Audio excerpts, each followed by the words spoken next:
Chapter 711. The moment the pentagram pattern appeared on Thor's spirit body, he had already understood the essence of this promotion method. The previous owner of the diary gave this promotion method a vivid name: death weaving.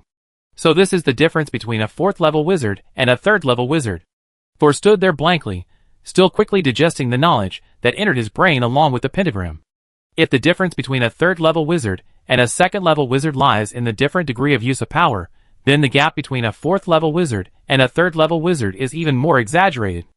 That is a level jump that has changed the life form. Because the 4th level wizards are almost immortal.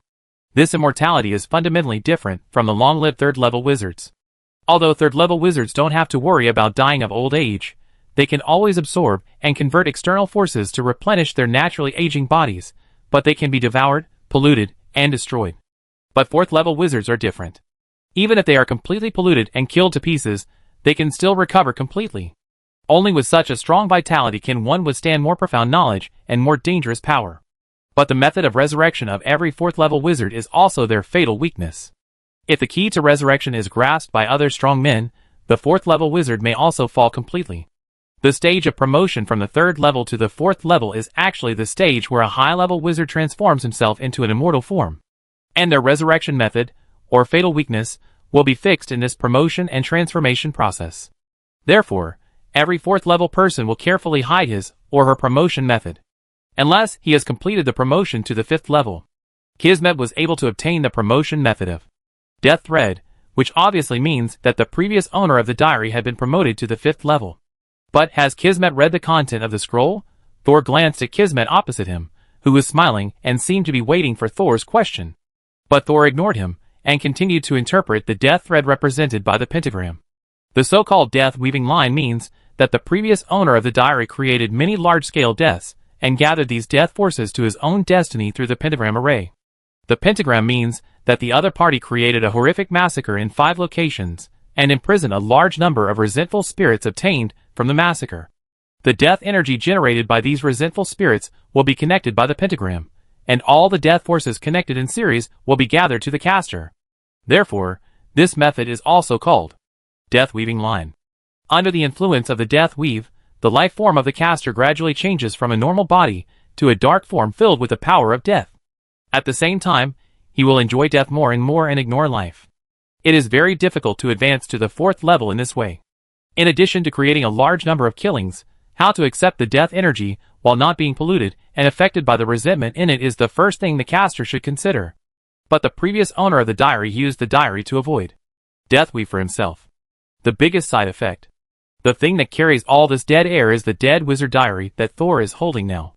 The diary will gladly accept the pollution in the dead air and provide the pure power needed by the diary owner.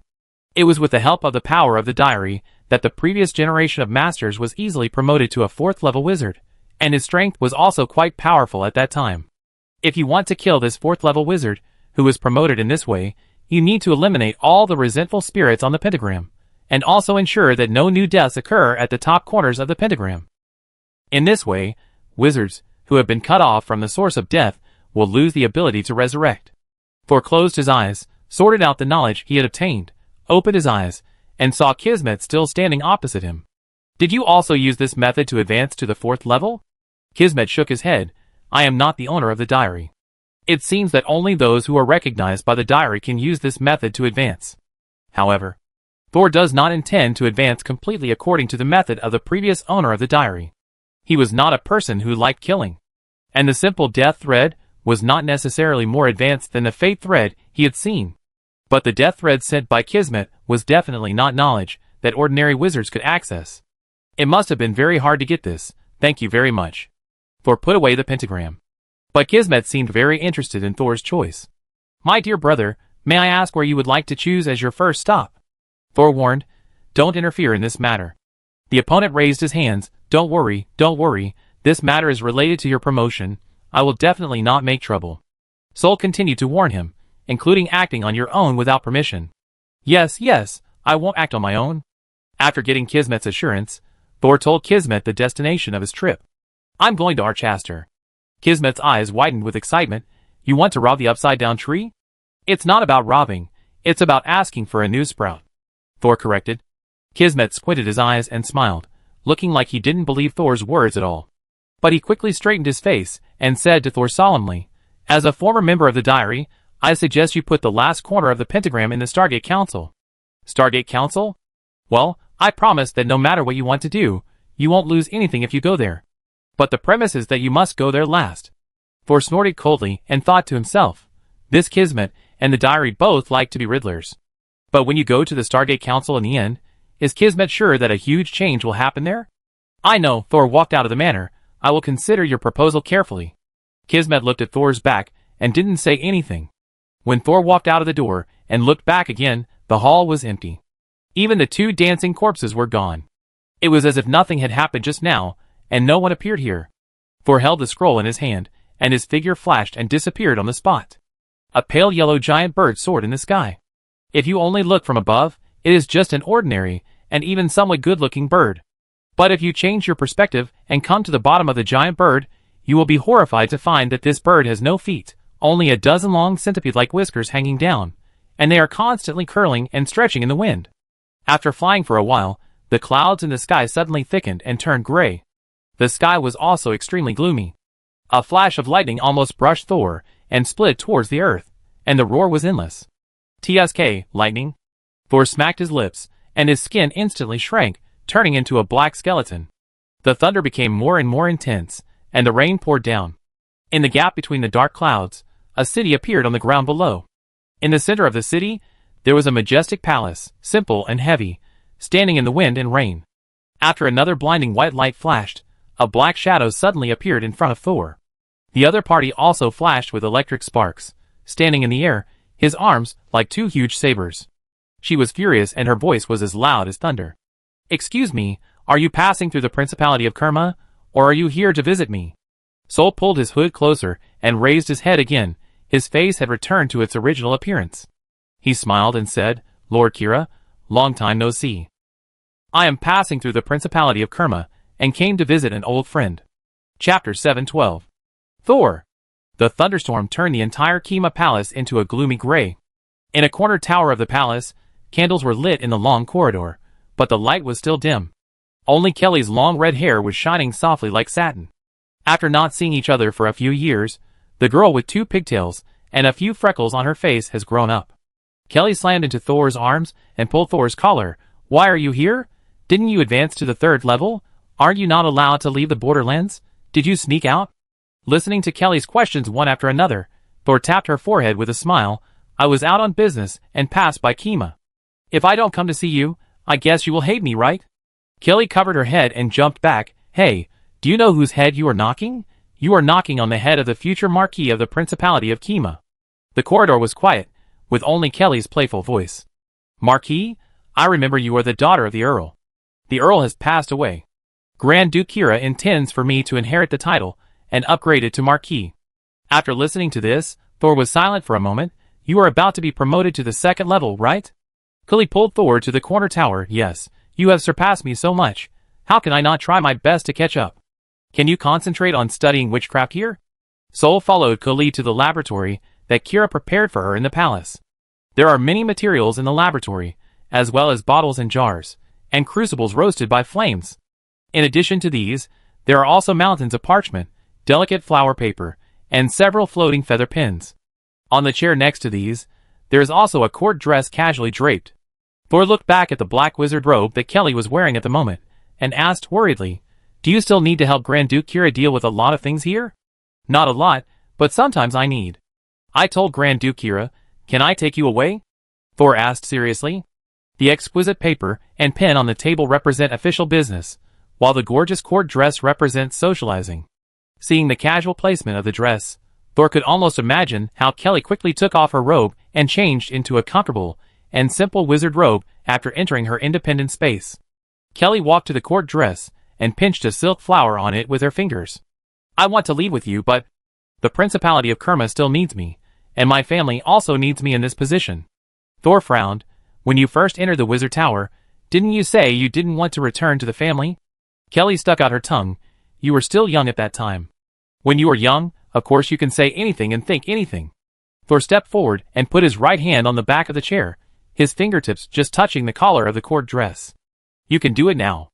Thor deliberately patted his chest with his left hand. I am now a 3rd level wizard, and I will soon become a 4th level wizard. I promise to let you do whatever you want. Kelly puffed, laughed, then said seriously, I believe you, and I believe that you will be the fastest 3rd level wizard to advance to the 4th level. But then she changed her tone. It's just that you have your responsibilities, and I have mine. Grand Duke Kira brought me back and helped me advance. Now she is in trouble, and I can't just abandon her. As for the family, if I don't take on the title of Marquis, my mother will come to me crying every day. What trouble does Grand Duke Kira have? Thor understood that what really held back Kelly was actually Kira's help. After the death of a 2nd level wizard in the last war, the Principality of Nath has been quiet for a while. But recently they have to train a new 2nd level wizard, so there are more provocative actions on the border. Now that Lord Gorsa has left, the only 2nd level wizard on the Kima side is Grand Duke Kira, and she also needs to train a new 2nd level wizard. So you are the candidate? Kelly smiled bitterly. Her long red hair didn't look as bright as before. The only candidate.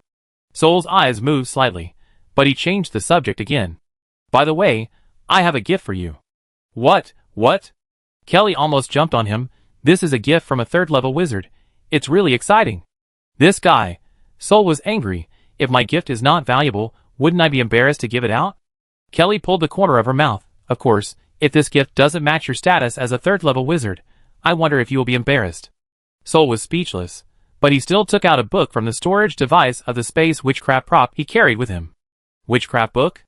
Kelly's eyes lit up, and she immediately took it and flipped through it. As she read, she was fascinated. She pulled open the bench naturally and sat on it. She read the common language words in the book almost word by word, and the light in her eyes became brighter and brighter. She seemed to have forgotten that Thor was still standing beside her. Thor smiled silently, and did not disturb Kelly. He took 2 steps back, and squinted his eyes to look at the top of Kelly's head. He saw a white translucent thread on Kelly's body. The thin thread slowly extended in front of Thor, and the middle section seemed to be disconnected and connected. This was Kelly's fate line. After confirming that the other party's fate line had appeared beside him, Thor disappeared in the room with satisfaction. Kelly did not notice him until he disappeared for a long time. And Thor appeared beside Dayudia, who was staying on the top of the tower of the Kima Palace. Originally, the servants and maids of the Principality of Kima wanted to help Dayudia find a warm and comfortable stable, but Dayudia didn't care about the stable at all. Finally, he flew to the roof of the tallest building in the Principality of Kima in the wind and rain. It seemed to represent the transcendent status of its owner. Thor touched Dayudia's feathers and raised his hand to hold an umbrella for it with magic. When he looked up again, he saw Kira, who was also immersed in the heavy rain. Kira was wearing dark green long-sleeved trousers and half-body armor. She jumped hard on the ground and leaped to the roof. I will help you solve the problem of the Principality of Nath. Please give Kelly freedom. Kira was obviously stunned when she heard Thor's words.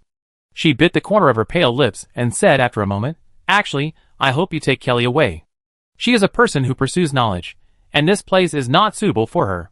Kira actually thought so? She continued, Kelly is a person who pursues knowledge and should not be trapped in secular power. Thor said calmly, I need to ask Kelly's opinion on this. But anyway, thank you for letting Kelly leave. Kira smiled bitterly.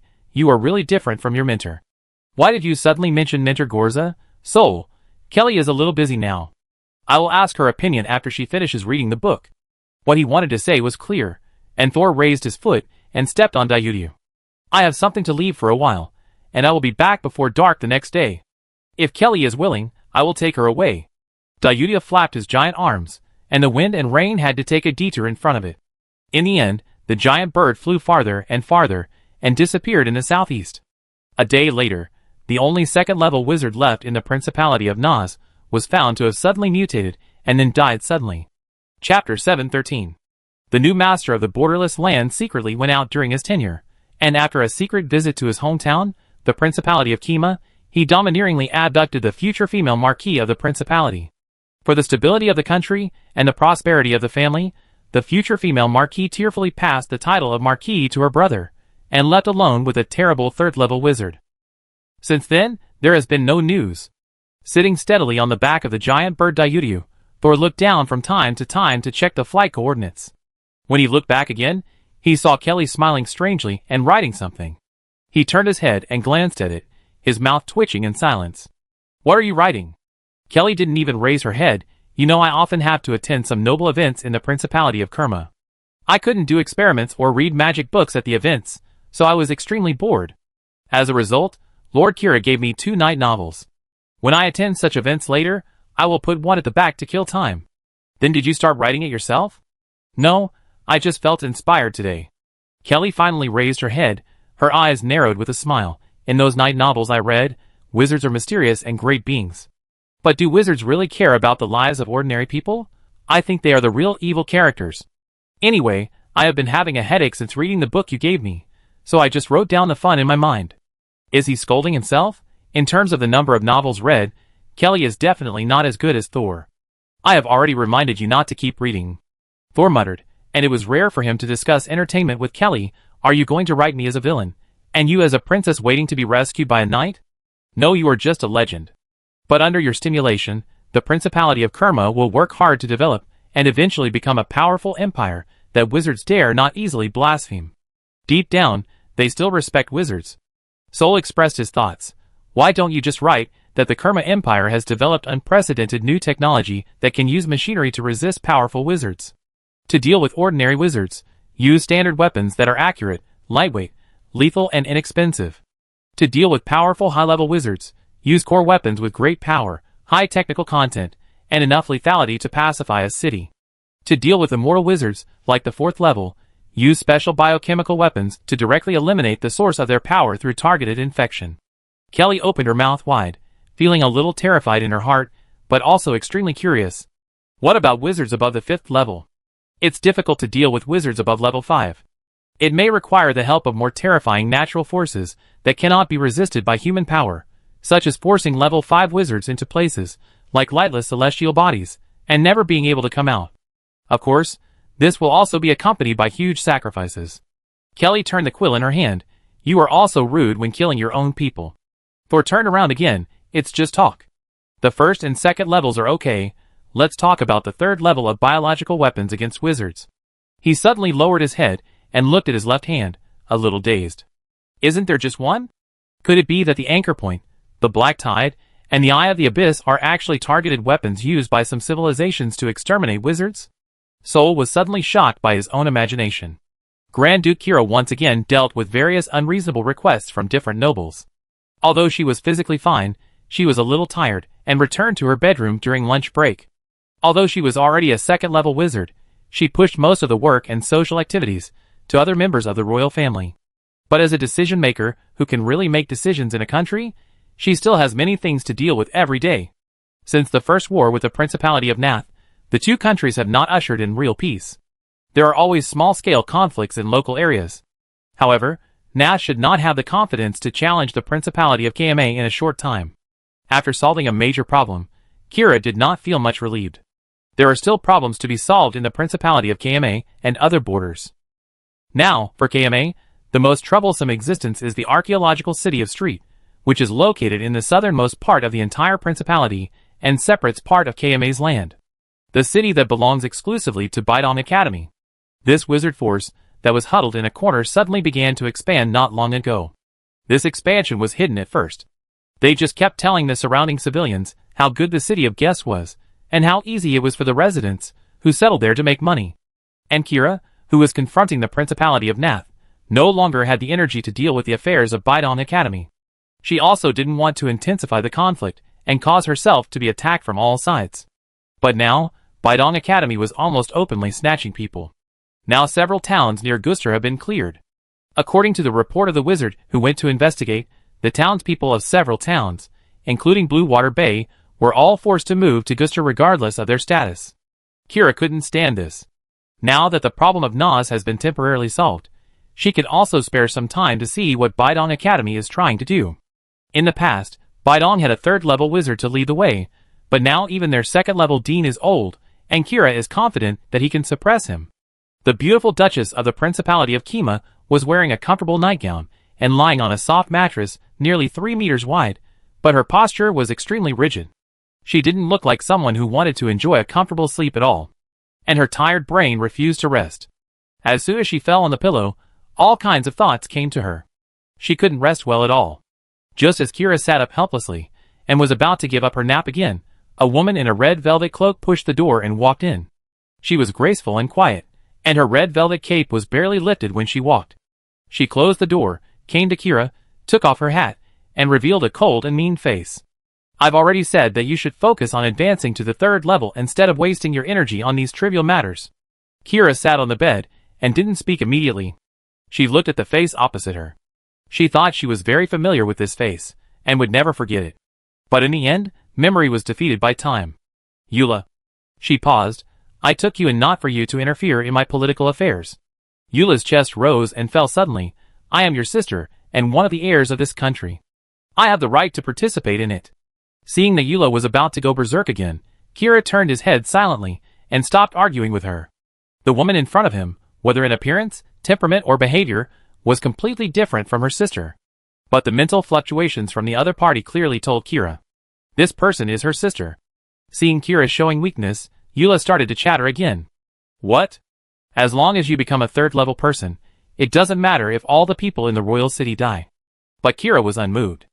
She just said calmly and forcefully in the gap between Eula's words, I want to protect my country. Eula pressed her hand on the bed. Remember, the weak can't carry a shield. If you don't become stronger, you can only be bullied and played with. Chapter 714. Kira obviously had her own plans, and just waved her sister Yura to go out. At this time, Yura, who was almost bullying Kira, suddenly had a small ball of light in her palm. The moment the ball of light appeared, Kira, who had many years of combat experience, immediately reacted. There was something wrong with this ball of light. She immediately stepped back, and wanted to jump to the other side of the bed. But just as she moved, the ball of light also expanded suddenly. From a small ball of light, it turned into a huge light shield. Directly covered Eula under the bed, and Kira on the bed. Kira's expression remained unchanged, and his naked round toes lightly touched the bed. Instead of retreating, he advanced. His white arms instantly turned into silver bayonets, and rushed towards Eula. But Eula just stepped back slightly, and then left the light shield. The bayonet that fell was silently blocked by the light shield.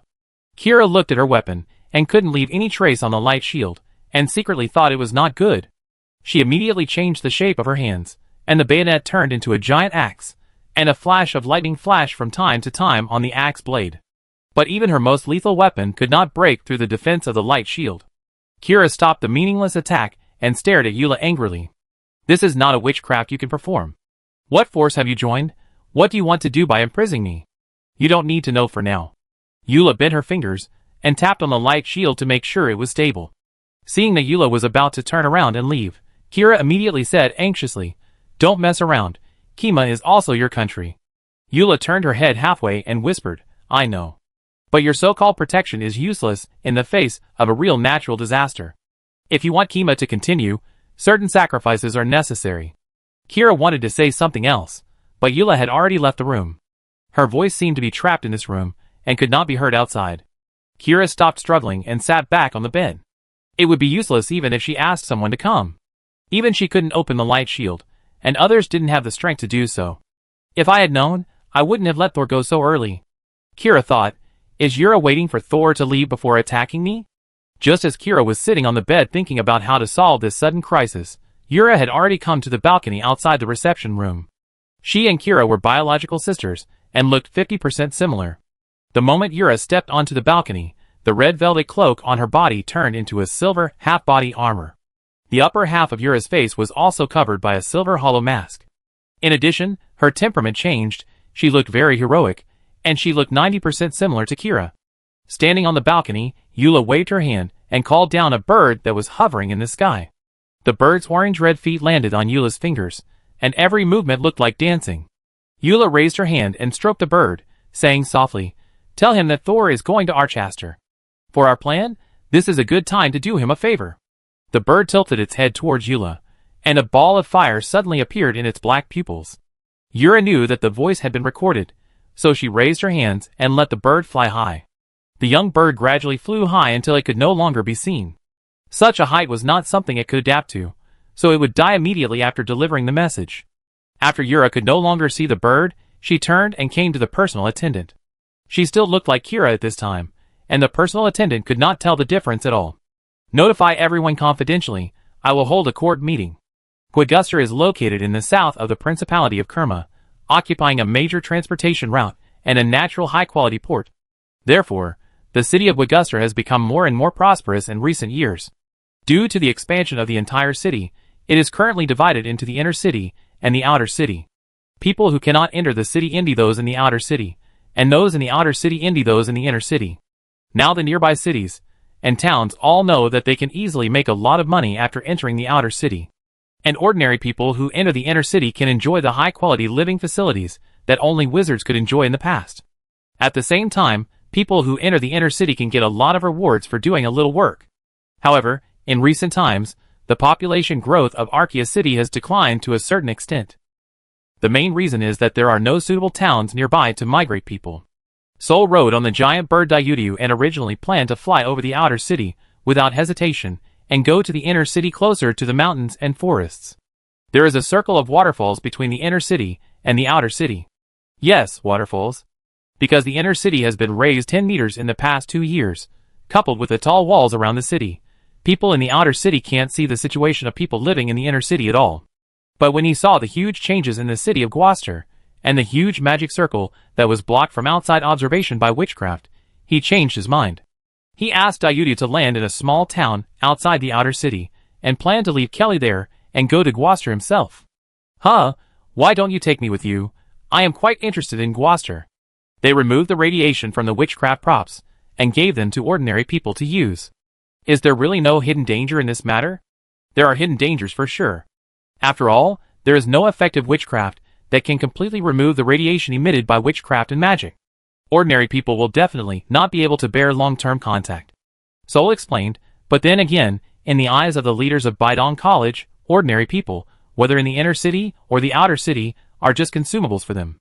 Just like magic crystals.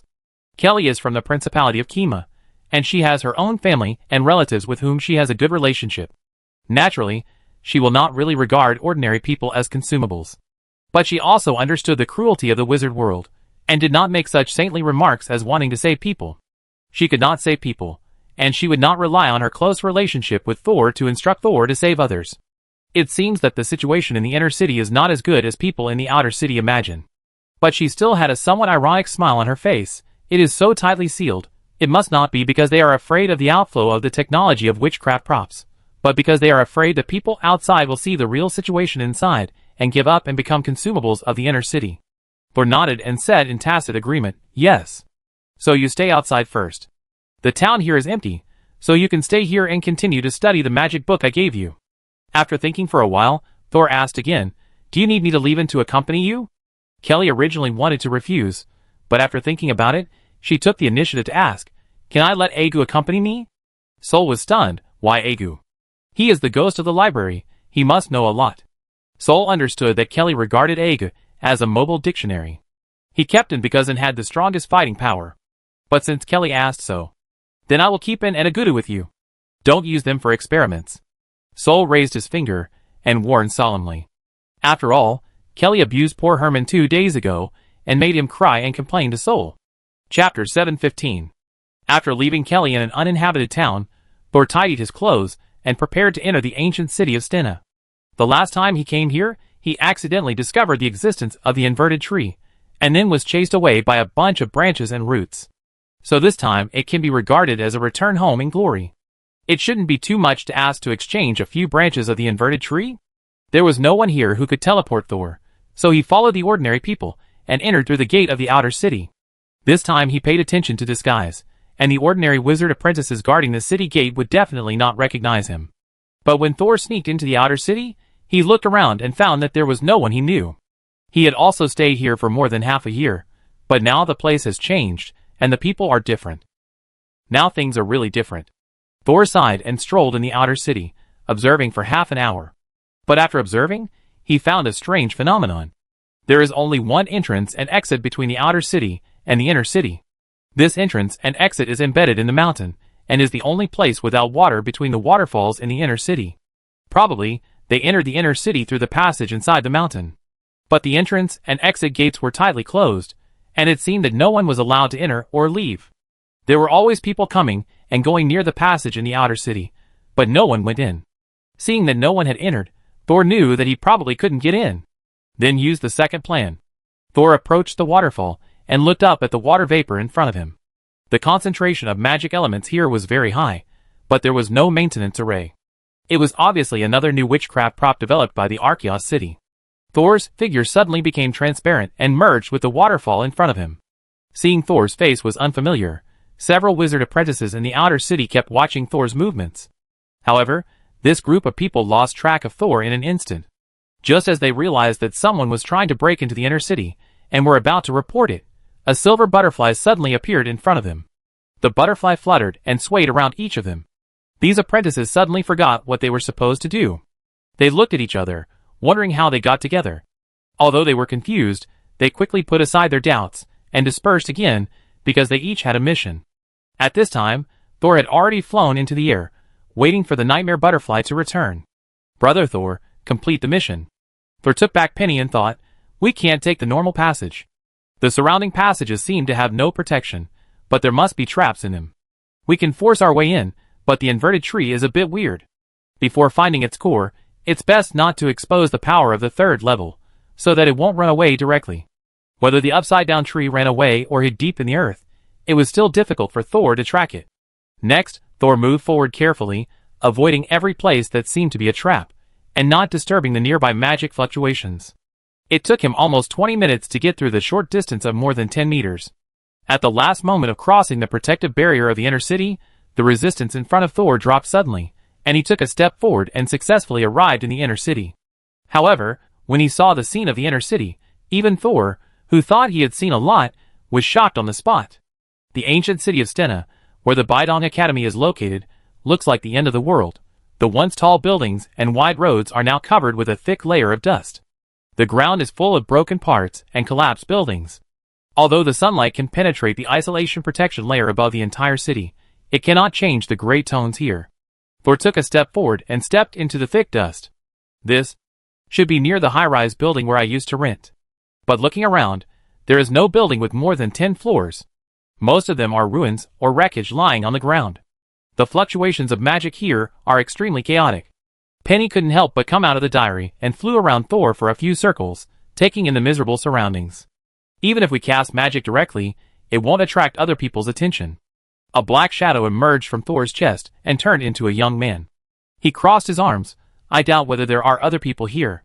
Thor put his cloak back into the storage device, leaving only the more slim black shirt and trousers. He half crouched down and checked the dust on the ground.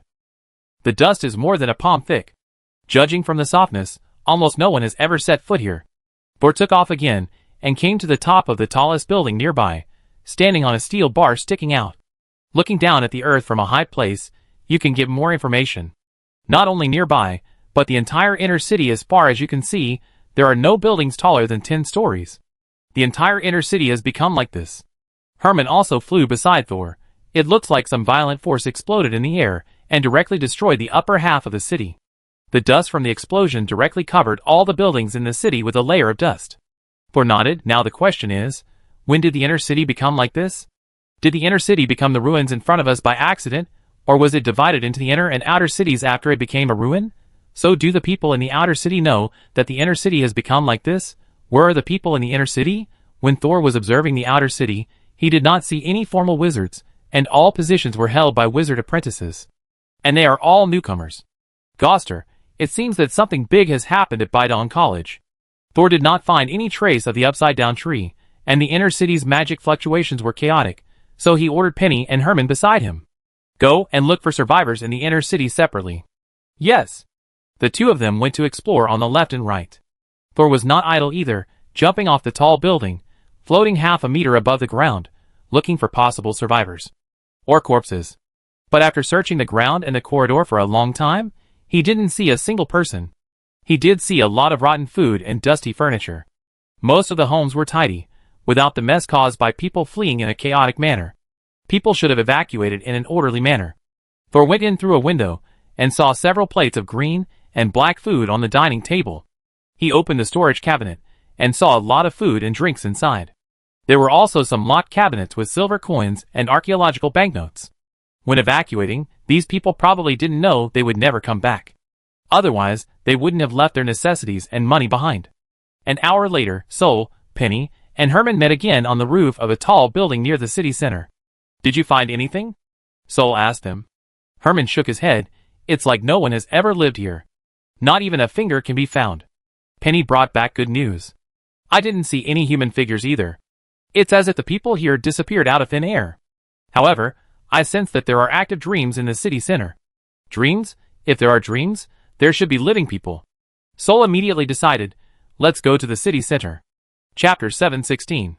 Just as Thor continued to go deeper into the ancient city of Stern, which had become a dusty ruin, Kelly, who was left in the deserted town, suddenly raised her head from the magic book. "I seem to hear someone talking." The two strands of red hair beside Kelly's ears were raised, like antennas receiving signals. Agu, who was sitting next to Kelly and answering her questions from time to time, paused slightly and just walked around the town, and it is true that no one has lived here for a long time. "Is there anyone else coming to rest?" And, who had been on guard on the roof, jumped down. She used her mental power to sense the surroundings again, but found nothing. "Miss Kelly, can you tell where the sound came from?" Kelly listened for a while, her long red hair falling down. "There is no sound now, but the sound just now sounded not far away from us. This is even more strange, and has been monitoring the surroundings. If Kelly heard the sound of someone talking directly with her ears, then there is no reason why she and Agu couldn't hear it, but they did not find any mental fluctuations at this time. Kelly was not even at the second level, so her strength should not be as good as Anne's. Her major did not involve the spiritual body, but she heard something that Anne and Agu did not hear. However, Anne did not think that Kelly was hallucinating just because he did not find anything. She turned her lower body into a spider, climbed up the wall, and flew over the eaves and walls, thoroughly checking the small courtyard where they temporarily stayed. However, she still did not find anything strange, and returned to the original place in confusion, looking at the surrounding walls and houses on both sides, still nothing. Could it be that someone sneaked up and left? Kelly was a little embarrassed. She pulled her hair and said hesitantly, "Maybe I heard it wrong." She lowered her head and looked at the magic book spread on her thighs. "Maybe I was affected by this book." Aga hurriedly said, "Miss Kelly, you should take a rest. If you are really affected by this book, you should recover your mental strength as soon as possible to avoid being affected more deeply. If not, you also need to recover your energy to deal with other abnormal situations." Kelly closed the book reluctantly. This book sorted out the knowledge related to the black tide pollution studied by Sol and Byron, and the laboratory-level internization formula was also included. Kelly was shocked and quickly became addicted to it. If it weren't for Sol strictly limiting her reading time to prevent her mental body from being abnormal, Kelly would have read for days and nights without closing her eyes. "In fact, I only read for less than 10 minutes today. When I have money." Kelly's voice stopped abruptly. Even Agu and Anne stood up and looked around with a vigilant look. Yes, the sound just now appeared again. The sound was clearer.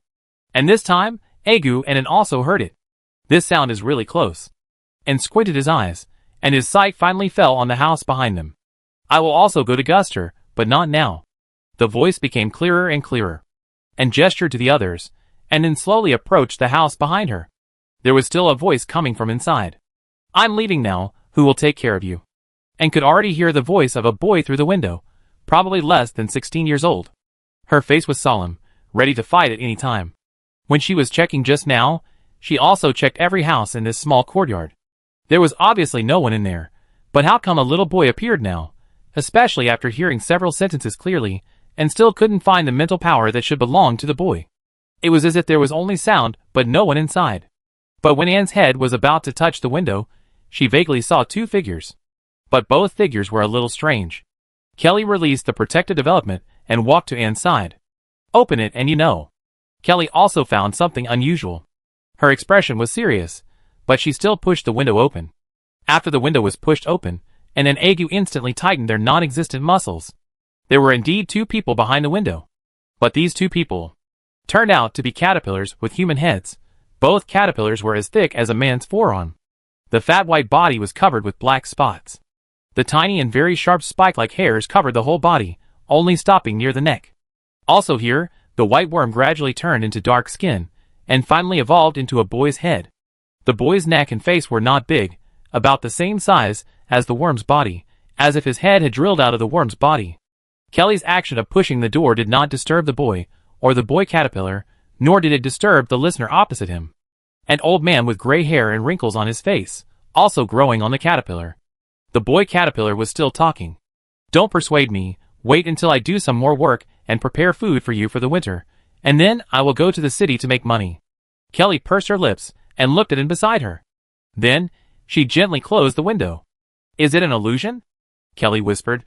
Before finding the abnormal existence, they had been talking in normal voices. But Kelly, who was shocked by the scene just now, and had goosebumps all over her body, subconsciously communicated in the lowest voice. As if she was afraid that the human-headed caterpillar in the house would hear their conversation and crawl out little by little in the form of a cricket pupa. It doesn't seem like it. And's face was also very ugly, but their mental power fluctuations are very weak, like two ordinary civilians. If their heads weren't on the caterpillar's neck, the old and the young would be just like ordinary people. Two strange beings like that, but they only gave off the vibrations of ordinary people. It was hard to believe. No matter what, let's leave this yard first. Agu also lowered his voice like Kelly. The three of them tiptoed and quietly left the yard where they had just landed. Behind them, there was still a faint sound of conversation. It was not until they closed the gate of the courtyard that the sound was completely blocked. Kelly touched her arm. Wait a minute. Let's go over and take a look. And looked at Kelly incredulously. We don't need to go in again, right? Now that I think about it, this courtyard is very strange. As a warrior who protects Kelly, and naturally doesn't want Kelly to return to the courtyard where he doesn't know the details. They didn't show any aggression. The elemental particles here are not very active either. Kelly thought of the energization formula she had just seen in the book, and couldn't wait to try it herself. However, after a while, when they opened the door again, they found that the yard had become empty again, and there was no sound of conversation. As a pioneer, and was still the first to go in, she went straight to the innermost room. This time, when she opened the window, she did not see the caterpillar with a human face. It's gone. And stared blankly into the room. The room was full of dust. There was no trace of dragging that the caterpillar should have when moving. Chapter 717. Thor flew at a low altitude, shuttling through the ruins, looking for other suspicious items. It's a little ahead. Penny was directing. It's over there. It should be in that building. Finally, Thor stopped at the roof of a 3-story building and looked at the small building of the same specifications opposite. This is the ancient city of Stern. Unlike the Northwest, which is full of high-rise buildings, this place is mostly low but exquisite small buildings. Once, this place was mostly the residence of wizards and wizard apprentices, and some ordinary people with relatively high power and status also live there. The buildings here are not that tall, nor are they as badly damaged as those in the high-rise area. Most of the buildings did not collapse, but the windows and doors were basically broken. A thick layer of dust also fell on the eaves and inside the room. Everywhere I looked, there was nothing, no one in sight. But at this moment, there was a black shadow moving in the room opposite Thor. This black shadow should be a person, wearing a dusty and tattered cloak, and seemed to be bending over to grope for something. Sol did not approach immediately, but observed his movements from a distance of 1 street. What do you think he is looking for? Sol asked the 2 companions who were in the diary. Food? Herman asked. No. Penny immediately retorted. Look at the place he is looking for. It is not the place where normal people put food. Sol also found out. The shadow in the house opposite did not look like he was looking for food, props, or property. He was just groping carefully on the ground. As if there was something on the ground. The dust on the ground opposite him looked like it hadn't been stepped on for a long time. This should be his first time entering that room. During the time that Thor and his companions were observing, the person opposite them didn't notice their presence, but just turned around inadvertently, allowing Thor to see his face. Huh? Thor raised his eyebrows. Wow! Penny screamed, but there was no fear in her scream, but more of a joke. Brother Thor, this person has no face. Penny, to be precise, he has no facial features. But I happen to know this person. Brother Thor, you are amazing. You can still recognize him even though he looks like this? Thor jumped up from the rooftop and went straight into the window of the opposite room. He then chose a place that was not too dirty to stay. Wizard Jonah. Thor called out the name of the person crawling on the ground. Yona, one of the original instructors of Baidong College, majored in dark attribute witchcraft. Because he usually stayed in the laboratory with his apprentices, Thor's only impression of him was that he cared a lot about credits. He could change into a dazed person in a second. He didn't expect that when he saw him again, he had become so embarrassed. When he got closer, Thor saw that his body, which was covered with a cloak, was also incomplete. Only the first knuckle of the fingers on his palms remained, and the wounds were uneven, which seemed to be corrosion injuries. And from the outline of his clothes, only half of his calves were left. Of course, these injuries were nothing to a first-level wizard. What really made him look extremely embarrassed was the strangeness on his face. A face without eyes, mouth, or nose, only ears and hair. The part without facial features was not smooth and round like boiled eggs, but uneven like his fingers. From the chin to the top of the forehead, it was all this horrible look. Wow! Penny sighed again. I can already imagine how he got hurt. He must have been hung by his waist, and then fell into some corrosive solution and got a little wet. Just like using a slice of bread to dip in tomato soup. Just talk, don't bring food. Thor complained about it. Nightmare butterflies don't need to eat, so they are rude when it comes to destroying food. Until this time, the wizard Jonah on the opposite side ignored Thor, and was still groping on the ground. At this time, he had already groped from the dining room to the dining table in the living room. When crawling forward, he knocked over a chair and shook up a cloud of dust. Herman turned into a silver light, flew forward, and quickly came back. He reported to Thor, "No, the ear is just a decoration, the inside is rotten." Thor frowned and asked in confusion, "Who is so cruel?" "The key is that you are so bored. If you hate someone, just kill him. If you really don't feel relieved, torture him and then kill him. But if you make a person like this, and then let him wander, he might encounter some opportunity to turn things around." After searching for a long time in the vicinity, Thor was sure that there was absolutely no other living person in this area. He stepped forward and patted Jonah on the shoulder. Jonah immediately jumped up like a cat whose tail was stepped on, facing Thor, with his back arched, like a wild beast. "I finally met a living person. How can I communicate like this?" Jonah was already highly nervous even if he was still sane. He probably didn't bother to understand Thor's meaning.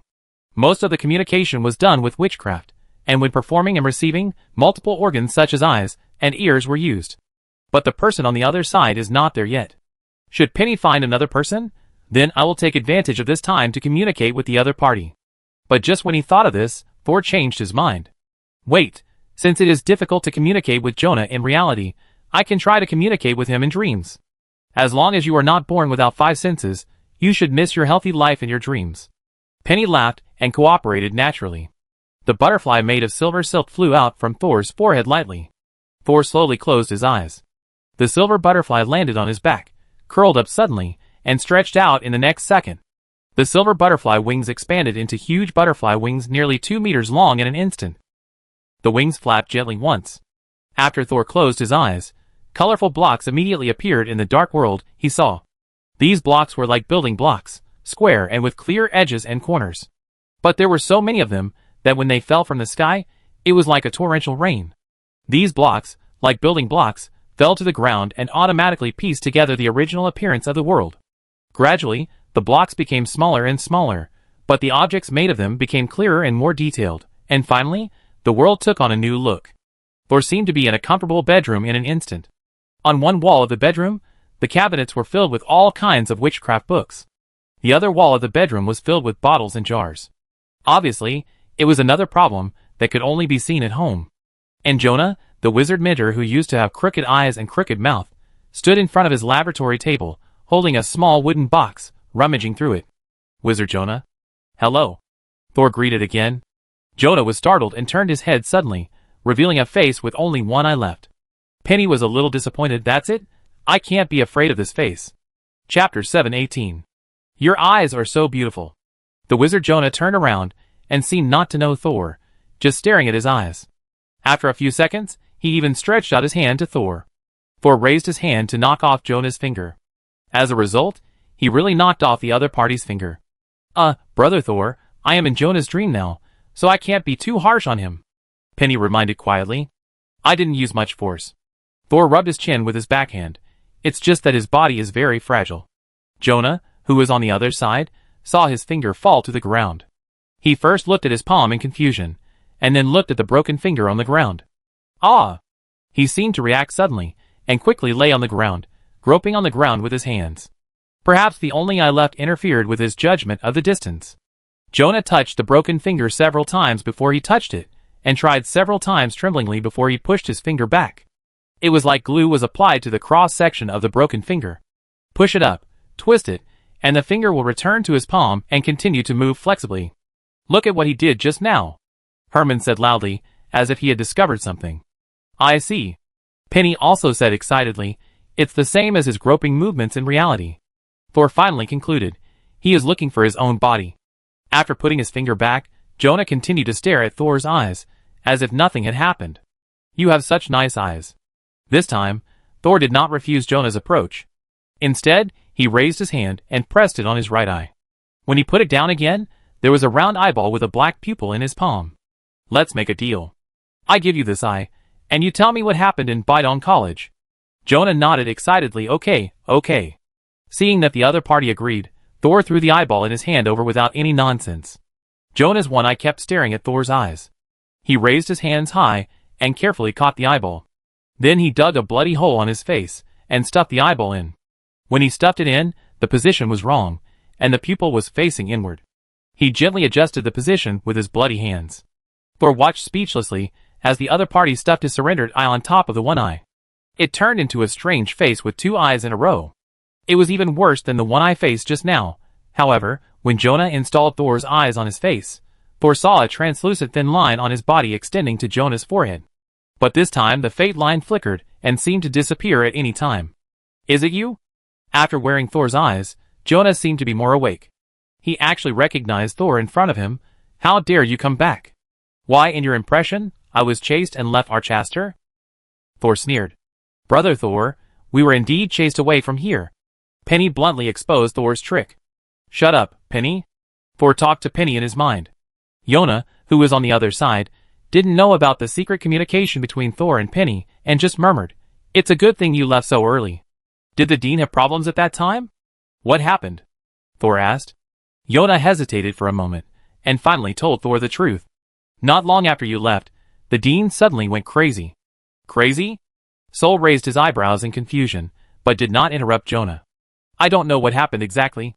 You know, I usually stay in the laboratory with my apprentices. But one day, the dean suddenly ran out of the office building in panic, holding Miss Beth's body in his hands. Oh, you may not know Miss Beth. She is the next dean designated by the dean. No, I know this person. Please continue. Miss Beth's body has undergone a serious change. Her hands and feet have turned into trees. Her hands are long, hard and rough branches, and her feet are gnarled and dense tree roots. But her body is still a normal person's body, and it still looks soft. The dean said that someone attacked him, and it was Miss Beth who saved him. The dean had disheveled hair and a terrified face. I have never seen a dean like that. He said that it was the wizard Sia who hurt Miss Beth. But the wizard Sia has been missing for many days. We all suspect that he actually ran away with you. The dean carried Miss Beth's body to the largest square in the academy, and then asked all the wizards and apprentices to gather. He said that something related to the life and death of the entire academy had happened. Therefore, I had no choice but to come out of the laboratory and come to the square. Jonah's face gradually showed a look of fear. The weirdest thing was that of his two eyes. The one that belonged to him was in fear, while the black eye from Thor was actually smiling. Thor looked away with a guilty look. As a result, when all the people in the academy, including the wizards who were away, were called back, the dean suddenly planted Miss Beth, who had been dead for a long time, in the soil in front of everyone. It was really planted. He used witchcraft to make a big pit, and buried all the tree roots under Beth's feet. Beth stood there with her eyes closed, still very beautiful. Jonah was a little absent-minded, but then fear took over his face again. Someone asked the dean what he was going to do. The dean said he was planting trees, and then he yelled like crazy, saying that after planting the trees, they need to be watered. Jonah shuddered all over. When he said it for the third time, a large number of tree roots suddenly emerged from the ground of the square. They were so many and so sharp. I have never seen such a scene before. Jonah pressed his fingers on his face, leaving bloody marks. Then, those branches pierced every wizard and apprentice present. Hearing this, Thor leaned forward suddenly. Tree roots? Could it be that the inverted tree is attacking the people of Bidon Academy? The inverted tree is an extremely powerful demonic creature cultivated by Bidon Academy. It suddenly attacks its own people. Could it be that it is contaminated by something? After all, the inverted tree is Thor's target this time. If the inverted tree is really contaminated, then he will not be able to use the inverted tree to wake up Shiazo. Thor's heart just lifted up, and suddenly another possibility came to mind. No, it may not be the inverted tree that has a problem. The first one to have a problem is obviously Beth, the future heir of the academy. What happens after the piercing? Soul's voice was cold, forcing Jonah to recall the horrific scene of that day. Jonah struggled for a while, but soon gave up and said weakly, "A large amount of sticky juice suddenly emerged from the top of the tree roots that pierce people. The juice sealed the people inside like beeswax, leaving only the head exposed. I heard the dean say that he needed more cocoons." Cocoons? What is the relationship between cocoons and big trees? Brother Soul, I think Dean Baidong said it was a cocoon, but it is more likely a nutrient solution. Penny immediately guessed. Isn't he very sad about Beth's death? Will he want to sacrifice others to save Beth? Chapter 719. Inverted Tree, Beth, and the sneak attack from Char that he mentioned. I remember that when I left, Char was already controlled by the inverted tree, but he seemed to still have his own consciousness.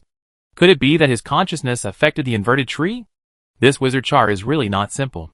Although he has serious paranoia, his strength is really unfathomable. An inverted tree, a second-level wizard, was actually caused to lose control by him. Of course, it is not certain whether the matter is really as Jonah said. It's not that Jonah would lie, but everything he knew might be inaccurate. But now, at least we know that the state of the upside-down tree is already problematic, and Baidong College is obviously planning something in an extreme way. All those who were pierced by the tree roots were sealed in a beeswax-like resin. What happened afterwards? Why did the whole city become a ruin? Why do people in the outer city still live as before? Do they know what happened in the inner city? Jonah laughed bitterly. I don't know the rest. I'm looking for. He suddenly felt confused, as if he couldn't figure out where he was and what he was doing. Brother Thor, he's about to wake up, Penny reminded Thor. Thor knew that if Jonah realized that his real body had become a broken body, he would probably realize that this was a dream. Thor immediately asked, since you've seen the end of those people, do you know what the dean is going to do next? I heard you say that the dean complained about the cocoon, but it wasn't enough. Did he kill all the remaining people in the inner city? Beth, where are the dean and those who turned into cocoons now? Soul's long series of questions made Jonah a little dazed. He stared at Thor blankly. Just when Thor thought his brain was fully loaded, Jonah suddenly grabbed Thor's arm with such force that he almost broke his arm. You can't find them. They are no longer in this world. Thor let Jonah hold onto his arm tightly, like a drowning man holding onto his only lifeline. Then, where are they? Thor asked softly. They are. Where you can't find them. Hee hee. Jonah suddenly laughed strangely. I remember that at the last moment when the tree disappeared, I sacrificed my limbs and some organs and successfully escaped from the beeswax. I remember. He slowly let go of Thor's arm, his face half crying and half laughing, but I also lost the most important thing. I have to get it back. The images around Thor began to blur, as if someone was adjusting the pixels of the world in his eyes. The blockiness became stronger and stronger. The world became more and more false. The dream began to collapse. The building blocks that made up the dream collapsed and fell. As the room peeled off, Jonah's intact and healthy skin also fell off. When the flesh-colored and black building blocks fell off Jonah's body, what was revealed was not the mutilated human body that Thor saw in the outside world. It was a human figure made of ashes. We should go, Brother Thor. Penny's voice became serious. We must leave here before we wake up, otherwise the way out will become a maze like a ball of wool. Although Thor still had some questions that were not answered, he could only nod. In the dream world, a third-level wizard cannot use the magic power of the outside world. Because there is only mental power here, no magic power. Two silver wings suddenly appeared behind Thor. With a sudden flap of wings, the whole world began to move backwards at a rapid speed. The ash man in front of him quickly moved away. The world gradually dimmed, and then suddenly became bright. But this brightness was also tinged with darkness. Thor opened his eyes, and saw the wizard Jonah lying on the ground in front of him, curled up like a baby. His head was resting on his arm without fingers to the right, and his thigh without a calf was curled up as much as possible. He was curled up into a ball. His face still had no facial features. What Thor gave him was just the eyes in his dream. But on this face without anything, Thor saw a trace of peace. He was dead. The moment he realized it, Thor walked forward slowly, raised his hand, and gently patted Jonah on the back. This man who had been struggling in the ancient city of Arkostin for who knows how long, collapsed like mosquito coil ash scattered all over the ground by a light touch. It turned into a familiar gray powder, adding another cloud of dust to this messy room. Oh! Penny had no so-called sad emotions towards others. She just narrated calmly, it seems that he didn't really survive the massacre. Soul stood there for a while, causing Penny and Herman to not dare to speak. No one knew what Sol was thinking. After a while, the entire inner city became darker, and then Sol moved. He left the house, and returned to the room opposite. With a wave of his hand, the dust in the room was swept to the corner. Although the whole room was not brand new, it was not covered with dust. Sol walked to the dining table in the hall of the house, pulled out a chair and sat down. A huge feather pen and several unused parchments appeared on the table in front of him. Thor picked up the ridiculously large feather pen, shook it gently, and then wrote on the parchment. "Kelly, I need you to help me do a few things outside." Kelly's package suddenly vibrated. She lowered her head, and took out a piece of parchment with delicate lace from a delicate little leather bag, and spread it on her thighs. "TSK, you didn't take me in, and you made me do so many things," she complained but smiled. Although she and Thor had always been friends, she could not interfere with Thor's affairs. The other party made too much progress, so she could only watch from behind, and the little help Thor gave was of great benefit to her. This made Kelly, who claimed to be a genius, feel anxious. That was why she did not follow Senior Byron to find Thor after waking up under the collapsed wizard tower. With her strength, she would only be a hindrance in the past. So when Grand Duke Kira came to invite her to the capital and promised to help her become a formal wizard as soon as possible, Kelly agreed without hesitation. It wasn't entirely for her family. Being able to help Thor today finally comforted her a little. She jumped down from the tree, and then an Aga came over. They had already left the original town and hid in the woods outside. "Is it the news from the master?" and was very curious, and her eyes couldn't help but glance at the parchment in Kelly's hand. Aga on the side was very honest, not peeking at all, just looking at the huge feather pen in Kelly's hand. "Communication pen?" Kelly chuckled. "Yes, after the Gorza Wizard Tower collapsed, Sol and I each took one. This pen cannot be used at a long distance, but Sol has strong mental strength and modified it so that it can be used at this distance." And was not interested in the communication pen. She asked anxiously, "Does the master have something for us to do?" Kelly restrained her smile. "He asked us to help set up a few magic circles outside. This circle is so strange. I have never seen it before." Kelly unfolded the parchment and showed it to the two consciousnesses opposite. With permission, an Aga came over. On the yellowed, soft parchment, below a few lines of text, there were 5 complex miniature magic circles. There were lines intersecting between these magic circles. They formed a pentagram. Chapter 720. Kelly began to arrange the magic array according to the diagram given by Thor. Fortunately, although this array requires 5 auxiliary arrays, the most central and complex array is in charge of Thor in the inner city. As long as Kelly finds a good location, the rest will not be difficult. Although her strength is not yet at the 2nd level, after all, she has followed a 2nd level wizard for the past few years, so she has enough experience. She calculated the required locations for the 5 auxiliary arrays, and finally found that according to the existing terrain, one of the arrays should be arranged in the uninhabited town they just ran out of. Then we will set up the magic circle there last. Kelly clapped her hands on the parchment and made a decision. This will prevent the human-headed bugs there from damaging the magic circle. They did it right away. Thor fought alone inside, and they must cooperate as quickly as possible outside. Because this pentagram-shaped magic circle needs to surround the entire Archaeoster city. So Kelly did not hesitate to use magic power, and use flying to hurry on. The 2 consciousness bodies did not have enough magic power, so they hung on Kelly as radar pendants.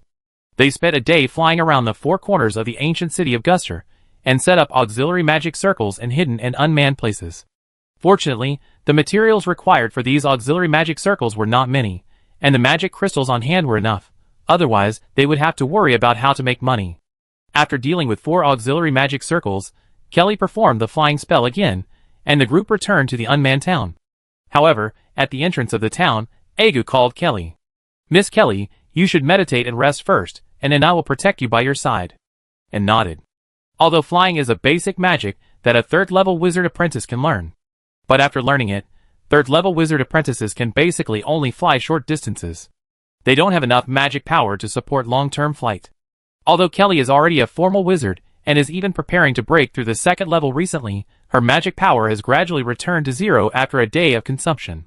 In addition, she has set up several magic arrays. When her magic power is insufficient in the middle, Kelly directly uses magic crystals to recover. But although the magic power in the magic crystal is pure, it cannot be used all the time, otherwise it will affect the stability of the spirit body. Except for guys like Thor whose spirit bodies are extremely abnormal, Other wizards will use magic crystals to replenish magic power cautiously. Kelly is also very talented, but in order to ensure that there are no problems with the last auxiliary magic circle, she'd better take a break and ensure that she is in the best condition. So Kelly listened to the advice, and sat on the big stone at the entrance of the town, and began to meditate. And an Agu stood on the left and right, like her guards. However, this meditation was interrupted by a sudden crow cry less than half an hour later.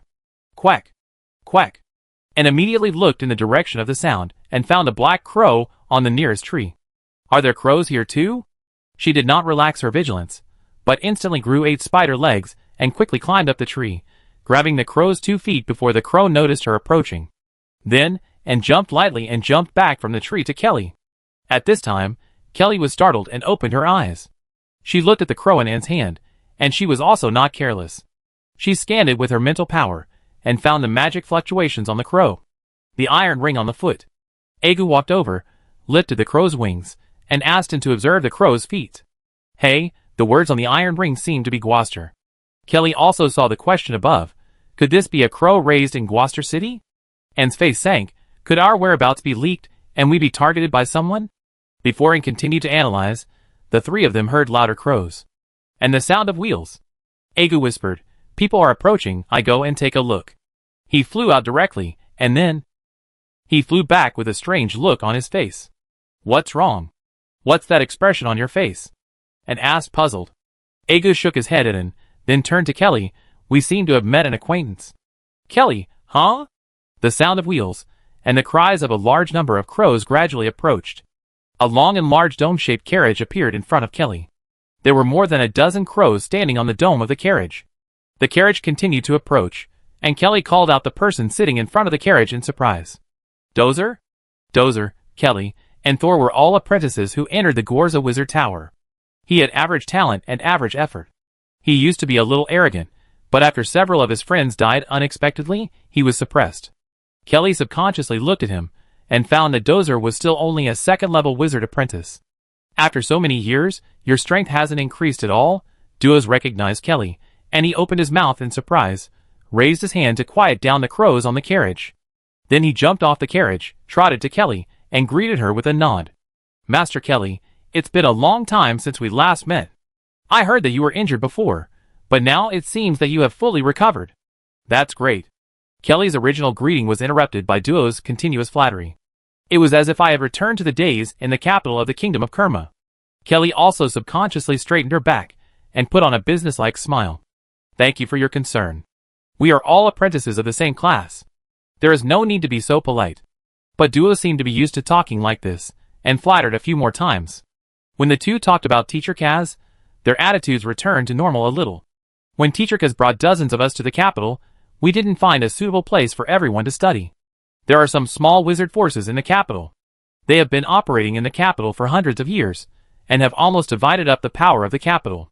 Originally, Teacher Kaz thought that he should be able to gain a piece of territory with the face of Lord Gorsa, but he couldn't resist those forces behind the scenes.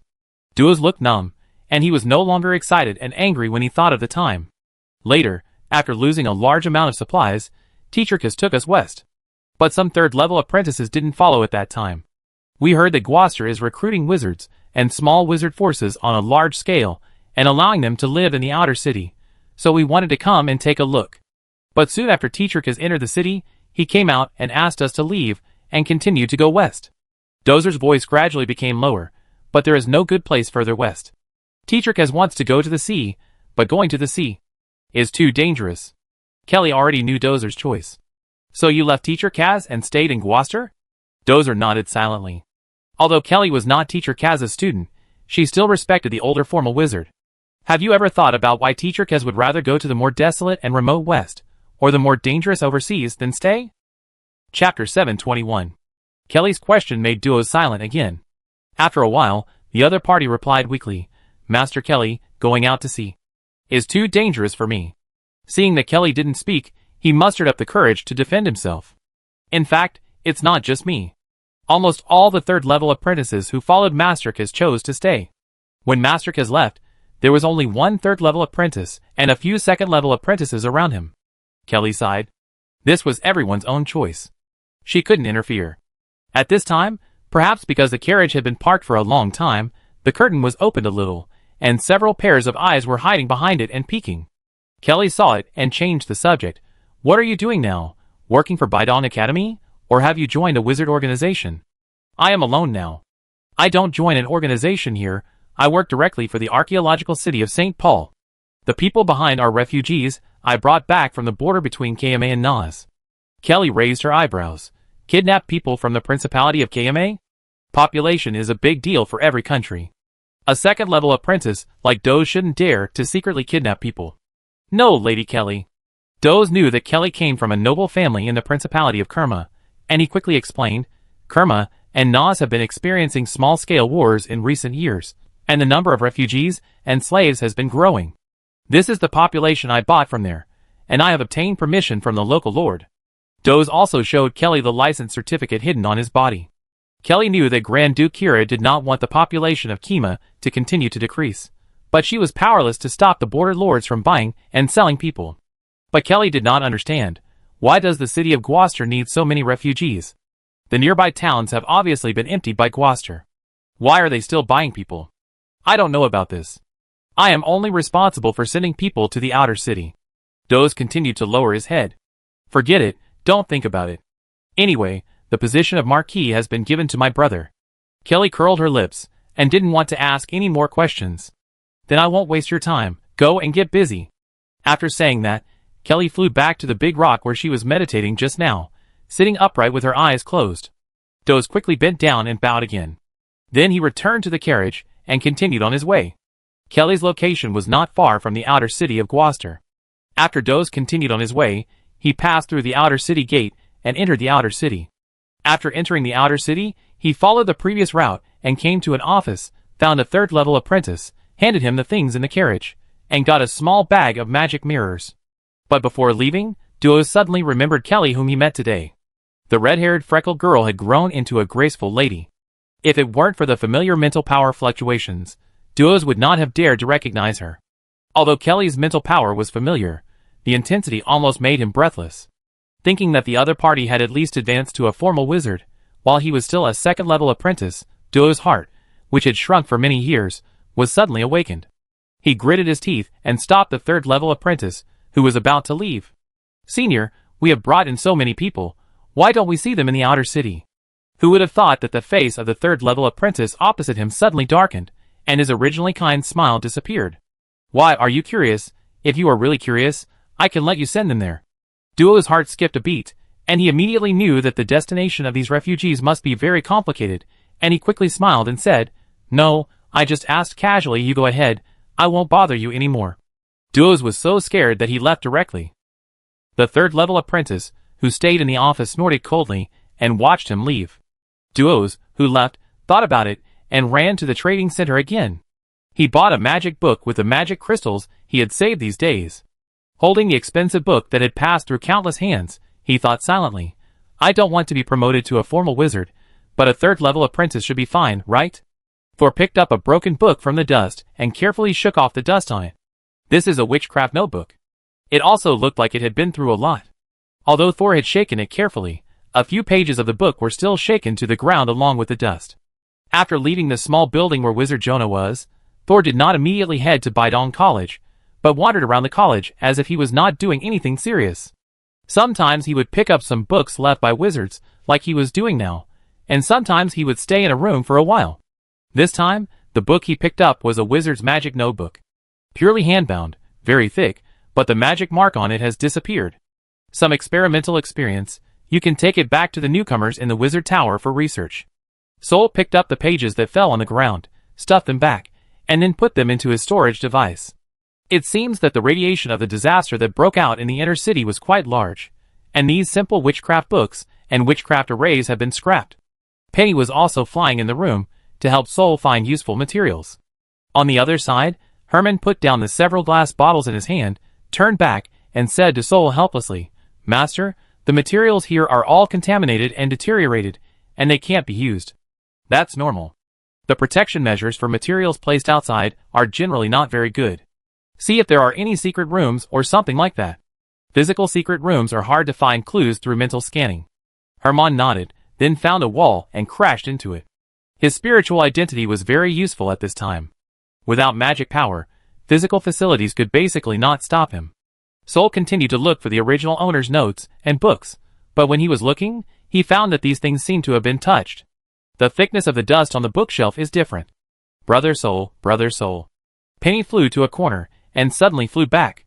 Soul thought Penny had made some new discovery, but she excitedly said, I found another living person. Oh! Soul became interested. Where?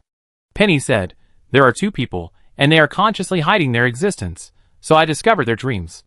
Those who can consciously hide their existence are either wizards like Jonah, but in better condition than him, or other intruders. The defense of the inner city of Guster is very strict, but it is also loose. It relies entirely on the magic array for protection, without human intervention. Once a wizard like Thor finds a way, he can find a loophole to get in. There must be more people interested in Guster than just us. Maybe these people know what happened in the inner city. Thor raised his hand and pulled back Herman, who was running around in the house, then put away the nightmare butterfly and flew out of the room directly to the place where Penny found the living person.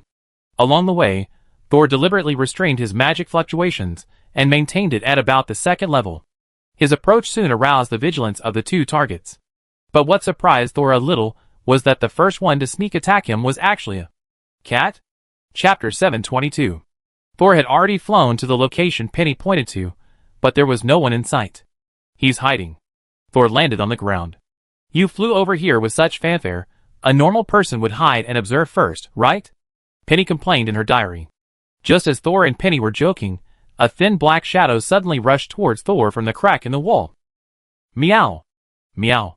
Thor waved his hand and swept the black shadow back to the wall. The shadow hit the wall and made a shrill cat cry. It's actually a cat? Herman said in disbelief. How dare a cat attack you? Hee, has it been contaminated and radiated to the point of insanity? Or? Thor stepped forward and stepped on the dirty cat that had fallen from the wall to the ground. Is this what you wanted me to misunderstand? Ah, it hurts, it's wrong, it's wrong, it's wrong. The kitten spoke, and actually spoke human language. Huh? Is it a magical creature with intelligence? Penny said in surprise. She rarely encounters magical creatures with intelligence. Although there are some small algae, they are not many. So Penny is still very curious to see this cat that can only talk. She even wants to raise the cat. No. But Thor broke her dream, it's a wizard. Huh? Penny knew that some wizards could turn into animals, but that was usually a short-term change or a trick. But the cat in front of him had been beaten into this state by Thor, but it had not turned back to its original state. It was amazing. It became more interested. Thor looked down at the orange cat pretending to be dead at his feet. This is the first time I have seen a wizard whose whole body has turned into an animal. I really want to take it back and dissect it. No, no, no, no. The cat on the ground was so scared that its fur stood up. At this time, footsteps approached again, and the second living person, who had been hiding nearby, finally appeared. Sorry, sir, we did not attack you on purpose. It was mainly because some dangerous people appeared here from time to time. We need to confirm the identity and purpose of the person who came. Thor looked up and saw a man with a white beard walking out of the shadows. Thor's eyes swept across the other person's face. Although the man's hair and beard were already white, the skin on his face looked like that of a middle-aged man, without too many loose and wrinkled skin. His eyes fell on the other person's shoulder again, and he saw a slime-like existence curled up on the other person's shoulder. The white-bearded man had been paying attention to Thor's sight, and when he found that he was looking at his shoulder, the muscles on his back tightened. Can he find my companion fairy? Seeing the vigilance of the man opposite, Thor looked away casually. Then, he leaned over and picked up the cat at his feet. Attacking is a test, pretending to be injured is a test. May I ask if your test is over? Thor threw the cat out casually. A second-level wizard is still pretending to be a first-level magic fluctuation. Is this your third test? The kitten that was thrown out turned over in the air and landed steadily on all fours. But then it slowly straightened up and clasped its hands in front of its chest. Sorry, this place is too dangerous. We are also protecting ourselves. After clapping its hands, the dirty orange cat was cleaned of dust and a red jacket appeared on it. But we can also take this opportunity to get to know each other. You are very powerful, and your mental power is quite sharp. Among the second-level wizards I have seen, you are also quite powerful. If you don't mind the little misunderstanding just now, let's cooperate. Thor smiled slightly. What cooperation? The cat's expression froze, and he turned to look at the white-bearded man. White-bearded man continued, "Since it has come to this, we won't hide it. The dean of Bidong College has gone crazy, and this matter has spread in a small circle. The second-level wizards who came here are basically for his door-opening method." The door-opening method? This is the first time Thor has heard of this. The orange cat stared with round eyes. "Don't tell me you are just passing by." Now it is said among the second-level wizards that the dean of Bidong College went crazy because he tried to open the door, but failed. We entered the inner city sealed by Archaster. Isn't it to get the method of their dean to open the door inside the body? Thor raised his eyebrows slightly, his pupil shrank, and he looked surprised but trying to restrain his surprise. "Then why do you two want to cooperate with me? If you can't give a convincing reason, I can only think that this is the fourth attempt." The orange cat seemed to have not expected Thor to be so difficult to deal with, and could not help but meow. Whitebeard on the side took the initiative to say, "In fact, the reason is very simple. You should not have been to the current Bidong College, right? If you have been there, you will know that there is a huge tree with a diameter of hundreds of meters." Thor's first reaction after hearing this was disbelief. After all, he must be able to see a huge tree with a diameter of hundreds of meters from this position, but when he looked towards Bidong College now, he could only see the wall of the college. The wall was not too high, less than 3 meters, and it was impossible to cover the tree. The orange cat waved his two paws and said quickly, "That's not a big tree, it's a big tree stump. It's only 2 meters above the ground, and it looks like it was cut in half by a bigger axe." The white beard's mouth, hidden under the thick beard, curled up slightly. "Yes, it's a broken tree, but the really scary thing is actually its roots. Each of those roots has the strength close to that of a formal wizard. Even if they can't kill us, they can prevent us from entering Bidong College. The two of us have tried several times, but have always been blocked outside. Now that we finally meet a powerful lord, we naturally want to cooperate with you." The orange cat jumped up and down. "If you still don't believe it, you can go to Bidong College to see for yourself. But I want to remind you that once you cross the wall, you will be attacked by tree roots immediately." "No need," Soul said after thinking for a moment. "For something that can be easily verified, I think you don't need to lie. Then if we cooperate, what do we need to do? What countermeasures do you have for entering Bidong College and finding a way to push the door?" Soul's words silenced the two people on the opposite side. Seeing this, he asked incredulously, "Don't you have any battle plan?" The orange cat jumped up. "There are really too many tree roots. We have tried other methods, but they all failed in the end. That tree stump is likely to be a third-level demonic creature. If you want to enter Bidong College, you can't use tricks, you can only force your way in. The cat wizard and I are a little bit inferior, but with you, we should be able to get in." Perhaps because he was afraid that Thor still didn't believe them, the orange cat took out a black stone from his jacket pocket. Photographic stone. Here is the video we recorded for the previous battle, you can check it out. Of course, it would be even better if we could find a better attack route. Chapter 723. The image stone was worn on the orange cat. Because it was always running, the picture was very chaotic. However, with Thor's mental power, he did not feel confused. On the contrary, because the orange cat often changed positions, he could understand the situation in Bidong College more completely. Through the image stone, he also found that the orange cat should be majoring in earth attribute spells. When attacking, it mainly uses its weak body as bait to lure the enemy over, and then sends out earth spikes and earth traps from the ground to kill the enemy. As for the Whitebeard wizard, it is not clear what kind of witchcraft he is majoring in. It seems that he is using his own hair to attack. Thor saw that he used the sweat hair on his arms to cut or block the attacks of many tree roots. The soft body hair on his body turned directly into steel needles. When the steel needles are sparsely arranged, they are sharp weapons, and when they are densely arranged, they are solid shields. In addition, Thor also paid special attention to the companion fairy on Whitebeard's shoulder. The companion fairy did not make any movements or gestures when Whitebeard was fighting. It seems like he can't help it all. But if that's the case, Whitebeard could have let his companion fairy hide during the battle to avoid being affected. The other party has kept the companion fairy, so there should be some purpose. Thor continued to observe, and finally found a clue. The tree roots pierced by Whitebeard seemed to have turned into dead branches. It's just that the orange cat seemed to intentionally prevent this picture from entering the photostone, so Thor only deduced this result by recombining several scattered pictures. The photostone cannot be faked, but it can also be misleading. Especially this kind of half-truth is the easiest to fool. They may not be targeting me, but they are definitely the kind of people who are used to keeping a hand in their daily actions. After reading it once, Thor had a clear idea and returned the photo stone to the orange cat. Those tree roots are indeed difficult to deal with. But my major witchcraft is just right to restrain this kind of group attack enemy. Really? The orange cat was still a little skeptical. We have shown you our fighting method. If you are sincere, now show us your major witchcraft. Whitebeard persuaded Thor in a different way. If we can understand each other's attack patterns, we will definitely be more successful in the battle. Thor naturally understood this, and what he wanted to show was not the real major in witchcraft anyway. Everyone was the same. He raised his arms without any burden, and 2 black blades appeared out of thin air in his palms. A second later, the 2 blades split into 4, and then into 8. Finally, hundreds of black blades appeared around Thor's body. Looking at the cold light, there was no murderous aura or fluctuation. So scary. The orange cat widened his eyes, powerful attack plus extreme concealment, perfect for killing people in secret.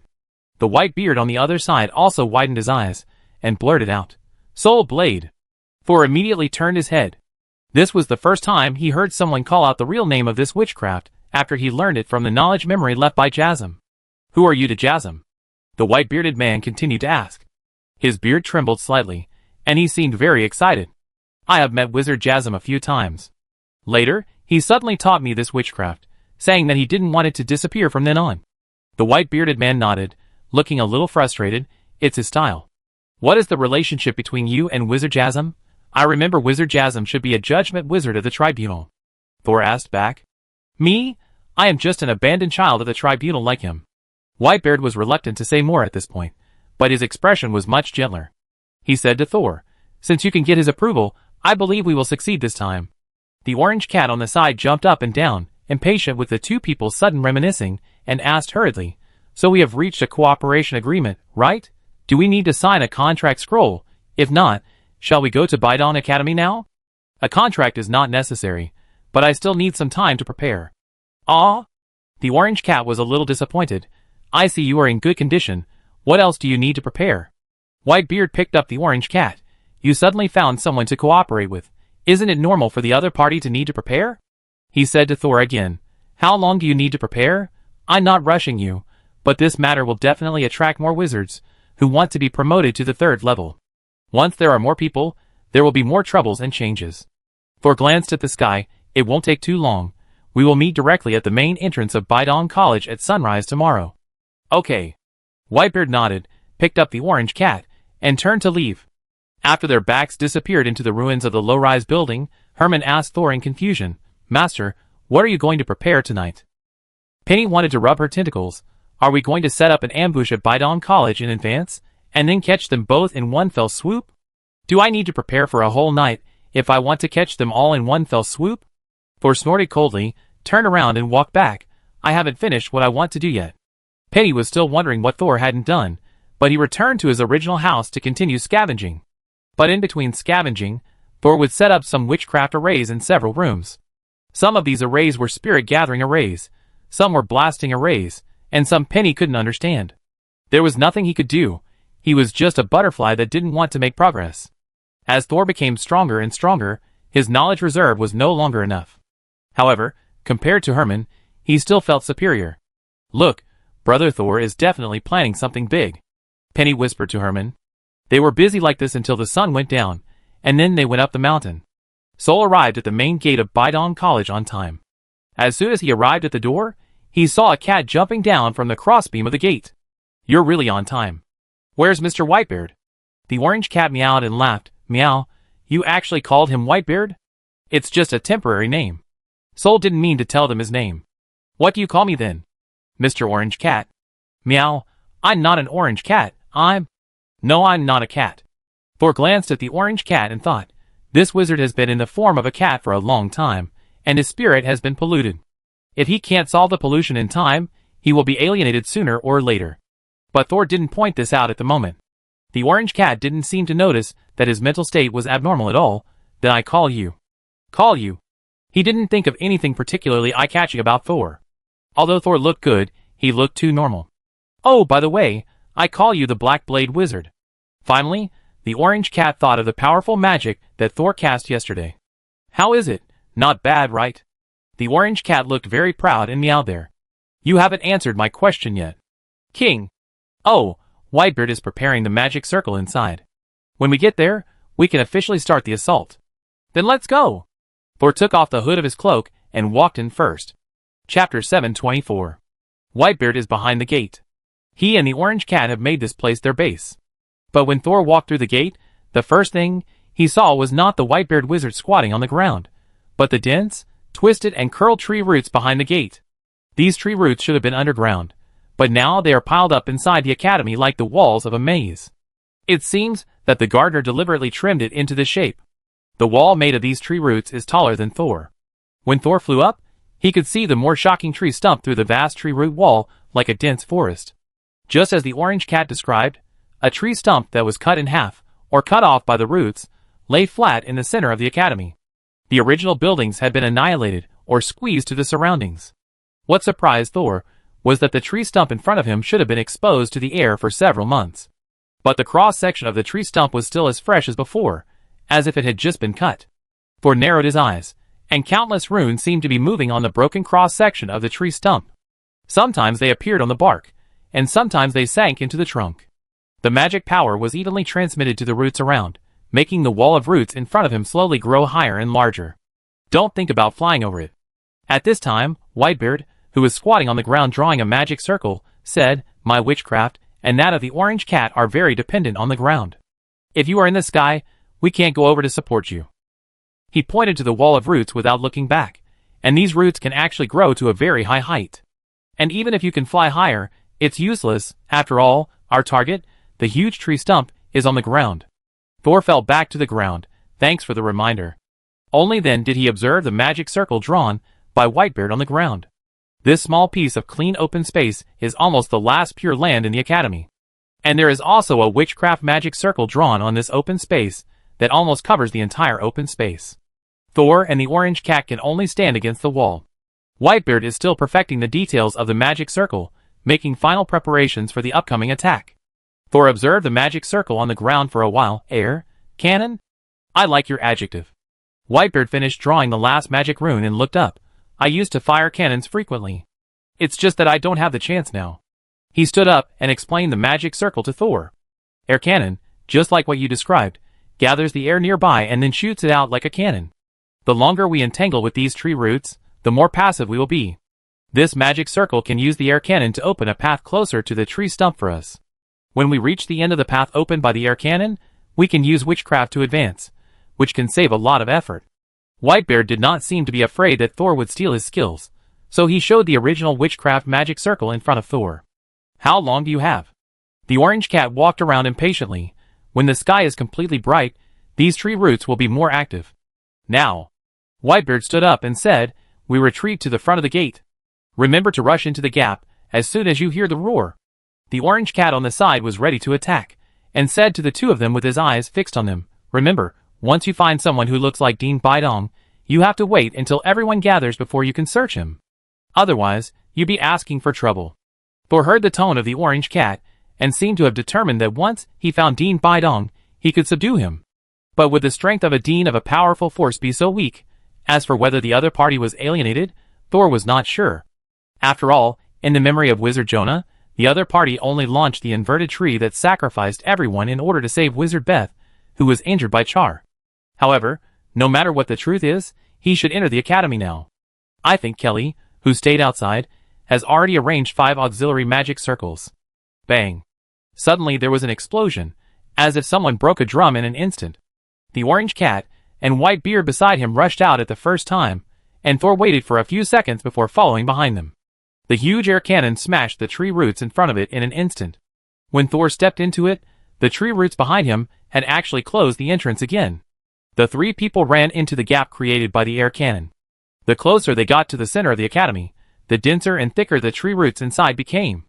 The power of the air cannon was gradually weakening, and with the gradual increase in the obstruction, the speed of the passage expansion began to slow down. But they were still several hundred meters away from the big tree stump in the center. "Ready!" The orange cat meowed and suddenly jumped to the side. The next second, several branches with extremely sharp tips shot out from the tree root walls on both sides and pierced into the place where the orange cat had just been. But then, a thorn rose from the ground, pinched the most vulnerable angle of the tree root, cut out, and directly counterattack several branches that attacked the orange cat. A large number of branches collapsed and fell to the ground. Whitebeard on the other side also began to deal with the sneak attacks of the branches on both sides. His hair was like steel needles, and when they were put together, they were like a sharp knife. The other party must have cast some kind of witchcraft. The branches swept by the steel needles would turn dark yellow and brittle, and finally fall off the tree root wall by themselves. Thor, who was the last one to fall, felt the whistling of wind behind him. It was obvious that there were also man-eating branches attacking him in the tree root wall behind him. Thor did not even look back, and suddenly a dense mass of black blades appeared behind him. The blades fell like rain, silently launched, but like autumn wind sweeping fallen leaves, tearing all the branches that tried to attack him into pieces. After the voice behind him disappeared, Thor looked back. He found that the branches extending from the tree root wall had been destroyed, but the tree root wall only had a few small holes. And those small holes quickly disappeared with the rapid replenishment of other tree roots. The replenishment is very fast, even faster than the casting speed. What is providing energy to these tree roots? Without anyone's answer, Thor immediately thought of the people who disappeared in the inner city. The three of them rushed forward quickly, dealing with attacks from above, below, left, right, front and back. After losing the blank area of the air cannon, they had to go forward against the tree roots that were like a city wall. At this time, Thor and the orange cat switched positions, and he took the lead, using the sharper black blade to open the gap in the road ahead. Although the three of them were all strong, there were too many branches and roots around, and soon their clothes were torn. Despite the difficulties, they gradually approached the stump of the inverted tree. I saw the stump. There are no annoying trees on it, King. Whitebeard, throw me over. Black Blade, help me eliminate the attacks in the air. This was also the plan that the three of them had set. Whitebeard didn't hesitate, grabbed the orange cat's front legs, quickly turned it twice in the air, and threw it out. Meow! The orange cat cried angrily, obviously not satisfied with the way Whitebeard threw him. Thor smiled, and immediately waved his hand to let Black Blade follow. According to the plan, after the orange cat reached the stump, it would immediately set up a small air cannon to open a new passage beside the two people. In this way, Thor and Whitebeard could break through a thin layer of wall and move forward a long distance again. After repeating this several times, they were able to break free from the tree roots and climb onto the surface of the large tree stump. However, the plan could not keep up with the changes. After the orange cat flew out of the side of the two, it suddenly let out a shrill scream. Meow meow meow. Whitebeard stared. Could these tree roots climb onto the tree stump? But then the orange cat continued to shout, "There's a ghost." Chapter 725. Due to an accident with the orange cat, Thor and Whitebeard failed to get the air cannon support in time. The two were trapped in the tree root wall for a while, and had no way to move forward or backward. Kate! Whitebeard shouted at the top of his voice. No matter what you encounter, release the air cannon first, otherwise we can't go over to help you. Obviously Kate is the real name of the orange cat. Whitebeard was afraid that the orange cat would not understand the code name in a panic, so he shouted the other party's name to attract his attention. Whitebeard's words had some effect, but not much. The orange cat Kate really fired a small air cannon.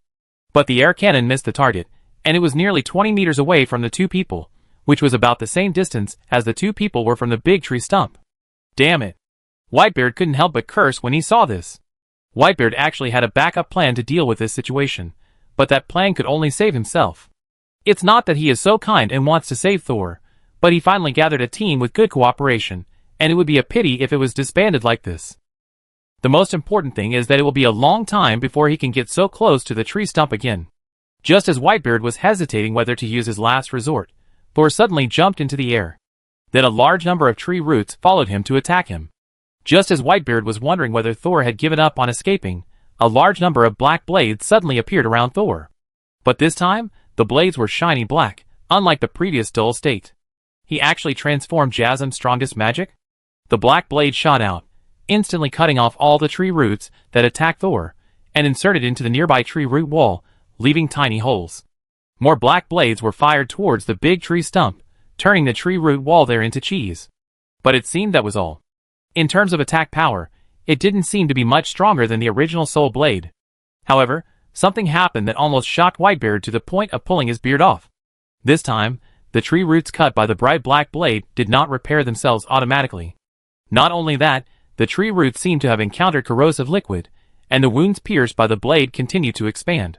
It was even more exaggerated towards the big tree stump. Without Whitebeard's help, a big hole was corroded in the tree root wall. Thor fell down and looked at the stunned Whitebeard expressionlessly. "This is my trump card. Let's go before the effect disappears." After saying that, Thor rushed into the damaged tree root wall and continued to approach the big tree stump. Although Thor had demonstrated it, Whitebeard still observed cautiously for 2 seconds before following. He was afraid of being affected by Thor's witchcraft. In order to prevent being trapped here, he chased Thor before he disappeared. After entering the damaged tree roots, he felt a little uncomfortable. Although it was not serious, it showed how terrible Thor's attack was. And this uncomfortable feeling was familiar, as if it was some kind of pollution, but he couldn't remember where he felt the same breath. Without time to think, Whitebeard eliminated the scattered tree roots along the way and finally came to the big tree stump. The tree stump was only 2 meters high, as tall as Whitebeard. He jumped up with a light leap. As he jumped, 2 thoughts flashed through his mind. The first was, the duration of the Black Blade Wizard's magic was quite long. We have rushed here, but the tree roots have not recovered. The second was, why didn't I see Black Blade and Kate who just arrived here?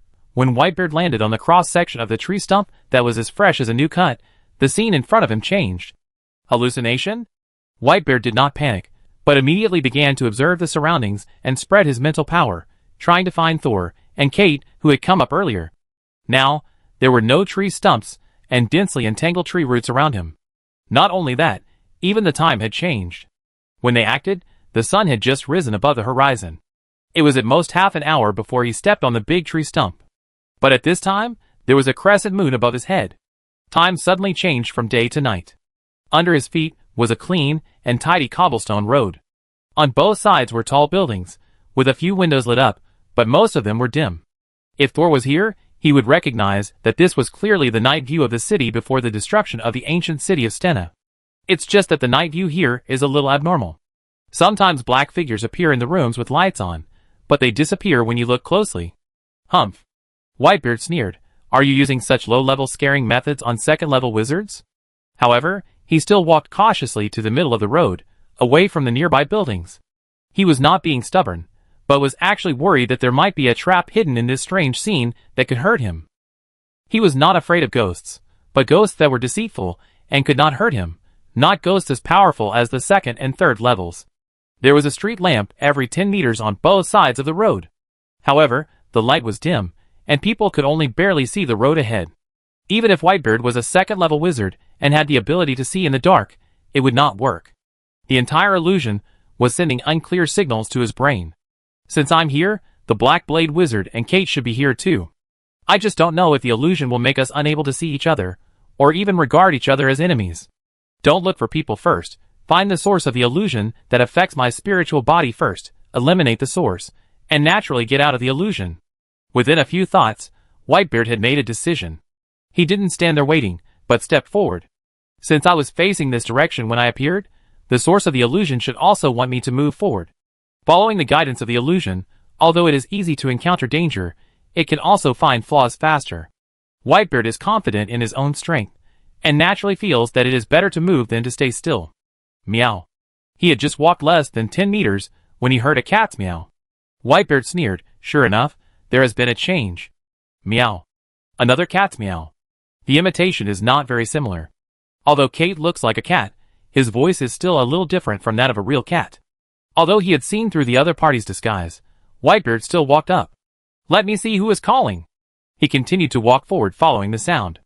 The street light above his head flickered a few times, as if the witchcraft prop device inside had malfunctioned. Every time it flickered, the light would dim again. When the street light flickered for the 4th time, a huge cat shadow suddenly appeared under a street light in front of Whitebeard. Because the light was dim, Whitebeard could only vaguely see the outline of the cat in front of him. He frowned slightly, thinking that the cat looked a little strange. It wants to imitate Kate's appearance, but it's several times bigger. And what's wrong with those limbs? Is the cat standing on tiptoes? The cat in front of him had a high arched back, straight limbs, and the tip of its claws touching the ground. It was as if the cat was not standing on the ground, but was hanging. The height of the hanging made the tip of its claws just hang on the ground. Chapter 726. A cat hanging up? Whitebeard still did not feel scared. He even quickened his pace and continued to move forward. But when he came to the next street lamp, he slowed down unconsciously. At this distance, he finally saw the huge cat in front of him with strange movements. It was not a cat, but a complete cat's fur. This fur was draped over a black and gray figure. The fur's limbs just fell to the ground. It was only because the shadow below was also black that Whitebeard did not notice his presence when he was far away. Who is it? Whitebeard continued to move forward, but his steps became much more cautious. He carefully used his mental power to probe the black figure in cat skin opposite. The latter was extremely sensitive, and turned his head sharply the moment Whitebeard's mental power touched him. His face was hidden under the flat cat face, with only a chin vaguely exposed. The chin was also black, as if a person had lived in coal ash for a year. Is it a human? No, is it a vengeful spirit? Although Whitebeard did not retreat, he felt a little uneasy. Just now, his mental power swept over, and the first feedback he got was that the other party was a person. But his eyes told him that the guy in cat skin on the other side could not be a human. Should he believe the feedback of mental power or the eyes? Unfortunately, in the world of wizards, these two things are not always reliable. The street lamp above his head flickered again. When the flickering stopped, the world in front of him became even darker. Whitebeard suddenly felt a little cold, as if countless mouths were blowing air at him. Thinking of this, he saw his beard shaking gently from the corner of his eye. His heartbeat was getting faster and faster, and he tried to calm himself down. My spirit has obviously been affected. I am so nervous now that I don't look like myself. The cat-skin man, who was stimulated by Whitebeard, still turned his head to look at him, and the angle of his head was already beyond the angle that an ordinary person's neck could withstand. Whitebeard should have attacked this strange humanoid, but the magic power in his body could not function, as if his brain was still rational, but his body and spirit were on strike. He looked up at the crescent moon above the street lamp, as if he wanted to temporarily divert his attention from the cat-skin man, so that he could stabilize his spirit. However, when he saw the moon in the sky, the fear in his heart became stronger. The crescent moon had become thinner at some point. And the arc was a little strange. The arc of the crescent moon was a little flat, not like the moon, but like a smiling eye. There is something wrong with the moon too. Could it be that this illusion has two sources? Not impossible. Whitebeard said what he was thinking directly, as if this could release some fear, huh? As expected of Bidong Academy, even if it is already deserted, it can create such a large illusion. Well, in this situation, the source of the illusion may be more than two. The moon is above his head, and cannot be touched yet. Whitebeard forced himself to look at the cat-skin man opposite him again. This illusion will release a breath of fear, making people feel uncontrollably afraid. He grabbed a handful of his beard, and the stinging sensation made him sober up a little, but the trembling from the heart soon affected his brain again. Can't escape. Whitebeard raised his foot and continued to move forward. The more you escape, the more afraid you will be. Only by understanding the unknown can you defeat the unknown. Although he walked very slowly, he didn't stop this time. He came to the cat-skin man. The black shadow on the opposite side did not move, but gradually raised his head as Whitebeard approached, and just looked at him quietly. The danger that has not happened is the most frightening. Whitebeard seemed to have regained his courage little by little. He suddenly made a move, and the hair on the back of his hand suddenly grew longer, wrapped around his original arm, and formed a spiral cone at the fingertips. A human hand immediately turned into a huge claw. Whitebeard's arm swept like the wind, and the claws directly grabbed the fur of the cat-skin man, trying to tear off this inferior disguised skin. However, when he grabbed the cat skin, the black figure on the ground was also caught. The cat skin seemed to be stuck to the human figure. Meow! Whitebeard's action finally angered a quiet cat-skin man. He waved his arms, and let out a sharp cat cry. That action, that sound, was like a truly angry cat. As the cat cried, the street lights above became dimmer. It was almost like silence. Whitebeard's heart trembled, but he didn't dare to stop. His other hand, which was wrapped in sharp claws, fiercely grabbed the black shadow man under the cat's skin. The black claws felt a little resistance, but still pierced into the opponent's body. When he closed his 5 fingers tightly, Whitebeard heard a slight bang. The touch on his hand was like scratching a sandbag. And the scene in front of him further confirmed Whitebeard's guess. The cat-skin man, whose chest and abdomen were almost hollowed out by his claws, trembled all over, and then lowered his head weakly, as if he was really killed. But soon, the black figure deflated like a hollowed-out sandbag. In the end, even the human skin turned into black powder, leaving only a human-sized cat skin, which was still held in Whitebeard's hand. Humph! A trick to deceive the eyes, a trick to deceive the mind. Having successfully killed the cat-skin man, Whitebeard felt much more comfortable, and even had a sense of exhaustion as if he had just escaped from fear. The street light became darker. There is something wrong with this street light, too. Is this the trick that scares me? Whitebeard raised his head, but the street light above his head did not change strangely like the moon, as if the street light really just became darker. When he was about to look away and continue walking, his movements suddenly froze. Beside the street lamp, or rather, in the places other than the street lamp, there were densely packed black and gray figures. These black and gray figures had no facial features and looked taller than the street lamp. They just bent over, stood outside the extremely dim cone of light formed by the light, and stared at Whitebeard quietly. Just like the cat-skin man. Whitebeard only stared at these eyeless figures for a second, and immediately had a splitting headache, which was as heavy as if 20 lead blocks were stuffed into his head, and he squatted down with his head in his hands. The cat's skin in his hand also fell to the ground. Along with the headache, there was also a strong sense of fear.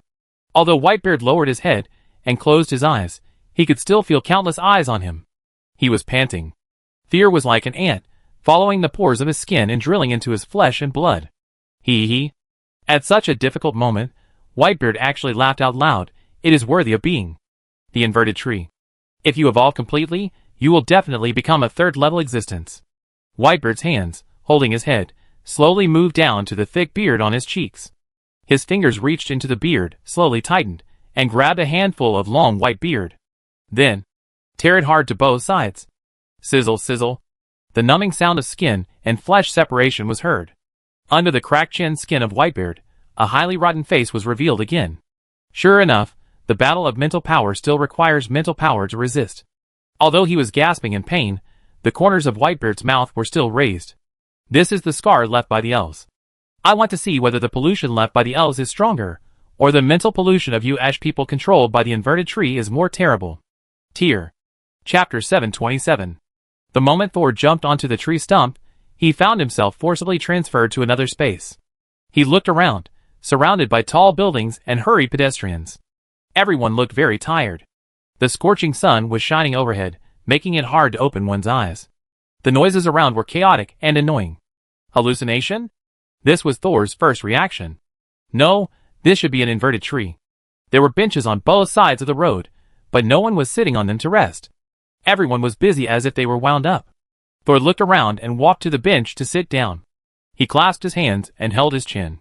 The inverted tree can copy the world within a certain area, but for the normal world, it is inverted. Thor closed his eyes, his spirit body shook slightly, and he immediately felt the uncoordinated gravity on his body. However, Thor did not immediately resolve this uncoordinated feeling, but let himself stay in this inverted city. The last time I came here, it was empty, but now it's so lively. It seems that all the people in the inner city have gathered here. At this time, people on the street were walking hurriedly, and only Thor was sitting alone, extremely active and quiet, forming a sharp contrast. Thor seemed to be just sitting there, but he was actually observing every passerby. They looked no different from normal people, and even their expressions were very vivid. Some were sad, some were anxious, and some were happy. It was like a real world. But after observing for a while, Thor found that the scene in front of him was repeating. For example, a brown-haired man who hurried past him 10 minutes ago walked past him again, with the same movements and expressions. Thor clearly remembered the appearance of everyone who walked past him. Everyone walked at a different speed, so the frequency of appearing in front of him again was also different. When 36 minutes passed, the last person appeared in front of Thor again. This time, Thor didn't let him pass, but stood up and stopped him. The stopped man looked up in confusion, without saying anything, and just stared at Thor. As this man was stopped, the others seemed to be touched by the clockwork, and one by one they slowly stopped. They stopped near Thor, and looked at Thor blankly like the first man who was stopped. But no matter how many people gathered around, no one spoke. The extreme movement completely turned into extreme silence in a short period of time. A strange scene was formed. Let me see where the connection between you is. Thor broke the silence. He smiled and looked at the people in front of him, slowly narrowing his eyes. A ball of translucent silk thread spread out from his body. These silk threads did not touch the people in front of him, but kept stirring around the people in the clear air. There is no fate line. The smile on Thor's mouth slowly disappeared. Just like the wizard Jonah outside, they are all dead. Dead people don't necessarily have no destiny line. If they can become a relatively stable vengeful spirit, or even a powerful evil spirit, they will have a destiny line. It's just that compared with the living, it's intermittent. Only the 4 consciousness bodies raised by Thor have destiny lines similar to those of living people. You are not living people, and you don't have independent consciousness. You are the pollution that appeared in the ancient city of Archaster, just like those Ash people. Thor took back his destiny line. When I was in the ancient city of Archaeost, I saw many people who seemed to have turned into monsters in a moment. And there was a translucent thread on their heads. At that time, Thor didn't know what these thin threads were, and thought they were similar to the strings used to manipulate puppets. After successfully developing the fate lines in his body, he realized that those should be the fate lines that were forcibly pulled out of the bodies of the polluted. Thor has not yet studied what it would be like if the fate lines were pulled out and controlled by others. But now, these people in front of me may be one of the answers. The dead without the fate line have become puppets that are randomly arranged and controlled inside the inverted tree. Just like the most ordinary NPC in the game, they don't even have a line, and they act according to the established settings. When their established actions are interrupted, they will fall into confusion. Thor suddenly raised his left hand. Snap! He snapped his fingers. A powerful mental wave spread out in all directions along with the sound. It was as if the spring breeze rippled the lake water and caused waves. Every person who stayed by Thor's side was like a lake, with their bodies twisted like waves. Bang! Bang! Bang! From the inside out, the skin of these twisted people burst like balloons, dispersing into a ball of gray smoke. The gray mist seemed to gather and disperse, and a group of human figures could be barely seen. But after turning into this ghostly appearance, a little transparent thin line gradually emerged from their heads. Thor just now completely broke the power that imprisoned these undead and tore off their disguises. It was indeed the Ash Man he had seen before. Sure enough, the pollution inside Archaster was actually created by the inverted tree itself. At that time, it only affected ordinary people in the outside world on a small scale, but now it has been so blatant that it has dragged the entire inner city in. What is the purpose of doing this? Thor flicked the Ash Man closest to him, and the latter immediately turned into dust and fell to the ground. Dispersed, so fragile, the inverted tree can pull in so many souls, but it can't maintain its strength? Thor suddenly laughed as if he had discovered someone's secret. It seems that what Wizard Jonah said is not completely wrong. There is indeed a problem with the state of the inverted tree, and this problem is likely caused by Beth, the Dean, and Char. Char, this paranoid man really did something big. The light around him suddenly dimmed. Thor was shaken by the alternation of light and darkness, and realized that the surroundings had changed from day to night without knowing when. The Ashmen who had just surrounded him were gone. Did you transfer me to this place because I found something? He looked around again. There was a bright moon above his head. There were tall buildings on both sides. It was just that these tall buildings were too dense, with almost no space between them. They formed a circle, enclosing Thor in a small open space. It was as if they were going to lock him in a cage. There was also a street lamp on Thor's left, emitting a dim light. Unlike the bustling daytime, this night scene was very quiet, with only a few vague footsteps occasionally. It was like someone was walking barefoot on tiptoe on the stone road. In the footsteps, you could hear the sticky sound of flesh and stone. A trace of fear spread from the deepest part of my mind to my forehead. The street lights above my head crackled, flickered a few times, and then became dimmer as if the equipment was aging. Thor looked up and saw that the full moon had turned into a crescent moon. In the darkness behind the street lamp, there was a huge shadow that looked like a human being but was 5 or 6 meters tall. So many? Thor blurted out. What a surprising discovery. He stopped looking around, and the moon that suddenly turned round again. Thor pulled up the cloak behind him and wrapped himself tightly from head to toe. 2 seconds later, the body wrapped in the cloak suddenly shrank, and in the gap between the cloak and the ground, gray translucent tentacles slowly stretched out. Chapter 728. The orange cat Kate used 4 legs to run wildly on the ground like a real cat. He, meow meow, screamed miserably, tears rolling down the fur on his face. I hate ghosts! I hate ghosts! The orange cat, who had a special experience with ghosts, tried his best to hide from the shadow behind him. If he still used the body of the strong man, he might be able to hold back his fear, but now the cat's instinct forced him to be completely overwhelmed by the fear growing in his heart, and he only wanted to escape from this place as soon as possible. It was getting darker and darker. He passed one street lamp after another, but still couldn't run out of this block. The crescent moon in front of his head seemed to be guiding him forward, and also seemed to be laughing at his cowardice. Where is this place? Why can't I run out? The information is wrong. The information is wrong. Such a terrible place is definitely not a space that a second-level wizard can create. At this time, Kate regretted agreeing to Whitebeard's request to come here together to find a way to open the door in her body. Even if he can't become a powerful third-level wizard, he can still be a free second-level wizard. Even if he can't turn back into a human, he can still be a living cat. This road may not lead to escape. I must find another place to escape. Abnormal. The most abnormal place may also be the exit to escape from here. Kate stared at the cat's eyes, and the pupils had expanded to the same size as the eyes. With the bonus of the cat's dark vision, he looked left and right. In front of him was a road with no end to it, and behind him was a black shadow that could not be shaken off. Kate thought that maybe he could enter the houses on both sides. But when he finally managed to see the surroundings clearly, he was horrified to find that he had been running for so long, but the buildings around him had not changed at all. But when he first observed, the buildings on both sides of the road were always different in height and staggered. There was no completely identical, repetitive street scene.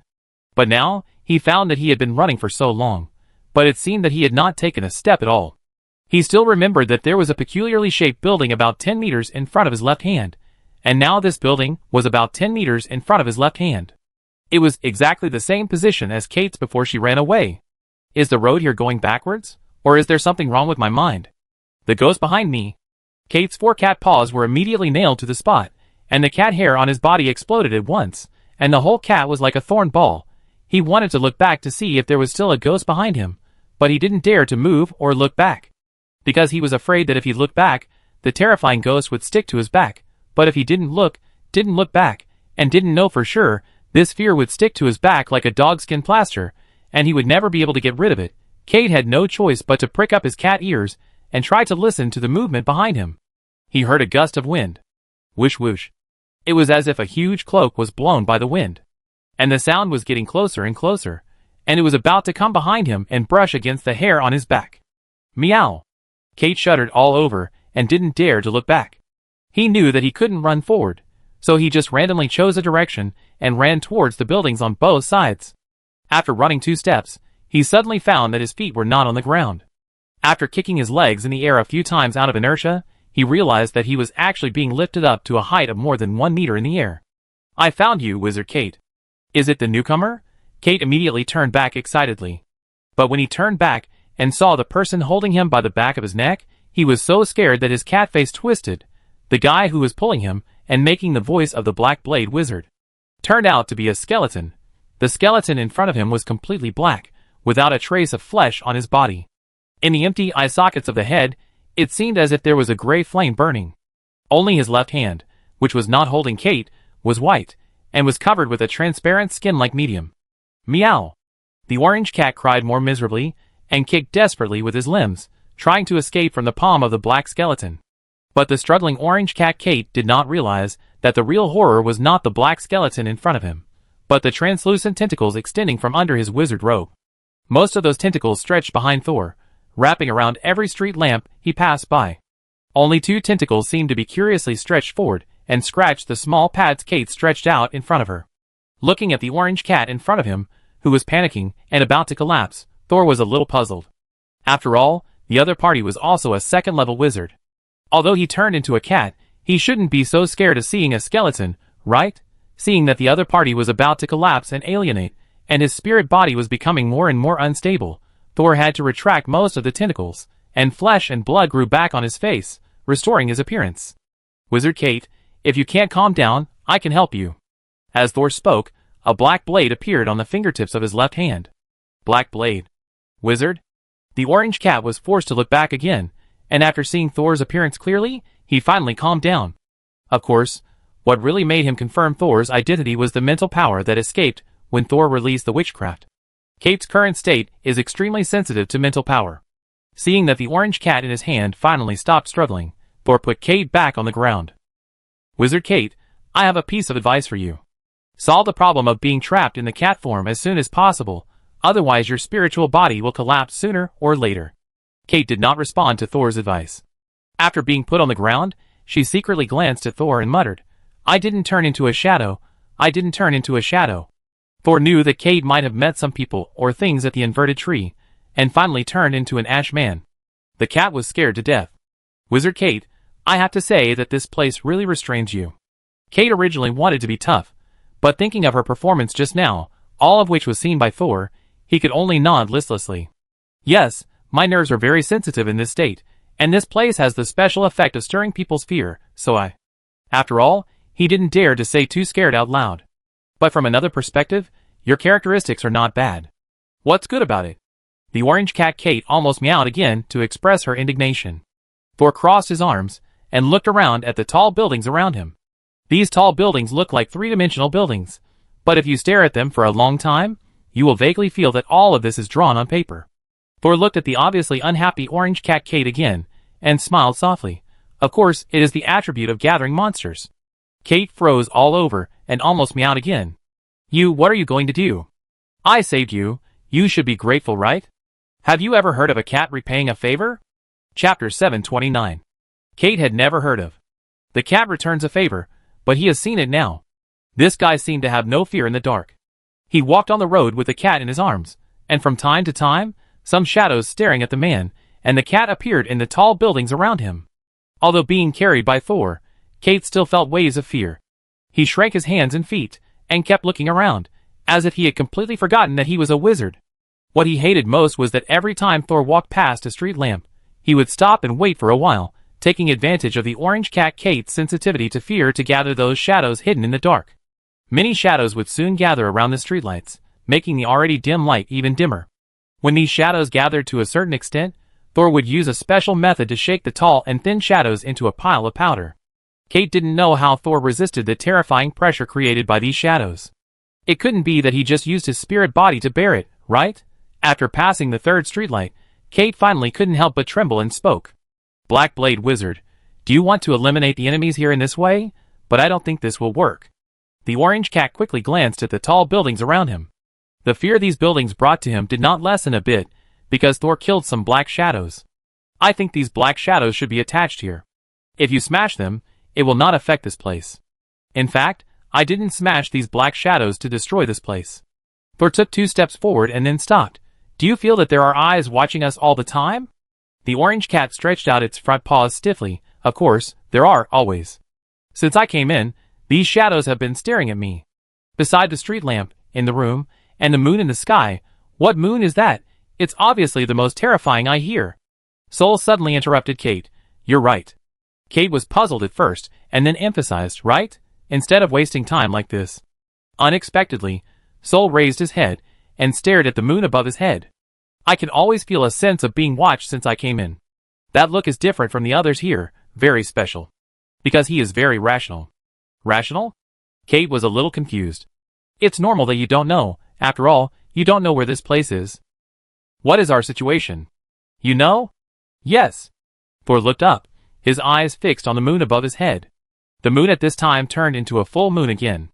It seemed to be looking at Thor. Thor said loudly, this is actually a replica of the ancient city of Stena by the inverted tree. But there has always been an existence here that does not belong to the ancient city of Archaeos, and has not been discovered. It exists so blatantly that I have never considered that it may not be the product of the inverted tree. The moon above his head was bending up little by little under Thor's gaze. Right, Mr. Moon? As soon as Thor finished speaking, the moon in the sky fell at the speed of free fall. Then, isn't that the moon? Kate finally got free, immediately jumped off Thor's hand, and ran back 7 or 8 steps before stopping and turning to look at the sky. What's so strange about this? The moon fell directly in front of Thor, floating about 1 meter above the ground. Only when you get closer can you see that the moon is actually a light sphere shell. It's just that 2 eyes and a mouth suddenly grew on the shell, and they started to complain about the orange cat. Is the moon you see the moon? Does it mean you are really a cat just because you look like a fat cat? Do you think everything around you is an illusion? Kate was stunned by the moon. Although he wanted to say that he was not fat, he had no chance to speak. Seeing that the orange cat had no reaction, the moon seemed to think that he was not a threat, and looked at Thor again. I saw you as soon as you came in, and I knew you were not a good person. You pretended to be honest and deceived everyone, even me. Damn, trusting strangers will pay the price. Thor raised his eyebrows, and he suddenly knew who the moon in front of him was. Wizard Char? You don't have to pretend. If you didn't know who I was, would you deliberately show your strength in front of me to lure me out? Char is sick again. He always assumes the worst of others. However, It may be because of this character that he is an outlier among the spirits absorbed by the inverted tree. Whatever you think. Thor was too lazy to explain. I came here to get something. But the state of the inverted tree has obviously changed. So I need to figure out one thing. What is the current state of the tree?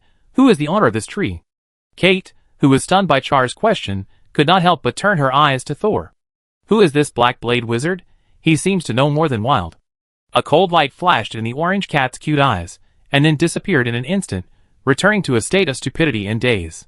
He tried his best to reduce his presence, while pricked up his ears to listen to the conversation between the two. Humph, why should I tell you? Xiaya, who turned into the moon, snorted coldly, are you also coveting the inverted tree? That's not something you can covet. Thor crossed his arms and sneered. Why do you care about these things? Anyway, no matter who it is, it can't be you, a spirit that has long become a puppet. The moon's eyes narrowed suddenly. Are you provoking me? Don't waste your time. You just need to know that if I don't help you, you will be trapped in the inverted city forever, forever and ever, until you also become the cocoon of the inverted tree. The moon threatened Thor and Kate fiercely. Don't bother with that. Thor suddenly stepped forward and stretched out his hand to touch the moon. The moon rose rapidly, and in the blink of an eye it reached the height of a street lamp. But Thor's speed was not slow either. Not only that, the gray translucent tentacles he suddenly swung out were even faster, directly blocking the moon halfway, and quickly wrapped around him, tying a knot around him. You? Seeing Thor take action, Char seemed to have forgotten that he had taken the initiative to fall from the sky. You liar, you really want to kill me.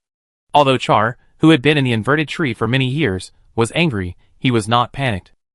While cursing, he prepared to change his form and escape from the knot made by Thor. So the round moon turned into a crescent moon in the blink of an eye. But Char found that the rope that bound him actually shrank along with him. It turned out that there were rows of suction cups on the tentacles that tied him, firmly adhering to the surface of the moon. Thor pulled back the tentacles slowly, watching Char trying to break free but unable to. Although your consciousness is still independent, it has obviously been affected by the inverted tree.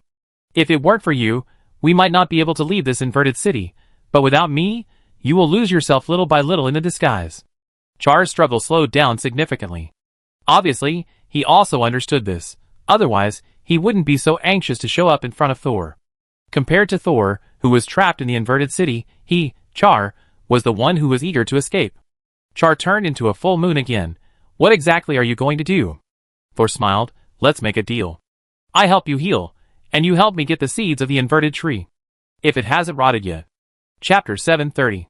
Although Char stopped struggling, he did not believe Thor. You? Treat me? Do you know what happened to me? Do you think that you can help me suppress the pollution temporarily under the banner of treatment, and then let me work for you? It seems that Thor stayed in the same place for too long, and the street lights in front of and behind him dimmed again. The shadow also made Thor's expression blurred. But his voice was unusually clear. You may not know that in the past few years since I left our hoster, I have been working part-time as a doctor, and I am still good at treating pollution. Thor's voice was very natural and confident. Besides, even if I don't know what happened to you, can't you tell me? No matter how powerful a doctor is, he must learn the cause and symptoms from the patient before treating him. If you want to get out of this predicament, just cooperate with my treatment. The sudden strong tone and the pressure of mental power made the moon in front of him and the orange cat behind him both look half a head shorter. Scared by Thor's sudden strong pressure, Xia's lips trembled, but he said, You really hide your strength. What level are you at now? What is your conspiracy? It's really troublesome to trade with Char. He always regards Thor as a profiteer and doubts his intentions. Although Thor is indeed a profiteer. Now, the profiteer has run out of patience and rubs the moon on the ground. Stop talking nonsense. I just want to ask you, do you want to treat it or not? Treat. Char's desire to survive finally defeated his paranoia, and he kept saying, Treat, meow. Even Kate behind him repeated mechanically. Thor heard the cat's cry and looked back. Kate was already 20 meters away from him. Don't run around. Yes. The orange cat quickly took up his short legs and ran to Thor's side, behaving very honestly. Thor looked back at Char, who had also become honest, took a deep breath, and let go of his hand. He thought to himself, Sure enough, my style of dealing with things is still too gentle. Is it because I was promoted too quickly and didn't come into contact with other forces, so I haven't been able to change my original mentality? Seeing that Thor finally let go of his hand, Char quickly took a breath and said, It's not safe here. Let's start from another place. After saying that, the moon that Char transformed into suddenly lit up, and the white light enveloped the figures of Thor and Kate. When the white light disappeared, the three of them actually came to a house. Thor looked around and immediately remembered that this was the villa where Char had lived before his death. He also remembered that there was a space teleportation array hidden in the basement of the villa. Oh my god, how did you do it? Kate rubbed the ground with her cat's paws, and the pads of her paws gave her real tactile feedback. If you can live here for more than a year, you can too. Facing the orange cat, Char couldn't help but use a mocking tone. But when he turned around and saw Thor, his momentum was gone. The moon-like outer shell light cover slowly cracked, revealing the wizard inside. Char turned back into a human in this villa. But this appearance was not exactly the same as before. The Sia in front of him was shirtless, and tender green branches were growing on his forehead, cheeks, neck, and arms. It was as if a seed had taken root in his body, and cruelly penetrated his internal organs, and skinned a sprout. He looked down at the branches on his body and sighed, "You are right. If no one helps me out of this predicament, I will be assimilated by the environment here and become Beth's puppet completely." Beth? Thor was not surprised to hear this name. Yes, Beth. If you want to understand the cause of the pollution on me, you must know Beth and the inverted tree. In fact, the real controller of Bidong College is not the dean, but Beth, who seems to be only a first-level wizard. And she is actually the previous dean of Bidong College, that is, the third-level wizard of Bidong College. Crack! The orange cat's jaw was dislocated. Sol frowned, but did not interrupt Char. Then, Char recounted what happened in Bidong College from his perspective. Beth was once a powerful third-level wizard, who led the Bidong Academy to defeat the army of the Kerma Empire. But she was actually a loser. She was forced to leave the No Man's Land with the Academy, because she was driven out because she failed to snatch the territory from Clark.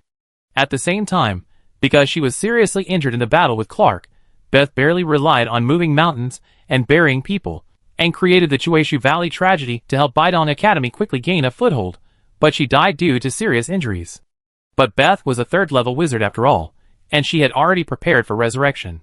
She used her own body to feed the inverted tree, and gradually cultivated it into a huge demonic creature that could cover a city. Beth used the branches and resin of the inverted tree, mixed with her blood to create a container for herself that could make her similar to a living person. She also placed her soul in the inverted space of the inverted tree, and used the soul and special energy absorbed by the inverted tree to maintain the daily loss of the soul, and ensure that the soul would not be easily polluted. Beth thus completed the task of resurrection in disguise. But resurrection is, after all, an out-of-scope topic for a third-level wizard. With a new body and ready to recover her strength as soon as possible, Beth soon noticed something strange. The gradually powerful inverted tree actually began to compete with Beth for nutrition. And the most difficult thing for Beth was that she couldn't really compete with the inverted tree. If she lost the competition, she would be contaminated even if she didn't disappear due to excessive weakness. If they win, the upside-down tree will starve to death, and the soul attached to it will naturally have no habitat. After thinking for a day and a night, Beth finally decided, since the nutrition is not enough, then eat more. From that day on, the Bidong Academy, which had not yet established a firm foothold, began to desperately expand its enrollment. As long as the students who came had magical qualifications, they would accept them all regardless of their qualifications. However, the number of wizard apprentices was not large after all, so the Bidong Academy began to change its strategy and mainly recruited ordinary people to settle in the ancient city of Guster. Quantity guarantees quality. The inverted tree will hide underground, enjoying the soul fragments provided by all the people on the ground. Despite so many people sharing, some people still died under the exploitation of the inverted tree day after day. And because their souls have been absorbed by most of them, they can only become ashes after death. They are not even spirits. As the city of Archaeost is getting bigger and bigger, and the residential buildings are getting taller and taller, even if there are dozens or hundreds of casualties here, it is not noticeable. But the problem was not solved perfectly. As the inverted tree became stronger, its appetite also grew. If Beth wanted to maintain the stability of her spirit, she had to continue to feed the inverted tree, and then helplessly watch it continue to grow stronger. Everything would fall into a vicious cycle. Before things developed to the point where they were difficult to solve, Beth made another decision. She wanted to abandon the original locator that she chose as her major in Earth attribute, and instead turn the inverted tree into her new locator. From then on, the two would be combined into one, and she would no longer have to worry about the problem of competing for nutrients, and she could better control the inverted tree. For this decision, Beth would sacrifice everyone in the city. Chapter 731. When Beth was ready to sacrifice the entire city of Archaster, she decided to flee the western region with her confidants. Since no one was staying here, she naturally didn't care what impact this sacrifice would have on the entire western region of the continent. However, just as she deceived more and more people, a small accident and a small negligence caused the entire sacrifice to stagnate. This small accident was naturally the Shea wizard who had been captured by Beth long ago, and whose spirit was controlled by the inverted tree. After listening to Char's story, Thor looked up and down at the spirit in front of him. How did you do it? Char, this is my secret weapon, I can't tell you. Thor didn't make it difficult for him. Well, anyway, my target is not you. But there is one thing you must tell me. Why are you in this state now? Char became irritable, as if he was uncomfortable introducing his hidden dangers to others. But thinking of his own situation, he quickly gave the answer. After my soul was sucked into the inverted tree, although I barely maintained my independent consciousness, I had to obey Beth's command in many actions. I have always been careful not to be exposed, and only occasionally do some things of my own to maintain myself. Later, when I realized that the entire inverted tree was actually absorbing the souls of the residents in the city, I knew I had to find a way to leave here. As long as I am trapped here, one day I will become the nourishment of Beth and the inverted tree like those absorbed souls. So I planned to take away a key node in Beth's magic circle a few months later, when she ran to the center of the inverted tree again. I took advantage of her being trapped by the magic circle and escaped immediately. You are so brave. Kate stretched out her cat claws to Xia. Even though Beth is a spirit, she was once a powerful third-level wizard. If you destroy the magic circle casually, you will really trap her. Thor looked at Xia and pursed his lips and ignored it, knowing that there was a secret. What happened next? Thor asked. Char then skipped the most critical point. Beth then started her sacrifice in advance to prevent me from escaping, and directly pulled in everyone in the inner city to help her stabilize her spirit. So now the entire inner city has turned to ashes? Thor crossed his arms, the soul was extracted, and the body turned to ashes. Almost, Char said, because she absorbed a lot of spirits before she was ready. She is trapped now, and can't come out to catch me, but if she can control herself, she will definitely come and tear me to pieces. Char looked solemn, obviously afraid of Beth's threat. Then why can't you leave the inverted tree now? Since you have made so many preparations, you must know how to leave, right? Of course I know, but I won't tell you until you help me get rid of the imprisonment. Didn't I say that I will help you heal, and you will help me find the seeds? The imprisonment on you is also a disease for you, so I will naturally help you heal.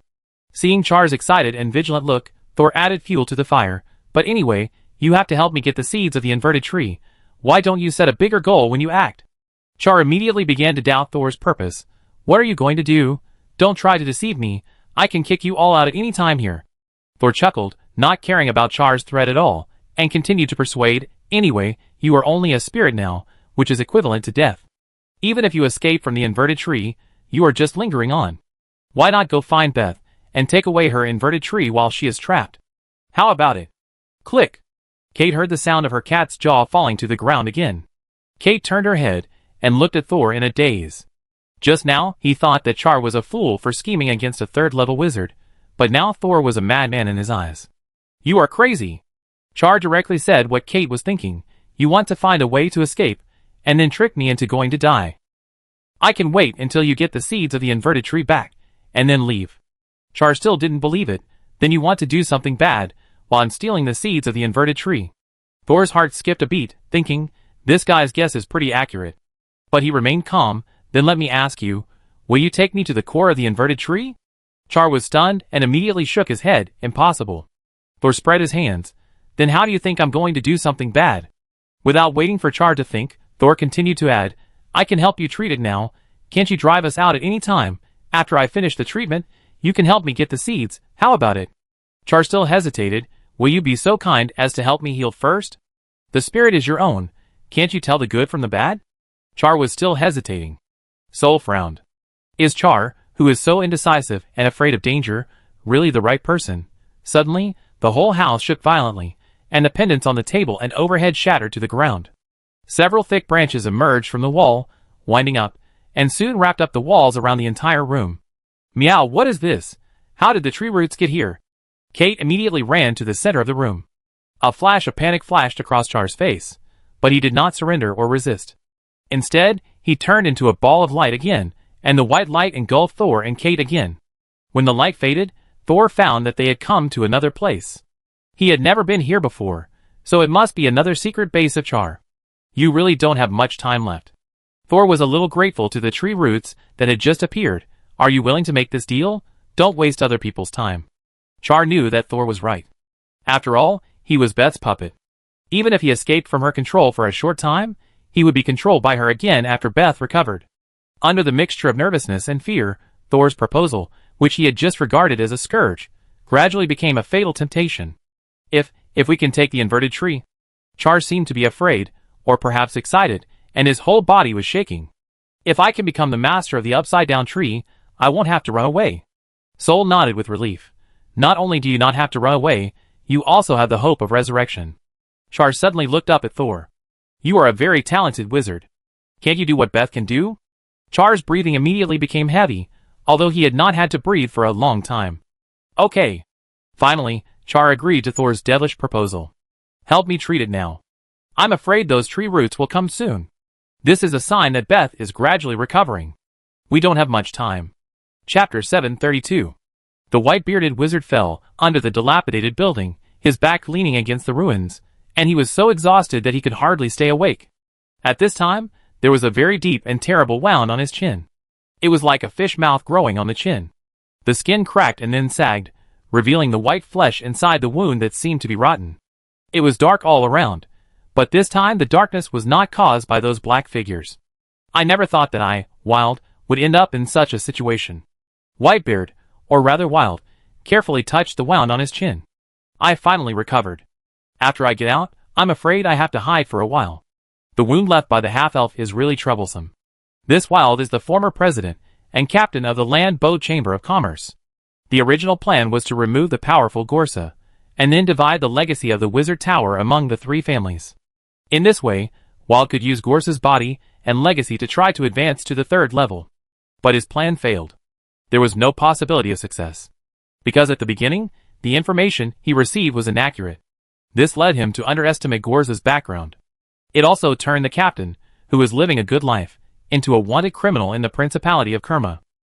If Gorsa had not been promoted suddenly and left the Western continent, Wild's life would probably be even more difficult. Of course, he is not living well now. The wound left by the half-elf's pursuit has never healed. The half-elf's combat power is not top-notch. What is really scary is the pollution he carries with him. The wounds caused by the opponent will grow on their own. If they are not suppressed well, the wounds will continue to deteriorate until Wild becomes a pile of rotten meat. But after being injured for a long time, Wild also found a way to transform the pollution in the wound into his attack power. However, this method hurts others and himself. After each use, he needs to suppress the wound again. Now Wild has not been able to leave the city full of strange shadows, so naturally he dare not heal the wound immediately. He had been leaning against the ruins for a while, and had not been attacked again. Although he was thankful, he also felt strange. Did those shadows think they couldn't kill me and retreat? Otherwise, why didn't they appear for so long? Can I find a chance to leave? Speaking of leaving, Wild hesitated again. He hadn't found Dean Bidom's method to open the door in his body, and he didn't know if that method was here, so he wanted to leave. But he didn't want to leave. Suddenly, a voice came from behind Wild. You are special. It was a woman's voice. The voice was a little hoarse, without any fluctuations. Like a puppet. Wild's face turned pale, and he turned back suddenly, and saw a branch as thick as his forearm sticking out from the crack in the wall at some point, with two brown leaves on the tip. The two leaves opened and closed. The woman's voice came from inside. When Wild was in doubt, the woman spoke again. If you want a way to advance to the third level, I have it here. Wild's eyes warmed up. Even though he knew that the front might be a trap or an illusion, he couldn't help but get excited when the clues he had been searching for many years appeared. Of course, he was still very alert on the surface. Who are you? Beth. Wild was a little confused, but soon he remembered a name that had been buried in the ground for a long time. Beth Anna? Are you Beth Anna from the Borderlands? Wild used to do business in the Borderlands. People who are familiar with the history of the place, as long as they combine the Bidon Academy, the Borderlands, and powerful wizards, they will come up with the name of Beth Anna. A ruthless person, who lost in the battle for power in the Borderlands, and broke out of the Chueshu Valley, with most of his followers. A ruthless and powerful third-level wizard. The reason for her defeat was probably because she faced Clark, who had the background of the Stargate Council. Otherwise, it is not certain who will win or lose, and even if she lost, she still retained her power, and a powerful demonic creature with the same growth potential. Thinking of this, Wild finally realized that the tree root wall, the big tree stump, this strange night world, and the branches in front of him were probably the demonic creatures cultivated by Best Anna. It turns out that there has always been a third-level wizard in Bidong College. Wild was a little panicked. The rumors outside are not true. The dean's loss of control and alienation due to pushing the door is probably a bait to attract Wild's second-level wizards like us. If he knew that there were still third-level wizards in Bidong College, he would never break into Bidong College again. However, Wild was not desperate at this time. After all, Best Anna in front of him was still communicating with him. If there is communication, it means there is a need. In other words, he is still useful. Thinking of this, the temperament of the former president of the Chamber of Commerce returned to Wild. Master Wizard Best Anna, please forgive me for accidentally breaking into your territory. No need to talk nonsense. The leaves on the opposite side didn't want to listen to Wild at all. Your spiritual power is very special, and can enter the tree core space. I want you to come in and capture a spirit. If you can do it, I will tell you how to advance to the third level of the door pusher, and I can also provide you with the spiritual power needed for advancement. But if you can't do it, and can't satisfy me, then you will become my nourishment. This time the voice still had no ups and downs, but it brought a chill that made Wild's hair all over his body tremble. I follow your instructions. What do you need me to do? Wild endured the pain in his jaw and tried to smile. There was no way. He was weak and didn't even have the opportunity to make conditions.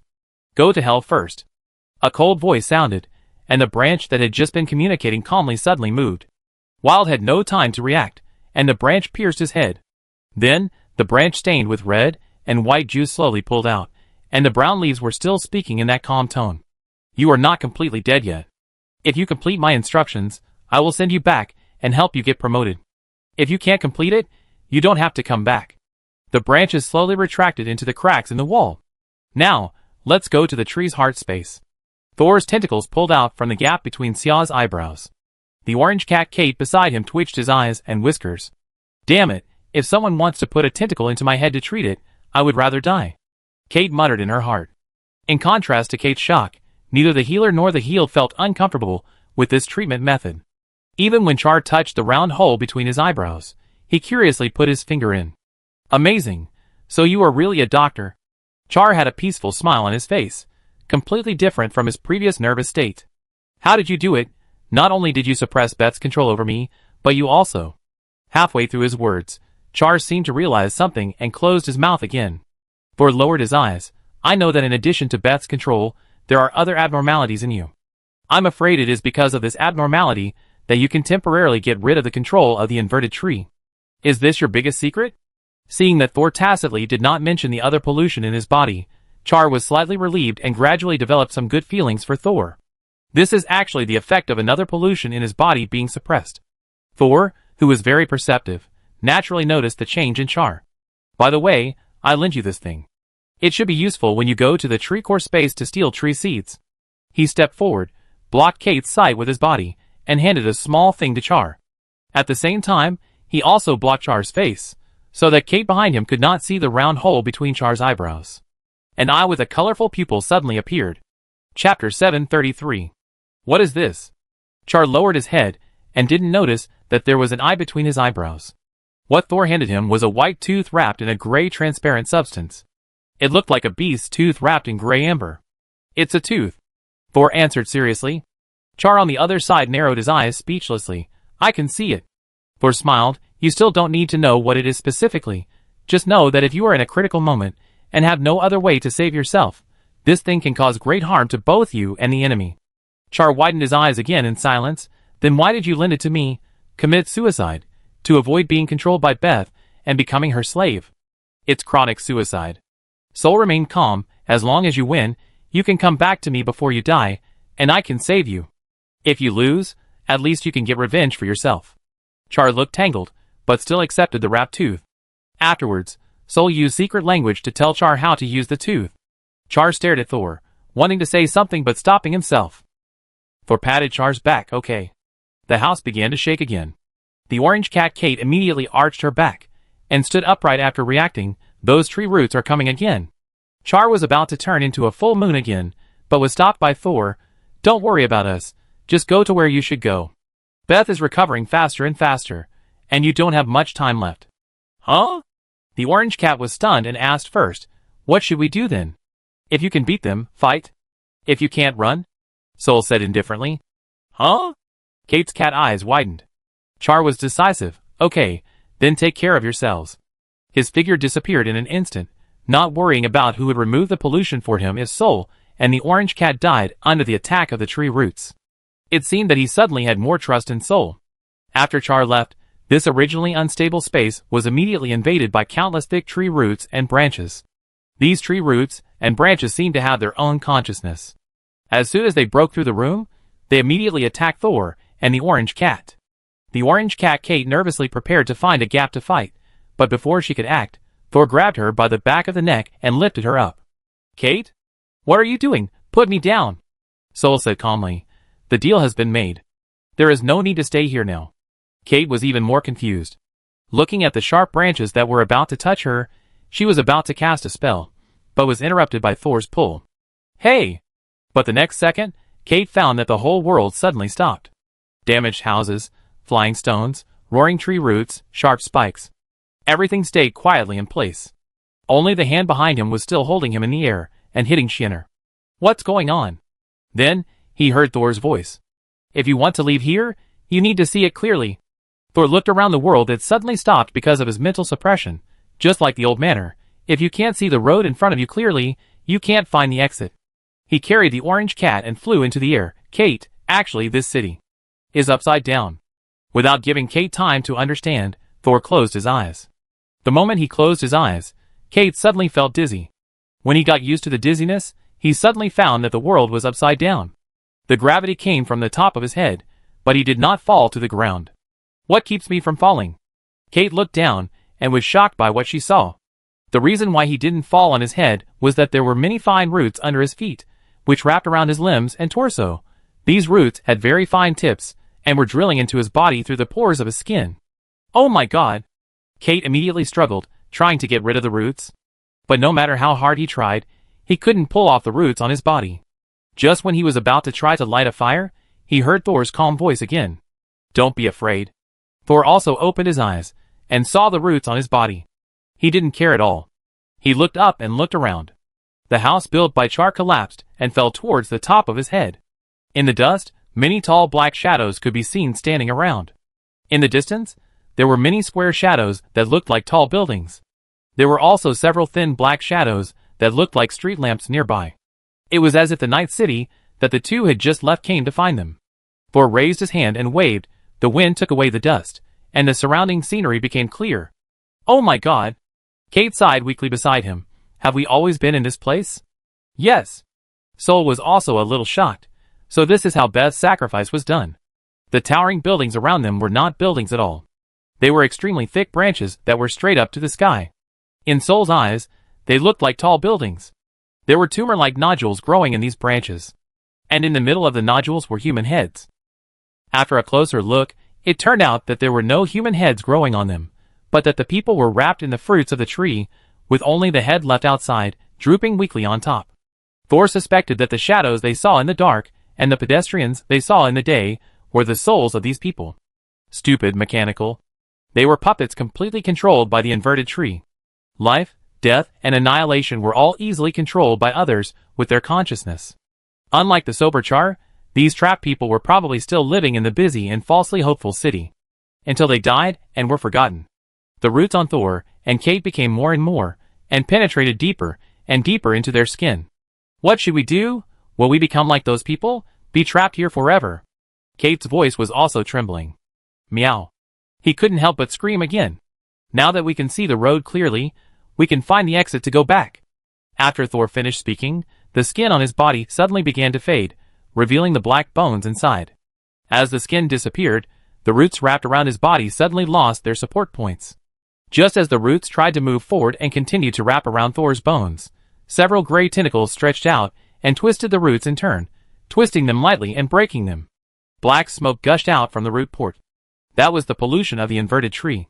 When Thor was still a first-level wizard, he didn't dare to get entangled with the roots because of this pollution, but now, the black viscous liquid was spit out by the suction cups on the tentacles, sprayed directly onto the black mist, and then stained the nearby roots. These black liquids were like piranhas suddenly put into the water. Once they came into contact with the black smoke and roots, they began to corrode desperately and spread rapidly, directly clearing all the nearby roots. Kate was carried by Thor, and naturally was stained with black liquid. Seeing the corroded roots, he thought he would also fall into the same situation, and was frightened and kept calling meow meow. After calling for a while, he realized that the black liquid on his body had only corroded his roots, and he was not hurt at all. The branches and roots around him instinctively feared the black liquid released by Thor, and they curled up and retreated one by one. A large number of roots retreated, revealing a light spot not far from Thor's feet. There. Kate immediately realized that was the exit from the upside-down tree. It turned out to be underground all the time. Thor looked up at the top of his head for the last time. There was a sea of black fire, and countless figures were struggling in the sea of fire. Then, he restored his appearance and took Kate to fly towards the light spot. Passing through the light spot was like traveling to another world. With a flash of light, Thor and Kate returned to the bare tree stump with a very fresh cross-section. Chapter 734. Meow, we're back. Kate felt Thor release his neck and immediately jumped to the ground. After Thor released the orange cat, he immediately looked around. Has the white-bearded wizard not come out yet? But he had been walking around the city at night for a long time, and didn't find Whitebeard, so he thought he had found the exit. In fact, if Thor hadn't been looking for an opportunity to steal tree seeds, he wouldn't have stayed in there for so long. Oh, don't worry about Wild, he's a thief and won't die in there. After being brought out by Thor, Kate was obviously more flattering. The black liquid just now made him feel scared. He was afraid that Thor would be unhappy and sneer at him. Wild. Hearing this name, Thor suddenly realized, it's unlikely that we have the same name. I didn't expect the captain of the land boat to hide here. Did he know who I was? While Thor was thinking, Kate was still sighing. Baden College has become like this. I guess their dean has also become a flower bud. What we are looking for. Huh? Kate stopped talking halfway because he found that a person suddenly appeared on the tree stump, which was originally empty and had nothing on it. An old man with disheveled hair, wrinkled face, and confused eyes. Dean Pound. Although he had not seen him for a long time and his appearance and demeanor had changed greatly, Thor recognized his identity at the first time. Baden College, Dean Pound. Is he Dean Pound? Kate was delighted and was about to go over, but stopped when he saw something behind Pound. Those are the roots we encountered. Behind Dean Pound, there are dense and long roots.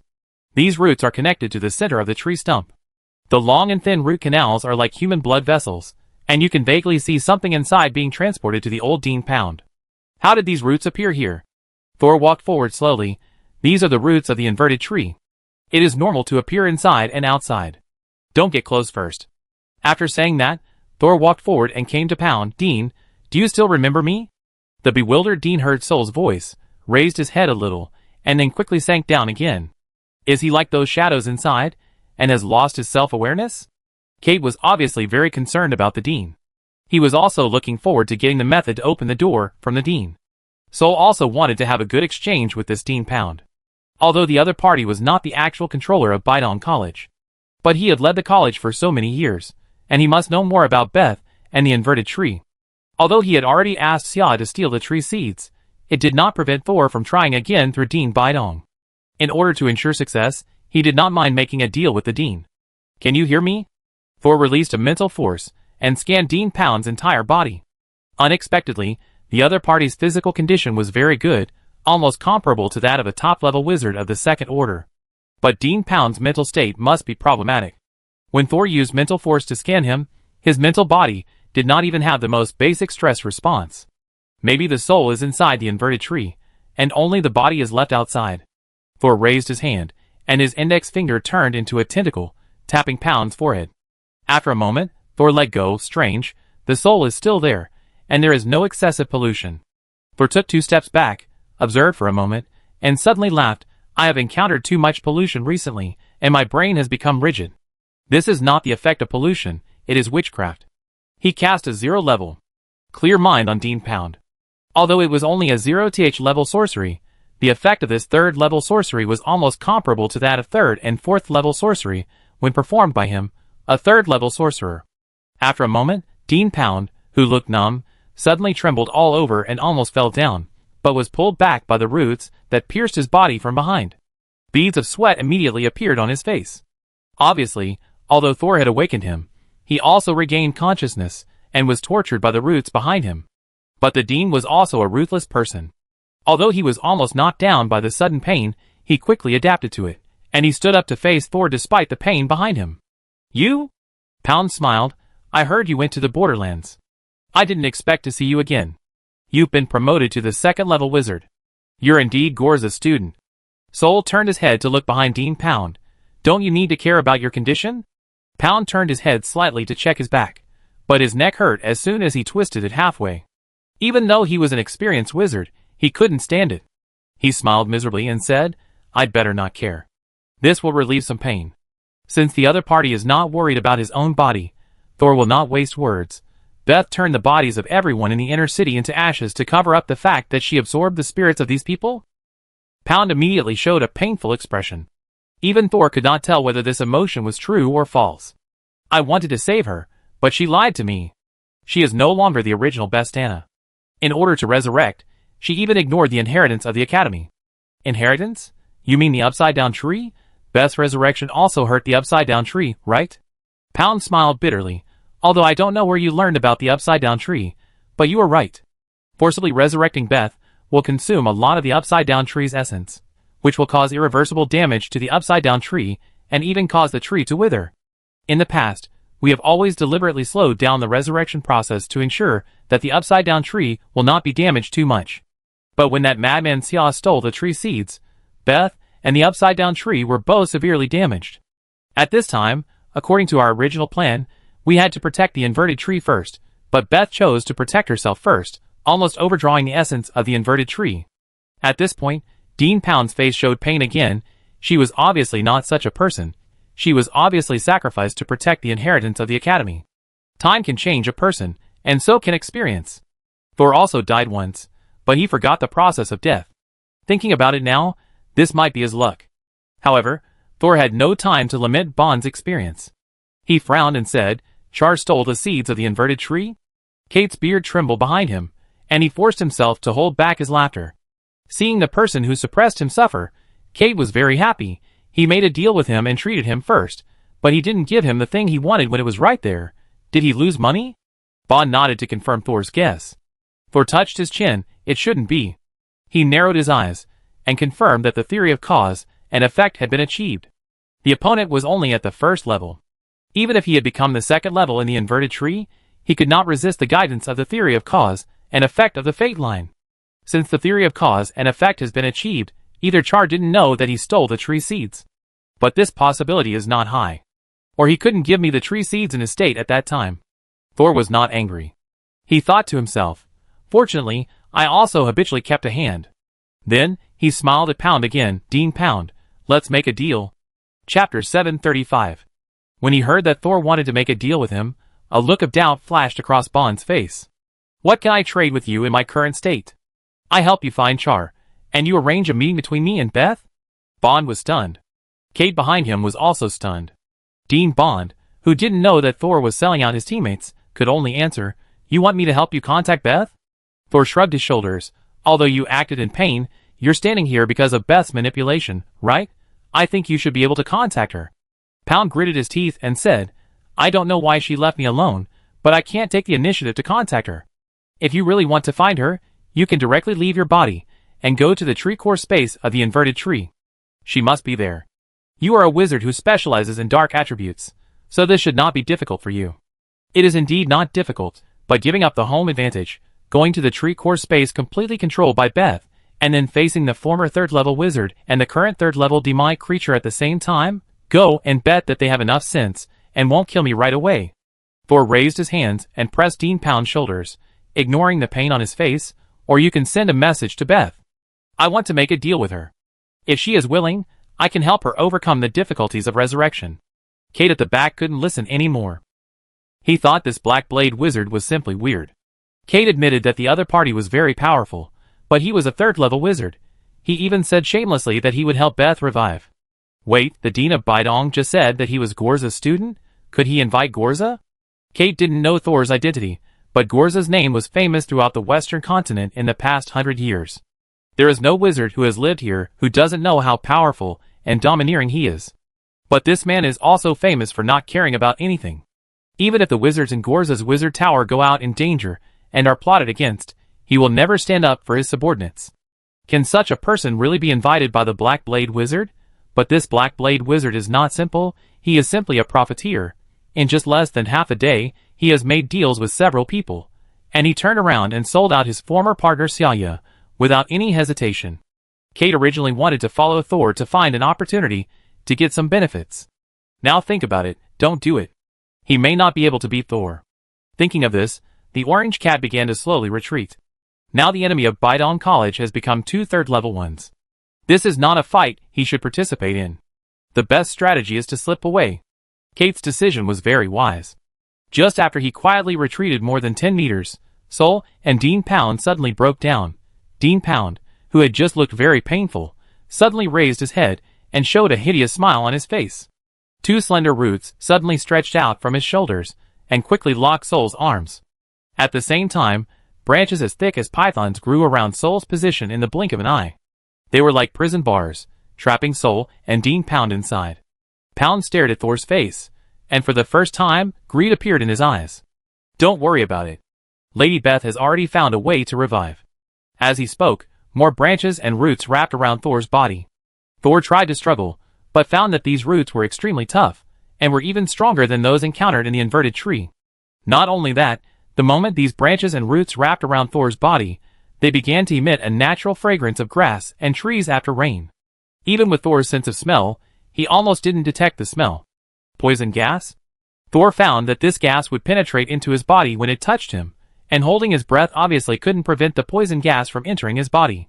Seeing that Thor failed to break free several times, the surrounding prison was completely closed, and germination had begun to work, and Pound finally didn't need to pretend anymore. The wrinkles on his face turned into deeper textures, and his gray hair and beard became thicker and longer, exactly the same as the roots behind him. His skin turned into brown bark, and his eyes, mouth, nose, and other facial features turned into several holes on the tree.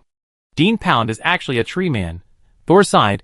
It turns out that you have merged with the upside-down tree a long time ago. No wonder there are so many roots on your body. But why do you want to help Beth? Aren't you afraid that she will really kill the upside-down tree? You won't survive that way. Pound didn't explain. He was just extremely excited. Originally, we just wanted to attract some greedy second-level wizards, but we didn't expect to catch an arrogant new third-level wizard like you. It's a pleasant surprise. With you as nourishment, Lady Beth will definitely be able to successfully revive. Just as Thor was about to say something, a loud explosion suddenly caught his attention. This sound came from outside the closed branch cage, and it was not just one, but more than a dozen, continuous. The huge explosion sound was getting farther and farther away. From inside to outside, it seemed that a series of explosions occurred with the upside-down tree as the center. This sound did not stop for a long time, and it shook the earth and mountains, and the power became stronger and more terrifying. Thor could already imagine the tragic scene of the outer city of Archaster. Even if he was trapped in the branches, he could imagine what kind of horrible disaster was happening outside.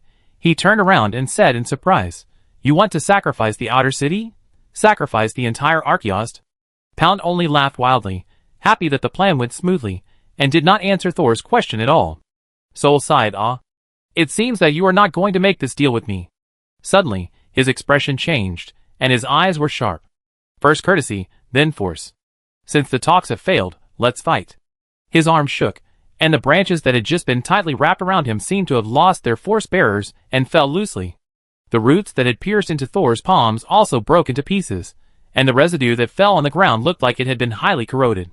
Pound's laughter was stuck in his throat, and his wooden eyes were almost cracked. Thor looked up again, and there was no flesh on his face, and it had turned into a black skull. Isn't it just mental control and pollution corrosion? I'm also good at this. After saying that, large gray tentacles suddenly emerged from under his wizard robe, like a peacock spreading its tail, and instantly shot towards the branches of the inverted trees around, immediately piercing holes in the closed prison. The sunlight shone in and fell on Thor's face, and a wisp of black mist instantly appeared in the light column. Thor instantly became like a messenger from the abyss. The smile on Pound's face completely disappeared, and large new buds suddenly appeared on his face as rough as tree bark, and the new buds quickly grew brown leaves. The leaves were in groups of 2, and the edges of the leaves were like sharp teeth. When they opened and closed, the leaves hit each other, making a metallic collision sound. Then a large number of leaves bit Thor, and the tentacles around him like mad dogs. The leaves biting the tentacles immediately pierced the surface skin of the tentacles, but black liquid also flowed out from the bitten parts of the tentacles, directly corroding the leaves. But more leaves also pounced on Thor. The leaves biting Thor's bones did not leave any marks on them. Bones that can withstand the corrosion of the black tide will not be injured by a few magic leaves. But at the same time, Thor was also imprisoned by the attack of the leaves. Pound was relieved to see Thor trapped by him again. Although he is trapped, his soul cannot be absorbed. It's a pity that he can't be turned into a sacrifice for Lady Beth for the time being. However, when Lady Beth completely sacrifices the whole city and merges the inverted tree into a new locator, she can be truly resurrected. At that time, this kid will become the first supplement for Lady Beth after her resurrection. The smile returned to the face of the tree man Pound again. Chapter 736. Beth initiated a citywide sacrifice. But it was not as smooth as Dean Pound had expected. Beth was forced to initiate the sacrifice in advance. Time moved forward. Before Thor left the inverted tree, due to the special nature of space, Char had already arrived at the tree's heart space. The moment Char came in, Beth discovered his presence. You actually came back by yourself. I thought you would only show up at the last moment. The voice was hoarse and without any emotion. If Char had not known that he had completely offended Beth, he would have thought that she was really calm. Char still looked like a human, but his body was glowing slightly. The light illuminated the entire tree core space. It also illuminated Beth Tana at the bottom. She lay naked on a suspended hollow witchcraft circle. The naked Beth Tana was not really naked, because she only had a small amount of white skin on her cheeks, neck and limbs, and the rest of the body had become dense roots. There are almost thousands of roots, hanging like silk threads on a loom. There are also many fine hairs on the roots. It seems to be a product of combining the characteristics of human skin with tree roots. It indicates that Beth Tana doesn't need to see Char to sense his arrival. At the same time, Char also knows this. He knows even more that Beth Tana relies on these hairy roots to control every spirit in the inverted tree. When they are not needed, the spirits will remain motionless according to the established design, or act in a single and repetitive manner. But when Beth Tana needs them, those spirits can be turned into weapons of killing at any time. They are extremely loyal to their masters, and fight to the death with their enemies, until the last bit of energy of their spirits is exhausted. Sia knows this too well, so he will risk his soul to steal the tree seeds. He did not tell Thor that the tree seeds are in his body. First of all, this is his only reliance to fight against Beth Tana. With this tree seed, Beth Tana will worry whether he will destroy the tree seed when he is forced into a corner. Secondly, Char is temporarily unable to remove the tree seeds from his body, because he cannot really control the tree seeds. However, if Char can really defeat Beth Tana, who is now restricted in her movements, he does not mind fulfilling his deal with Thor and handing over the tree seeds to her. Beth Tana, I'm back. I know your current condition is very bad, and even if you force the sacrifice, there is a high possibility of failure. So I came back.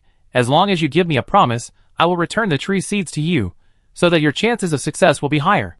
For some reason, when Char said these words, he suddenly remembered Thor, who had made a deal with him before, and the expression on his face unconsciously learned Thor's movements and demeanor. Beth Tana was indeed very weak, and she knew that Char knew this, so she did not hide it. What promise do you need? Char puffed up his chest.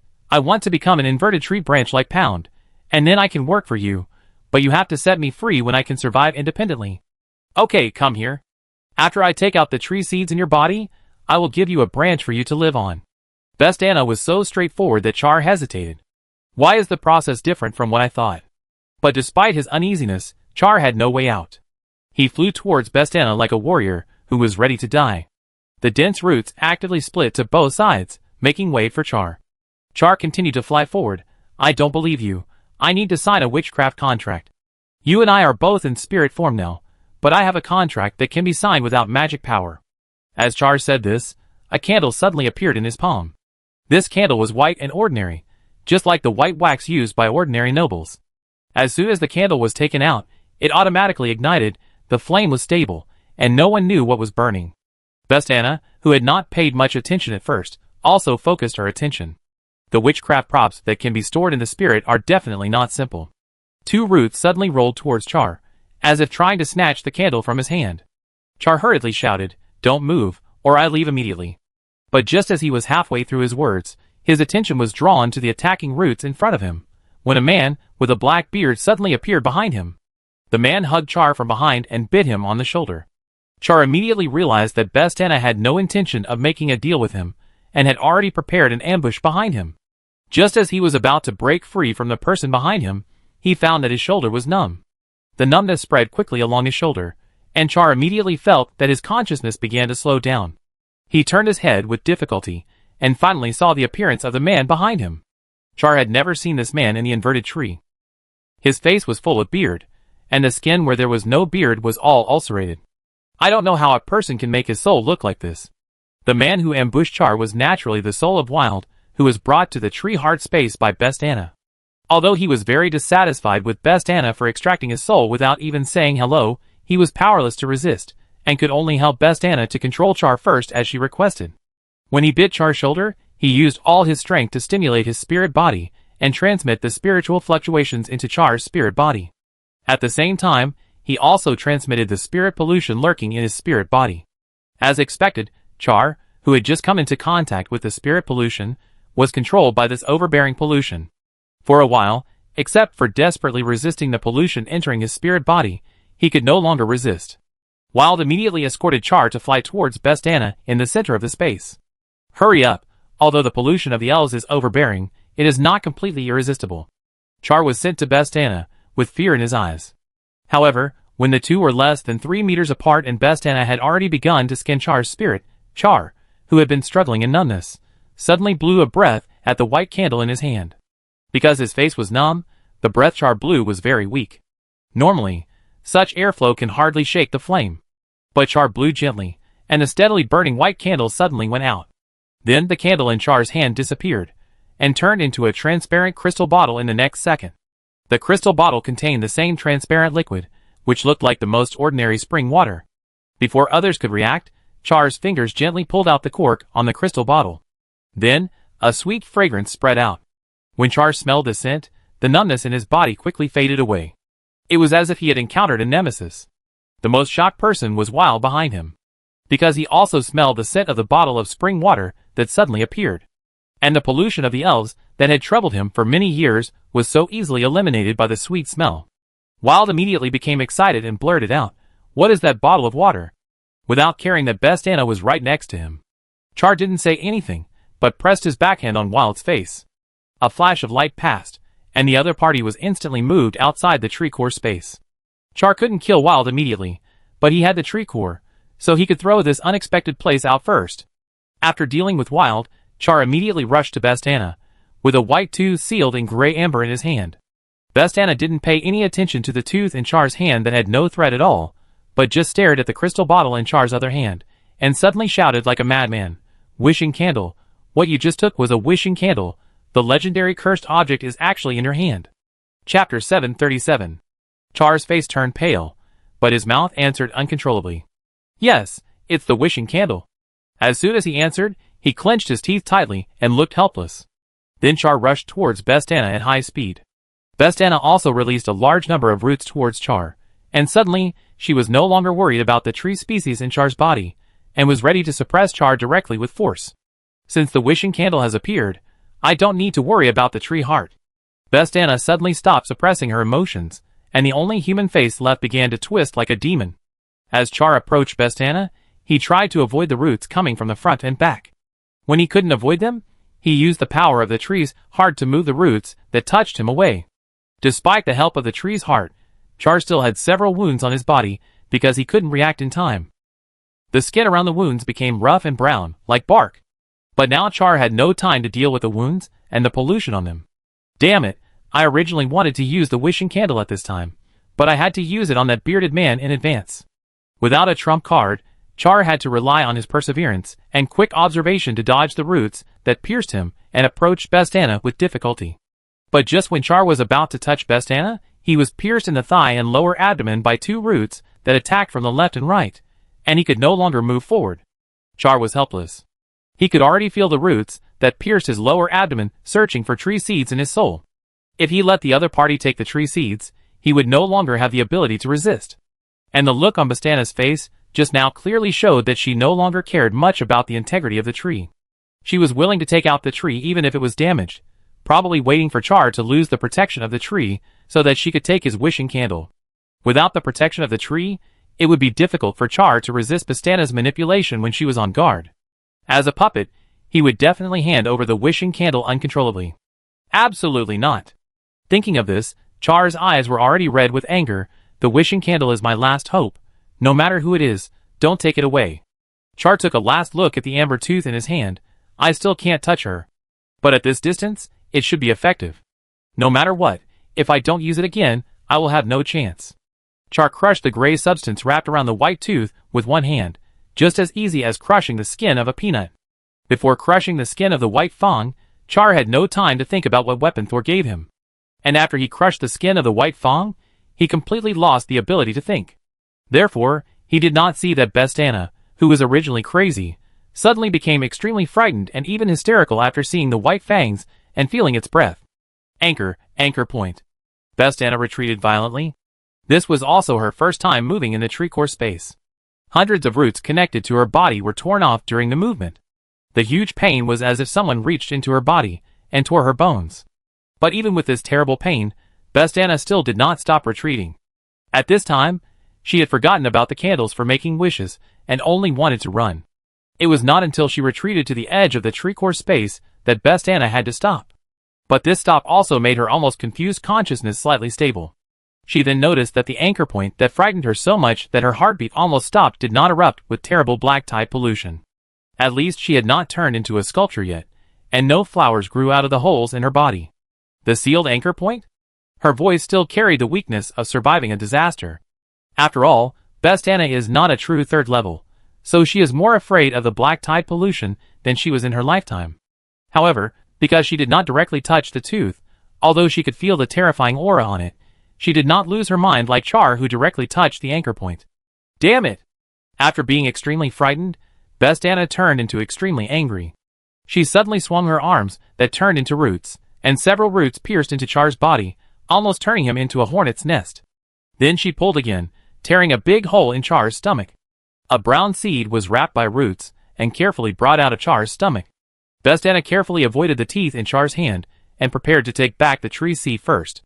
Only by taking back the tree seed, she would have enough strength to move Char and the damn anchor in his hand out of the tree core space. She dared to breathe a sigh of relief and slowly deal with Char. But just when Bastana was about to absorb the tree seed into her body again, something unexpected happened. A silver shadow suddenly rushed to the tree at a very fast speed, like lightning, and grabbed the tree entangled by two roots. Bastana didn't expect that there would be a spirit who dared to snatch things in front of her at this time. In an instant, more roots rushed to the silver figure, as if they were determined to stab the thief into a puddle of mud. Although the silver figure was fast, it had to stay where it was to snatch the tree. When many roots were about to destroy the silver shadow, a smaller silver shadow actually emerged from the silver shadow. What appeared this time was actually a silver metallic butterfly. The butterfly flapped its wings, seemingly not very fast, but it entered Bastana's forehead in an instant. Bastana, who was already exhausted, immediately closed her eyes and lowered her head as if she was asleep. And the roots that were about to pierce the silver shadow all stopped. Quick! Penny's voice sounded in Herman's mind. Got it! Herman, dressed in silver, quickly took the opportunity to take out the tree seeds from the still roots. The second after he got the tree seeds, the roots around him suddenly moved again. Bastana woke up in a breath. At the same time, the silver nightmare butterfly was directly shaken out of the body. Herman saw this and said nothing, and directly merged with the tree heart. I will kill you. Bastana felt that she was being played, and all her previous emotions turned into boundless anger. As she roared, the dense roots, like a rainstorm, stabbed Herman and Penny at the same time. But Herman, who got the tree core, had the ability to move in the tree core space like Char before. His figure disappeared instantly, and then he hid immediately like Char. Penny did not have the ability to teleport away. But she was not afraid at all, and even laughed at Bastana. Hee, the master made a deal with you, but you wanted to kill the master. You deserve to be the last one left here and turned into a puddle of mud. The sharp roots pierced the nightmare butterfly in a row, But after the whistling sound of the roots, the nightmare butterfly that was originally suspended in the air disappeared without a trace. It seemed that it also got the tree seed, and had the ability to teleport in the tree core space. But there was only one tree seed. How did it leave? For the first time, Bestana showed a puzzled and shocked expression. Could it be that the inverted tree had been taken over by someone else? Otherwise, how could so many things that she couldn't understand happen in just a few seconds? Confused and panicked, Bestana immediately turned around to look for Char, who had lost consciousness due to the pollution of the anchor point. However, she despaired and found that Char was not here either. In the dark space, only one white tooth remained, quietly suspended. No! Bestana was almost crazy. Although the anchor point was sealed, the pollution slowly emanating from it could still turn the weak Bestana into a pool of mud with the blessing of time. Sacrifice. The desperate Bestana could only think of this only way. She wanted to sacrifice the souls of all the people in the inner and outer cities of Archaeost and the surrounding towns to the inverted tree, and use the lives of all the people who stepped on this land to support herself. Ah! A sharp whistle. Invisible waves spread across the earth. One by one, brown branches like centuries-old trees emerged from the ground, then burst instantly, emitting a large amount of black smoke and dust, carrying the fragrance of green grass from the inner city to the outer city, and finally not sparing even the surrounding towns. The huge and continuous explosion suddenly resounded through the world. Chapter 738. It's time to start. Sol, who was bitten by a lot of branches and leaves, suddenly spoke. This made Dean Pound on the opposite side alert again. He didn't dare to underestimate Sol, who had just been promoted to the 3rd level. But he was only a 2nd level wizard. Even with the help of the inverted tree, he could only temporarily control the other party. So when the man who seemed to be bound suddenly spoke without any hindrance, Pound's heart, which had just been relieved, rose to his throat again. Sol was still talking to himself. Herman got the tree seeds. I have to go and pick him up. When Pound heard the word tree species, he didn't know if the other party was bluffing him, so he could only command the branches to wrap around Thor in the middle layer by layer, almost making him into a ball of yarn. But Thor's voice was still steady and powerful. Tell Kelly that the magic circle can be activated. Before Pound could think about the meaning of Thor's words again, the branch in front of him, that seemed to be tightly bound, and could not be broken suddenly cracked in the middle. Then the vertical crack continued to extend, split, extend again, and split again. It was like an eggshell that was easily broken. Then there was a crash. The branches, leaves, and a large number of thin roots that imprisoned Thor all turned into fragments and fell to the ground. The inside of these fragments was still stained with black liquid, which continued to corrode the remains of the branches. Thor took a step forward, stepped out of the circle formed by the scattered branches and roots, and stood in front of Pound. I told you, don't compete with me in pollution. If I didn't keep the inverted tree for a use, I would have melted you all long ago. The black skeleton in front of him seemed like a messenger from the abyss, and Pound lost all the courage to fight it in an instant. After his most powerful weapon was easily corroded by the opponent. The belief that he once served Lady Bestana was ruthlessly disintegrated just like the branch cage just now. Pound stood there, without even a chance to escape. The last thing he saw was a translucent gray tentacle, and a suction cup with sharp teeth on it. Throwing away the wooden statue that looked like it had been struck by lightning, Thor prepared to enter the inverted tree again to pick up Herman. He had just taken Penny back to the diary of the dead wizard, but Herman was carrying tree seeds, and could not return to the diary directly. He had to trouble his master to take it. But before stepping into the inner space of the inverted tree, Thor looked back and did not see the orange cat. It seems that Kate has taken the opportunity to escape. Oh, going to the outer city at this time. Good luck. The orange cat probably never thought that the most dangerous place is actually the safest place. Thor would not waste time looking for a cat, as the deal between them had already ended. Now, he was anxious to take Herman back. At the same time, if Char was still alive, Thor had another deal to discuss with him. Thor jumped into the tree stump and disappeared. Go back to the outer city of Archaster. Panic, death, struggle, disaster. 2nd level wizard apprentice Doze tightly held the witchcraft book he had just bought in his hand, and followed the crowd to flee to the outer city gate. None of them knew how the disaster happened. All I know is that suddenly a large number of tree roots and branches stretched out from the ground and exploded quickly. Many ordinary people were killed or injured. The wizard apprentices would show obvious signs of alienation due to the black gas produced by the explosion. But before these apprentices could be alienated, they were pierced by the tree roots and branches growing from the ground, and were entangled into a cocoon by more and denser roots. Only a head was left hanging down weakly. Such a scene frightened Duo so much that his hands and feet became weak, and he had to run desperately out of the city. There are many wizard apprentices like Doze in the outer city of Archaster. Suddenly, a crack appeared under Doze's feet, shaking him so much that he couldn't stand steadily and leaned to one side. But then, he was glad that he didn't stand firmly and swayed a little. Because in the next second, a lot of branches came out of the crack and directly pierced a person beside Doze into a hedgehog. He knew that person.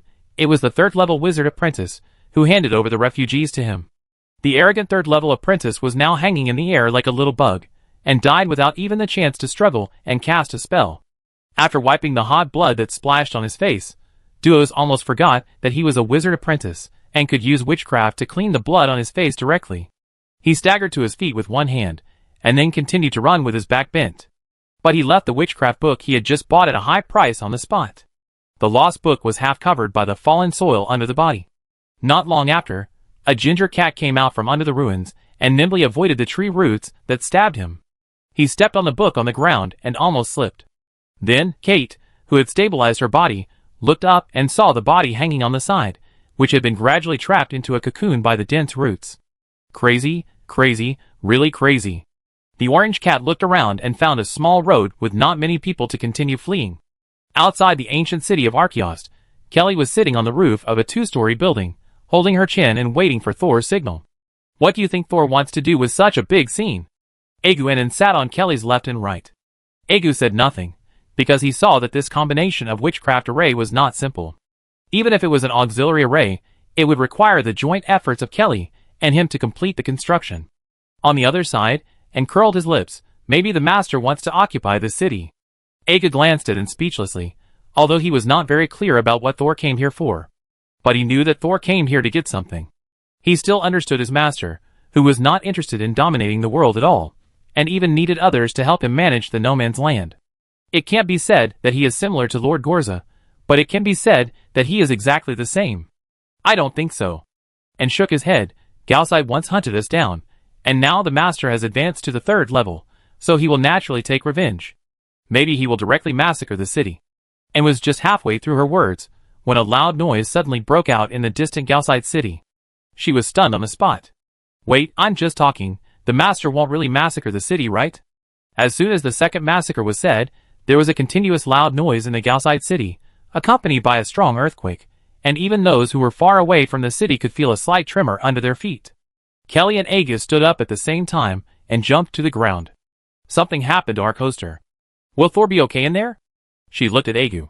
Sol had introduced several consciousnesses to her again in the past few days, and Kelly also knew that there was a special connection between these consciousnesses and Thor. Egu was waiting attentively, but he didn't receive any signals, so he could only wait for En's reaction. I didn't receive any information either. En's joking just now had disappeared, and he looked at our coaster in the distance with some concern. Soon, they found a lot of branches growing inside the city wall, and they could vaguely see a few strange fruit-like spheres on them. It seems that Thor is not the one who did it. Kelly crossed her arms in front of her chest. Then should we go in and save him? I think we should find a way to save ourselves first. And suddenly grabbed Kelly's arm and jumped back suddenly. The next second, a branch as thick as an arm emerged from the ground and pierced the sky by brushing against Kelly's soul. Chapter 739. Egu and Kelly didn't expect that the chaos in the ancient city of Guster would spread to the town so quickly. It was En who predicted the crisis because of his keen perception of vibration after being armed with a spirit body, and was able to help Kelly in time. As for Egu, he could only wish for the best. Can you take Miss Kelly out of the town first? Egu took off in a panic, but his thigh was still scratched a little. As a consciousness, that is, an enhanced existence of the soul, this little injury will naturally heal quickly. But Egu found a suspected contaminated toxin in the wound. This toxin is not very toxic, and will hardly have any effect on him, but it is unexpectedly stubborn. Egu was still avoiding the branches that came out from the ground, and could not concentrate on expelling the toxin for a while. Be careful, the branches are poisonous. He could only remind En to protect Kelly. Hearing Egu's reminder, En immediately became nervous. The master entrusted Miss Kelly to her. Although she did not show any expression on the surface, she was determined not to let Kelly get hurt at all.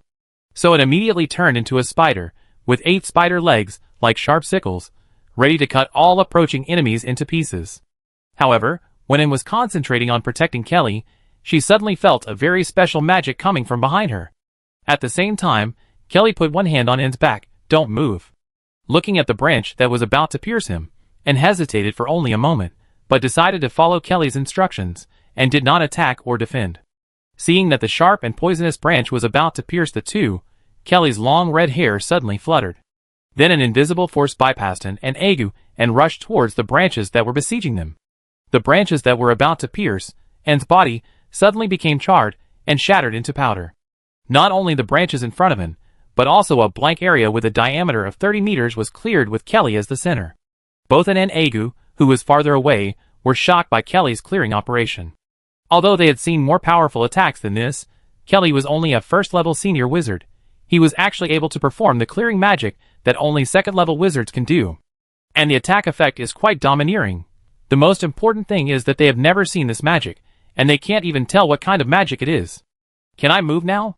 Looking at the branches and debris on the ground that seemed to have been struck by lightning, and asked carefully. "Yes." Kelly was a little proud, retracted her hands, and her fluttering hair fell down. "My move can't bypass the moving target, so once I say you can't move, don't move." Agu also glanced at Kelly with a complicated look, but did not ask any more questions.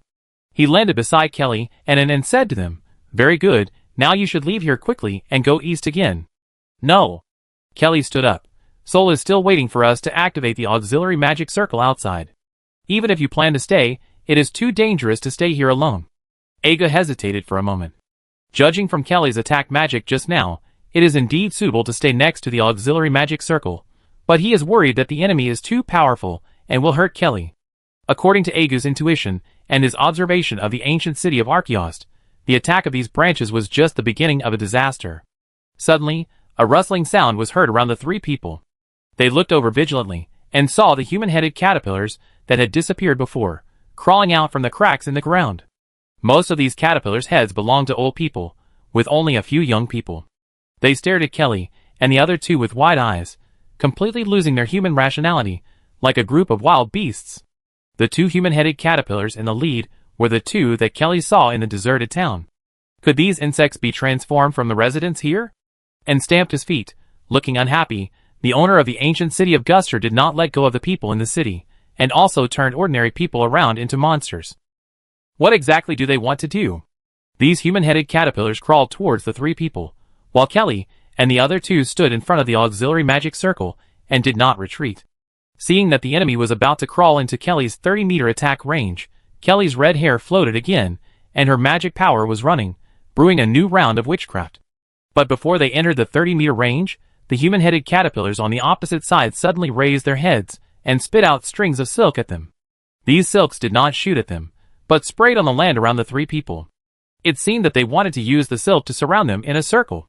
The silk was spitting faster and faster, and in a few breaths, a half-meter-high silk wall had been formed. "Are they trying to trap us here?" And said in a deep voice, "I'm afraid it's more than that. They seem to be preparing to spin silk into a cocoon and wrap us inside." She tore off a spider leg and threw it like a short spear. The sharp tip cut through the air and pierced the silk wall with a whoosh. However, the seemingly fragile silk wall was not pierced, and the spider leg thrown by it did not disappear, but was directly stuck on it. Seeing this, Agu directly cast a fireball spell.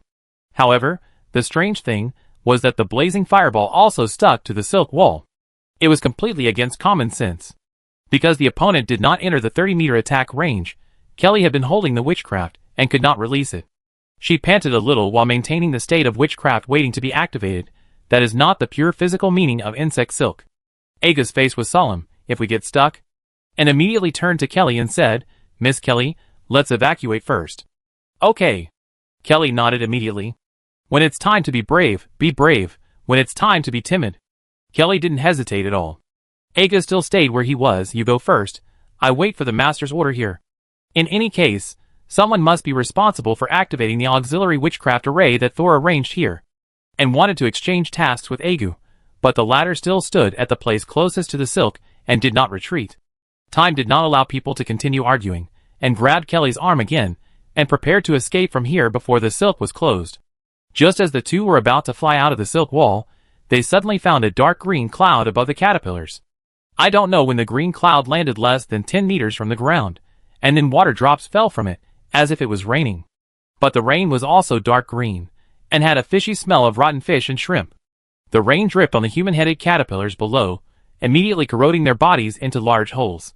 Soon the human-headed caterpillars on the ground were corroded into puddles of mucus. It looked as disgusting as vomit. After the human-headed caterpillars were killed, Kelly discovered that the silk walls around them disappeared in an instant, and Anne's spider legs appeared farther away, stuck in the ground. The fireball spell released by Agu also burned a piece of land nearby. Kelly took a breath, and was choked by the fishy smell and coughed. Ahem, it's an illusion. Ahem, it's not just an illusion. If Anne and I tried to fly out of the silk just now, I'm afraid we would feel that we didn't fly over and were stuck by the silk. Agu also nodded. Yes, these insects have built a wall in our hearts that we can't escape from. No wonder it can shoot so far and so fast. And gritted his teeth. You actually mix physical and mental attacks, too treacherous. Are you all okay? Seeing that the three of them were all complaining about the worm silk, the person who rescued them had not received any words of thanks, and no one even discussed his venomous rain. He had no choice but to quietly walk out of the shadows, caring about Kelly and the other two, while greeting them in his heart. Finally, when the person who took action showed up, Agu immediately turned around. Thank you for saving us just now. As soon as he said the first sentence, Agu's voice disappeared. He looked at the special wizard robes worn by the person who came, and his heart skipped a beat. The wizard who just helped them turned out to be from the Judgment Court. Chapter 740. The Court of Arbitration is overbearing and has a bad reputation outside. After recognizing the identity of the person, Kelly became alert. After the wizard who killed the caterpillar with the poisonous cloud stood up, 3 more wizards followed him. These people were all wearing the black standard wizard robes of the Court of Arbitration. The 3 behind them had no expression on their faces, and only the first man who came out to help them had a smile on his face. Guster is no longer safe. It's better for you to leave here as soon as possible. Agu and Anne followed closely beside Kelly. Kelly had learned a lot about etiquette from Grand Duke Kira in the past 2 years. She stepped forward and saluted the people of the Judgment Court. Hello, I am Kelly, a first-level wizard. May I ask what your name is? The person on the other side smiled friendly. No need to be so polite. My name is Shadu, a second-level wizard of the Judgment Court, and I was ordered to come here to investigate the ancient city of Guster. Agu stepped forward. Excuse me, sir, what happened in the ancient city of Guster? Why did these monsters suddenly appear? Shadu shook his head and said, We just came here, and we don't know much about it now, but looking at the changes in the city. He pointed to the terrible scene in the distance where branches were still waving in the air. This should no longer be a problem we can handle. I will report to the Court of Arbitration and ask a third-level wizard to come and deal with it. Then he said to Kelly, There are still magical fluctuations underground. There should be more than just these monsters. Let's leave first. After Shadu finished speaking, he waved his hand, and the 2 wizards behind him stepped forward, intending to forcibly take Kelly away regardless of her wishes. At this time, Anne, who had been silent, suddenly pulled Kelly's sleeve and said, You and the adults of the Judgment Court should leave first. I will stay here and wait for the master to come out. Kelly didn't want to leave either, but when Anne winked at her, she thought that he must have some plan. After a quick consideration in her mind, she nodded in agreement. But the 2 wizards of the Judgment Court who came up were not very satisfied. Just as they were about to say something, they saw Shadu waving his hand, indicating that they didn't need to care. So Kelly and Agu followed the people of the Judgment Court and left the town first. Under the protection of several wizards from the Court of Arbitration, Kelly had just walked out of the town when she suddenly saw a red beam of light rising into the sky from somewhere inside the town. Then, in a place where the exact location could not be seen in the distance, 4 red beams of light rose one after another. After these 5 beams of light rushed into the sky, they suddenly made a sharp turn and turned around to shoot towards the center of Guster. The beam of light entered the inner city of Guster without any hindrance, and the isolation cover outside did not block the beam of light at all. But when all the red light entered the inner city, the strange phenomenon in the sky disappeared. It was as if the 5 powerful beams of light just now were just for everyone to see. Although she knew that what she helped to draw was just an auxiliary magic circle, this little movement still made Kelly a little suspicious. What is the use of these magic circles that Thor asked her to set up? Shadu, who was walking in front of Kelly, was also attracted by the movement just now. After all the red beams of light in the sky entered the ancient city of Archaeostine and disappeared, his eyes gradually moved to Kelly. Kelly noticed Shadu's gaze, and responded with a well-behaved smile without embarrassment, as if what happened just now had nothing to do with her. To Kelly's surprise, Shadow was not angry at all. He even smiled and said, "Great, it seems that there is already a third-level wizard in the ancient city of Guster. Then I don't have to go back to find someone for help." The other 3 wizards of the Judgment Court simply said nothing and stood quietly aside. Not long after, Anne also came out of the town. Before coming out, she had observed Kelly's side, and the atmosphere did not seem to be unusual. Obviously, even if the wizards of the Judgment Court guessed that the light column was related to Kelly, they did not really embarrass Kelly and her friends. And calmed down and ran over. "Thank you for your hard work." Before Kelly could speak, Shadow spoke up, "It's not hard."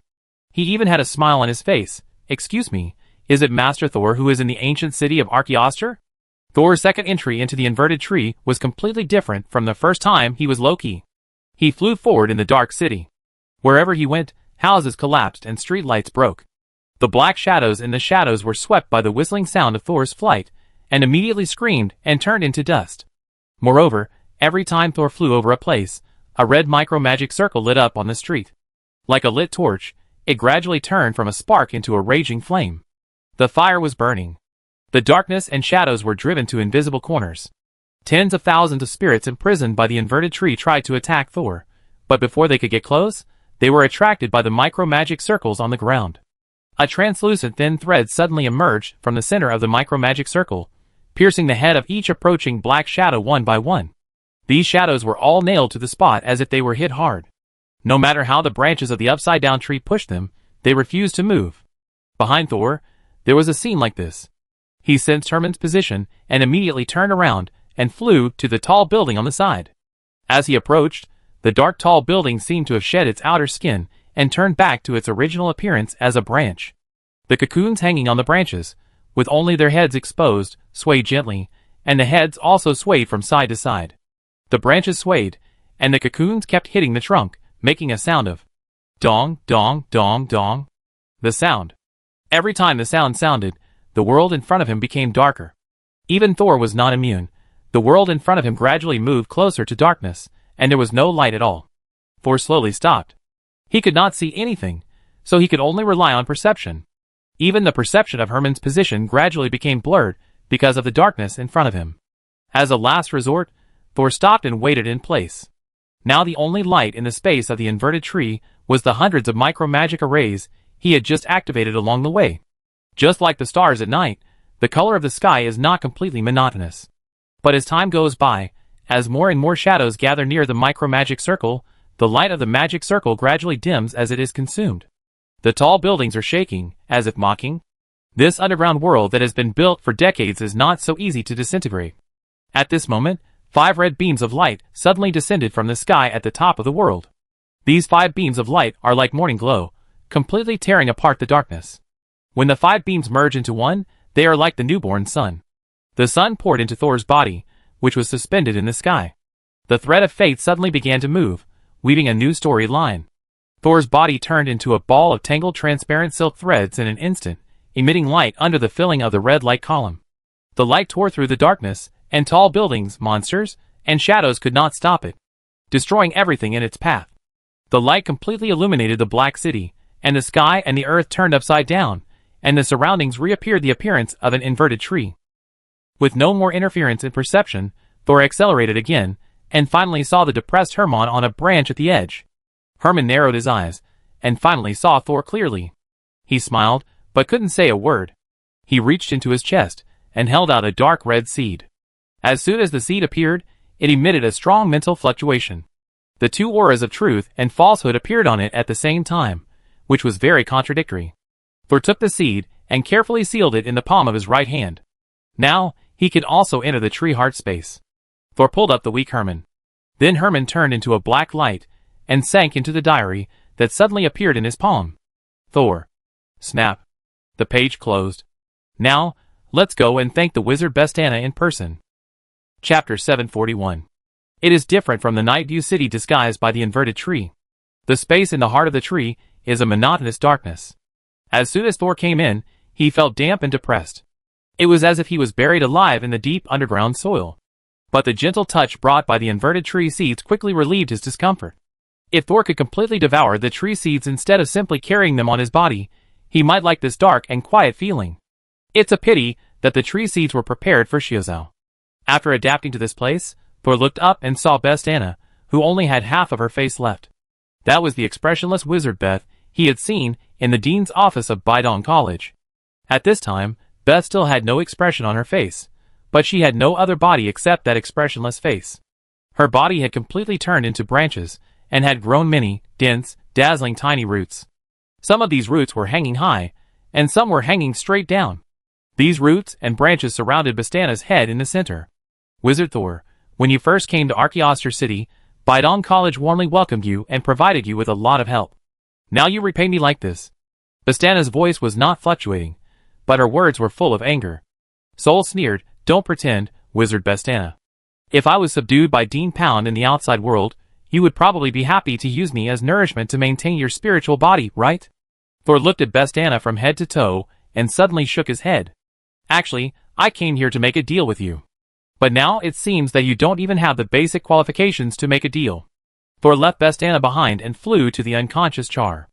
At this time, Char was holding the tooth of the white bone monster that Thor brought back from the Chaos Domain. It had been contaminated by the radiation on it, and its spirit began to transform into an evil spirit. Thor took the tooth from Char's fingertips and pressed it back into the palm of his left hand to seal the contamination on it. Then, his right hand turned into a tentacle again, and it hit Char's face directly. With a light stroke of his left hand, he actually separated Char's head from his body. After the head and body were separated, Char's body was completely alienated in a breath, and turned into a sphere with an uneven surface. Except for the color, it really looked a bit like the moon. But this moon soon began to deform, with uneven surfaces, and finally grew spikes. A good moon was actually covered with the skin of a hedgehog. Thor soon discovered the characteristics of sharp and harmful on this unconscious evil spirit. If an ordinary person or wizard apprentice accidentally touches this evil spirit, they will have wounds that cannot be healed and bleed painfully until death. However, in front of Thor, who is already at the 3rd level, the evil spirit of Char's partial spiritual body is not enough. Thor transferred Char's head to his left hand, and then the tentacles of his right hand expanded in an instant, becoming extremely huge, just like an octopus stretching out all its tentacles, opening its mouth wide, and swallowing this thorn ball directly. The sharpness and damage had no effect at all, and the tentacles directly absorbed it as jelly. After being absorbed, the spirit and the pollution were split into two in the tentacles. The spirit was spit out again, and the pollution was left at the tip of the tentacles, and finally pulled off by Thor and isolated and preserved. Thor reattached the clean spirit to Char's neck. However, the clean spirit was like a chewed cake, and it was no longer the exquisite appearance it had been. The spirit part of Char's body turned into a chaotic mud. Thor pinched it twice with his hands, but found it difficult to restore it to its original state, so he decided to wait for Char to deal with it himself later. After Thor's treatment, Char's stagnant consciousness finally began to function. When he opened his eyes again, the first person who felt incredible was Bastana behind Thor. "How did you do it? You actually completely separated the pollution and the spirit." Thor dragged Char closer to Bastana, and secretly watched out for the other party's final resistance. "I have dealt with the dead a lot, and I have seen many souls. For example, I can see now that your sacrifice did not achieve the expected effect." The closer Thor got to Bastana, the more he could see that something was not right with her. Bastana blinked, her eyelashes curling up like dead branches. "Yes, it was the tooth you gave to Char." Bastana's voice remained calm, even though she was discussing her own demise. "I originally thought that I had not been exposed to the contamination on that tooth, and I was still laughing at Char's rash decision to perish together. I didn't expect that I was the real fool. Since the moment this tooth was exposed, it began to secretly emit pollution that I could not detect or resist." She raised her face slightly, as if she wanted to look at the sky, but there was only darkness above her head, and her roots were shaking because of her movements. "I sacrificed the people of the whole city, but every time I absorbed a spirit, the pollution on my body would increase. I can already feel its pollution all over my roots and branches, and the full spiritual power only makes me feel extremely weak, as if I've lost all my strength." Thor freed one hand and held his chin. "You said it in such detail, aren't you stalling for time?" Bastana's eyes suddenly widened, looking at Thor in disbelief. "Don't praise me." Thor waved his hand. Hee. Bastana, who had been calm all this time, suddenly started laughing. "Even if you find out, what can you do? I have sealed the tree core space. Even if you are a 3rd level, You can't open the cage I made of my life. Since I can't be resurrected, you can just die here and accompany me. The tree core space suddenly became brighter, as if it switched from night to day in an instant. Around Thor, as far as the eye could see, there were countless branches and roots. I don't know when, they have spread throughout the tree core space, forming a cage with no visible edge. Only spirits can enter the tree core space, your body is still outside. No matter how powerful you are, a body without a soul can be worn down by the inverted tree bit by bit. After that, you will be trapped here forever, and after I die, you will dissipate bit by bit. Bestana seemed to have given up on resurrection, and put all her strength into trapping Thor in the tree core space. Thor tried to sense his body, but the dense branches and roots made the whole space seem to be separated from the world. Thor's face was not panicked. After thinking for a moment, he took charge to get closer to Beth. The distance between the two was gradually shortened, 10 meters, 5 meters, 1 meter. Finally, Thor only needed to raise his hand to touch Beth's face. The only piece of skin left. Actually, I still have a way to survive. Soul really raised his hand, his fingertips almost touching the other person's nose. That is to replace you, become the core of the inverted tree, establish a connection with it, and turn it into my locator. It's equivalent to becoming another you. A trace of panic flashed across Bestana's face. But before she could refute anything, she saw Soul suddenly lowered his head, and couldn't help laughing. Ha ha, ha ha, ha ha. What are you laughing at? I laughed. Your acting is really bad. Thor restrained his smile for a moment. In fact, the real purpose of closing the tree core space is to let me take your place as the core of the inverted tree, right? Bestana was stunned, opened her mouth, and didn't know what to say. Thor tilted his head. Whether you want me to suffer the same pain as you, or simply hope that after you die from pollution, I can keep the inverted tree alive for you. Oh, your eyes tell me it's the latter. If that's the case, it's easier to deal with. Thor's right fingertips suddenly turned into gray translucent tentacles. I give you a second way. Let's make a deal. Chapter 742. Bestana murmured, do I have a second way to go? Bestana's state was a little off. Her voice was muffled, as if she was speaking in a box. Her mood was extremely negative. Although the sacrifices from the outside world were still causing tragedy, she seemed to be convinced that she could not be resurrected. But this was completely inconsistent with her decisive move to initiate the citywide sacrifice. Just now, when she was about to drag Thor and Char to die together, she still had the final determination. When she heard Thor say that there was a second way, it seemed as if all the strength in her body had been drained. Anyway, you have no other choice but to trust me, right? Bestana rolled her eyes reluctantly. If I trust you, I will only become your experimental subject. Of course, there is a price to pay for the transaction, but it is different from the experimental subject you imagine. You can survive rationally, but your freedom is limited. However, I can guarantee that I will set you free after you have served me for 100 years.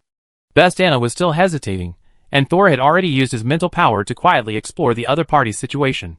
He had to be careful of what Bestana was doing in secret. At the same time, the other party's hesitant and fragile state was really unlike that of a third-level wizard. At this time, when his mental power swept over a shadow tightly wrapped by roots behind Bestana, his mental power suddenly felt a burning sensation, as if it was burned by something. What is that? Thor was curious. Who knew that Bestana would answer him directly? It's a wishing candle. Wishing candle? Thor had never heard of this thing, but why did Bestana really answer him? Could it be that this guy has gone crazy? After being reminded by Thor, Bestana remembered the wishing candle she had just received from Char. This thing is useless to me. She handed a white candle to Thor with a branch, and I have to bear the cost of using it. Thor's mental power first swept over the ordinary-looking candle, and then took the candle. At this moment, the candle suddenly lit up with a chi. At the same time, Thor's heart moved, and he opened his left hand, and a dark red thick leather book appeared in his palm. May 15th, 320th year of the new moon calendar, sunny. Wishing candle, cursed object. Every time the candle is lit, you can make a wish. It will summon a prop from the void to help you realize your wish, but it is not responsible for ensuring that your wish can be realized.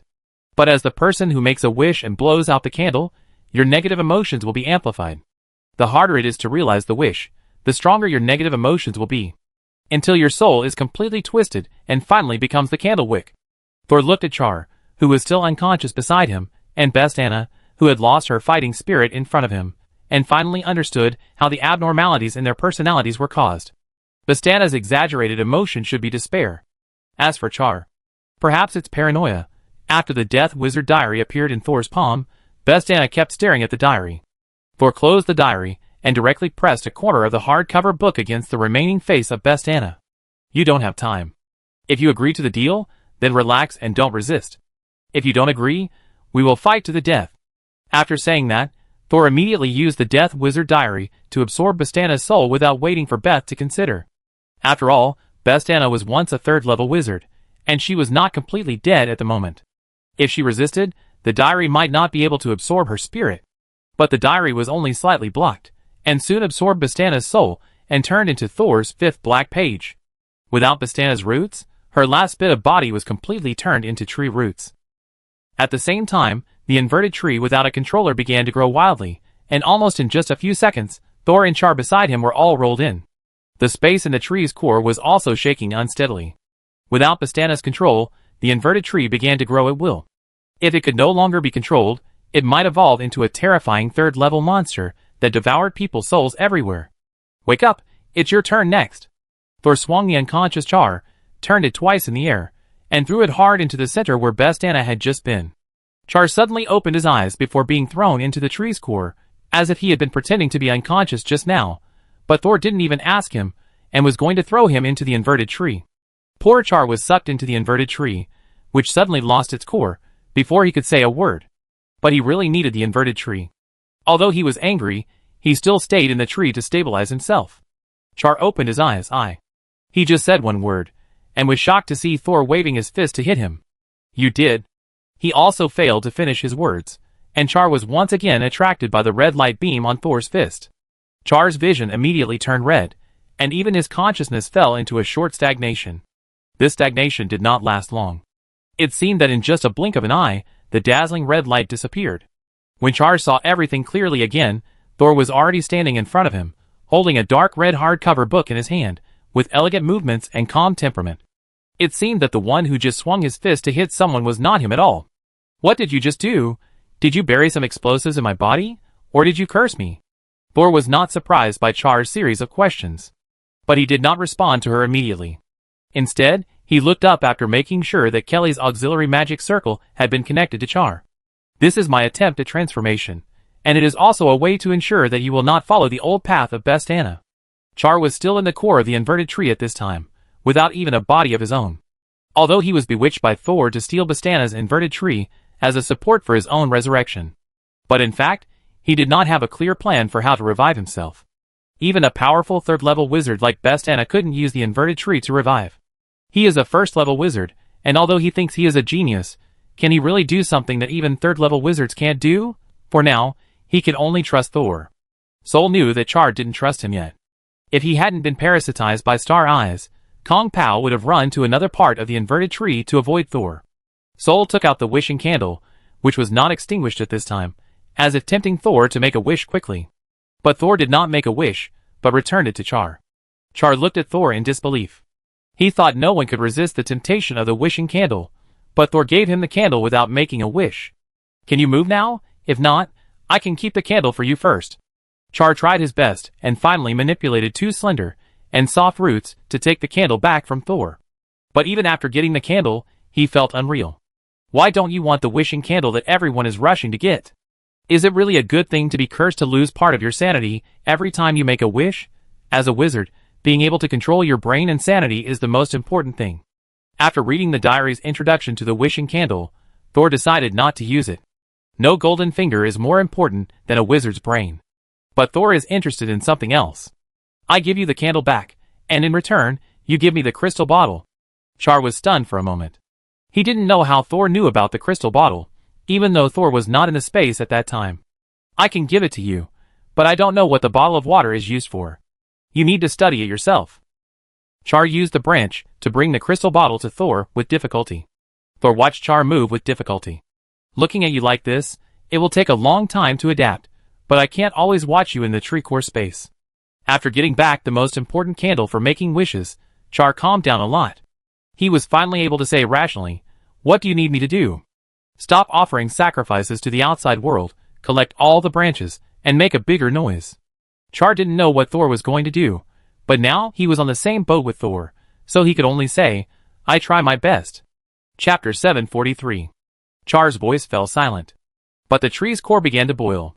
The roots that had been quietly hanging in the center swayed gently, like willow branches by the river. But in the dark tree's core, this scene was not beautiful.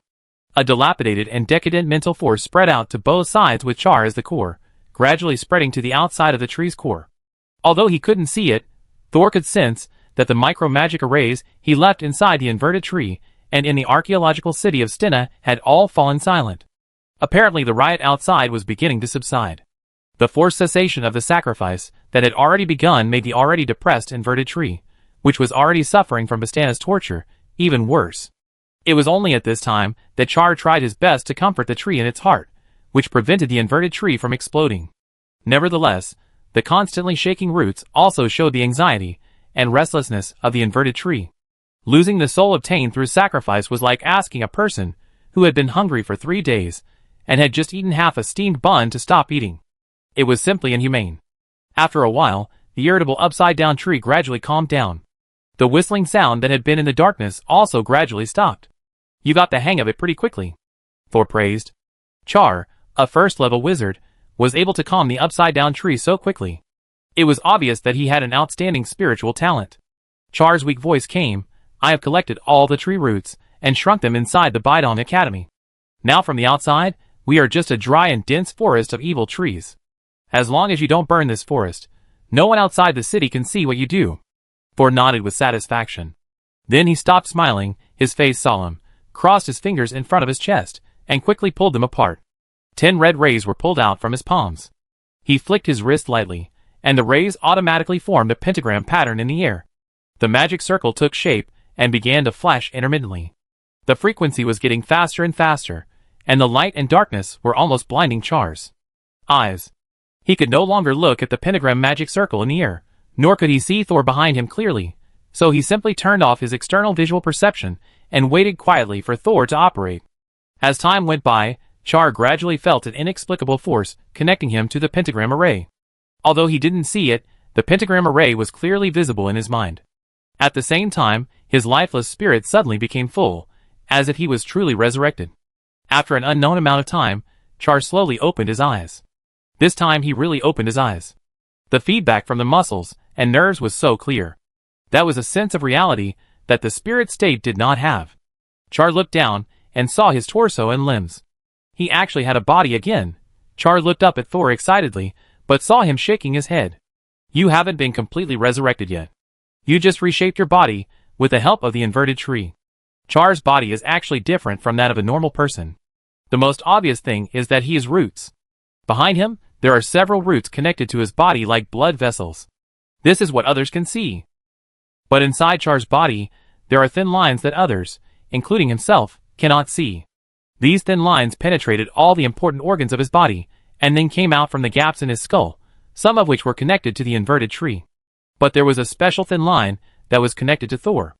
This thin line was intermittent, and it seemed to be broken, but it was actually connected by an invisible force, like a dotted line drawn in the air. This dotted line was different from the lines that Byron, Kismet, and others extended to Thor. The fate lines of other people extended to Thor's reach. Thor could sense some information about the other party by reaching out and touching it, or teleport directly. But they are not directly connected to Thor's fate line. And the dotted line extending from Char is entangled with Thor's fate line. And this is the result of Thor using the pentagram array just now. Thor connected his own fate with Char's fate in one direction.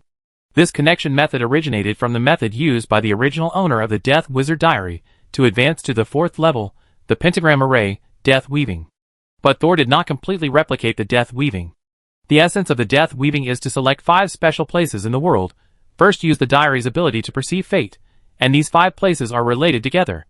Then at the right time, create a large number of destructive disasters, turning these 5 places into hell on earth.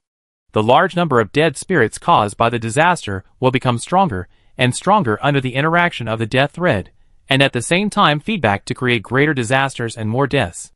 Finally, the repeatedly purified death power is transmitted to the diary along the early channel of the death thread, and finally feeds back to the owner of the diary. If Thor follows the promotion route of the original owner of the diary intact, he must have to kill millions of people. This wizard world is not Thor's previous life with a population explosion. The death of millions of people is enough to cause great turmoil in this world. Thor. is unwilling. Moreover, Thor once used the power of the nightmare butterfly to read part of the history of the diary. In that history, the original owner of the diary was promoted to the 5th level, and the corpses piled up under his feet. But he was also stuck at a certain level, and had no hope of promotion.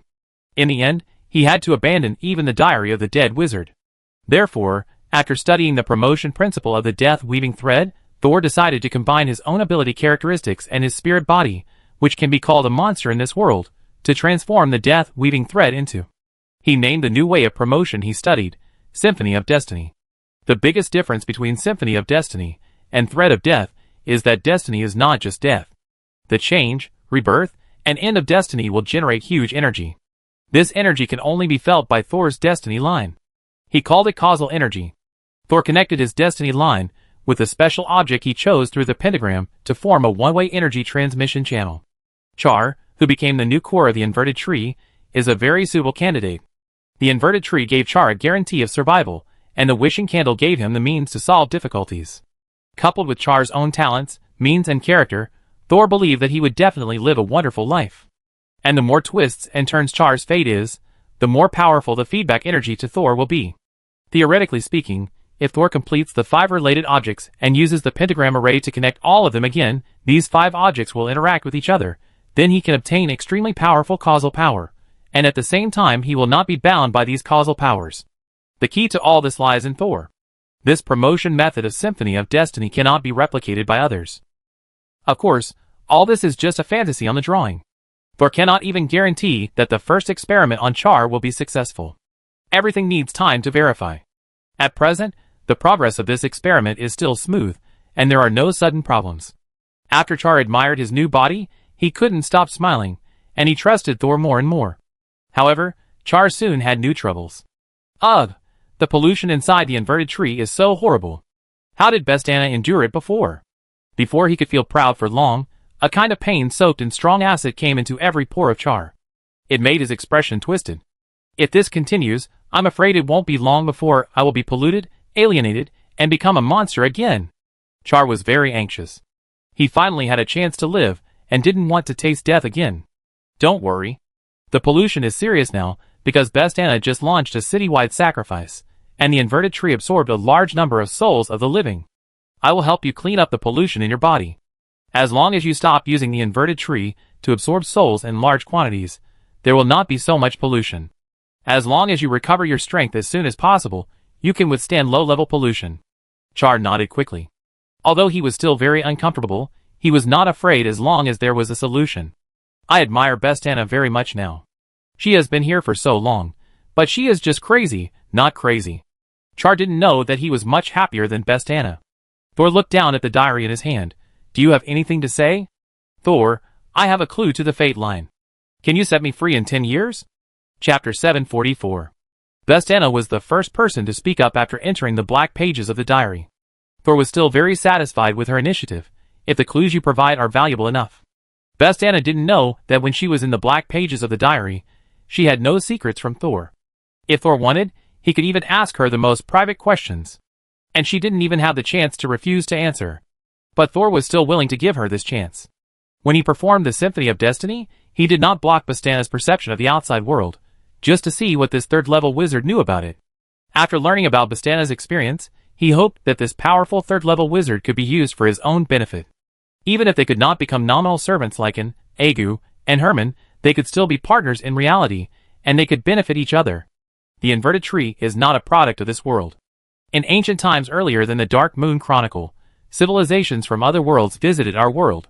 According to limited records, the other party suddenly launched an attack on the wizard forces at that time, and after being defeated, they withdrew from our world, and the space channel was also closed. But this inverted tree survived, and finally became the reliance and inheritance of our Bidon Academy. I once saw the exposed fate line on a person controlled by the inverted tree. Is this also the power of the inverted tree? So you have seen it. It seems that you deliberately let me see your control over the fate line. Yes, after all, I also care about the power of the inverted tree. If you can try your best to cooperate, it will also help me make better use of the inverted tree. While Thor and Bestana were communicating, Char began to feel tired after the initial excitement. He even couldn't help yawning. Seeing this, Thor knew that Char needed to rest well at this time to adapt to his new body and new partners. He said to Char, "You have just become the core of the inverted tree. You need to rest well. I will try my best to create a stable environment for you. When you are stable, then..." Soul thought for a moment, pulled off a small gray translucent tentacle from his body, and handed it to Char. "Use it to contact me. After I receive the signal, I will come as soon as possible, or ask someone else to come." Char nodded. But before his eyelids closed, Char suddenly thought of something, and the branch held out a transparent crystal bottle, which contained a small amount of transparent liquid like clear water. "You have already got the inverted tree, but you still come back to help me. Although I am not a good person, I know how to be grateful. This is the elf spring water I just got from the wishing candle. I can't use it now, so I give it to you." Soul took the elf spring water, and was a little surprised. The wishing candle can actually get an item that is almost extinct in this world. Is the item obtained by the wishing candle transmitted through space transfer, or was it taken out from somewhere hidden? Nowadays, it is very rare to see witchcraft props related to elves. After all, ordinary people dare not hold such props, so as not to suffer the same curse as the elves. "Wait," Char suddenly offered to give me this thing. "Isn't it to throw a hot potato to me?" Thor raised his hand suddenly, and stared at Char. Looking at Char's somewhat guilty expression opposite him, Thor knew that he was probably right. Forget it, anyway, even if Thor can't use this thing, he can keep it as a prop to trick people. "Then I take it." Char sighed and released silently, and then continued to prepare for hibernation. Seeing Char wrap himself up tightly with branches and roots in an unskilled way, the whole space became quiet, and Thor left the inverted tree. When he reappeared on the big tree stump, he found that the originally bare trunk was now entangled with branches and roots. The two were connected together, and could not be distinguished from each other, covering the entire stump with a diameter of more than 100 meters below. Thor flew high again, and the entire Bidon Academy was covered by dry but dense branches, leaving only some tall buildings with a little roof and tower exposed. "Now we just have to wait for the fruit to mature slowly, and then we see whether it's sweet or bitter." He narrowed his eyes slightly, and several translucent lines suddenly appeared in his field of vision. Soul recognized the one that belonged to Kelly, and just as he was about to light it, he suddenly saw another line. He chuckled and touched another one. Then, Soul's figure appeared in a corner of the outer city of Archaeost. This place has become a ruin, with terrible deep holes and huge cracks all over the ground. The ground, walls, and roofs were all mutilated bodies. Some lucky ones huddled in corners, trembling and panicking. Although these people survived Bastana's sacrifice, they may never get out of the shadow of today. Suddenly, an orange figure emerged from a crack in the wall and hit Thor's chest. Bang! "Who are you, you bastard, dare to..." The orange cat's curse stopped abruptly. He stared with his big round eyes, totally unable to believe what he saw. The Black Blade Wizard, who was imprisoned by the Dean of Bidon College, and could not resist, appeared in front of him. Thor smiled slightly, and picked up Kate's neck again. "You run too slowly. I've been waiting for you for a long time. Come with me." Kate immediately began to struggle. He didn't think that Thor would wait for him for anything good. After all, he ran away when the other party was just trapped by the Dean of Bidon College. Although the two of them didn't have much friendship, he had no obligation to save Thor. But he didn't think Thor wouldn't hate him for running away. Black Blade Wizard, I think since we have escaped, we should go our separate ways." He didn't finish his words. Then Thor said, "I haven't let anyone know a cat. But you can try." Then Thor touched the thin line in front of Kelly again. The next second, he appeared in front of Kelly, holding a fainted cat in his hand. The first thing that came into view was a roasted rabbit that was crispy on the outside and tender on the inside. "Smells good. You actually have this skill?" Soul was in a good mood, threw the half-dead orange cat in his hand near the campfire, and then went up to tear off a leg and started eating it without any courtesy. After taking a bite, it tasted quite good. Kelly was startled by Soul's sudden appearance in front of her, and only relaxed after hearing his voice. "In the past few years, every time I attended a party, I would hide in the kitchen to watch them cook when I was bored. You will get it after watching it many times." Seeing Soul nibbling on the rabbit's feet without any courtesy and grace, Kelly looked at the row of people standing behind Soul, hesitated, and said, "Well, how about you eat it later? Someone is waiting for you." Soul knew that someone was watching him from behind, but he had been busy for more than a day and had not eaten anything. Not hungry, but greedy. He smiled, without any intention of tidying up his appearance, and turned back with the rabbit's foot, and saw 4 strangers. Agu Enon stood between the 4 people and Kelly, faithfully carrying out the task of protecting Kelly. Among the 4 strange wizards, the leading man immediately bowed when he saw Sol turned around. "It's okay, you enjoy the food first. We are not in a hurry." Shadow smiled kindly and a little humble. Chapter 745. "Are you wizards from the tribunal? What are you doing here?" Thor nodded slightly in return. "We are here to investigate the issue of the secret cultivation of high-risk demonic creatures by Guster and Bidong College. But it seems that this disaster has been solved by you, Lord Thor." Thor looked back at Guster in the distance. "Solved? Maybe for the tribunal, the biggest uncertainty has been controlled by Thor.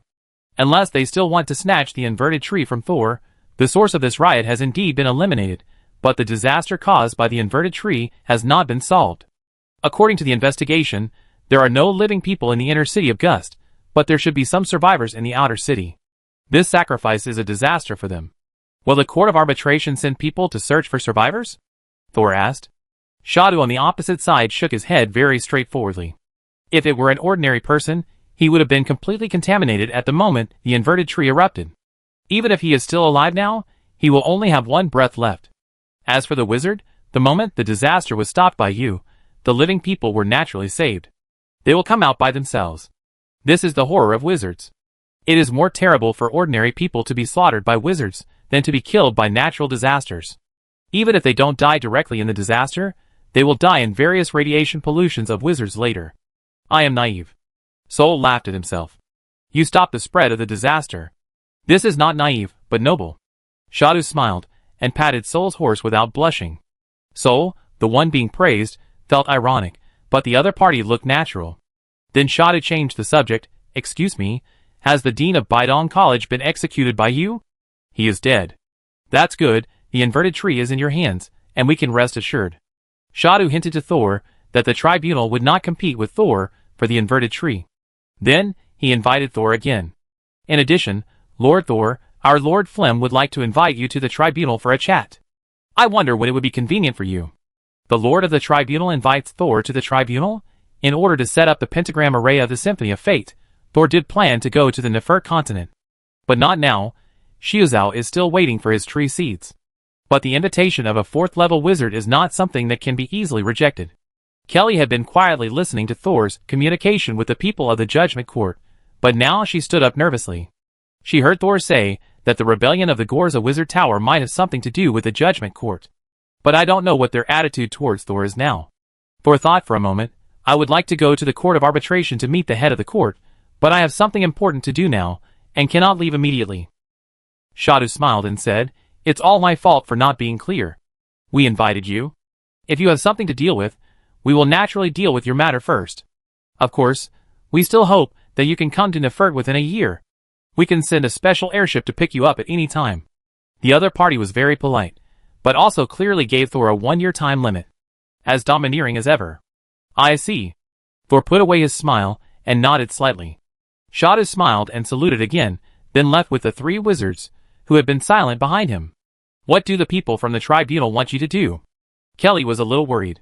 Looking at the backs of the people from the tribunal leaving, Thor took a bite of the rabbit's foot. It's either related to the borderlands or to Mentor Gorza. Do you want to ask Lord Gorza for help? Isn't he in the Wall of Sighs? It's much closer than Nefert. Kelly suggested. Thor shook his head. The Mentor may not have time.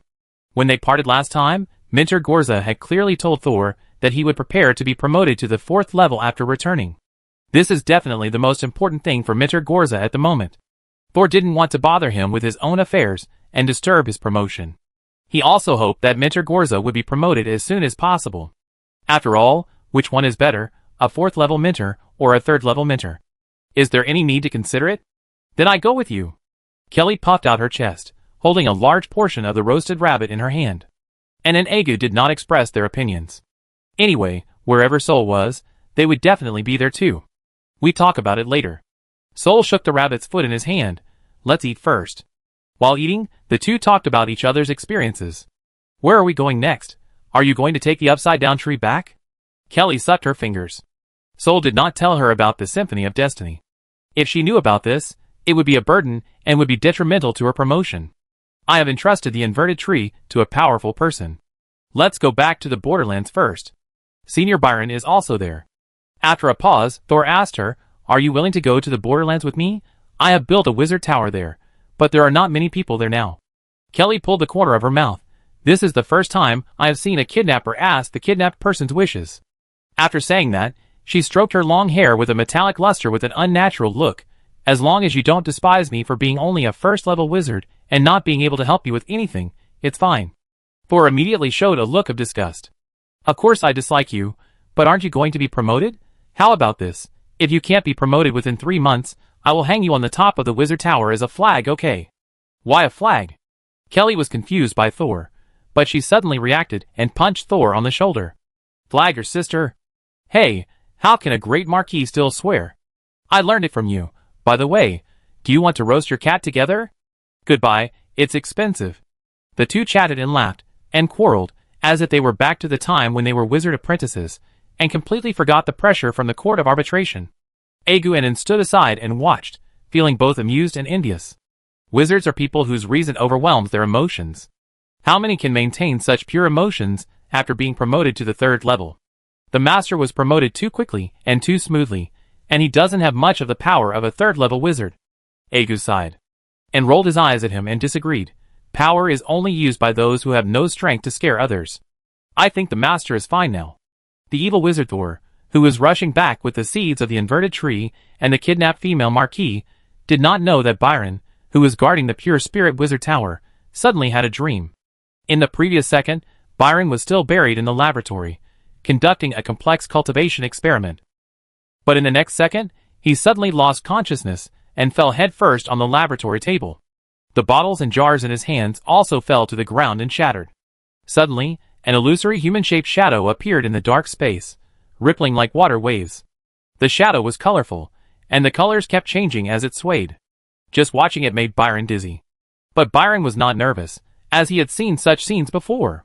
He soon realized that he had fallen asleep, and he fell asleep passively, because such scenes had happened many times in the past 2 years. However, what he didn't expect was that this time, the figure in front of him actually spoke. Hello, Byron. Byron asked expressionlessly, Who are you? The figure opposite was silent for a moment. I have almost forgotten it. You can just call me half-elf.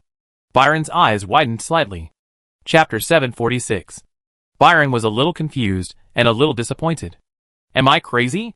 He did not talk to the figure who claimed to be a half-elf, but muttered to himself, Although I have long discovered that I have some mental problems, I didn't expect to go crazy so quickly. To be crazy to this extent should be alienation. But is a person still conscious after alienation? Or, after I became alienated, my spiritual consciousness was actually locked in a closed space in my brain? Well, I really want to record all this. Half-elf, This is the first time that the half-elf has met someone who gave up treatment as soon as he saw him. You haven't become alienated yet, although there is a trend in this direction. The half-elf waited for Byron to stop talking to himself before saying, I'm not dangerous enough to make an ordinary wizard instantly alienated. I'm not an ordinary wizard. Byron said with certainty, I'm using the head of your elf king. That's why I can communicate with you directly. You said you are a half-elf, right? Why don't elves come to communicate with me? Byron immediately asked the other party, I don't look down on your bloodline, but in the elf society, the elf king should look down on half-elves, right? How could you be hidden in his head? This time, the colorful phantom spoke after a while, have I not communicated with people for too long? I am not in the elf king's head, I just communicate with you through this medium. As for why it was me? Because now, I am the only one who still remembers how to communicate with people. It seems that the elves are really having a hard time. You have appeared in my dreams many times, and this is the first time you have spoken. What's the matter? We just discovered the scent of the elf spring. This is very important to you and us. Elf spring? Byron became serious. Ever since he used the head of the elf king as a new locator, he has been paying attention to the legend of the elves. Among them, although the elf spring water is not the most common item in the legend, it is a very important item. It is said that in the place where the elves are the most powerful, there is an elf spring water, which is equivalent to a second life for the elves. However, before the new moon era, the elf spring water began to dry up gradually, and finally became a legendary item. The elf spring water has many functions, and one of the functions that Byron values most is its calming effect on the spirit of the elves. Using the elf king's head as a new locator is an extremely risky move, but Byron, who had lost the original locator and body at the time, had no choice. After getting the head of the elf king, Byron successfully advanced to a formal wizard, but he did not dare to continue to advance because of the side effects brought by the elves. If he could get the elf spring, at least he would dare to continue trying. So, when he heard the news of the elf spring, even Byron was excited. There is no wizard who does not want to continue to advance, and many wizards are even willing to risk their lives. Byron is one of them. Where is it? Is it in the Borderlands? I don't know. Byron frowned. Then how did you sense the appearance of the elf spring? I just knew it. You are being unreasonable. The half-elf saw that Byron was angry, so he had to explain to him. Before the elves got into trouble, there was no elf spring in this world. So when the new elf spring appeared, we could sense it immediately. The spring that appeared this time may have been sealed, and may not even be a spring in this world. What does the elf spring look like, and how can I find it? The elf spring water looks just like ordinary spring water, but when it appears near you, you will definitely recognize it. It's telepathy again. It's like this every time. You elves always live so dependent on intuition. The half-elf stopped talking. It seemed that his energy did not allow him to communicate too much with Byron. Being able to explain so much to him was already the current limit of the half-elf. Byron opened his eyes and climbed up from the table. Looking at the mess in front of him, he silently sorted everything out, and then piled the temporarily unused materials in the corner of the room. I have to go out too. As soon as Byron went out, he went to find the busy butler Hope. Okay, Sir Byron, where are you going? Do you need a car? Or do you need me to send a few apprentices to follow you? If the tower master comes back, do you need to leave a message for him? The butler asked a series of questions. But Byron just stared at Hope without saying anything. Hope took a deep breath. Okay, when are you leaving? Now. Hope immediately turned around and pulled over a passing wizard apprentice. Camilla, go lead the magic wolf to the exit. When you pass the first floor, ask Mince to prepare 200 magic crystals. After finishing all this, Hope turned back and smiled at Byron. Byron nodded, thank you. He went back to the laboratory to pack up some necessities, then put on his cloak and went downstairs directly to the first floor exit. At this time, the magic wolf was already lying at the door, and a thin boy next to it was holding a bag of magic crystals with a painful look on his face. Byron didn't know who the other party was. There were many more people in the wizard tower now, and Byron only knew the 2 wizard apprentices who were his assistants. He stepped forward to take the magic crystal, rode on the magic wolf, and prepared to set off. However, before he could urge the magic wolf to stand up, he suddenly heard a familiar bird cry from above his head. As soon as he looked up, his eyes blurred and Thor actually teleported in front of him. Senior Byron, I'm back. What, are you going out? Thor was holding an unconscious orange cat in his hand. Well, I'm going. Just as Byron was about to tell Thor through the secret language that he was going to find the elf spring, he suddenly felt a strange breath on Thor. The half-elf once said that as long as the elf spring appeared near Byron, he could sense it. And now, how come Byron could feel the breath of spring water on Thor? Senior Byron? A familiar voice came from above again. Byron looked up subconsciously. The sunlight above was a bit dazzling. He could only see a big bird and the outline of a person on it. The man's long red hair was very dazzling, like a ball of fire. The giant bird quickly landed beside Byron and Thor. The red-haired girl who had not seen him for several years was riding on the bird's back, waving her arms at him excitedly. Ah, I got it back. Byron didn't know what to ask Thor first. Inside the Pure Spirit Wizard Tower, the butler Hope was checking accounts with the second-level wizard apprentice Mings, who was in charge of financial accounting. Now the Pure Spirit Wizard Tower is the most powerful force in the land of no man. There are more and more people in the Wizard Tower, and the Rhine city outside is also developing and expanding rapidly. Although the Wizard Tower has a lot of property and witchcraft resources, it has to be more cautious in spending money. Just halfway through, Hope suddenly felt a familiar mental wave coming from behind him. He turned back in surprise, and saw Byron walking upstairs quickly. Lord Byron, did you forget to bring anything? Byron walked to Hope and paused. No. I'm back from going out. Hope opened his mouth, and could only say, welcome back. Byron continued to walk upstairs in a hurry. Mince on the side whispered to Hope, Mr. Butler, can I ask Lord Byron to return the 200 magic crystals? Chapter 747. Thor had never expected that Byron's chance to go on a long journey would be killed by him. After Byron found the elf spring water on Thor, he immediately asked for it.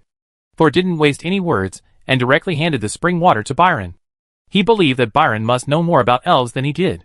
He didn't need to tell him all the dangerous precautions. Afterwards, Thor asked Hope to arrange food and accommodation for Kelly, and he went up to the laboratory on the 5th floor. After entering the laboratory, Thor immediately began to check the Fate Symphony magic array he designed. After observing for a while, he nodded with satisfaction. At present, the entire magic array is running smoothly, and the connection with Char has not become weaker due to the distance. The signal is very stable. Thor took out a pen and paper and wrote down the process of his experiment and the problems encountered in the middle. This time he specially compiled a special note. If his Fate Symphony can completely pry open the door to the 4th level, he will use this as a basis to continue to move towards the 5th and 6th levels. The last time he unexpectedly went to the fantasy world, Thor was deeply touched. Those star eyes said that they could be either level 1 or level 6. The strength could change freely. But the essence of all this was to have a stable level 6 strength. Thor didn't quite understand what level 6 meant. He only knew that level 5 seemed to be able to travel through different worlds. But now, the road to level 5 has been completely hidden, and the existing level 4 wizards are trying hard to find a way to advance. Only Thor, who also has the ability to clearly see the fate line, can take a special path to advancement. His experience and a little intuition tell him that as long as he continues to explore along the fate line, he can also successfully enter the 6th level like the star eyes in the fantasy world, but Thor is still in the initial stage. The overall strategy can be placed on the 6th level, but in practice, he can only aim for the 4th level. He took out the dead wizard's diary, spread it flat on the table, and turned to the page where Bestana was. The previous page was a black page formed by the combination of part of the soul left by Narila and Pearl, who once pretended to be a wind demon. Thor really wanted to communicate with the consciousness of the fantasy world again, so as to better verify his ideas for advancement. And now, since Pear in this world has not been able to contact Pear in the fantasy world, he can only think of other ways to understand the power of the fate line more deeply. It would be even better if Bestana's news could help him and Pear contact the fantasy world. Now you can continue. Okay. The inverted tree is a magical creature with wood attributes, but its application of the fate line is the most thorough I have ever seen. Of course, the most powerful person I have seen using the fate line is you, Wizard Thor. Speaking of this, Bestana was a little confused again. And your book can actually preserve my consciousness completely, and even the extremism caused by the pollution of the inverted tree before has been completely eliminated. I can't believe that a 3rd level wizard can have such a powerful witchcraft prop. No matter how you look at this book, it has at least the value of the 4th level. Soul thought, the special features of the diary are more than these. If you can see the preview of the future in the golden pages, and the diary that can judge the eye of the storm, and the changes in the anchor point, it should be at least level 5. He cleared his throat. You don't need to worry about these. For now you just need to know that I need knowledge related to the fate line. Understood. In fact, during the period of combining with the inverted tree, Soul listened quietly to Bestana's description of the power and perception she gained in the inverted tree, which was indeed closely related to the fate line. For example, people who are controlled by the inverted tree have their fate lines pulled out of their bodies by the inverted tree, and then they are influenced. They look like normal people at ordinary times. But if the inverted tree needs it, it can manipulate them to act according to the will of the tree. At the same time, if the inverted tree needs souls, these people will also change from puppets to nutrients for the tree. The citywide sacrifice launched by Bestana was to fully develop the latter ability, and fully activate it regardless of the consequences.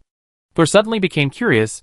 I remember that in the tree heart space, you told me that you snatched the wishing candle from Char. And the fact that you became so negative later should be due to the curse of the wishing candle. What wish did you make at that time? I, of course, hope that I can be resurrected successfully. But maybe I used it improperly, and the wish I made was too difficult to achieve.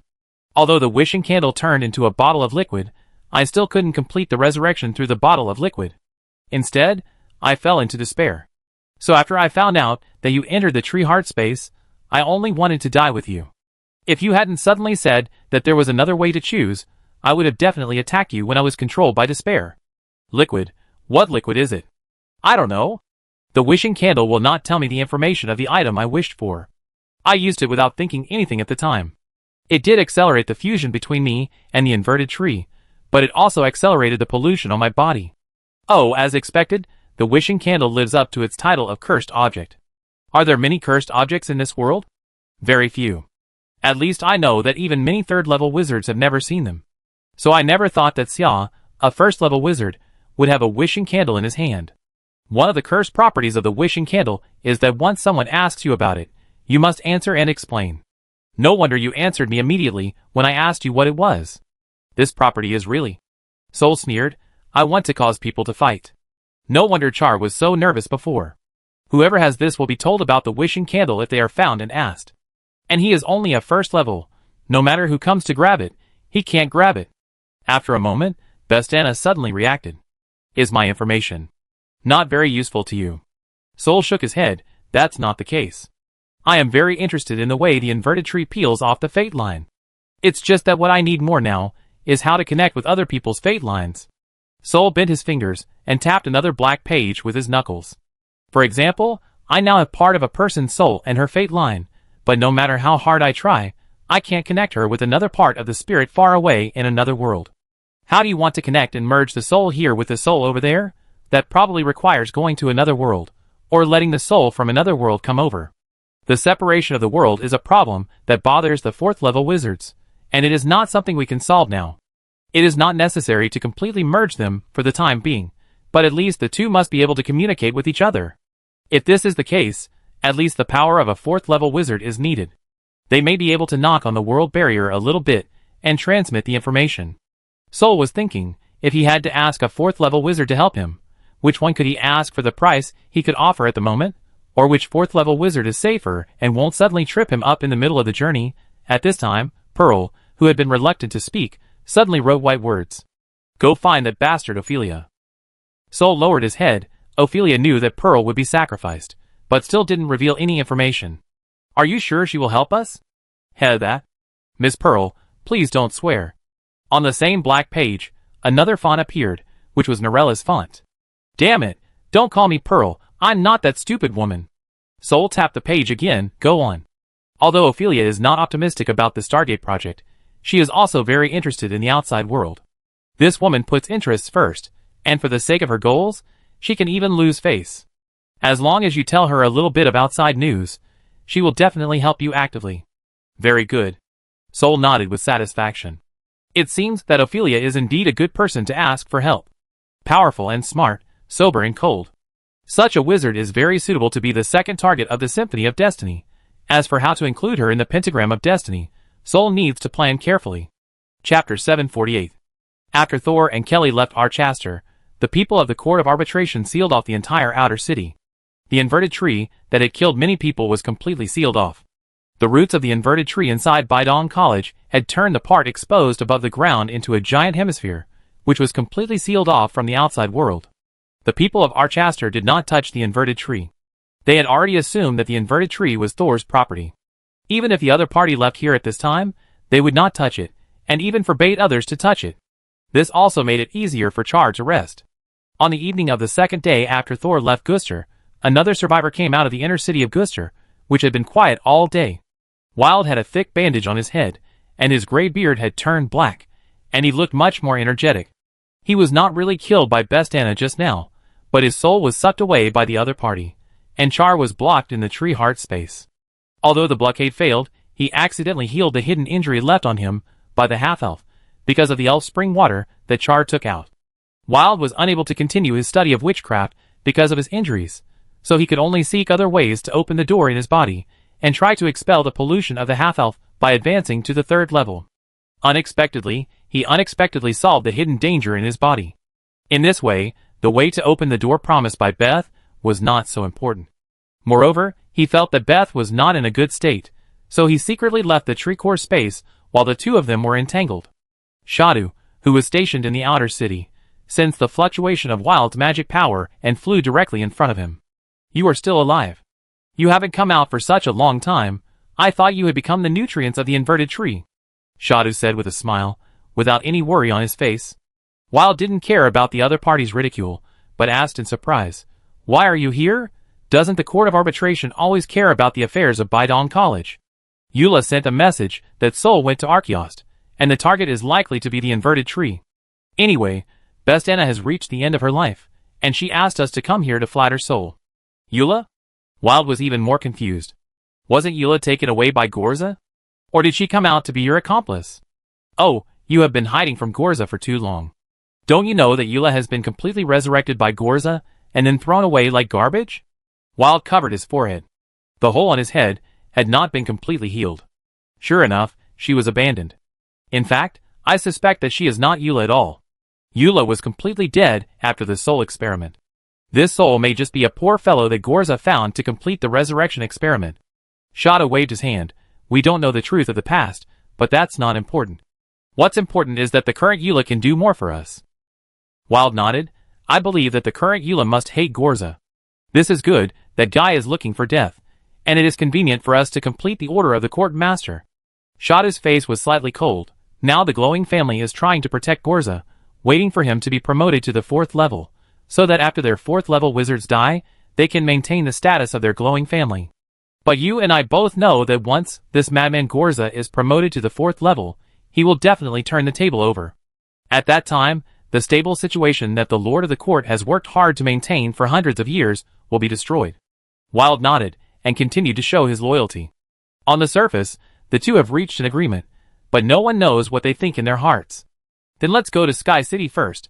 Thor leaned back, leaned on the back of the chair, and made a decision. Then he closed the diary and raised his hand to look at the palm of his right hand. The muscle texture of the palm slowly moved, squeezing out a brown tree seed the size of a sunflower seed. This tree seed looked ordinary.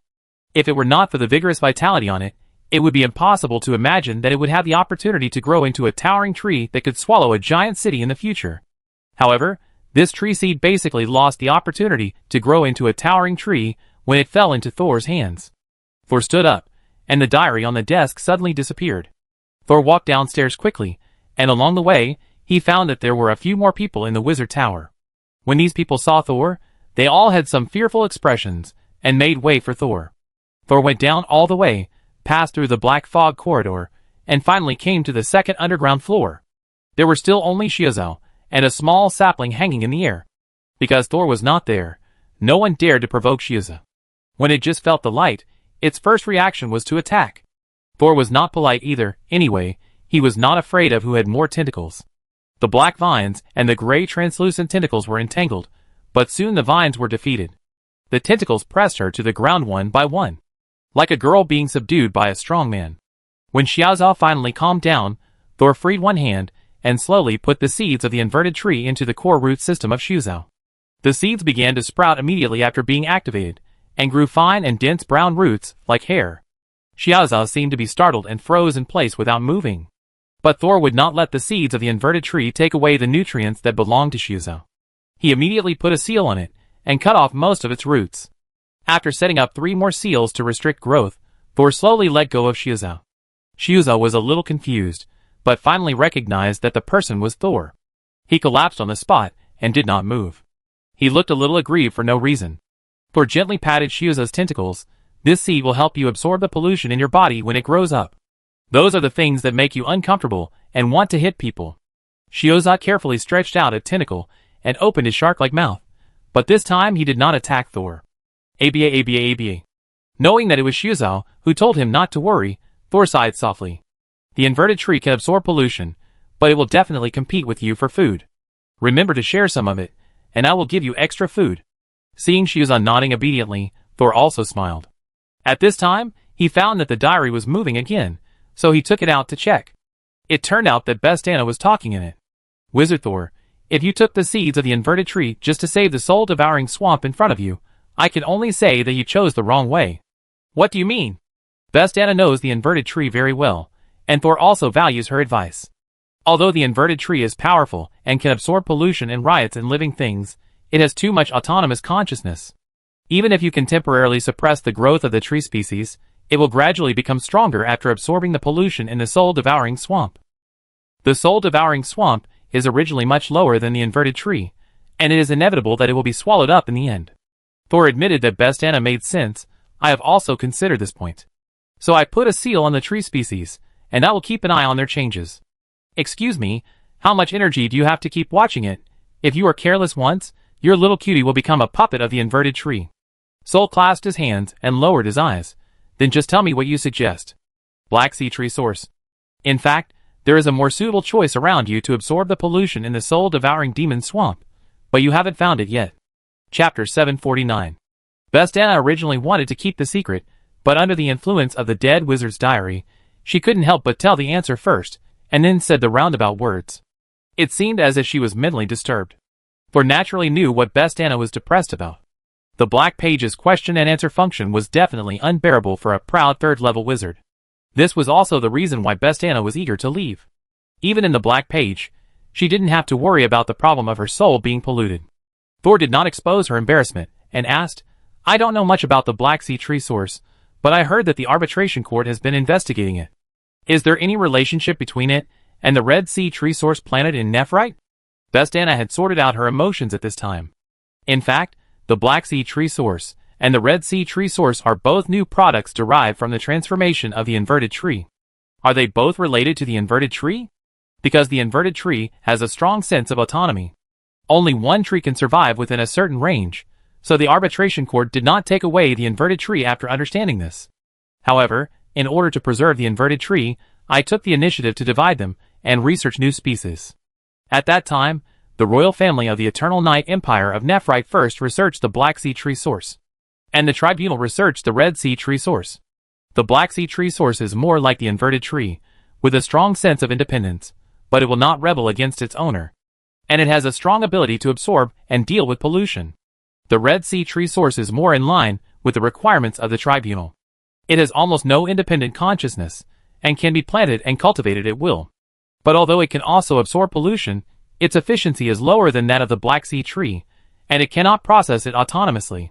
After absorbing to a certain extent, it will discharge the pollution in a concentrated manner. The two trees have obviously different focuses, but they should be applicable in different scenarios. Thor touched his chin. Then why was the owner of the Black Sea Tree Source hunted down by the Court of Arbitration? Justin, who gave the Black Sea Tree Source to Thor for care, is dead. Thor is worried that there are other problems with the Black Sea Tree Source. Although it has been planted, it has not been carefully cultivated. Even half of it was sealed here.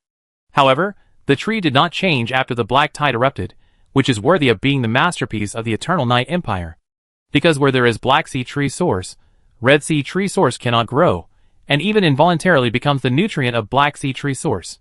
The tribunal needs a large number of tree sources that can absorb pollution in the sea water, but Black Sea Tree Source cannot reproduce in large quantities, so it cannot meet their needs. I see, it can not only not meet the needs, but also destroy the Red Sea Tree Source that they have cultivated with great difficulty. No wonder the tribunal wants to clean up the Black Sea Tree Source. The royal family, who had finally bred the Black Sea Tree Source, naturally did not want to give up, so the two sides started fighting. Yongya once tried to resist, but the court master Flem took action and wiped out the entire royal family. Only 1 or 2 people survived outside. Later, it seemed that other forces interceded and promised not to let the Black Sea Tree Source appear in Nefert, so they stopped chasing. No wonder Justin could only barely survive in the no man's land in the end. But it seems that he was killed later. Thor opened the defense of the Black Sea Tree Source, and took out the Black Sea Tree Source for the first time. Since the tree seeds have been planted, I can transplant the Black Sea Tree Source, and pull out the tree seeds before I leave. Xiao Zhao heard this. The tip of the tentacles twitched, and he lay flat completely. After leaving the second underground floor, Thor prepared to go see Kelly. The no man's land is full of dangers, and there is black tide pollution everywhere. It will probably take some time for Kelly to adapt to here. However, when Thor went to find Kelly, he found that she was no longer in the room. Where is she? Thor walked out of Kelly's room. Miss Kelly is discussing something with Lord Byron on the 3rd floor. Hope appeared at the staircase on the 5th floor at the right time. Master Tower Master, do you need me to ask Miss Kelly to come over? No, I go there myself. Thor waved his hand. The witchcraft notes Kelly had read recently were recorded by Thor and Byron together. Since Thor was not there just now, Kelly must have gone to discuss with Byron. He walked down the stairs. Although it was more convenient to teleport, he usually preferred to move with his limbs. Hope followed Thor silently. When he reached the corner, he suddenly asked in a low voice, "Master, how should we call Miss Kelly?" Thor stopped and looked back in confusion. Just call her that. He didn't understand why Hope asked that. After thinking for a while, he said, "Of course, you can also ask her. She can call her whatever she wants to be called." Hope smiled and nodded. "I understand, sir." I always felt that the butler's smile was full of meaning, but Thor was still thinking about what else he had to arrange before going to Sky City again, and he didn't think about the butler's words. Going to the 3rd floor, Thor turned left, and the butler bowed to his back and continued to go downstairs. Knocked on the door. No one responded. Thor pushed the door open and saw Kelly staring at a container that was reacting. Byron was processing some materials on the other side of the room. What are you looking at? Sol walked forward. I've seen your innertization formula, and I'd like to ask Senior Byron to demonstrate it to me in its entirety. On the metal instrument, there were densely packed silver needles, and a magic crystal was suspended above each needle. And under the metal disc was a little black tissue sealed. As time went by, the magic crystal on the silver needle turned black little by little, and the black tissue underneath gradually turned gray and became translucent. Byron came over and used tweezers to pick up the blackened magic crystal. This method can remove the pollution in the body more thoroughly. However, Thor and I have discussed that if it is a black tide like the sea water, our method is too slow. I am afraid that we will be drowned before we can clean up the pollution. Kelly nodded. I understand. The speed of draining water is slower than the speed of filling water. The people in the pool will drown sooner or later. She only read it once, and then remembered the whole process in mind, and also put forward her own ideas. I found that the silver needles did not completely remove the pollutants during this experiment. What does this energy transfer rely on? It is a kind of radiation that is very similar to the way pollution spreads, or a kind of wave. Sol leaned against the experimental table and told Kelly his idea. Radiation? Kelly bit her lip. I also study radiation. Byron put away the instrument and threw the gray translucent tissue directly to Sol. Sol raised his hand to take it, and the tissue melted into his palm and disappeared. What is that? Kelly shouted, came up to pick up Sol's palm. Are you doing human experiments? Ha ha ha. Sol laughed. Byron shrugged his shoulders. Kelly, if you need, you can let Sol lie on the experimental table at any time. Chapter 750. Seeing how interested Kelly was in the Kuroshio pollution, and seeing how much energy Byron had put into it, Thor made a decision. The Kuroshio pollution is a potential danger lurking under all of us. Although I can treat some of the people affected by the pollution now, if the Kuroshio breaks out on a large scale, even I will not be able to escape death, so Senior Byron and I have not given up the innertization experiment. Kelly raised her head from the mini-books. After learning about the history of the Borderlands, she couldn't help but feel worried. My metal radiation and the black tide radiation also have some similarities. I will bring all my experiences and notes over the years. However, can we really find a way to deal with the black tide on a large scale? Didn't you guess that the black tide might come from a higher level existence? Will we be unable to resist it from the level of power? Just like a wizard apprentice will never be a match for a formal wizard. The source of the black tide, the Eye of the Abyss, may be a means from a higher level wizard, but the black tide is not impossible to resist. In fact, I know a place where the black tide pollution once broke out, but in the end, all the black tides were completely inert and turned into black powder, mixed in the earth, and our more terrifying anchor point is where the white bone monster is sleeping underground. And it has lost the ability to pollute us. Byron was thoughtful. Kelly stood up in surprise. Where? Can I go over and take a look? Sol took out his Chaos Domain compass. It is an unknown world side. My exploration of it is still limited, and I just call it the Chaos Domain for now. As for what exactly is there, I will take you there to have a look. Seeing that Kelly and Byron were ready, Thor activated the compass directly. After a dizzy spell, Thor fell to the ground. Byron, who was standing by, was fine. He had a strong spirit body. Although he staggered after coming over, he stood up quickly. As for Kelly, she sat down on the ground. Looking at the two men beside her with a squinting eye, Kelly silently complained. Two perverts. Kelly didn't stand up until the dizziness brought by the world travel disappeared, holding the corner of Thor's clothes. While patting the dust off her buttocks, she heard Thor say, There is a small amount of black powder in the dust you patted. Huh? Kelly stopped patting and looked at her palm. Byron also squatted down immediately and stared at the soil under his feet. Knowing that the two had already started to study, Thor did not disturb them and walked to Noah's residence nearby. Scanning with his mental power, there was no one here. He found a letter written in the common language in the room. The letter was placed on a small box that looked like jade. Thor opened the letter. As expected, the letter was left by his apprentice Noah. The letter stated that Noah, under his banner, led the stone tribe where Scorpion was and annexed the few tribes nearby. The remerged tribe was named the Black Tide Tribe. Noah used the witchcraft props given to him by Thor to help make a lot of tools. These tools were used in the infrastructure of the Black Tide Tribe, and people's lives gradually improved. After survival became easier, people had extra energy to do other things. Noah ordered these idle people to go into the Black Death Desert to dig sand, and Noah would sift out the black powder inside, collect it, and give it to Thor. The jade box under the letter contained the black powder that Noah had collected during this period. Noah also mentioned the white bone monster in his heart. It is said that people here have long had legends about the white bone monster, but people have never seen it with their own eyes. When Thor appeared in front of everyone riding the white bone monster that day, these people had already determined that Thor was a god without Noah's hint. But Noah insisted that they call Thor Judge of Death to avoid any trouble for Thor later. Judge of Death? Thor's mouth twitched. It's so ugly. Thor didn't interfere too much with Noah's actions. He seldom came here, and he didn't know as much about this place as Noah. Moreover, it would be difficult for a wizard apprentice to cause any big trouble with a group of ordinary people in a world with almost no magic. However, they could pay attention to collecting information about the bone monster. Thor has caught one and is studying it. But if he can have one more, he won't mind. Thor left a message for Noah and some more magic crystals. Then he walked out of Noah's house and saw that Byron and Kelly had dug a big hole in the ground outside the house. He walked to the big hole and looked at Kelly squatting at the bottom of the hole. Don't worry, I will leave this Chaos Domain compass to you. You and Byron can take turns using it. But you can only come here once a month. Why? Kelly looked up suddenly. Is it because there is a lack of magic here? Byron has discovered the biggest problem of this world. Soul nodded. A world without magic is also a challenge for our bodies that are used to magic. If we are not strong enough, staying here for a long time will also be affected by many bad things. Soul took out the compass and threw it into Byron's hand. This compass has a cooling time of 1 day. Every time you come here, you better go back when the cooling time is up. This will have the least impact on your body. As soon as Thor finished speaking, Byron actually jumped to the bottom of the cave like Kelly. Thor was stunned. You? Byron's voice came from the bottom of the cave. Time is precious. Thor didn't know whether to laugh or cry. No, if you want to collect black powder, I have a box here. We are observing the soil and stratification here. This time it was Kelly who answered. Okay. Thor stood up and crossed his arms. I go see the white bone lizard.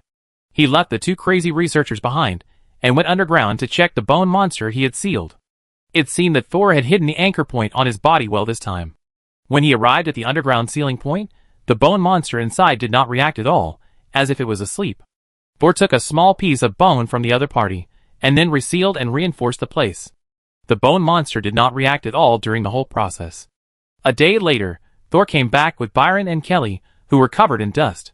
The three of them stayed in the lab for another 3 days before coming out.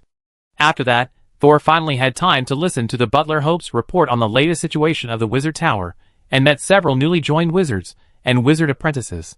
These people met Thor for the first time, and they were all silent and trembling with nervousness. Thor also found that one of the apprentices did not breathe during the whole process, and he didn't know if he would faint directly from lack of oxygen after going out. After meeting these people and listening to the butler's report on the recent situation, Thor nodded with satisfaction. He had no time to take care of these trivial matters, so he could only leave them all to the butler. Fortunately, the butler had long been accustomed to these things. However, in the end, when Thor asked the butler if he needed him to do anything, Hope hesitated for a moment and said, Master, the area and height of our wizard tower are currently limited.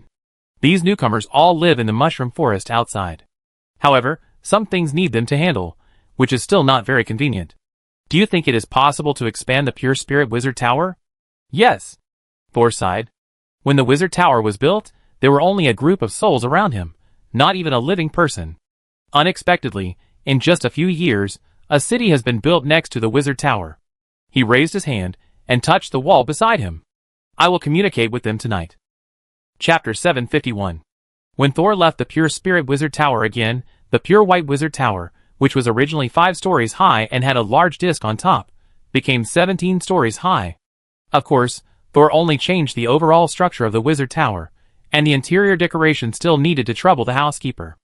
At the same time, Thor also stipulated that no one else was allowed to enter the 7 floors of space, including the 2nd underground floor and the 13th to 17th floors. If anyone wanted to break in without hesitation, the many resentful spirit fragments inside the Wizard Tower would teach them a lesson. If they were insiders of the Wizard Tower, they would still have a chance to survive as long as they left immediately. But if other people broke into the Wizard Tower, Thor would not give them a chance to leave alive. Butler Hope was worried that the Wizard Tower was too small at first, and now he was worried that it was too big, so he finally decided to go to Rhine City to recruit a group of servants to be responsible for cleaning. So after Thor left, the Pure Spirit Wizard Tower had a bit of the shadow of the Gorza Wizard Tower. Thor left this time without taking Kelly or Byron. These two people have been fully committed to the research of the Chaos Domain. But he brought a ginger cat with him. In August, the sun was blazing. The sea breeze from the sea seemed to be scorched. It was heavy and damp, and mixed with a strange fishy smell. Sol was carrying a huge suitcase, with a ginger cat squatting beside his feet, following a group of ordinary people, waiting in line to board the airship. He, the new owner of the No Man's Land, skipped work again and went to other places. Although he was not afraid of being checked, he should still keep a low profile when traveling. In addition, Sol had a bad taste, so he didn't even keep his identity as a wizard, and directly disguised himself as a businessman, preparing to take an airship to the Sky City, where the 4th level wizard Ophelia was. As the name implies, Sky City is suspended in the sky. So when going there, people usually choose airships. Even powerful wizards are unwilling to waste their precious magic power on the road. Except for 4th level wizards. The crowd walked a few meters forward. The luggage of everyone who boarded the airship would be strictly checked to avoid carrying dangerous items. After all, it was an airship, and if something went wrong, it might cause a tragedy with no survivors. You young people are still good. You don't sweat even in such a hot day. When the forward step stopped again, the person behind Thor suddenly spoke to him. Thor put the big box at his feet, and the orange cat meowed and shook its tail. Thor turned around and saw a man who was not very fat, but was already sweating profusely. It was so hot, and the other party was still wearing a shirt and a dress. It would be strange if he didn't sweat. Although Thor was also wearing long sleeves and long pants, his clothes were all breathable linen. Unfortunately, the clothes he thought he could fit in with ordinary people were out of place here. Most of the people waiting to board the ship are wearing formal attire. The rest are either servants of these people or wearing uniforms. Few people dress as casually as Thor. It's okay. Maybe I don't sweat easily. Thor simply replied and was about to turn around. Who knew that the man standing in line behind him was a chatterbox? Ha, that makes me even more envious. If you don't sweat a lot, you don't have to change and wash your clothes frequently. I wonder how much time you can save. He glanced at Thor's hands and the big box at his feet, and then asked, "Young man, is this your first time on an airship?" Thor smiled shyly. "To be honest, this is my first time queuing here." "Don't be nervous, an airship is nothing special. As long as you don't look down from the edge of the deck, it's no different from being on a boat." The man comforted Thor first, then introduced himself. "By the way, my name is Mike, and I'm going to Sky City to visit my relatives this time." "What about you, young man?" "My name is Thor. I went to Sky City this time to see the world and see if there are any opportunities to make a living." "Looking for a job?" Mike seemed a little surprised. He looked Thor up and down again, and this time his eyes were not concealed. Sky City is not some other place. Although it is called the Paradise of Knowledge, I heard from my relatives that only high-level wizards can live comfortably there. Many wizard apprentices, and even some low-level wizards have a difficult life. "Really?" Thor was very surprised. He recalled the description of the merchant Gagagu. "But I heard from my friends that in Sky City, even ordinary people are qualified to pursue knowledge." Thor, you are not a scholar, are you?" Mike's face became tense. "Do you have the qualification of a scholar certified by any wizard force?" Scholar qualification? Thor had never heard of this term, but he felt that it should be well known among ordinary people. So Thor just shook his head honestly. The muscles on Mike's face relaxed immediately. "Hey, do you think the ordinary people in the rumors are really ordinary people? Only those who have obtained the scholar qualification certificate of the wizard power can enter the Institute of Knowledge to study and work." Then, he changed the subject. "But you are young and look physically fit, so you still have a chance to enter the Institute of Practice to do some auxiliary work. But the jobs there are quite difficult to get. Even if an ordinary person meets all the conditions, if he wants to get a job, he may need extraordinary luck. It seems that the competition is really fierce." Sol nodded, but he was not scared. He looked like a newborn calf, who was not afraid of tigers. Seeing that Sol did not respond, Mike moved closer, and then lowered his voice and said, "Sol, I think you look kind, and you are an honest young man. I can't bear to let you go back empty-handed. I will show you a way. Although I can't guarantee that you can enter the Practice Institute, I can definitely increase your chances by 50%. Sol looked at the other party, who was cautious and afraid that others would hear him, and he was hiding his words, and he felt funny in his heart. But he still maintained his silly character and asked in surprise, "What way?" Then he heard Mike lower his voice again and leaned over. "Have you heard of the cat's return of gratitude?" "Thor?" "Orange cat, meow." Thor was still waiting for the next words, but Mike didn't continue. Shh, this is not the place to talk. I will tell you my room number after I get on the airship. If you want to give yourself more ways, come to me after dinner. If you have other concerns, it doesn't matter if you don't come. After saying that, Mike shrank back again. Even if Thor asked, what exactly is the cat's gratitude, the other party refused to continue. Seeing that the other party was keeping it a secret and refused to say anything, Thor did not think of using force, but acted like an ordinary young man. When he could not get further explanation from the other party, he began to consider whether to go or not. At this time, the orange cat Kate carefully sent a secret message. Master Thor, this cat's gratitude, is it not the curse you spread? Chapter 752. Thor waited in line for another half an hour, and finally it was his turn to board the airship. This was really his first time to queue up to board the airship. In the past, when he had the quota of Gorza's mentor, the airship would take a detour to pick him up. From the wizard tower to the VIP room of the airship, all in one step. This time, Thor was not in a hurry. He brought a box of books and notes, intending to study hard on the airship and make up for his missing basic knowledge. The luggage inspection before boarding the airship was very detailed. Even the suitcases had to be opened and checked one by one. Sol used the time to open the suitcase to stuff 2 sets of clothes into it. Otherwise, it would be strange for an ordinary person who didn't look wealthy to live on an airship for a month with only a box of books and paper and pens. After passing the inspection, the woman in charge of checking him showed a sincere smile. You are a scholar, right? I will try to arrange a quiet room for you. I wonder if you are willing to live at the end of the corridor? It will be quieter there. Thank you so much. Thor nodded repeatedly. Finally, he boarded the deck and found a place not far from the entrance to stand. There are usually no wizards on this airship, so the ticket price is the cheapest among the nearby airships. Having wizards on the airship is actually a kind of safety guarantee. As long as they don't encounter a wizard battle, even if there is a problem with the airship, someone can remedy it in the first time. And the official forces of the 3 continents have emphasized that wizards cannot destroy the running airship. It can be regarded as a guarantee of the safety of passengers from the system. Thor saw that Mike, who had just spoken to him, also boarded the airship. This is my room number. I have been here since dinner. If you also hope to be blessed by luck, remember to come over. I can treat you to some wine. Thor nodded with a smile. He was not waiting for Mike here deliberately, but he felt the fluctuation of magic power on the deck. It was just that the fluctuation was very small, and it felt like it should be a wizard apprentice. But Thor did not feel that anyone among the passengers was a wizard apprentice. A servant on the airship saw Thor, who was dressed simply, standing near the deck fence and greeted him cautiously. Oh, I'm fine, just looking at the scenery. Thor waved his hand, indicating that he would not jump from here. The servant still followed Thor. Then I take you back to your room. After all, when the airship takes off, passengers cannot stay on the deck. Thor nodded, kicked the orange cat at his feet, picked up the huge suitcase and walked towards the cabin.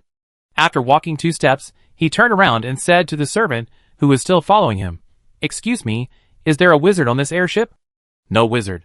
But there is a wizard apprentice on board the airship, but he won't see outsiders easily. Thor nodded. It seems that the weak magic fluctuation he just felt came from this wizard apprentice on board. After dinner, Thor was still reading in the room. On the other hand, the orange cat Kate was wearing a napkin like a human, holding a knife and fork, eating the steak and vegetable soup that Thor had not touched. Thor, are you going to listen to the cat's gratitude that Mike said? Kate asked casually. Thor's eyes were still on the page in his hand. Why, do you also want to learn how to repay a favor? Kate is now Thor's captive. At first, he always wanted to run away, but after finding out that Thor was the new owner of the borderless land, he followed Thor obediently.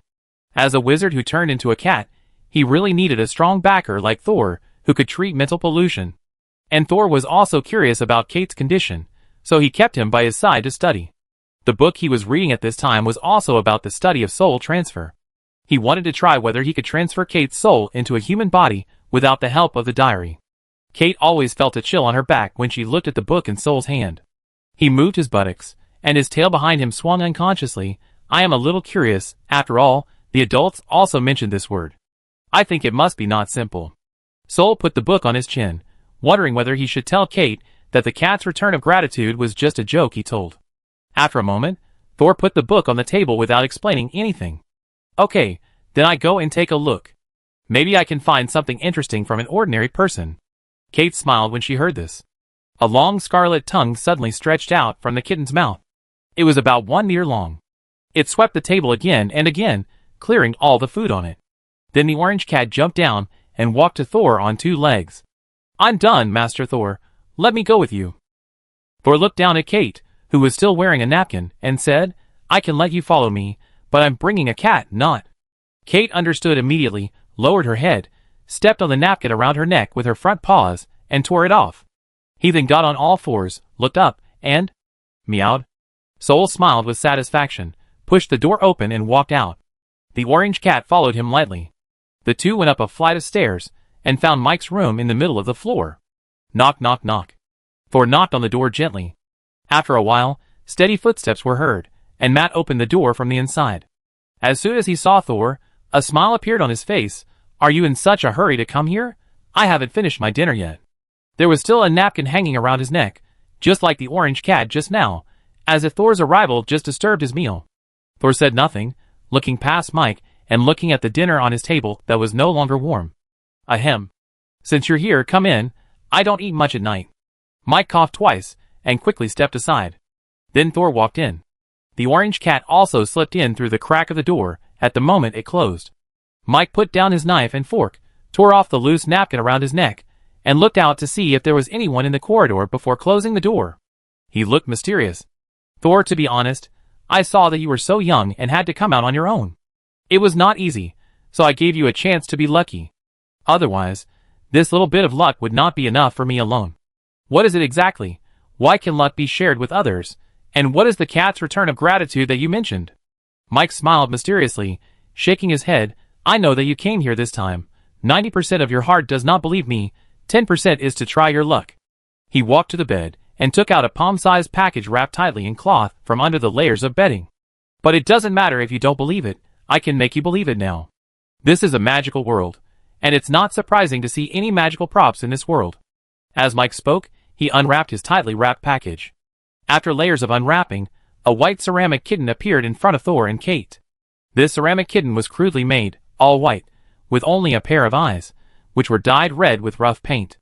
In line with its ordinary appearance, Thor did not find any magic or mental fluctuations on it. But Mike was still proudly introducing his treasure. "This is the cat's return of gratitude. If you have it, you will become extremely lucky and all your wishes will come true." Meow? Kate almost complained. Chapter 753. The things Mike took out looked like handicrafts that could only be made by an apprentice craftsman, without any artistic atmosphere. The only thing he could show off about the white porcelain cat sculpture was probably the overall outline. It looked a bit cold and arrogant. "Haha, Thor, from the look on your face, I know you were a little disappointed with it, right?" Matt smiled mysteriously, and didn't seem surprised by Thor's performance. He stretched out his index finger and shook it in front of Thor twice. "This is the first advice given to you by an elder who has been doing business outside for more than 10 years. Never be blinded by the superficiality of things." He placed the white porcelain kitten on the dining table and gently touched the kitten's head. "I show you how to do it myself now." Mike took out a regular dodecahedron dice. "You know dice, right? Let's throw it randomly to compare the size. I just touched the cat god and got a short blessing. In the next 3 games, I will definitely beat you."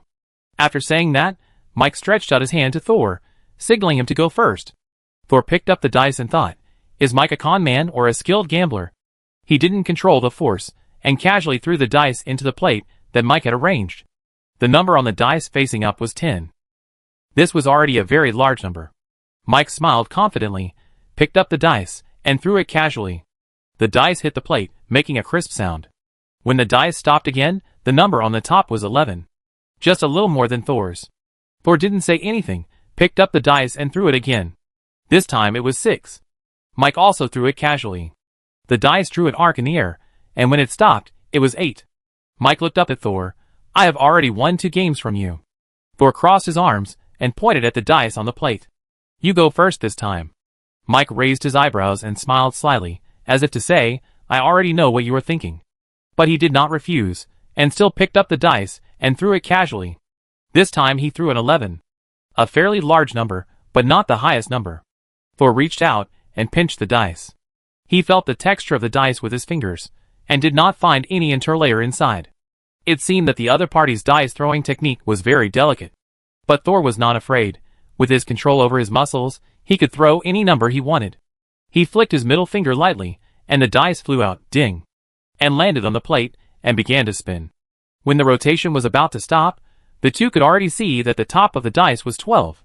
However, just when the dice was about to stop, the entire airship suddenly trembled and instantly fell down about half a meter. Don't worry, sometimes air currents or flying birds can cause the airship to vibrate. Nothing will happen. Mike was very calm. He didn't even look at the dice on the plate. Thor shifted his gaze from Mike's calm face to the plate on the table. Because of the vibration just now, the dice on the plate instantly changed from 12 points, which were about to stop, to 9 points. Thor looked at Mike again, and the other party didn't move at all from beginning to end. Finally, he looked at the white porcelain kitten squatting quietly on the table. Luck is like this, hard to explain, but it does exist. Mike leaned back and smiled more proudly. People used to say that luck likes to come to those who are prepared. But some people prepare for their whole lives, but never see luck favor them once. He leaned forward again, leaning his elbows on each other, crossing his fingers and resting his chin. And today you have a chance to buy luck directly. How much? Soul asked bluntly.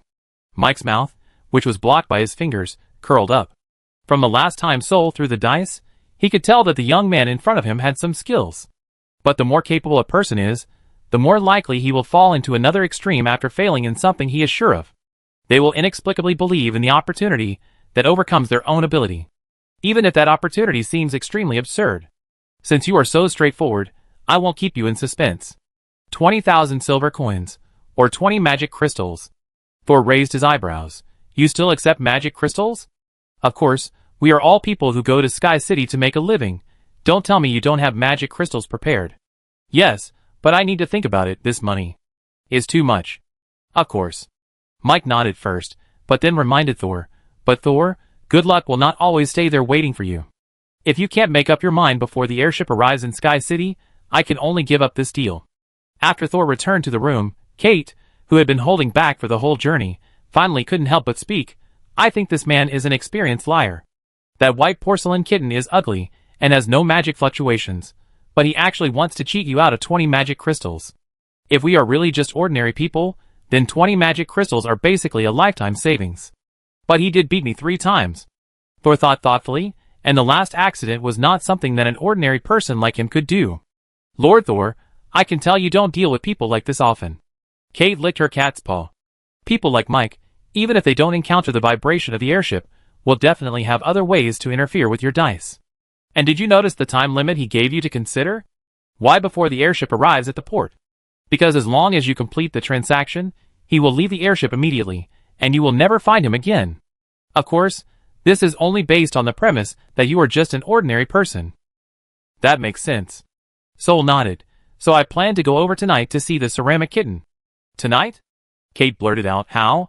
Soul drew a wavy line in the air with his hand. Float over. Kate's whiskers trembled. As long as you are happy. That night, Soul lay on the narrow bed and completed an out-of-body experience.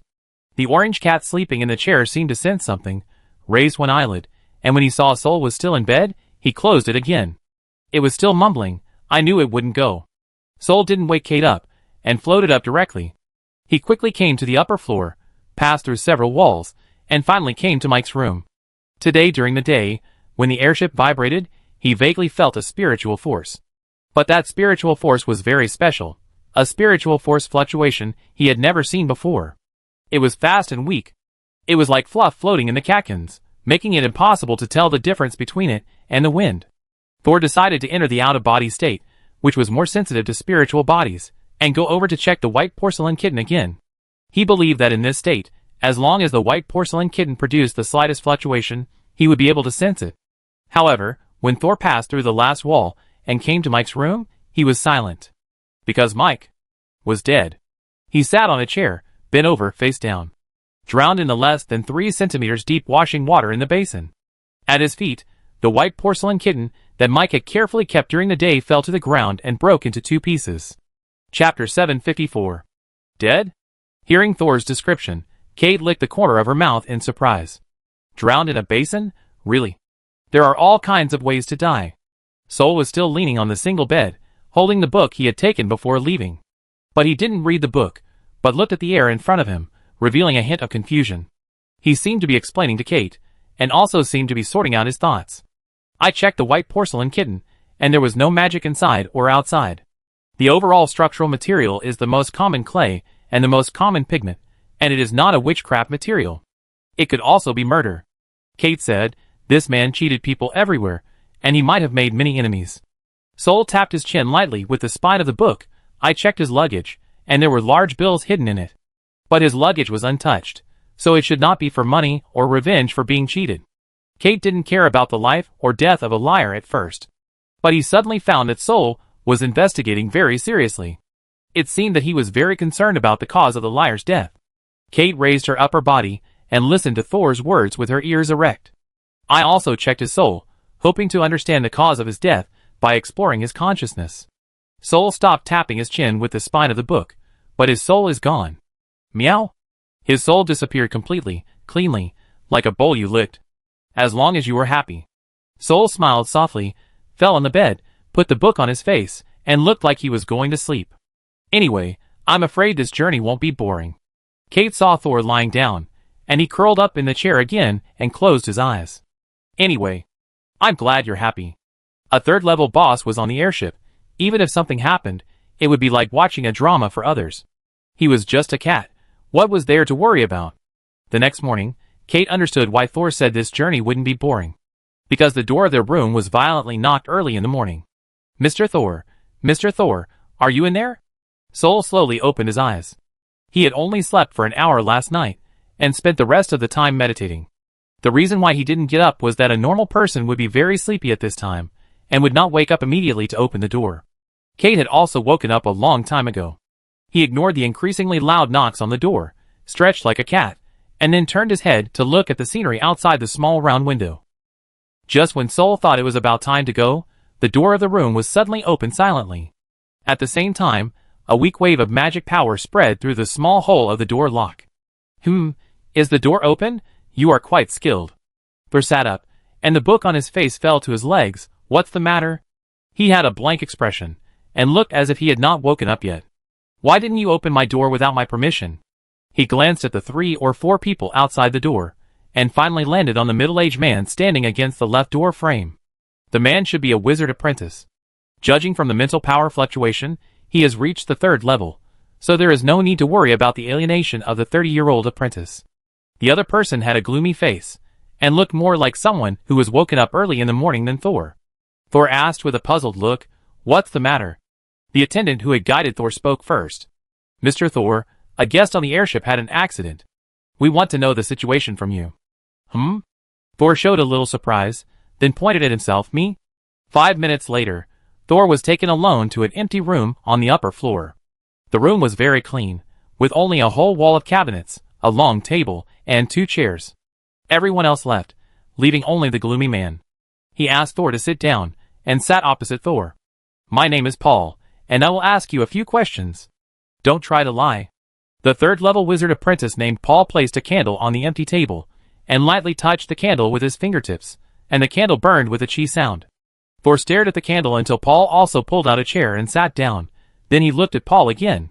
"You are very brave, but it doesn't matter. As long as you tell the truth, I won't embarrass you." Paul leaned back in his chair, not seeming to be too concerned about interrogating Thor. "Are you the wizard apprentice? Just answer my questions." Paul said in a low and tough voice, "What is your relationship with the businessman Mike?" As expected, they discovered Mike's death. How efficient. The other party died in the bedroom at night, and they found the clues in the morning. Do they check the vital signs of passengers every day? I met Mike when I was queuing together before boarding. Sol said truthfully, "Did something happen to Mike?" Paul still didn't answer Sol's question, but asked again, "Someone saw you meet again in his room after dinner. Why did you meet after dinner if you were just queuing together?" Sol immediately moved his body, and sat up straighter. Paul on the opposite side saw Sol's reaction, and immediately narrowed his eyes. Sol's eyes wandered for a moment, and suddenly took a breath. "Well, actually, I still find it incredible when I think about it now. If I tell the truth, I'm afraid you think I'm still lying." Paul glanced at the candle, and said like a dead man, "Don't worry about that. As long as you don't lie, I can guarantee that innocent people will not be implicated." Sol suddenly found it interesting that Paul actually made a promise to ordinary people. Is this promise just a lip service or is it sincere? Okay. Next, Sol told Paul about the conversation between him and Mike in the room. Of course, when it comes to throwing dice, he just said that he is good at it, but didn't say the specific reason why he is good at it. Paul was obviously not interested in Sol's past. He seemed to rely on the candle on the table to confirm that Sol was telling the truth. But when he heard Mike take out a white porcelain kitten, he suddenly sat up straight from leaning on the bench. White porcelain kitten. He stared at Sol closely. What color are the kitten's eyes? Red. Are you sure? Yes, the white porcelain kitten was white all over, only the eyes were red, so I remember it very clearly. Paul seemed a little restless. This made Thor more interested. Master Wizard, have you also heard of the cat returns a favor? Can that white porcelain kitten really bring luck to people? But Paul still did not answer him, but asked Thor one last question. Was Mike still alive when you left the room? Alive? Do you mean he is dead now? Paul stood up. You can go? Thor opened his mouth and quickly closed it. Okay. He stood up and walked out of the room. Outside the door, there were still a few servants who had just followed them. They looked at Thor and saw that he came out unscathed and seemed very surprised. They all looked at Paul in the room. Paul made a gesture, and these people made way. Thor glanced inside the room. The only wizard apprentice here was frowning, thinking about something.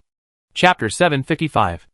After leaving the upper room, Thor was about to return to his cabin. But he saw a little girl at the corner of the stairs. She was a small ball, about 4 or 5 years old, biting her left thumb while looking at Thor with her round eyes. Brother, are you a bad person? Thor hadn't seen such a small human cub for a long time. He squatted down and looked at the little girl. I'm not a bad person. If you're not changing people, why did you enter that house? If my brother changes, he won't be able to get out. The little girl's mouth suddenly opened wide, as if she had suddenly realized something. Thor thought it was interesting, touched the little girl's head, and stood up to go downstairs. Dad. Thor froze, looked down, and found that the little girl was not calling him, but the person behind him. He turned around and was surprised to see that Paul, the wizard apprentice, who had just interrogated him, was standing in the corridor with an expressionless face. The cute human cub rushed directly to Paul and hugged his knees. Dad. The wizard apprentice Paul still stood there, motionless. It seemed that he was not hugged by the little girl, but was entangled by a giant python. But Thor could see that Paul was not afraid when facing the little girl, but nervous. Highly nervous. He is really the child's father. Thor tried hard to control himself and not let himself show a funny expression. Ahem. Paul cleared his throat, suddenly covered the little girl's ears, and then said to Thor, I give you a piece of advice, don't believe in the cat's gratitude. Although people who come into contact with it will become lucky at the beginning, they will drown in the end. Drowned? Sol thought of Mike's death. The man who died in a thin layer of face-washing water. Paul leaned over and held the little girl in his arms as carefully and stiffly as if holding a piece of butter. He turned away without communicating with Sol. The little girl hugged Paul tightly, resting her chin on Paul's shoulder, looking at Sol with her big eyes fluttering. Sol waved to the little girl and said goodbye silently. The little girl did not respond, but buried her head in Paul's shoulder.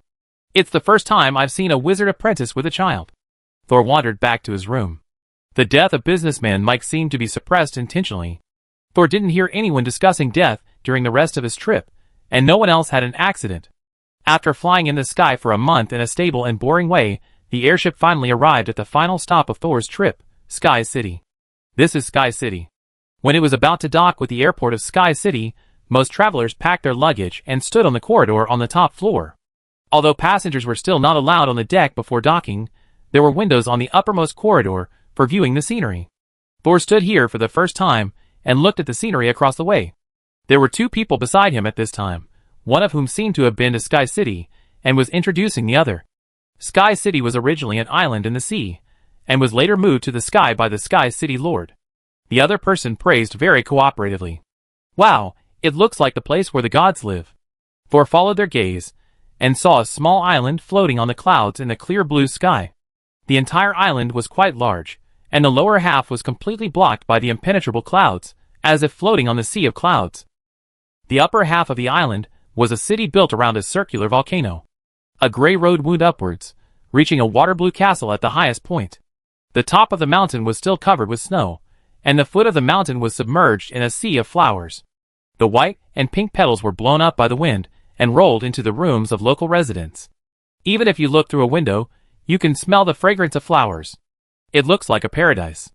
Thor praised in his heart, but his eyes fell on the lower part of the island that was completely covered by clouds. The distance was a bit far, and he couldn't see what was under the clouds. But he knew that to raise an island, it would definitely require a very powerful witchcraft array to support it, as well as continuous resource consumption. In fact, it's completely unnecessary. Thor shook his head secretly. Is it just for the sake of beauty to spend a lot of magic power to raise an island? Although he appreciated it, Thor did not agree with wasting magic power like this. Unless there was something else going on. A few minutes later, the airship shook slightly. 2 servants came over and opened the door to the deck. Please disembark in an orderly manner, and don't crowd. Those who can ride the airship are all wealthy or have some status, and no one is fighting for it. Many people are even still in the room, ready to leave when most people have left. Thor, like an ordinary person, carefully carried his heavy suitcase, held the orange cat in his other hand, stepped on the not-so-high pedal, and walked off the airship. After he followed the crowd and came to the square outside the airport, he did not leave immediately, but waited in the shadow under the awning outside a shop. Master Thor, what are you waiting for? Kate was placed on the box to facilitate the two people's communication. There are already many wizard apprentices walking around here, and the weak magic fluctuations generated by the two people's secret language communication will not attract other people's attention at all. Wait for the cat. Meow. Thor's lips did not move, but the sound reached the ears of the orange cat Kate. After the wizard apprentice on the airship found Mike's body, he did not find the white porcelain kitten. But he became serious only after I mentioned it. Before that, he might have just regarded Mike's death as an ordinary murder. What does this mean? Kate smacked her lips. It means that someone took the white porcelain kitten away before Paul saw the body. He turned his head to look at Saul. You were so interested in the kitten. Why didn't you take it back at that time? Because I want to observe objectively. Saul smiled. Look, just like observing the servant. The attendant, who had led Thor to the airship and brought him to Paul for interrogation, came down from the airship in a hurry, also carrying a suitcase in his hand. Thor was about to follow him, when suddenly a man walked up to him. The man was a wizard wearing an aqua blue cloak with a few petals on it. The cloak was engraved with a concealment array, so that outsiders could not see the strength of the person in front of him. But Thor's mental power swept over, and immediately found out that the other party was a formal wizard, and a second-level formal wizard. The visitor raised his head, revealing a gorgeous face. Welcome to Sky City, Lord Thor. Thor touched his face and asked without any airs, how did you recognize me? The witch smiled brightly. Your vague cognitive magic is very clever, and others can't recognize you at all. I only knew you were here under the guidance of the city lord. Lord Ophelia, she actually pays attention to the airport. The witch who came to pick up Thor smiled. In Sky City, the lord of the city is everywhere. Chapter 756. Thor was invited by the witch of Sky City to board a small airship. The technical content of this small airship is obviously much higher than that of the large airship. The large airship still relies on balloons to take off, and witchcraft mainly guides the direction, controls the speed, and maintains safety. But the small airship that Thor is riding now completely relies on magic power to take off. Sky City can keep a huge island afloat for a long time, let alone a small pocket airship. The locals call it a flying carriage. The witch had just finished introducing herself. Her name was Ona, Ophelia's close aide, responsible for the internal affairs of Sky City. In Thor's view, she was the same role as the butler Hope. In front is the most beautiful view of Sky City, the Flower Sea Street. Una didn't seem to be in a hurry to bring Thor to Ophelia, but like a tour guide, she introduced the layout and scenery of Sky City to Thor. Thor looked out the window of the flying carriage, and saw the flower sea he had seen on the airship before. When the wind blows, pink and white petals swirl and fly onto the car window, and then are quickly blown away by the next breeze. This is the most abundant plant in the city, the whispering flower. In fact, we plant it mainly to strengthen the soil and preserve water. Uda really introduced it in a serious manner. By the way, from here on, you basically won't see ordinary people. The minimum requirement to work here is also a second-level apprentice. It seems that in order to cater to the dreamy beauty of the whispering flower, the buildings here are also very exquisite. The most common buildings on the street are 2- or 3-story buildings. Almost every building has a magic circle engraved on its roof and wall. There are not many pedestrians on the street, and those who are there are in a hurry. Many people have petals stuck on their bodies. It seems that because of the rush, no one will brush off the petals on their bodies. It seems that these passers-by have also merged into the surrounding sea of flowers. There is a window on the second floor that is pushed open in front of the left side of the flying carriage. A young man with blonde hair and a fair face sticks his head out, seemingly admiring the beautiful scenery outside. Then, Thor saw him raise his hand and push a corpse out of the window. The head and limbs of the corpse were incomplete, as if they had been eaten by some creature. When it fell from the second-floor window, a lot of blood sprayed on the pink and white wall. Bang! The corpse fell on the street soil covered with petals, splashing countless broken petals. When the petals fell again, they buried the corpse again. Not long after, the moment the flying carriage sped past, the corpse suddenly disappeared. Only the bloodstains on the wall could prove that what had just happened was not an illusion. Una, who was sitting next to Thor, also saw the scene of the body being thrown away, but her expression did not change at all. It seemed that what the blonde boy had thrown out before was not a body, but a bunch of wild flowers. Okay. Thor smiled secretly. This is still the wizard world, not a paradise. The flying carriage continued to move forward. The sea of flowers gradually disappeared, and the exquisite landscape small buildings turned into neat townhouses and small squares with different functions. This is the Institute of Knowledge, and that is the Institute of Practice. There is no scenery in the Institute of Knowledge, and most people stay in their houses. Occasionally, there are people reading books in the square, looking very hard-working. But when the flying carriage passed by the Institute of Practice, Thor found that the small square here was much more lively. The wizards in one of the small squares seemed to be doing some experiments. It happened that the experiment failed, and the upper body of the wizard apprentice, who was assisting, was blown into pieces. A large amount of blood and flesh spurted out. The wizard, who had nothing to do, was reviewing his notes, only concerned about why the experiment had failed. In less than a few minutes, Thor witnessed 2 deaths. But no one was surprised at the place where the accident happened or on the flying carriage. Only the pink petals seemed to be disturbed and swirled in the wind. Thor opened the car window and reached out to pinch a petal. Are these whispering petals dyed with human blood? Ona covered her mouth in surprise and said with a bit of playfulness, "Don't tease us, human blood stinks." The flying carriage passed through the Practice Institute and the Knowledge Institute, crossed the densely packed residential area and a circular sea of flowers, and finally arrived at the tallest building in the Sky City, a light blue castle that can blend into the sky. Ona smiled with pride in her eyes. That's the white glazed palace where the city lord is. The flying carriage slowly landed on an open-air platform. 3 people, 2 men and 1 woman, were standing on the edge of the platform.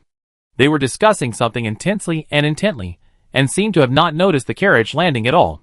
The 2 men were wearing ordinary black wizard robes, and the woman was wearing a sea blue dress. Her long hair was half tied up, and the rest hung on her shoulders and chest. Even her skin was shining. Standing there was abrupt and dazzling. After the flying carriage stopped, Ona jumped out first.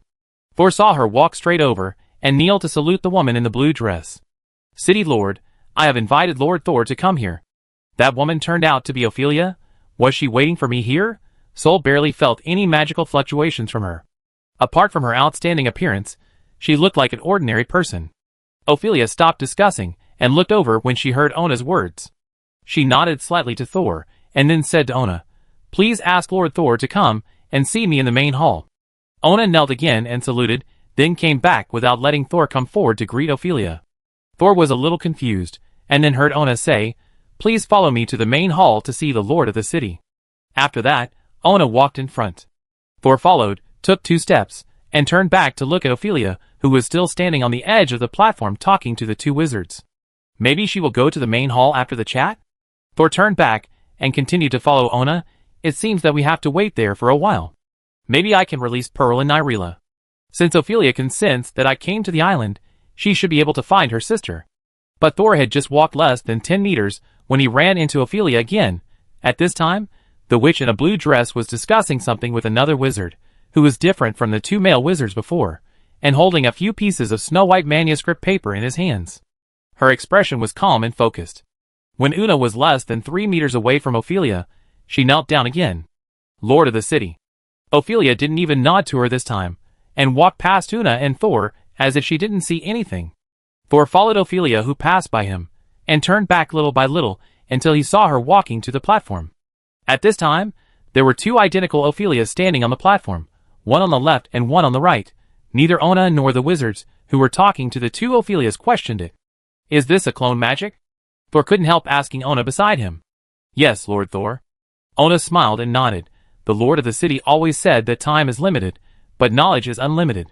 If possible, she hopes to be able to transform into thousands of incarnations to pursue more knowledge. Thor couldn't help but sigh.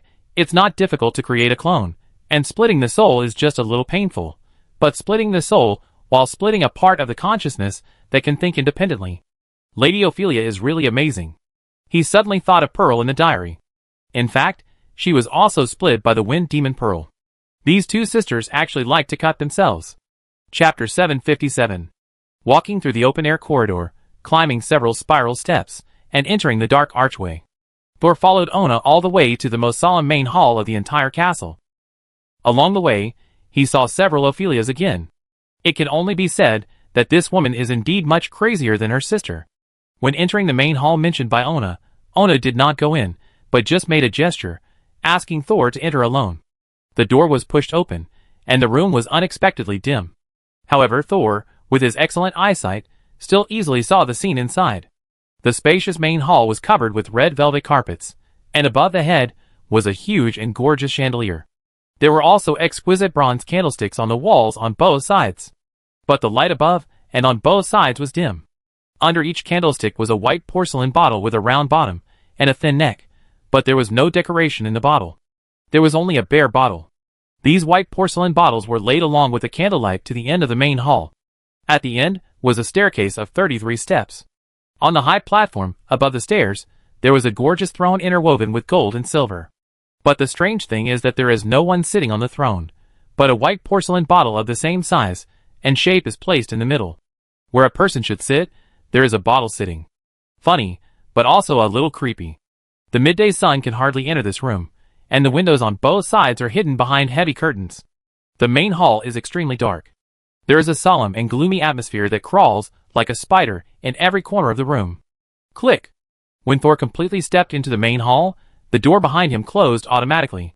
The light and darkness in the room did not change significantly. Now, it seemed that Thor was the only one left in the main hall. After waiting for a while, Thor broke the silence here. "Ms. Ophelia, are you or your clone here?" Splash. The first response to Thor was the sound of water. Then there was a whisper of laughter. A skull suddenly rose from the white porcelain bottle on the high platform, and then it continued to rise, showing a squeezed and deformed forehead, brow bone eyes. Until the whole face was squeezed out of the white porcelain bottle, the piled up pieces of flesh began to wriggle and twist, and then gradually turned into the beautiful face of Ophelia that Thor had just seen several times. But her neck is still frighteningly long, more like an intestine. "Welcome, Lord Thor." Thor touched his chest and saluted. "Please forgive me for coming uninvited." Ophelia pursed her lips and smiled. "How can I blame you? Ever since you solved the outbreak of the Eye of the Storm by yourself without hurting anyone, I have always wanted to invite you to Sky City. I just didn't invite you because I was worried that the Borderlands couldn't do without you." Thor was silent for a moment, then said, "The Borderlands will not be troubled by the Eye of the Storm in the short term, and I have been monitoring the situation there." "Then why did you come all the way to Sky City?" Ophelia tilted her head, her neck bent like a wheat stalk. "I came here for the Wind Demon." Wind Demon?" Ophelia laughed again. She seemed to like laughing very much. "Why be so distant? What is your relationship with her, don't I know?" Soul did not feel embarrassed by Ophelia's teasing, but became a little serious. "Of course, I know what my relationship with Pearl is, but I am not sure what your relationship with the Wind Demon is now." One sentence made the smile on Ophelia's face disappear. "Oh, are you blaming me for letting someone else send my sister to heaven?" Ophelia was not angry, but sighed. "What can I do? Pearl has been targeted by the Stargate Council for a long time. According to the plan, she was supposed to be a stepping stone for Clark's promotion, but it was a pity that Clark himself was not up to the task and died in the hands of others." She squinted at Thor. "You should know that other person. Now think about it. Besides him, who else would be so decisive?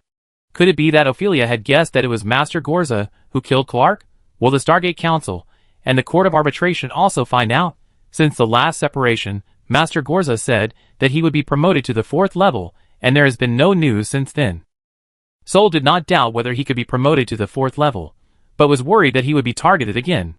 Ophelia tapped Soul lightly, and seeing that he was thinking about something, she continued, "Although Pearl escaped because of Clark's death, but the failed Stargate did not intend to really let her go.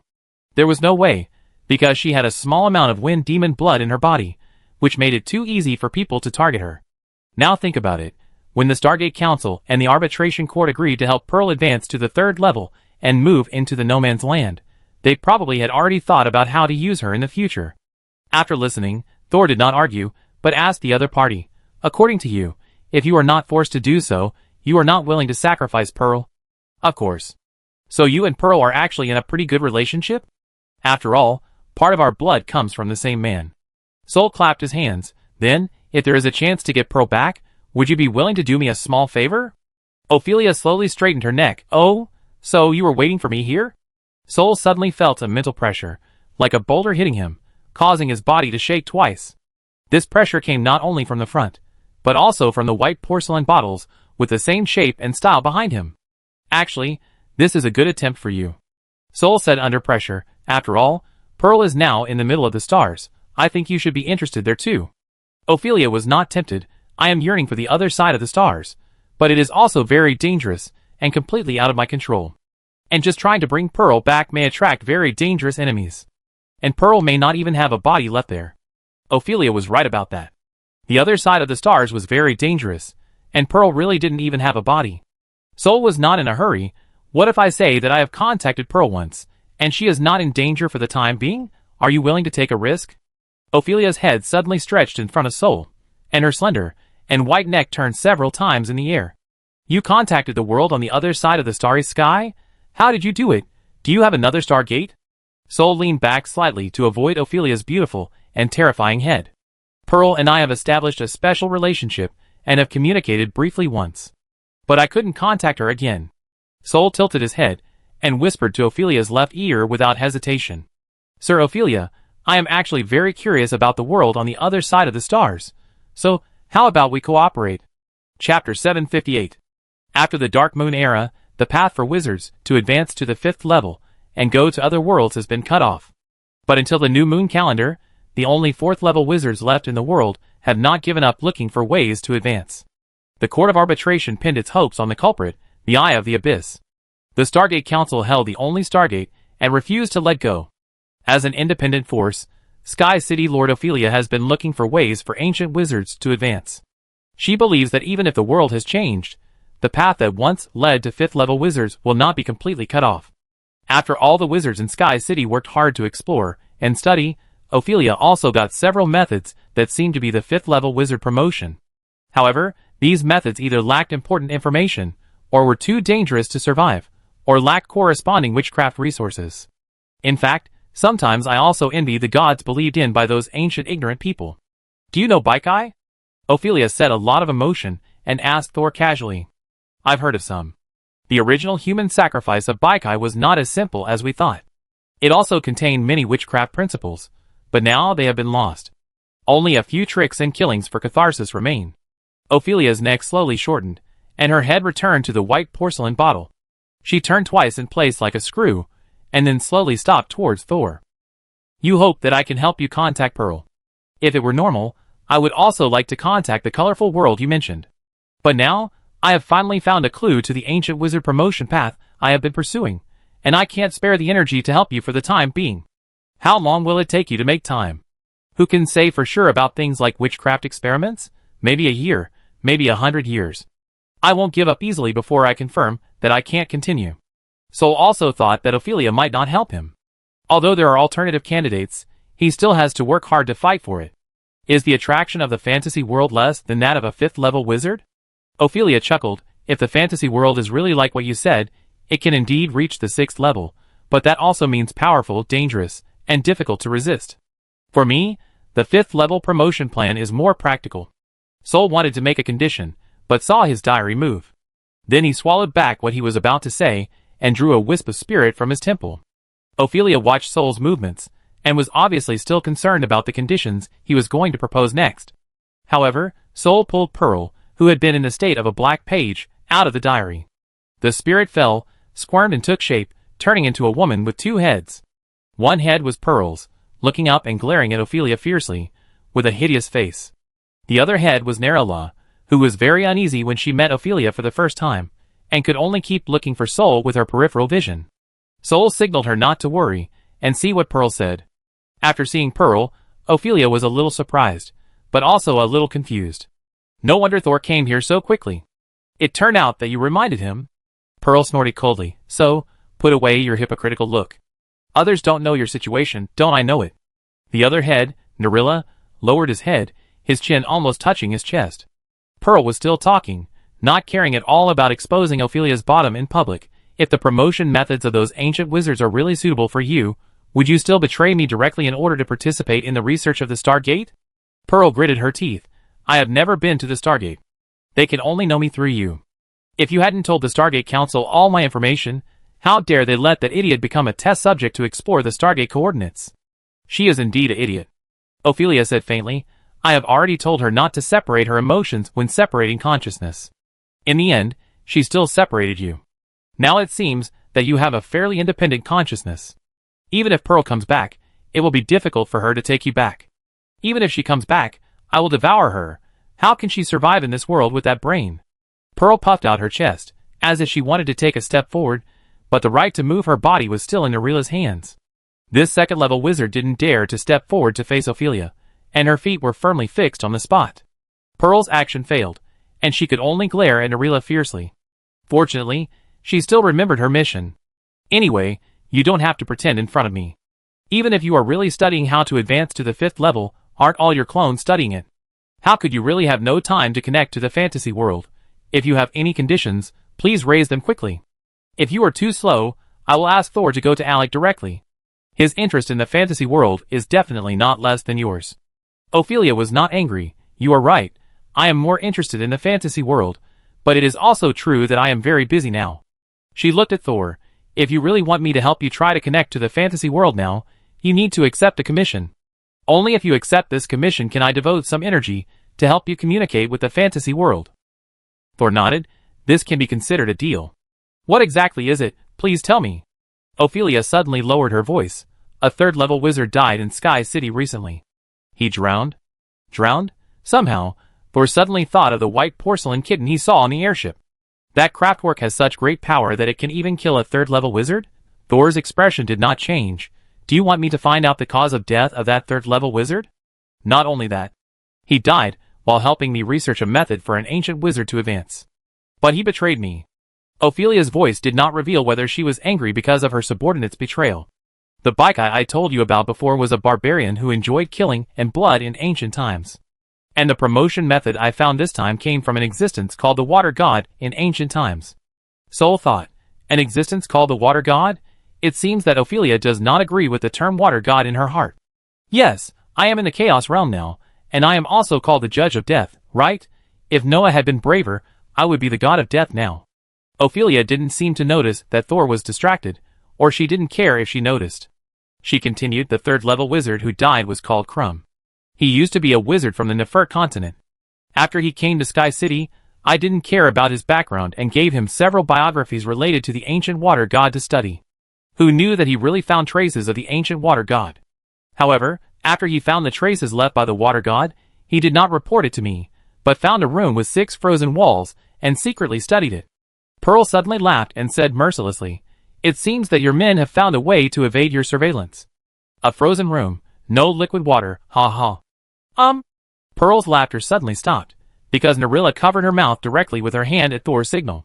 Soul turned his head. Please continue. Chapter 759. Ophelia still smiled quietly. Thor believed that she was gritting her teeth under her red lips. But the Sky City Lord remained silent for a few seconds before continuing. Yes, Crumb did find a way to avoid my surveillance in the white glazed castle of Sky City. She looked at Pearl, who was covered with her mouth. But I also thought of a way to deal with it. Do you want to hear it? Pear's eyes widened, and she whimpered twice. But I don't want to tell you. Ophelia's words made Pearl's eyes flash with ferocity again. Soul stepped forward to stop Pearl. Do you want me to continue to help you study the biography of the water god that Crumb read before he died? Ophelia shook her head. Although you are a genius, the knowledge of the water god is not your area of expertise. It would be better to ask a few ordinary scholars to help me study it than to ask you to help me study it. In fact, I only found the first half of the biography on the dead Crumb, and the second half was hidden by him. She couldn't help but raise her head a little, revealing her soft, white, curved neck that didn't look like a neck. I'm now secretly looking for the second half of those biographies. At the same time, Most of the exits from the city have been closed to monitor abnormalities throughout the island. So I can't cooperate with you now. I understand what you mean. At this point, Thor finally knew what Ophelia was busy with, tracing the cause of Crumb's death and retrieving the hidden biography. After completing these, you can help me contact Pearl in the fantasy world? Ophelia finally nodded. Then, our transaction can begin. Thor nodded and saluted, then turned and left. Please have someone take me to the place where Crumb died. Thor walked to the door, and the door was opened by a pair of invisible hands. The sunlight outside tentatively shone in. Wizard Ona, who led Thor here, still stood at the door, like a quiet sculpture. Ona, you will temporarily serve as Thor's assistant. He can retrieve any information that is not top secret. Una, who had been able to salute naturally before facing Ophelia's clone, trembled all over, and then bent her knees stiffly. Yes, Lord City Lord. Thor looked back, but there was only the white porcelain bottle left on the throne, and the Sky City Lord inside was gone. He probably went back in. The door closed immediately after Thor left the main hall. Lord Thor, what do you need to do now? I want to go to see where Wizard Crumb died. Ona was stunned, and the smile on her face was not as good as before. So the Lord Mayor has given this task to you. Thor observed Ona's expression, and when she was almost sweating, he said, Is Crumb's death related to you? No, not. Ona lowered her head, but her expression was not panic. She was just nervous and afraid because of other things. Crumb died in a room inside the white glazed castle. This place is relatively remote, and the surrounding area is mainly a place where some materials and goods that are not often used are placed. As soon as Thor and Ona approached, they felt a chill. He found a small house in front of him, with a thick layer of frost on the inside of the door. The chill came from the room. Thor did not enter immediately, but looked around. Although this room can isolate the surveillance of Lord Ophelia, won't his appearance in such a remote place arouse suspicion? No. There are many places like this in the castle. Along the way, Ona had sorted out her emotions, and answered Thor with a smile. There are many wizards living in the white glazed castle. Most of them are scholars, who are very good at studying, but they also have very strange tempers. Sometimes they just like to go to strange places to study and read, saying that this can inspire their inspiration. So there are many rooms in the castle to provide them with places to study. Sol nodded slowly. Plus, the city lord can monitor the entire white glazed castle, and even sense the entire Sky City, so she doesn't care where these wizards study. I just didn't expect someone to freeze the room and block her surveillance. Una's face turned pale, and she lowered her voice unconsciously. So we have been secretly investigating the cause of Crumb's death and the whereabouts of the things he stole. If I hadn't brought you here, you wouldn't be able to enter this place normally. Thor recalled the scene along the way, and didn't find any facilities to prevent others from entering, not even any props for mental suggestion. But he soon understood how Lord Ophelia prevented others from entering. Because while they were talking, Ophelia in a navy blue dress came out of the frozen house. Lord. Ona saluted immediately. Facing Ophelia in a dress, she was not as nervous as before. She seemed to have mistaken the Ophelia, who could be seen everywhere in the castle, and the Ophelia in the main hall, with only her head and neck exposed, as two different people. Well, wait outside. The blue-dressed Ophelia did not smile, but she was not as oppressive as the Ophelia in the white porcelain bottle. Hello, Lord Mayor. Sol took a step forward and took the initiative to speak. Ophelia in front of him still nodded quietly, then turned and entered the frozen room. Come in and talk. Sol followed him in. The door of the house was immediately closed, turning this place into a frozen world again.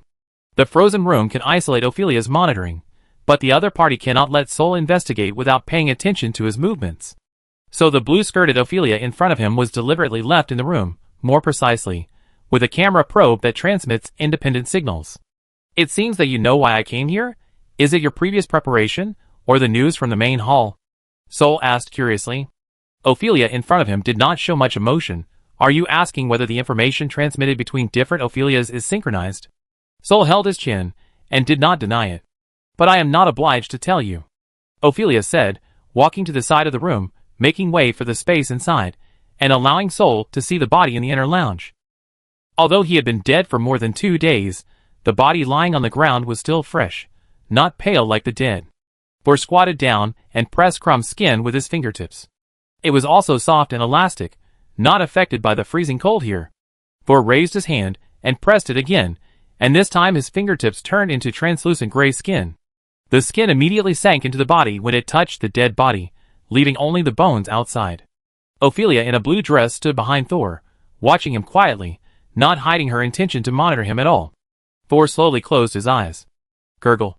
He heard a sound of bubbles in the water. After a moment, Thor opened his eyes and stood up again, facing Ophelia. His body did die of drowning, but the water in his body is different from the water here. Thor was a little confused. The water has a high salt content and some algae. It seems to come from the deep sea. He turned around and looked at Crumb's corpse again, which looked like a living person. Only a little consciousness remained in his soul, and his body was gone. In his remaining consciousness, I heard the sound of water. Chapter 760.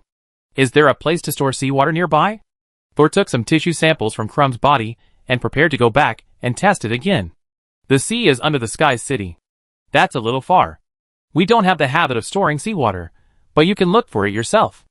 Ophelia had no intention of intervening to help, but you can't reveal Crumb's death and the lost biography. Understood? Thor made an okay gesture without caring whether Ophelia could understand it or not. Can you let me see the biography about the water god? Sol explained. I want to see what the second half of the biography might look like. Ophelia in the blue dress raised her hand, and a bubble appeared in her palm. A stone slab appeared in the bubble. The stone slab was gray and had a lot of damage on the edges. There seemed to be some dark green plants in some tiny gaps. I don't know if it was moss or algae. On the stone slab, some small words were densely engraved. The structure of these characters is relatively simple, somewhat similar to the language of Highland wizards. The bubble only showed the image of the biography, and Thor did not feel any powerful or mysterious aura from it. Is this what the lower half of the biography looks like? No, this is the upper half. I don't know what the lower half has become. Crumb will be searched every time he enters and leaves the white glazed castle. It is impossible for the lower half to be taken out intact. Could it be hidden in a corner of the white glazed castle? Thor guessed. Ophelia looked at Thor dimly. What do you think? Well, we still can't underestimate the ability of a 4th level wizard. Since Ophelia spent a lot of energy to find it, the other party must be hiding very deep. Thor took out the diary again. When the dark red hardcover book appeared in Thor's palm, Ophelia, who was standing beside him, had a flickering look in her eyes, and quickly returned to her normal expressionless look. Thor didn't observe the expressions of the people next to him, but focused on the straight lines extending from the diary to every corner of the room. The scattered straight lines turned everything around Thor into a structure of lines. But only Ophelia standing next to him had a strange shape. It was not a straight line, but some wavy lines, and these wavy lines just avoided the straight lines scattered from the diary. If Thor wanted, he could also let the lines of the diary entangle with Ophelia's wavy lines. But this would definitely consume a lot of energy from the diary, and it might not be possible to find any clues from Ophelia. The death line of the diary did not find the straight line belonging to Crumb here. Either Crumb's death line has disappeared and will not have any obvious impact on the people here, or someone has erased the traces of Crumb's death. The clues seem to be completely broken here. Although it is strange that the other party drowned in a place without water, it is not impossible for wizards. Thor didn't know the people here well enough, and had almost no clue for a while. In fact, as a 4th level wizard and the monitor of the White Glazed Castle, Ophelia is really the most suitable person to track down the cause of Crumb's death and the whereabouts of the water god's biography. But Sol didn't really have no clues at all. He put away the diary and said confidently, "Since there are no clues in the White Glazed Castle, I will go to the Sky City to look for it next." Ophelia didn't see what Sol had found. Do you have any clues? Many clues are actually details that we have overlooked. And these details will only become clues when we get specific information. So I can only say that I need more information. What information do you need? For now, I want to read the biography of the water god. Sol thought Ophelia would hesitate, but she agreed immediately. I ask Ona to arrange a room for you and send the first half of the biography to your room. You have 1 night to read it. I collected the next morning. Sol raised his hand. No, you don't need to stay, and you don't need to spend 1 night to read the biography of the water god. I am not interested in the water god's promotion method. I just want to know the details that may be involved. Ophelia stared at Thor, as if to confirm whether he was really not interested. A method with a probability of promotion to the 5th level. Even if Thor was only a 3rd level wizard, how could he really not be interested? But in the next hour, Thor really just finished flipping through another water god biography that Ophelia brought outside the ice house, and then left the White Glazed Castle in a flying carriage. Before Thor left, he gave Ophelia his method of contacting the colorful world. As part of the deal, the other party would first learn the knowledge provided by Thor when Thor was tracking down Crumb, and the second half of the biography. The two would communicate about the progress later, and try to contact Pearl in the colorful world. After Thor left, Ona, who had sent him away, returned to the room where Crumb died. She no longer had the generous and standardized smile on her face when she was with Thor. She had a puzzled look on her face, and asked Ophelia here softly, "Lord City Lord, isn't Thor a third-level wizard in Borderlands? Why can he leave Borderlands?" Ophelia glanced at Ona, who was approaching, and spoke calmly. "He didn't really rely on the resources of Stargate to be promoted to the third level. What's more, he can solve the Eye of the Storm by himself. The 3 third-level wizards in Borderlands before couldn't do this. Such a genius, whether it is the Arbitration Court or the Stargate Council, will definitely win him over. It depends on the strength and means of their winning him over." Ona leaned forward slightly. "Then maybe we should win him over." Ophelia supported her other arm with one hand, and gently stroked her cheek with her raised palm. "That depends on how much he is worth to us." Ophelia smiled, but there was no joy in her smile. After Thor left the white glazed palace in a flying carriage, he immediately returned to the small port square of the airship. Under the awning where he had stayed during the day, he saw a cat's paw-shaped stone as expected. The tip of the claw was facing an alley. That's right, when Thor met Ona, he left Kate there, disguised as a kitten. The other party was obviously only interested in Thor, and didn't even look at the orange cat Kate. Kate stayed to carry out Thor's mission to track down the servant, and find the white porcelain kitten. Compared to meeting a 4th-level wizard, he obviously preferred to bully ordinary people. While tracking along the mark left by Kate, a voice sounded in Thor's body. "Brother Thor, aren't you in a hurry to find the biography of the water god? Are you still going to track down the attendant on the skyship in the daytime?" Penny didn't quite understand why she thought a white porcelain cat that could kill ordinary people, and might be cursed, could be so attractive that Thor, a 3rd-level wizard, would put down Ophelia's commission, and go to track it down first.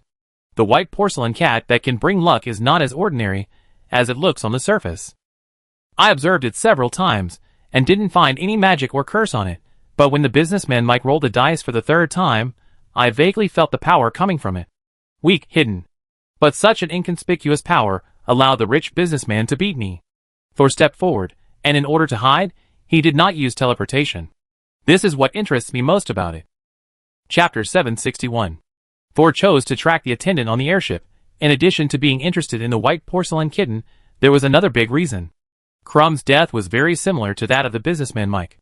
They were also the only 2 bodies Thor had seen in a month, so Thor was very impressed by them. Both of them drowned. A 3rd-level wizard, like an ordinary person, could not escape the call of death. And both of their souls disappeared after death. When Thor was searching for their consciousness, he heard the sound of water. In addition, Paul, the 3rd-level wizard apprentice on the airship, once warned Thor that the white porcelain kitten could cause people to drown, which made Thor connect the 2 dead people together. Because it was almost dusk, there were few pedestrians on the street. The occasional people passing by were all wizard apprentices. These people seemed to be in a hurry and looked tired, like office workers. Thor also had the illusion that he had returned to the Gorza Wizard Tower. He continued to hide his breath and magic fluctuations, walking on the edge of the street like an ordinary person. The guide stones left by Kate along the way were rough, but they had no magic power. In the eyes of the wizard apprentices on the street, they were just the most inconspicuous stones. Thor didn't walk for long before he found the servant's residence in an alley near the airport. It was an old but independent 2-story building. Perhaps it was to cater to the overall decoration style of Sky City. Even such old houses were painted with brown walls and sauce-colored roofs on the outside. It doesn't look that shabby. But even so, this doesn't look like a house that a servant can own. Thor noticed that there was only one living person in this 2-story house. The servant lived alone. Thor looked up and saw the orange cat lying on the roof. He smiled at the orange cat and jumped directly into the half-open window on the 2nd floor. The room where the window was located was the servant's bedroom, and the servant was fiddling with something in the bedroom at this time. Although he was facing the window, he was like a blind man, and didn't notice a soft body squeezing in from the half-open window. After Thor came in, the orange cat followed behind and jumped in silently. The 2 people were there in plain sight, but did not attract the attention of the servant. Thor stepped forward and came to the servant, who had been looking down at something, and suddenly raised his hand and pressed the back of his head. The servant immediately fell down without any warning. "Lord Thor, you don't want to interrogate him? It's troublesome. I'd better watch it directly." After Thor finished speaking, the whole person seemed to be fixed in place. Kate glanced at him, and didn't dare to move. What the orange cat didn't know was that Thor had already entered the servant's dream. Although Thor had knocked him out, the servant still dreamed honestly because of the nightmare butterfly. His dream was very real. Thor took a look, and it was probably about him becoming rich overnight, buying an airship, and scolding the high-ranking servants, guards, maids, captains, etc., who were usually high and mighty. All these people knelt in front of the servant and kissed his toes. Have you enjoyed enough? Recall something useful. Thor waved his hand, and the scene in front of him changed. The attendant returned to this room, but the room was full of white porcelain kittens. The eyes of these kittens were also white. They were not painted red. It was not exactly the same as what Thor saw at the merchant Mike. The attendant had not yet recovered from the beautiful dream just now, and it took him a while to remember where he was. But he still maintained the excitement just now. Work hard, keep working hard, the money I save will soon be enough to buy an airship. He crawled under the bed and pulled out a small bottle filled with red paint of unknown composition. He opened the bottle, dipped a brush in the paint, and picked up a white porcelain kitten without red eyes with the other hand, carefully painting the eyes of the kitten red. Thor noticed that after the servant painted the kitten's eyes red, he would pinch the kitten's body very carefully and put it in the cabinet at the head of the bed. At this time, there were already more than a dozen white porcelain kittens with red eyes in the cabinet. Thor walked forward and picked up a white porcelain kitten without painted eyes. The details in the dream told Thor that these were indeed inferior crafts. He picked up a kitten with red eyes. There was nothing unusual about the paint or the kitten. Thor even imitated the businessman Mike and touched the head of the white porcelain cat. But he still felt nothing, and nothing lucky happened. Is it because my strength is not something that the white porcelain cat can affect, or is this just a dream, and the other party is not real, so he can't affect the people and things in the dream? Thor put the white porcelain kitten back, and the attendant didn't react at all. This isn't right either. Thor waved his hand again. Since the moment that excited him the most is not right, what about the moment that scared him the most? The attendant's dream turned into several scary scenes. For example, falling into the water, or the explosion of the airship. But there were no abnormal events in these dreams. It's quite clean. Thor waved his hand again. Let me see what the most unforgettable day looks like for you. This time, Thor and his attendant came to the street together. The streets here were unfamiliar. The streets Thor had passed by today did not look like this. The most special building was a broken tower not far away. The top of the tower was made of broken bricks and beams. Under the broken tower stood a big boy, who looked about 15 or 16 years old, wearing the most ordinary wizard apprentice robe, and the bottom edge was even frayed. But the attendant ran over immediately. Thor followed the attendant like a ghost. He heard the servant say to the boy, "My goods are running out." The boy said expressionlessly, "You can't come here before I find you. If it happens again, we will terminate our cooperation. No, I will never take the initiative to find you again." The boy did not embarrass the servant, and it seemed that he never had any expectations of the servant. "Be obedient, or I can replace you at any time." The servant nodded repeatedly. The boy turned and left, and in the end, he did not take out any of the goods that the servant mentioned. Things, quite principled. Thor wanted to follow the boy to see, but this was the servant's dream after all. When the boy walked to the edge of the street, his figure began to blur and fade. Just as Thor was thinking whether this boy was the one he was looking for. Gulyalu, Gulyalu. He suddenly heard the sound of bubbles again. In an instant, Thor's eyes changed. Found you. Thor left the servant's dream. The servant was still lying on his bed, and sleeping soundly. Master Thor, have you found what you want?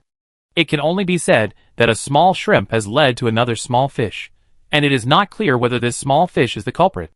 But a wizard apprentice does not seem to be someone who can control the white porcelain kitten. Do I need to search this house? Thor shook his head. The owner of the kitten is very good at hiding traces. He can even erase the abnormal information of the white porcelain kitten in people's consciousness. If it were someone else, I am afraid that no matter how they trace it, they would only find that the white porcelain kitten is just an ordinary handicraft. All the information related to its vision has been erased. Thor clasped his hands.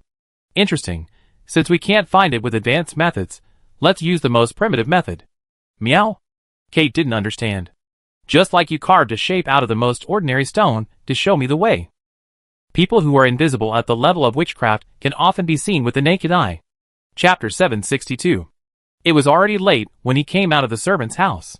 Thor maintained his magic fluctuations at the scale of a first-level formal wizard, and then found a random hotel that provided services to wizards to stay. He originally wanted to disguise himself as a wizard apprentice, so that he could get close to the apprentice boy who appeared in the servant's dream. But he found that the status of wizard apprentices in Sky City seemed a little too low. Unlike the state continent where ordinary people are everywhere, Sky City itself is a giant witchcraft creation. Ordinary people really can't live here. There are only 2 remote alleys for ordinary people to live in. Most of the people living there are ordinary people who work in the airport like servants. And wizard apprentices can't live in hotels here. There are special apprentice dormitories for apprentices to live in. Whether you are a local apprentice or not, you can only live in designated places when you come here. It doesn't matter if you have money. The level restrictions are very strict. It's better only when you become a formal wizard. At least you don't have to be assigned a place to live. But you can't enter the areas near the White Glazed Castle. The inn where Thor stayed was ordinary, and there was no sign of any preferential treatment for wizards. Fortunately, Thor was not a person who pursued enjoyment. He randomly booked a single room and meditated until dawn. The next morning, Thor went out and after asking a few passers-by, he successfully found the broken tower that appeared in the servant's dream. Although the wizard apprentice in the dream might not live near the broken tower, since the servant came here to look for someone, the other party at least appeared in this place more often. Thor had no gains on his first day here. He did not use any magic, and continued to wait near the broken tower the next day and observed everyone who passed by. The boy did not keep Thor waiting for too long, and on the next morning, Thor saw him jogging past the broken tower. Found it. Thor followed leisurely, with his hands behind his back. Even though the other person's figure was getting farther and farther away, Thor did not speed up. When he was about to lose the other person's trace, Thor saw the boy walk into a place like a large auditorium. This auditorium covers a large area, surrounded by a square full of white and pink whispering flowers. There are also many wizard apprentices in this square, few at level 1, but more at level 2 and 3. It is also close to the apprentices' dormitory area. Compared to the densely packed apprentice dormitories, like a beehive, this place is much more spacious, like a student playground. When Thor walked through the square, every apprentice who noticed him bowed his head and saluted. Even those who were sitting on the benches before would stand up immediately. The hierarchy is quite strict. Sol walked to the door of the auditorium, and before he entered, someone came out first. The person was a woman who looked to be in her 40s. Although her skin was still smooth and fair, the vicissitudes and fatigue in her eyes could not be concealed. She was stunned when she saw Sol, and then immediately smiled with relief. "You are finally here. I thought you were dissatisfied with the poor treatment and had given up." Sol stopped. "Do you know who I am?" The woman nodded. "Although I haven't seen him before, he is a young first-level wizard, a strange face. The only person who appeared outside the lecture hall at this time is the substitute lecturer we hired from outside the island." Sol shrugged his shoulders. "In fact, I'm still considering."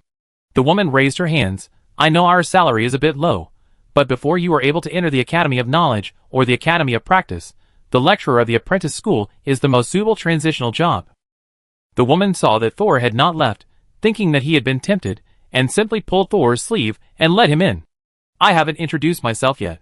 My name is Laura, and I've been a lecturer here for 27 years. Saul." "Hello, Saul. I know you're still hesitant, but you can really give it a try. What if you only teach one class?" Laura muttered. "Level 3 apprentices are actually very easy to teach. They ask some stupid questions that give you a headache. If you really don't know, just tell them directly that this is not something you should know now." Apprentices passed by them from time to time, but Laura also talked about how to deal with apprentices without restraint. "If you really have something to do, you can also inform us to turn the course into a self-study class. Of course, we will not pay the tuition fee in this case."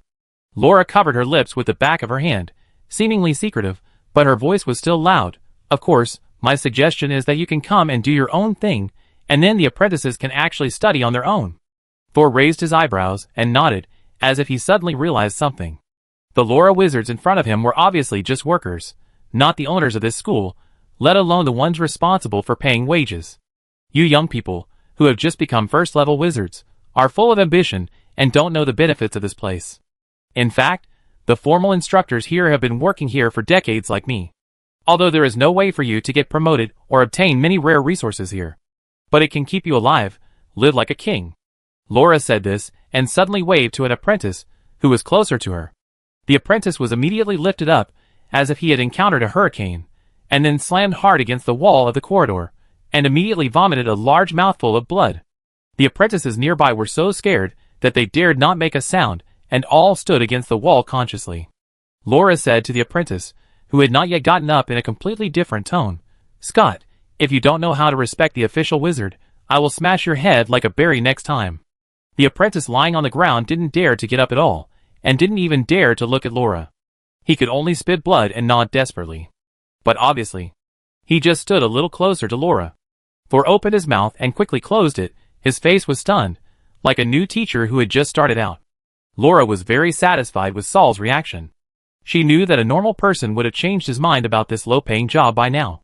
So she began to give Saul a sense of crisis again. Of course, if you still have other plans, it doesn't matter. Just take over the courses for the next few days. The lecturer who was originally in charge of the third-level apprentices went to participate in the assessment of the Institute of Knowledge. If he fails the assessment, he will come back to continue teaching. At this time, the two came to the classroom at the end of the corridor. This is a stepped classroom. It looked like it could seat more than 200 people. But at this time, there were less than 50 people sitting in the classroom, and they were sitting very scattered. 7 of them sat in the last row, and when Sol and Laura came in, they did not sit up straight like the others. And Laura, who had been talking loudly, also used secret language for the first time to say to Sol, "By the way, unless the apprentices in the last row ask you questions, you don't have to care about them. These people either have close relatives of formal wizards, or have good talents and have the opportunity to become formal wizards. We usually don't care about apprentices at this stage, so as to avoid embarrassment when they are promoted." Sol nodded casually. In fact, he didn't listen carefully to Laura's words, because he was in the last row and saw the wizard apprentice boy who appeared in the servant's dream. Chapter 763. Sol signed the substitute teaching agreement on the spot, although the salary was pitifully low. After signing the substitute teaching agreement, Laura didn't waste a second, handed him a teaching plan of the previous lecturer and left. Sol walked up to the podium, asked some apprentices, who stood up to salute, to sit down, and began to look through the teaching plan. He didn't teach others much, and the only apprentice he had was a first-level apprentice, who worked part-time as a charlatan. So he never thought about how to teach people. However, since he decided not to use the power of witchcraft to approach the boy, so as to prevent the strangeness in him from disappearing, Sol naturally had to get closer to the two first. It would be best if the boy could contact him on his own initiative. In an instant, Thor had thought of his own character, a young wizard with some ability, some arrogance, but often lacking luck. Thor quickly read half of the previous lecturer's teaching plan and found that they had already talked about how to use compound runes to improve the original simple witchcraft array to increase its effectiveness and reduce energy consumption. Most of the students below did not pay attention to Thor's actions.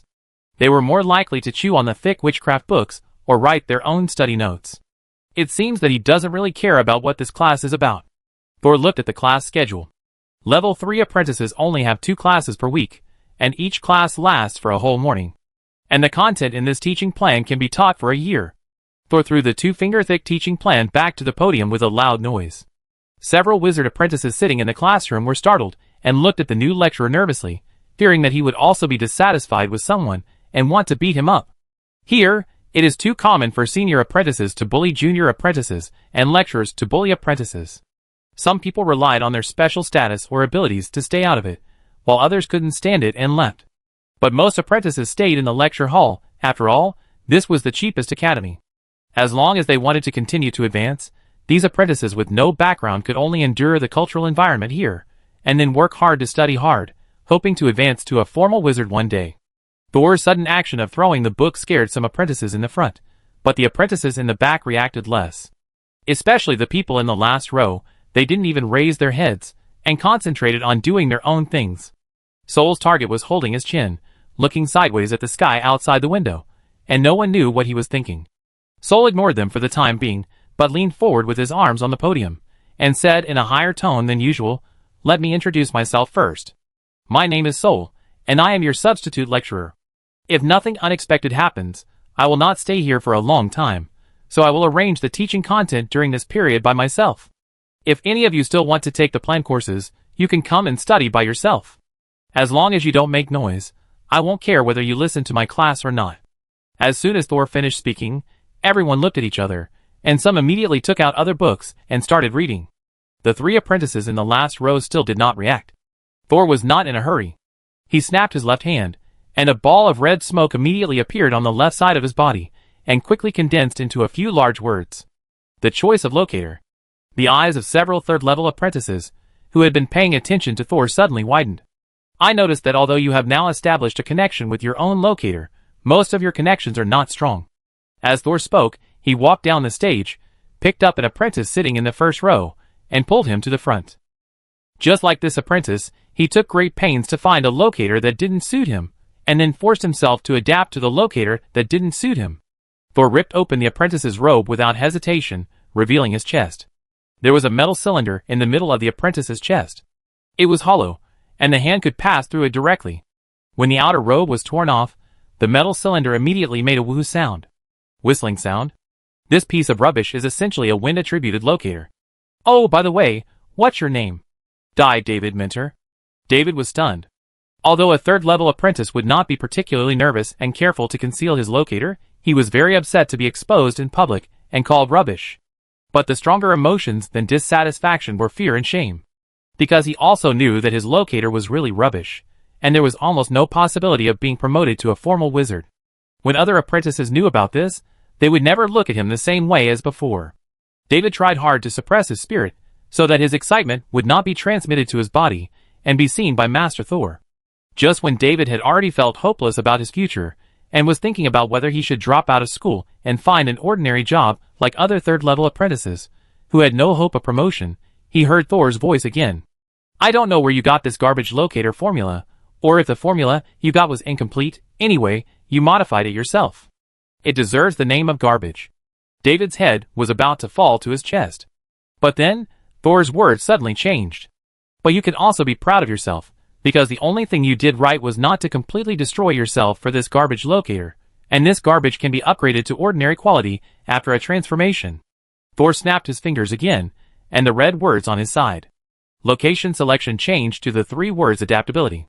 By now, except for the 3 apprentices in the last row, everyone else had raised their heads and stared closely at Thor and the nervous David, afraid of missing a word. David, you have the wind attribute, and choosing metal witchcraft materials for the locator will actually restrain the flexibility of the wind. Thor raised his hand and actually pulled out the metal cylinder from David's chest. David's legs went weak, and he almost fell to the ground, but Thor pulled him up, and he didn't fall. Thor shook the locator lightly, and the entire locator suddenly broke into pieces and floated in the air. Thor raised his hand and flicked it, throwing several metal parts out of the window. First, remove the useless parts that can no longer be used. Another seemingly inconspicuous wooden board appeared in his palm, with traces of burning on it. Then replace it with a more suitable material. Oh, this lightning-struck wood is of average quality, but it is not cheap. You have to replenish the magic crystal for me later. David nodded blankly. He was already dumbfounded. Why did he feel that Master Thor seemed to want to modify the locator for him on the spot? Thor's hand was like a precision machine. He scratched the lightning-struck wood a few times, and turned the whole board into parts of uniform shape. Under Thor's magic, these parts formed a cylinder with a hexagonal cross-section in the air. Then Thor flicked David's original locator materials into the new wooden barrel one by one. Then put the barely usable garbage left in your locator in, and it will become a locator of ordinary quality. Thor drew a miniature witchcraft circle in the air with his hand, then engraved it on the new locator, and then turned around and stuffed the new locator into David's chest. David looked down at his new locator, with a look of fear on his face at first. After all, he had never tested this new one before, and then it turned into a surprise. You may need some time to adapt. Go back and meditate. Soul pushed the stunned David back to his seat. At least you now have a 30% chance of being promoted to a formal wizard. After that, he walked back to the podium again. This time, even the 3 wizard apprentices in the last row looked at him in shock. So, do any of you understand what the really important step in my transformation is? Chapter 764. The lecture hall was silent for a minute. Thor frowned, looking disappointed. No one can understand such a simple question. Thor's words woke up all the apprentices in the lecture hall like a bell. Only David, who had just been transformed into a locator, closed his eyes, and sat in a chair meditating seriously. He knew that this might be his only chance to be promoted to a formal wizard. In addition to Thor's reminder just now, he naturally would not be distracted to deal with other things. But after Thor's reminder, a third-level apprentice finally raised his hand. Teacher Thor, should we choose a locator that suits us? Everyone knows this. Thor waved his hand, obviously not agreeing.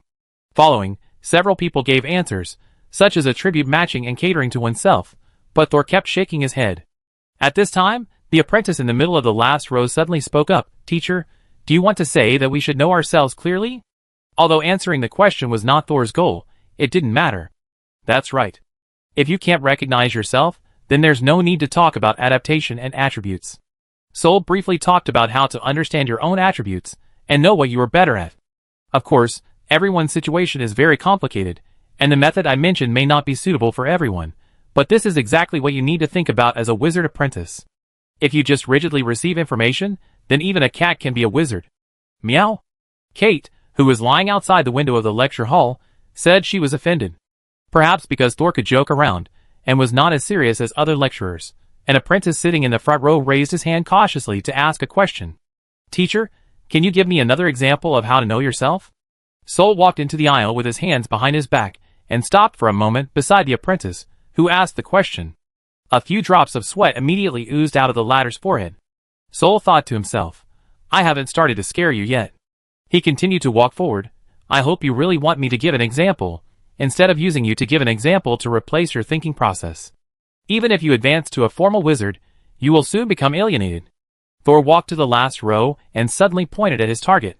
I picked someone as an example. What's your name? The target apprentice was a little surprised. He didn't expect Thor to choose him. You know, the previous instructors never cared about the apprentices in the last row. But he still stood up. Teacher, my name is Nathan. Thor nodded, deliberately not looking at him, as if he really just picked an apprentice at random.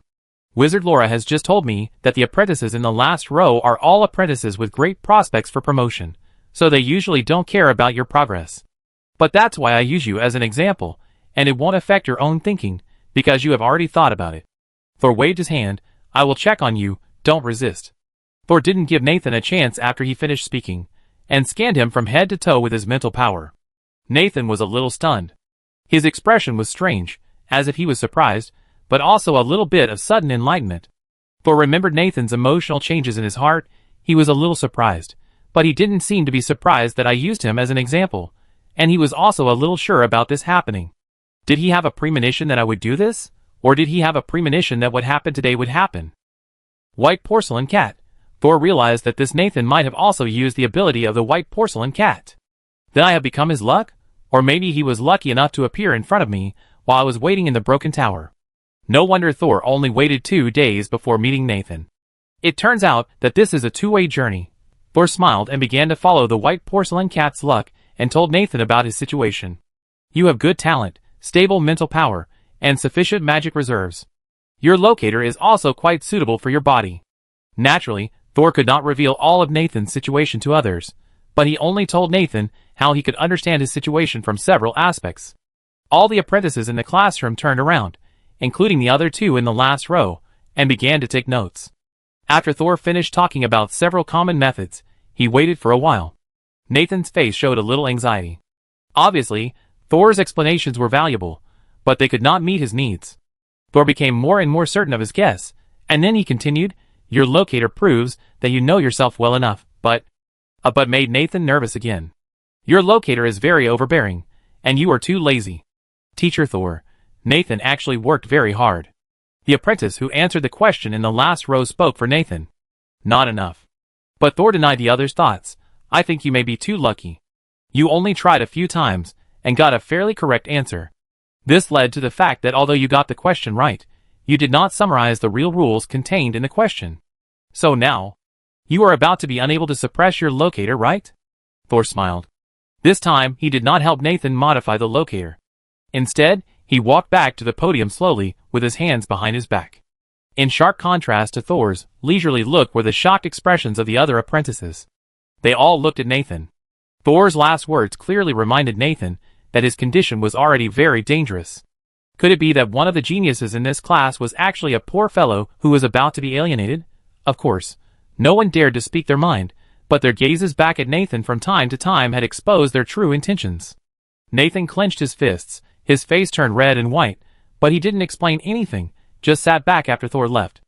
Although a class lasted for a whole morning, nearly 4 hours, no lecturer would really lecture all the time. So after this lecture, Thor asked the apprentices in the classroom to examine themselves and were not allowed to ask him questions. While Thor closed his eyes and meditated, he thought about how he could continue to communicate with Pearl in the fantasy world if he had the help of Ophelia. This was obviously the real purpose of his visit. It was not until noon that Sol heard a special bell, like a bird. He then stood up and left the classroom.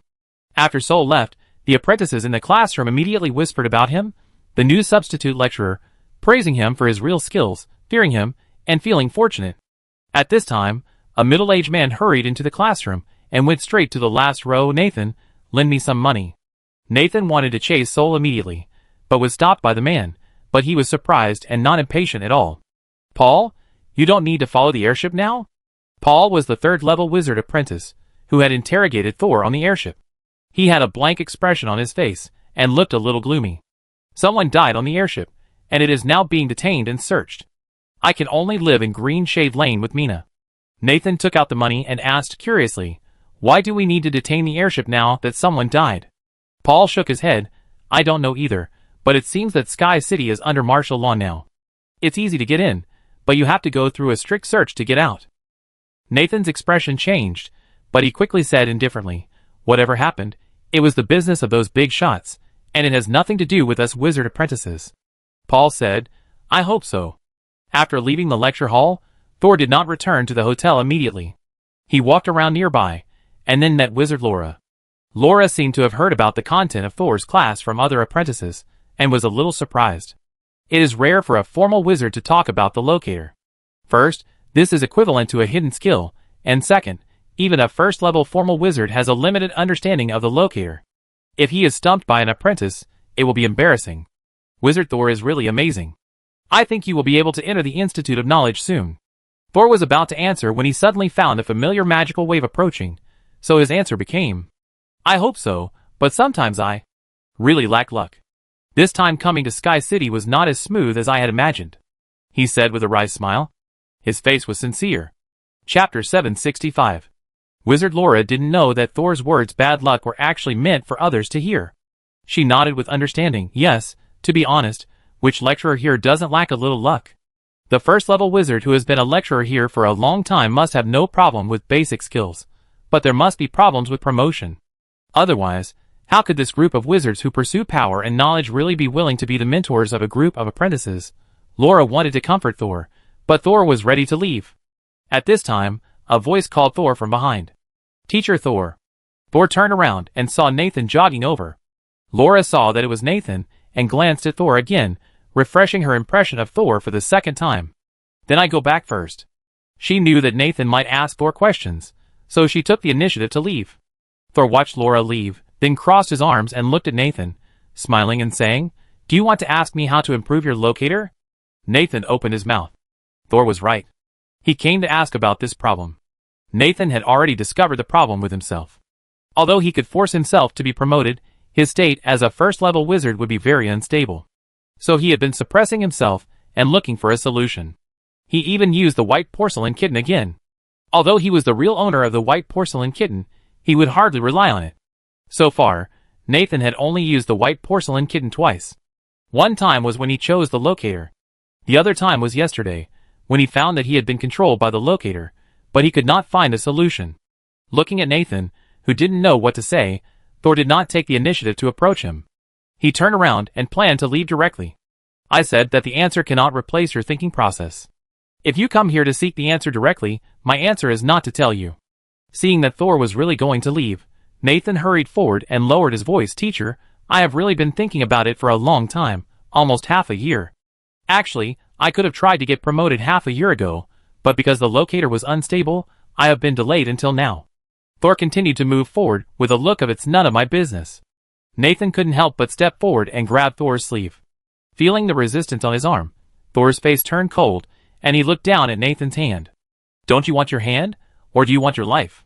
Nathan suddenly remembered what Thor and Laura said in his mind, and he quickly said before Thor really took action, "Teacher, do you think a person's luck can be increased out of thin air?" Thor stopped walking. His face didn't improve. "Luck? Maybe, but that's not something you can study, and even I can't even dream of it." Nathan spoke again, already using the secret language. "Although it's very presumptuous, but Master Thor, have you heard of the cat's return of gratitude? Here it comes." Thor's face moved slightly, and he said in a half-truthful way, "You Have?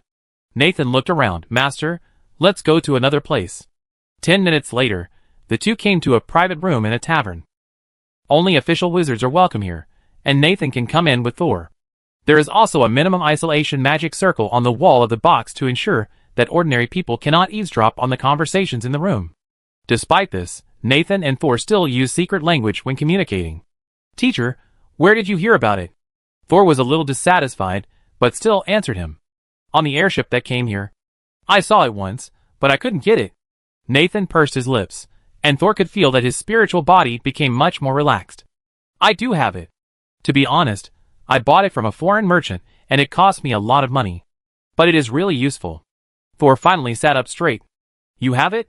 Give it to me. Nathan seemed to be frightened by Thor's directness and looked restless. Teacher Thor, don't be anxious. You can't rob a cat of its gratitude, otherwise it will run away. Thor leaned back and forced a smile on his face. Who said I wanted to rob it? How much money did you spend? I will give you twice as much. Looking at Thor's tough and greedy face, Nathan was relieved. I don't want money, Master Thor. Thor nodded suddenly. You want me to help you modify the locator? Thor tapped his cheek with his index finger, thinking about the reliability of the other party's words. If you lie to me, I will kill you immediately. Nathan nodded repeatedly. I can sign a fairy contract with you. No need. Thor didn't want the white porcelain cat to be involved in the fairy contract. To avoid any unknown impact. He stood up. Next time after my class, you come here to wait for me and bring your cat. Nathan smiled happily and nodded quickly. Now, close your eyes and take a nap. The other party was stunned, and the smile almost froze on his face. I need to check your locator carefully again to determine the modification plan. I will formally modify it for you when we meet next time. Thor glanced at Nathan and almost rolled his eyes. That night, Thor returned to the hotel again. Kate followed Thor all the way and jumped into Thor's room from the outer wall. Master Thor, have you found the white porcelain kitten? Sol shook his head. I didn't see any strange visions in Nathan's dream. The white porcelain kitten didn't even appear in his dream. Sol was a little worried that Nathan was not the final owner of the white porcelain kitten. Although he could continue to look for clues from Nathan. But it would be a waste of time. He would have to go to the White Glaze Palace again in a few days, and he couldn't bring back no news. Nathan told me that he got the white porcelain cat from a merchant on the airship. The merchant is most likely Mike. At this time, Agu in the diary spoke. Master, do you think Nathan has already known about the merchant's death? After all, he knows the attendant on the airship. Agu's words reminded Thor. Yes, he may have known about the merchant's death, so he chose to push the source of the white porcelain cat to the merchant. Anyway, he is dead, and there is no evidence. Thor smiled. This actually proves that he is the source of the white porcelain cat. The merchant who deliberately mentioned the white porcelain cat was indeed related to the white porcelain cat, and the servant's dream of getting goods from Nathan. It can be confirmed that the other party has a deep entanglement with the white porcelain cat. Ah, Brother Thor, you two are both good at acting. Otherwise, you should really take him in as an apprentice, so as not to waste your acting skills. Hee hee. Penny snickered in her diary. TSK. Sol really rolled his eyes at Penny. 3 days later, Thor completed his substitute teaching task again. When the class was over, the third-level wizard apprentices in the classroom had begun to look at him with admiration. Although the knowledge Thor taught did not exceed the scope of the first-level wizard, his understanding of knowledge was a depth that other lecturers had never touched upon. After class, Thor still chatted with Wizard Laura at the door for a few words, and only said goodbye and left after seeing Nathan coming out of the lecture hall. 10 minutes later, the two met again in the tavern box last time. After closing the door, Nathan walked forward and took out a small cloth bag and put it on the table. Thor glanced at Nathan and raised his hand to untie the rope buckle on the cloth bag. The bag was open, revealing the white porcelain kitten inside. A pair of eyes painted red, facing Thor. Chapter 766. I didn't expect Nathan to bring the white porcelain cat directly to the transaction site. Do you trust me so much? Thor was surprised. In fact, I thought you would follow me last time and snatch it away directly. But not only did you not snatch it, you also seriously helped me think about the transformation plan. So I thought I would just give it to you to show my sincerity. Thor was not moved. I was just worried that snatching it by force would not work. After all, there are often some invisible rules in the wizarding world that cannot be detected by others. He tapped his fingers on the table twice and suddenly asked, Do you have another one for this cat's favor? Or more? Nathan was really stunned. He stuttered. I actually. Yes, I still have one, but the more the better. Good luck is often accompanied by misfortune. Thor took a sip of the flower wine on the table, stopped asking questions, raised his hand and waved, and put the white porcelain cat that Nathan brought into the storage device. Nathan saw the scene, his pupils shrank slightly, and the teeth covered by his lips opened a small gap. But in the end, he clenched his teeth tightly, and said nothing. Then let's get started now. Sol had no intention of breaking his promise, and through the renovation plan he had made in the past 2 days on the table in front of Nathan, take a good look at it first. If you really don't understand, ask me again, and keep thinking. After saying that, Sol got up and left the box. After getting the white porcelain cat, Sol went straight back to the hotel. He used several instruments to detect the radiation on it, and found that there was almost nothing. It was the same as what he perceived through his mental power. Afterwards, Sol was going to touch the kitten's head according to the method Nathan told him. But Herman in the diary said, "Master, let me do it. Your level is too high, this kitten may not affect your luck." Sol thought about it, and it was right. This kitten had affected the airship at the beginning, indirectly helping the businessman Mike to beat him. But Thor himself was not affected at all. If he hadn't been paying attention to the white porcelain cat, he probably wouldn't have discovered its trickery. Sol pulled Herman out of the diary, and brought over the orange cat Kate, who was watching the fun. Herman is a first-level power, but he is a spirit, and is bound to the diary, so he may not be able to measure the working principle of the white porcelain cat. So Kate, you try it later. Kate's beard was curled up. He walked slowly to the side of the white porcelain cat, and rubbed the body of the white porcelain cat with his tail. Nothing happened. Pat the head. In fact, my condition is not very stable. After all, this is not my real body. But you are about to be permanently bound to it. Be good, pat your head. When it's done, I ask someone to build you a new body. It was the first time Kate heard Thor talk about his physical condition. He couldn't wait to ask, "Really? Can you really help me change my body back? I have rich experience in extracting souls and making containers, but you can't let me help you for nothing. You have to cooperate with me to record all the test data on you." No problem. The basic deal was reached, and Kate took the initiative to step forward and touch the white porcelain kitten's head. Thor was watching the movements of the white porcelain cat. This time, Thor finally sensed the strange fluctuations he felt on the airship again. "What do you feel?"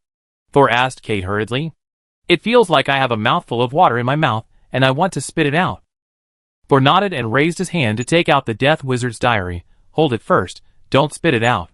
The diary began to collect the surrounding information, and straight lines were projected from the outside world onto the diary, turning into readable information. During this inspection, Sol finally found a very hidden information among the complicated information lines. There is a curved wavy line on Kate's body. This line is currently carefully avoiding other straight lines, and the surrounding information is already a lot, so it is easy to be blocked, making people mistakenly think that there is no abnormality at all. Then Sol made a dice with the materials around him, and asked Kate and Herman to compare their luck. At the same time, let Kate put water in her mouth. Spit it out. Kate won every time after playing for more than a dozen times. During this time, Sol kept holding the diary and observing Kate's condition. Then he saw that the hidden wavy line affected the dice. Also, because the force was small and the speed was fast, Sol almost failed to notice its impact. "You can stop now." Feeling the change in the power on the white porcelain cat, Sol immediately asked Kate to stop the dice game. Then, he took the wooden basin in the hotel and made some clean water to pour into it. "Would you like to drink some water?" Kate came over reluctantly. "Lord Thor, even though I'm like this now, I still like to drink water from a cup." "Wash your hands, too." Thor just wanted Kate to try touching the water. Nathan said that the white porcelain cat brought not only luck, but also misfortune. Paul, a third-level apprentice on the airship, warned him that everyone who touched the white porcelain cat drowned. In addition, Crumb drowned inexplicably in the frozen house. Thor concluded that when the power of the white porcelain cat meets water, a new witchcraft reaction will occur. So he let Kate directly contact the water source. Although Kate also heard about the problem of not being able to get close to water, he himself was a second-level wizard and didn't know about Crumb's death, so he had no objection to water. He knew that Thor was going to conduct an experiment, so he ran to the wooden basin and jumped in directly. However, the seemingly rough bottom of the wooden basin was unusually slippery. After the orange cat jumped in, it slipped and lay flat in the water, with its mouth and nose submerged in water. What's even more weird is that the water seemed to have its own consciousness, and actively flowed to Kate's mouth and lungs, completely ignoring the influence of gravity. "Paw!" Thor slapped the edge of the wooden basin. The wooden basin did not flip, but the water in the basin suddenly regained its gravity and flowed back to the bottom of the basin with a few splashes.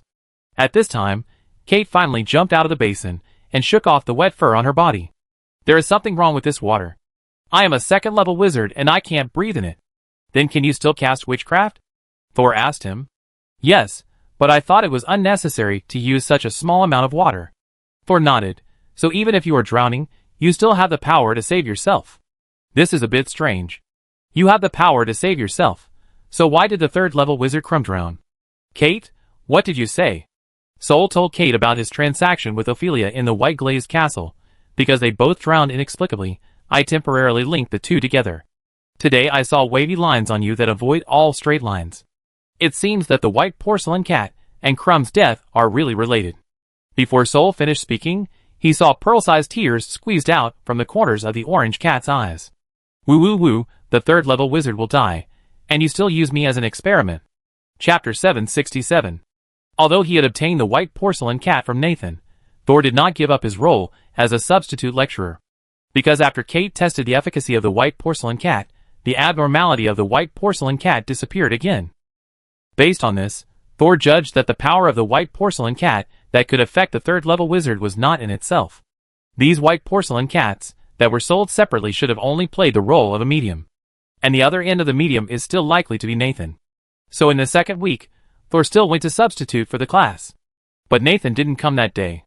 I think he went to study the modification plan of the locator given by Thor. Thor was not in a hurry. He continued to follow his plan.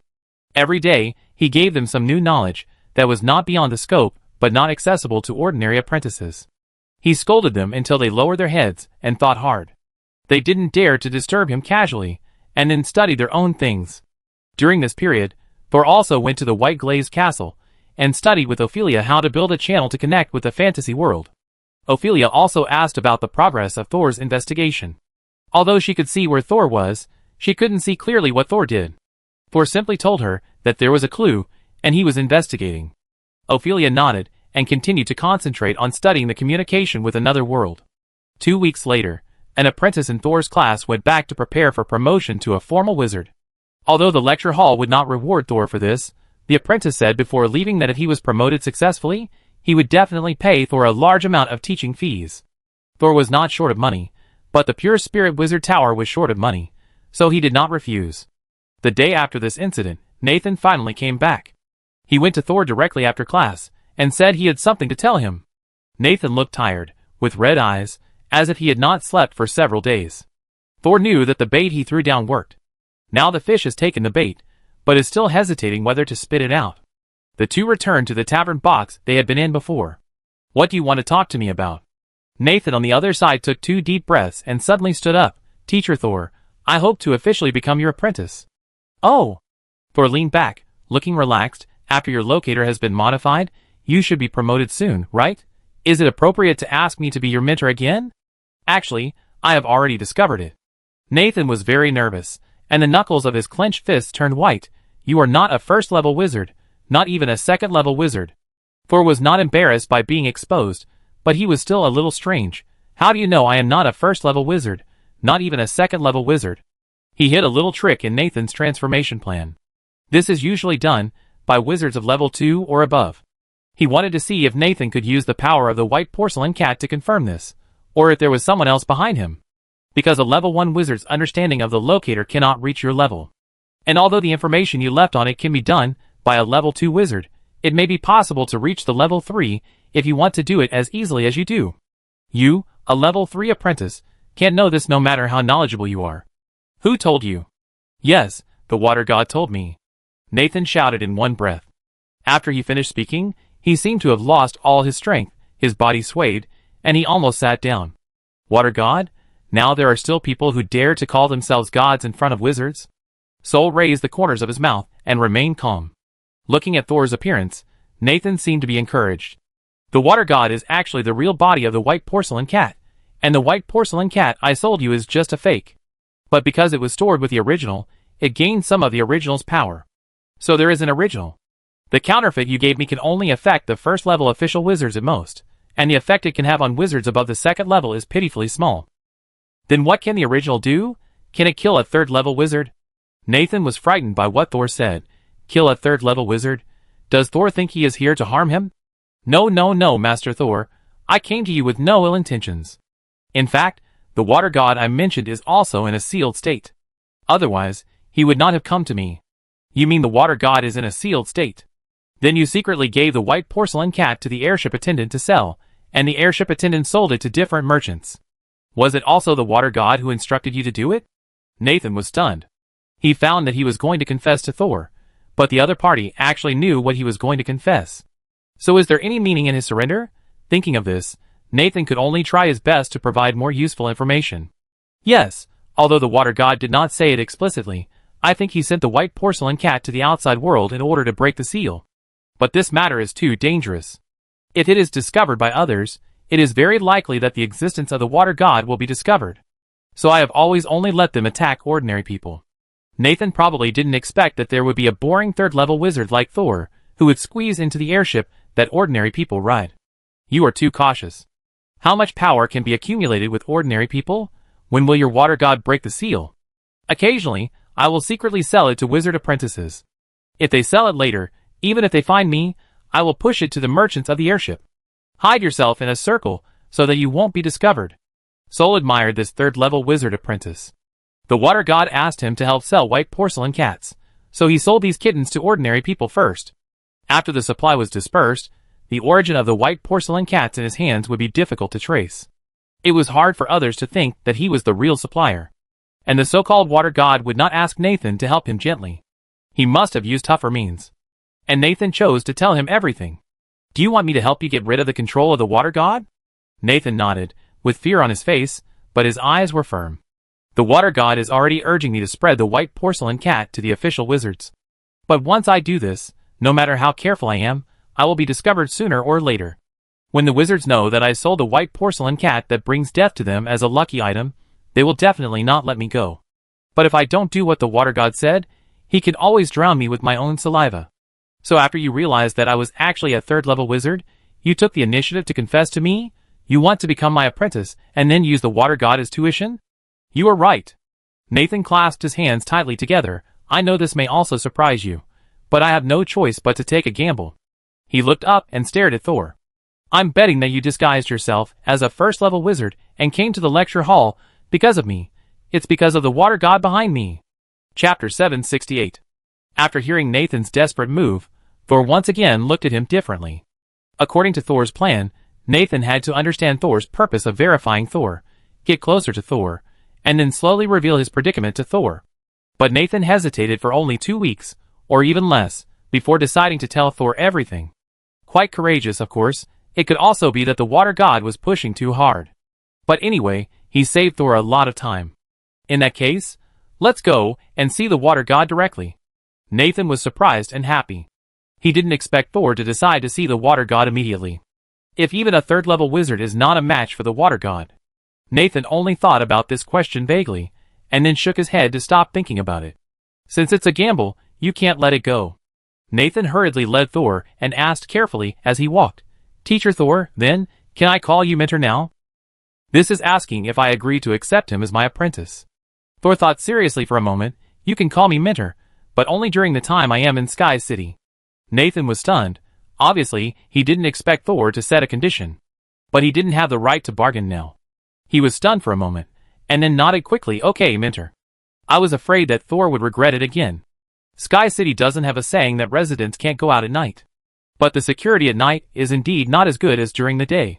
If you go out at night, you have to be responsible for your own safety. Nathan would be careful when he went out at night, and would not leave the area where wizard apprentices were active. But today was different. He walked in front of Thor, and didn't even look at the road. Instead, Thor kept paying attention to his surroundings. He wanted to rule out whether there was anyone else involved in Nathan's visit this time. Thor walked all the way to Nathan's dormitory building, and he didn't find any signs of other people peeping. Nathan's dormitory was very ordinary, and he even shared the same small building with another apprentice. Aren't you afraid that your roommate will find out your secret? My roommate often sleeps in the lecture hall. Nathan smiled bitterly, And even if he finds out, he will only think that I bought a counterfeit. If he really gets suspicious, he will be the only one who will be in trouble. What do you mean? The last one stole my things and took it away. Later, he drowned while drinking beef soup. As they talked, the two came to Nathan's dormitory on the second floor. The apprentice's dormitory is actually equivalent to their private laboratory, but they are responsible for the safety of the room themselves. When Nathan opened the magic circle on the door, Thor found that the main purpose of this circle was to guard against gentlemen, not villains. Of course, as Nathan said, if a villain comes in, he will probably become a dead villain. Nathan's room is very simple. As soon as you enter the door, you can see parchment all over the wall and a long table surrounding 3 walls. There are a lot of items on the table, but Thor still saw a white porcelain cat under the windowsill at first sight. The eyes of the white porcelain cat are also red, but compared with the red of the imitation, the eyes of the kitten in front of him are more transparent, as if they were inlaid with crystal. Nathan followed Thor in, immediately closed the door, and activated the soundproofing magic circle. He pointed at the white porcelain cat that Thor was looking at, and whispered, "It's right there. But don't touch it when you go over there. Anyone who touches it except me will be cursed immediately." Thor nodded. Facing the water god who could kill a 3rd-level wizard, he would naturally not be too reckless. Thor just took a step forward, and suddenly heard Nathan behind him shouting, "Teacher, be careful." Thor had been paying attention to the reaction of the diary. Would Nathan's surrender be mixed with other intentions? Would there be a trap behind the confession? But before Nathan reminded him, there were no abnormal lines in the diary. So Thor, who had no one to guard against for the time being, not only paid attention to the white porcelain cat in front of him, but also paid attention to Nathan behind him. However, the next second, his feet were empty, and the whole person fell down. Along with the fall, there was a sudden gurgle in his ears. The sound of bubbles. In the blink of an eye, Thor came from Nathan's bedroom to the pitch-black waters, where he couldn't see his hand in front of his face. Thor opened his mouth and water immediately poured into his throat, salty and bitter. It was sea water. The sea water seemed to have its own consciousness, and tried to invade his mouth, penetrate his organs, and soak into every alveolus. For a moment, he forgot his identity, and subconsciously waved his hands and feet in panic, like a normal drowning person.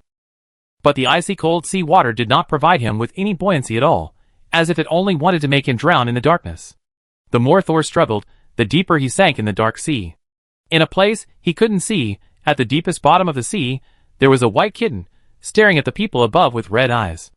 Seeing Thor sinking a little slowly, the kitten's tail swung behind it. A whirlpool immediately rolled up in the seawater, pulling Thor to sink faster. Seeing Thor in the water gradually stop struggling, the little white cat frowned and swung its tail again.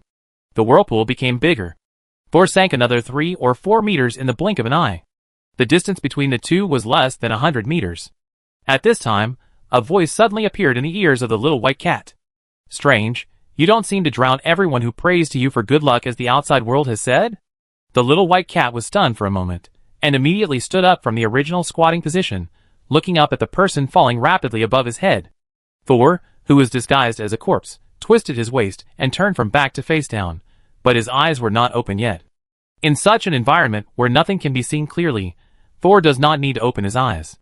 He spread his mental power and felt the existence of the little white cat below and its actions just now. After seeing him make the action of drowning, the other party also controlled the seawater to make him sink faster. This action was actually completely unnecessary. But the other party still accelerated twice. Obviously it was more anxious for Thor to get in front of it quickly. But after Thor stopped pretending, the kitten under the sea did not respond. Thor had clearly sensed the other party's mental power, but the other party did not communicate with him. But looking at the kitten's appearance, he must have heard Thor's words. Thor looked at the mental power that was fed back, thought for a moment, and did not rush to let his body continue to sink. Although he did have a drowning reaction when he just entered this dark sea, the mental power of the 3rd-level wizard gently swept over himself, and the out-of-control oral and nasal cavities resumed normal function. At the same time, he also felt a mental power transmitted from the bottom of the sea. This spiritual force stirred the sea water, surrounded Thor, and took him down, but did not attack or restrain Thor throughout the process. Thor suddenly realized that it was only the sea water that attacked him and wanted to drown him, not the source of the spiritual force below. Feeling the underwater spiritual body getting closer and closer, he couldn't help but have a new idea. Maybe the power that gives people luck and the curse that makes people drown don't come from the same object? Chapter 769. Gurgle gurgle. The sound of bubbles kept accompanying Thor until his feet stepped on a hard and uneven substance. In front of Thor was the source of the spirit that had just pulled him down.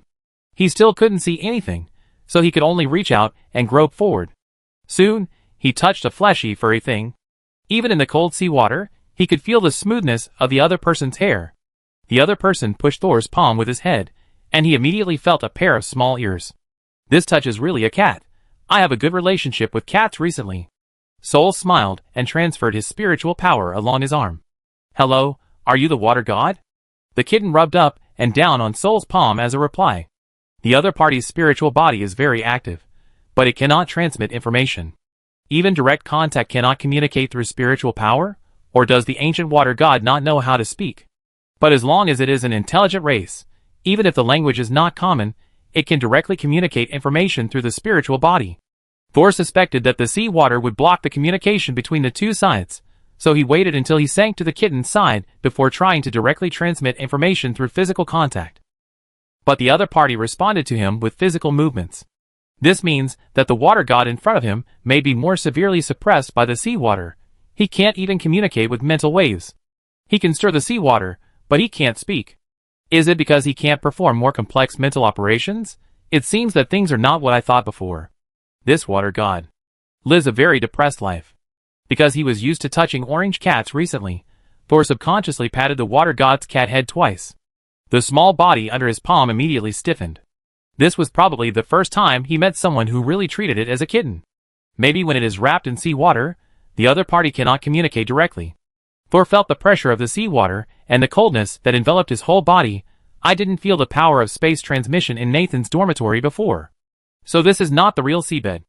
It should be the spiritual world sealed outside the spiritual body of the water god. Well, if you want to communicate with the water god effectively, you must communicate with him more directly, and you can't touch the seawater. Thinking about it, Thor patted the water god's head again. Water god, I will take you to a place without seawater. If you have something to say to me, don't resist. The kitten under his palm did not move, and seemed to agree with Thor's proposal. The last second, the two were still immersed in the seabed with extremely high water pressure. The next second, a man and a cat fell from midair onto a huge circular stone platform. The white kitten, who had lost his sight for who knows how many years, suddenly had his pupils dilated, almost filling his entire eyeballs. He touched the platform under his feet in disbelief, and looked up at the mysterious darkness and the stars that kept flashing in the darkness. Where is this? The white kitten spoke a human voice for the first time. It was a very pleasant male voice, but the woodenness and vicissitudes in the voice could not be ignored. It was like a centenarian with young vocal cords. This is my consciousness platform. Thor temporarily escaped from the deep sea with huge pressure, exhaled, and sat down cross-legged. I didn't expect a third-level wizard to have such a powerful and vast consciousness platform. No wonder he could temporarily pull me over from that place. The white cat expressed his sigh truthfully. Thor looked at the white kitten opposite him. Thank you for the compliment, but I didn't expect that the water god looked like this. The white kitten humanely retracted his hands and looked at his paws. Of course, this is not my original appearance. I used to be a member of the Qinglin tribe. But I think people of your age have never heard of the Qinglin tribe. He put his hands down again and sat proudly. Let's not talk about this. Since you have successfully established a communication channel with me, I am willing to give you a chance to get the blessing of the water god. Water god, tell me, what do you want? Sol, tell me, what do you want? Water god, The two said the same thing at the same time, which made the water god a little confused. Sol touched his chin. You want to pull me to the bottom of the sea before I drown? Don't you have something to tell me? Seeing that the water god did not answer immediately, Sol muttered again, this is the first time I have seen a god. To be honest, it is not what I imagined. I thought that in ancient times, those who could call themselves gods had to reach the level of at least a 5th-level wizard. But looking at your appearance, it is a stretch to call you a 3rd-level wizard. The straight back of the little white cat was slightly bent. According to your current power system, I was once equivalent to a 5th-level wizard. But at that time, we called ourselves gods. As for now, you can also see that I have been sealed under the sea. Thor nodded. It was similar to the legend of the wizard world. In the past, when wizards were not prosperous, gods were only equivalent to powerful wizards. The water god in front of him should have controlled the water element to the point of being almost arbitrary, so he could be called the water god. But being close doesn't mean being able to do whatever one wants. Otherwise, how could the other party, a water god, be trapped at the bottom of the deep sea full of water. After roughly figuring out the other party's identity and status, Thor decided to get down to business first. I tell you first. Mr. Water God, I came to you mainly to ask if you have drowned a third-level wizard during this period? You just want to ask me this question? The water god asked incredulously. He felt that he might have been sealed for too long, and could no longer see through the minds of wizards outside. So many people want to get good luck, but this person came here just to ask him to find someone. Or a drowned person. This is just the first question, but I will decide what to do next based on your answer. The white cat's whiskers moved, as if he was a little dissatisfied with Thor's straightforward attitude. He said, Level 3. I seem to have an impression, while secretly glancing at the magic circle engraved on the round platform under his feet. Thor took in the other party's actions and sighed softly. Mr. Water God, please don't try to get the consciousness platform. I still want to communicate with you in a normal state. The water god didn't care that Thor saw his little action, and even asked back, Oh, what does your abnormal state look like? Although for various reasons, he is only a third-level strength now. But with a fifth-level consciousness, he doesn't think Thor will be his opponent. He has been sealed in the sea for so long, and now he unexpectedly enters the consciousness space of a third-level wizard. If he can seize this consciousness space, can't he use the wizard's body to leave the ghost place where he is sealed? This is about freedom. Even if it is unfair to the little wizard in front of him, there is no way. Looking at the cat-like appearance of the water god, Thor knew that the other party would not give up easily. He didn't want to call out the starry eyes. In that case, his mind would be lost, and he would become irritable and bloodthirsty, and it would be unsuitable for normal communication. Fortunately, he now has another choice. If you really want to know. Suddenly, translucent silk threads emerged from Thor's body. The number of silk threads increased, and became denser and denser, and it seemed that Thor was about to be completely covered, turning him into a ball of tangled and twisted threads with no intersection. But at this moment, Thor stopped changing and returned to his original appearance. Because the water god on the opposite side was on all fours, with his claws hooked on the ground, his back arched high, and every hair on his body standing upright. Just like a real white cat, the only thing missing was a frightened meow. Death Devil. Thor? Chapter 770. Seeing the water god in such fear, Thor was both satisfied and alert. His current appearance was the same as those intelligent beings in the fantasy world. The other party once claimed that they were all from level 1 to level 6. But Thor's concept of level 5 was very vague at present, so he didn't know what the fantasy world intelligent beings that could switch between level 1 and level 6 meant. However, seeing that his goal had been achieved, Thor immediately changed back to his original human form from the entangled fate line state. The water god, who had been furious, barely calmed down after seeing Thor return to his original state, and squatted again, but his feet were still tapping lightly with some uneasiness. When the last line of thread retracted into the body, like sucking noodles, Thor remembered to ask, What is the accusation? Please don't say it. The water god immediately interrupted him, speaking quickly, Please forget what I just said. I have been sealed for hundreds of years, and the seal has made me stupid. You can't be, if you are, no you can't be. Seeing the other party's inverted speech, Thor had already figured out what he was talking about. Could it be that the ancient wizards called those intelligent beings in the fantasy world the death-telling demons? This name doesn't sound very popular.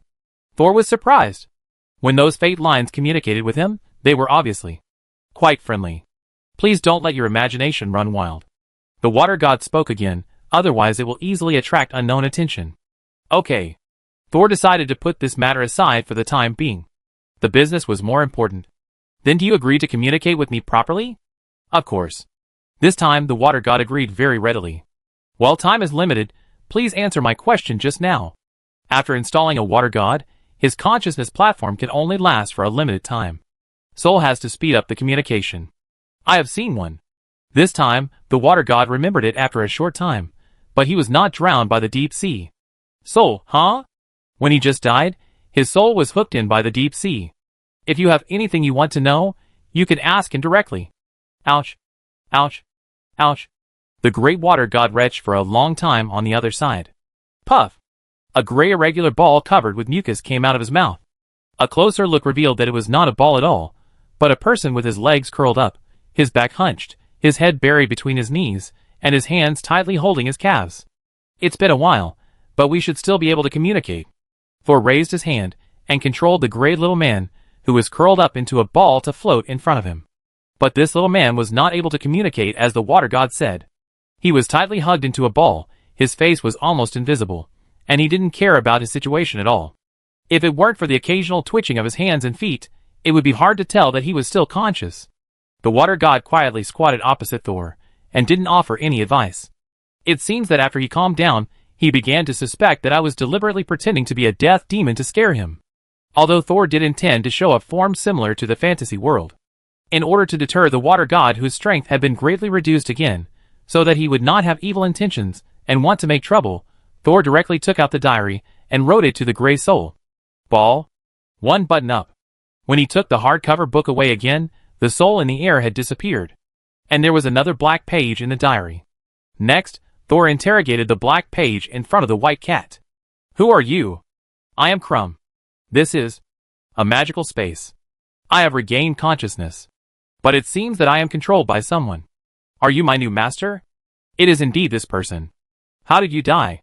When I was studying the promotion method in the biography of the water god, I failed to control the conflict between my magic power and mental power, and was contaminated by the knowledge in the biography. It turns out that I am dead. A third-level wizard dared to peek at my promotion method. Isn't it looking for death? The water god on the other side sneered. Thor had expected Crumb's death. The other party secretly studied the biography of the water god in the frozen room, so it was impossible that he just liked to read the story. Since he dared to take the risk to learn the knowledge of the 4th level to the 5th level, he should be prepared to die in the book. Thor continued, Why did your soul appear here? I know this. The white cat water god took the initiative to say, he should have prayed for good luck from me before studying, so he could successfully interpret the knowledge I left behind, but he couldn't withstand the pollution attached to the knowledge and died. At that time, the curse of the deep sea also took effect. He lost control of his consciousness, and was drowned by his own saliva. Looking at the 6 dots on the black page, Thor could also feel Crumb's speechlessness. A third-level wizard would definitely not die if he was cursed by the water god. He would not necessarily die so quickly if he was polluted by the knowledge of the water god. But he happened to encounter the combination of the two. He just lost consciousness due to pollution and died in his own saliva. He didn't even have the chance to ask for help. His death became a joke. Thor mourned for Crumb in his heart for half a second, and then asked the most crucial question. Where is the second half of the water god's biography? What second half? Unexpectedly, Crumb, who should have been forced to answer the question by the diary, asked Thor in return. The water god on the other side also shook his tail. You are actually looking for the second half of my biography. Soul felt that the duration of the consciousness platform was running out, so he ignored the water god and asked, the second half of the stone tablet that Ophelia gave you to study, or something else in some form. Where did you hide it? If you are talking about the biography of the water god that the Sky City Lord gave me, then I can only say that she will not let anything related to the biography of the water god out of her sight. So every time I study, I memorize the contents on the stone tablet, and go back to the frozen hut to study in my mind. No thing? Who is lying? Ophelia? Or Crumb? When the imprisoned object is a third-level wizard, will there be a loophole in the ability of the black page? At this time, the circular platform in the consciousness space began to tremble slightly. Thor suddenly turned his head and asked the water god, Do you know where the lower half is? Although the platform was shaking, the water god White Cat was still squatting steadily. Of course, I know that the lower half of the stone slab was destroyed by me as soon as I advanced to the 5th level. Don't you need to review the knowledge? In fact, the lower half is just my imagination of advancing from the 5th level to the 6th level.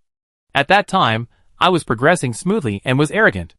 I thought that my advancement method could directly lead to the 6th level. But after I was promoted, I immediately realized how wrong I was, and naturally I would not keep it as a joke. In fact, except for me, no one should know that the biography has a second half. Because I wrote the biography myself. The white cat said calmly. The next second, the stars in the sky and the earth spun rapidly, and Thor closed his eyes, and exited the consciousness platform. He returned to the deep sea again, feeling the pressure from all directions. In the darkness, he felt a furry tail sweeping across the back of his hand. The next second, Thor opened his eyes. He returned to Nathan's dormitory. At this time, Nathan had just taken the first step forward after reminding him to be careful.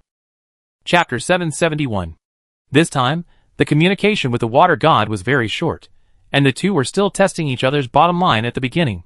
But it doesn't matter, when Thor's spirit body recovers and stabilizes, he can talk to the water god again. After all, The real body of the white porcelain kitten is right in front of him. Thor walked straight forward and picked up the white porcelain cat under the windowsill.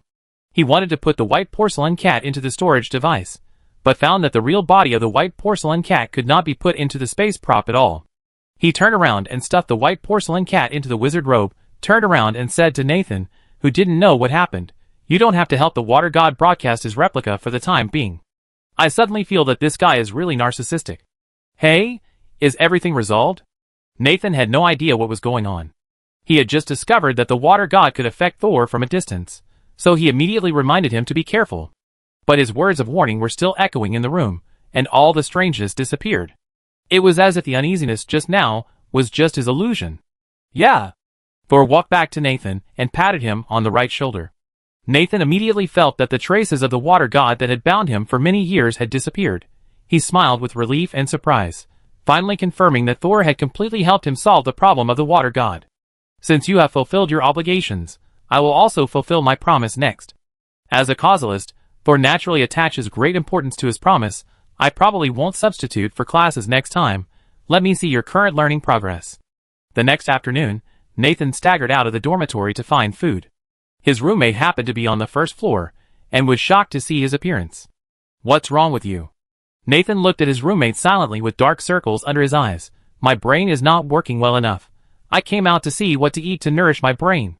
It was the first time that his roommate saw Nathan like this, and he stared at him like a ghost passing by. Sol had actually left Nathan's dormitory a long time ago. He stuffed a lot of knowledge into Nathan's pocket, explained it only once, and let him go back to figure it out on his own. There was no way. Nathan was very smart before, and with the help of luck, he lacked the ability to study hard. These slightly out-of-scope knowledge just helped him make up for it. Thor returned to the hotel in the early morning, and saw the orange cat sleeping soundly in the room. There is a big difference between cats. He shook his head, and sat down at the long table. He took out the white porcelain cat in his arms, and put it on the table. This water god is currently sealed. He controls Nathan to use good luck as bait to disperse the curse of the deep sea until he can break free from the deep sea. But based on Thor's experience in the deep sea, it is unknown how long it will take for the water god to break free from the seal in this way. Maybe when he comes out, the world will be destroyed by the eye of the abyss. And the water god was so cooperative later, maybe he wanted to ask Thor to help him break free from the seal. But should he help him? Thor hasn't decided yet. Before he was promoted to the 4th level, Thor was not sure that his theory of cause and effect could restrain the 5th level wizard. Although the water god's strength is only the 3rd level at present, who knows if he knows any advanced knowledge that can get rid of the entanglement of cause and effect? And now, Ophelia's attitude is still a mystery. After thinking about it, Thor decided not to let the water god come out to make trouble, so as not to affect the cooperation between Ophelia and him. Then, he took out the diary and directly extracted the 4 consciousnesses on the diary, leaving only the black page where Nerala and Pearl were. Thor tore off the black page where Crumb was completely, cutting off the connection with the diary. The opponent turned back from the page to a gray soul body huddled together. After Thor completely controlled the diary, he could completely separate the soul on the black page. Just like the operation of returning Kismet's residual soul. Looking at Crumb floating in the air and losing consciousness again, Thor said to the others, "Next, I will go to Ophelia and give Crumb's soul to her. I just don't know why she said a non-existent second half of the biography of the water god. Maybe she will tell a little truth this time."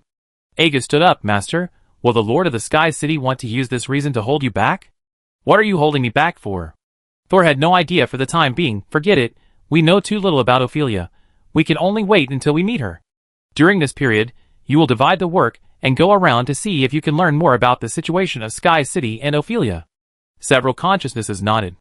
Thor turned his head and said to the orange cat, "Don't pretend to sleep. Next you will play your true colors and go to the famous Institute of Knowledge and practice here to see what they are seeking knowledge and what they are practicing. When you know almost nothing about Ophelia, there is no point in making too many guesses. Instead, it will put oneself in a dilemma. When my consciousness platform is restored, I will talk to the water god again." Sol only told Agu, and Herman and Penny about the pentagram. Beth observed the truth herself. Others did not know that Sol came to Ophelia not only to contact Pearl in the fantasy world, but also to build the second vertex of the pentagram. Sol originally wanted to put the second symphony of fate on Ophelia, but Sol also knew that Ophelia was different from Char, and the other party did not rely on Sol to survive. So this time, Thor wanted to secretly play the Symphony of Fate.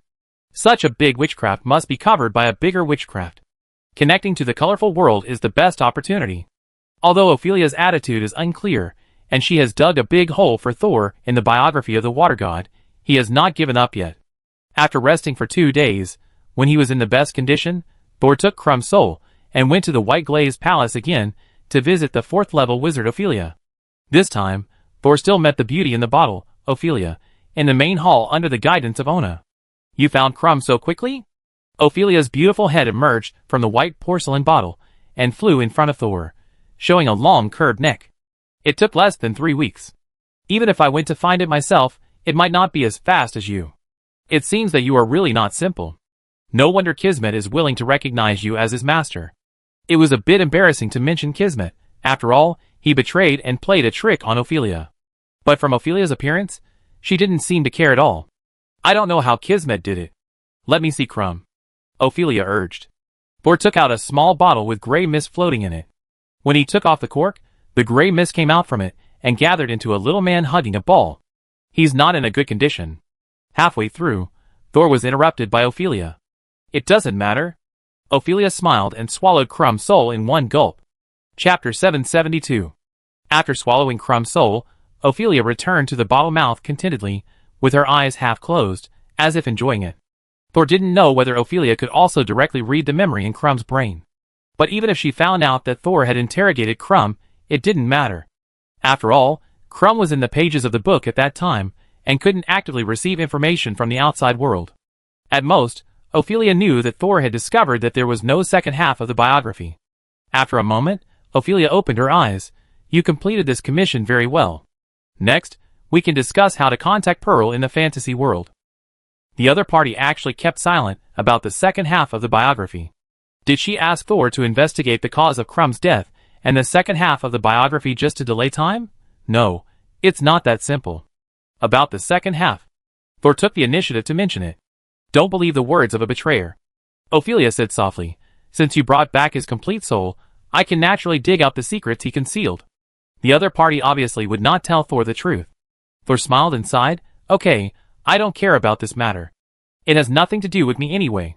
The two of them changed the subject and continued to discuss the connection issue. "I have read the plan you gave me. It is indeed feasible, but it is also very risky. How can you guarantee that there will be no external attacks during the connection process, and whether the fantasy world will use Pearl as a springboard to attack our world?" Seeing that Ophelia had really considered the issue of connection, Thor also discussed it seriously with the other party. After discussing for a long time, Ophelia and Soul preliminarily determined 2 connection schemes. But which one to use in the end still needs to be determined in subsequent research. Next, the two will prepare for the first trial connection. Before leaving, Ophelia suddenly called Soul. "By the way, leave Pearl to me." Soul turned around and paused, then slowly turned back. "What do you want Pearl's residual spirit for?" Ophelia said slowly. "In both of our plans, I need to merge my power into Pearl's spiritual power to help her break through the isolation of the world barrier, so I naturally need to get along with her well. I thought you and Pearl were sisters, so there wouldn't be much trouble in getting along. Heh, I'm not going to be careless in this regard in order to make full preparations for experimental research." The other party suddenly asked to keep Pearl. Although the explanation was acceptable, Soul always felt that Ophelia had other reasons. But he thought of the diary, and didn't refuse. Soul raised his hand, and directly pulled out the combination of Pearl and Narila from his temple. "Pair, you stay with Ophelia for the time being," Thor warned. "Don't." The left head of the combined soul body shook. "I don't want to stay with the old witch." "Wait, isn't the old witch you yourself?" Soul shook his head secretly, and said to the Sky City Lord, who was smiling and squinting on the high platform, "Pearl is a residual spirit, so I let Narila protect her, but they are in spirit form after all, without a body." Ophelia interrupted. "Don't worry, I am very good at making containers." As soon as she finished speaking, a white porcelain bottle on the left of Pearl made a sound of boiling water, and then white bubbles came out of the bottle mouth. The bubbles gathered higher and higher, and then flowed down the edge of the bottle mouth. The foam accumulated on the ground, piled up little by little, like squeezed cream. Then the cream began to wriggle and deform, squeezing left and right, and gradually turned into a white man the size of a palm. There were no facial features, and the body was just a simple outline. But when Thor explored the container, he found that the white man was very suitable for accommodating souls. This little man made in the blink of an eye is better than the human body container that Thor made in Gorza Wizard Tower for more than half a year. As expected of the city lord with countless clones, Thor wanted to take this little man back to study it. Nyrila looked at the little man on the ground that was not even as high as her knees, feeling a little uneasy. Seeing Thor's gesture, she could only suppress her nervousness and walk towards the white little man. Pearl on her left was still shaking her head desperately, not wanting to enter the container made by Ophelia at all. Unfortunately, she was not the one who took the initiative in this combined soul. After Nyrila squatted down and touched the white man, she was directly sucked in. Then the wooden man became alive, looked at his hands, raised his legs, and adapted to his new body. The man's round head also grew facial features, but there were only a few holes. Nyrila? Master. Pearl? Humph. Thor raised his hand and wanted to pick them up, but before his hand touched the man, the latter suddenly jumped back to avoid it and turned to run towards Ophelia on the platform. Master, this body will move on its own and is out of my control. Nyrila screamed in panic. Soul did not chase, but stood up and asked Ophelia, Sir, Pearl and Nyrila stayed to get along with you. Please don't restrict them too much. After saying that, Soul secretly mobilized the power of the diary, and found that he could still easily take back the two spirits, so he was relieved, but his face was still serious. Oh, don't worry, I won't eat them. This is just to ensure that they don't run around. Sure enough, the white man stopped when he ran to the platform and was controlled by Nyrila again. Then you go back first, I let Ona take you. From now on, if you have any needs, you can find her. Ophelia suddenly emphasized the word anything. Thor nodded, and finally took a look at Pearl and Nyrila on the platform, and then left the main hall. Outside the main hall, the sun was dazzling, and the wizard Ona was standing in the sun. She suddenly did not wear the black wizard robe, but changed into a dark green court dress, with obsidian on the neckline and hem, making her skin look whiter than snow. Wizard Thor. Ona smiled. Soul suddenly understood what Ophelia meant by any needs. However, the other party did not say that she would provide such services before, so why did she suddenly start seducing her today? Although Soul and Ophelia are now in a cooperative relationship, both the other party and Soul himself actually have their own calculations. Faced with such an opponent, Thor had no interest at all, not even to confuse the opponent or deal with him.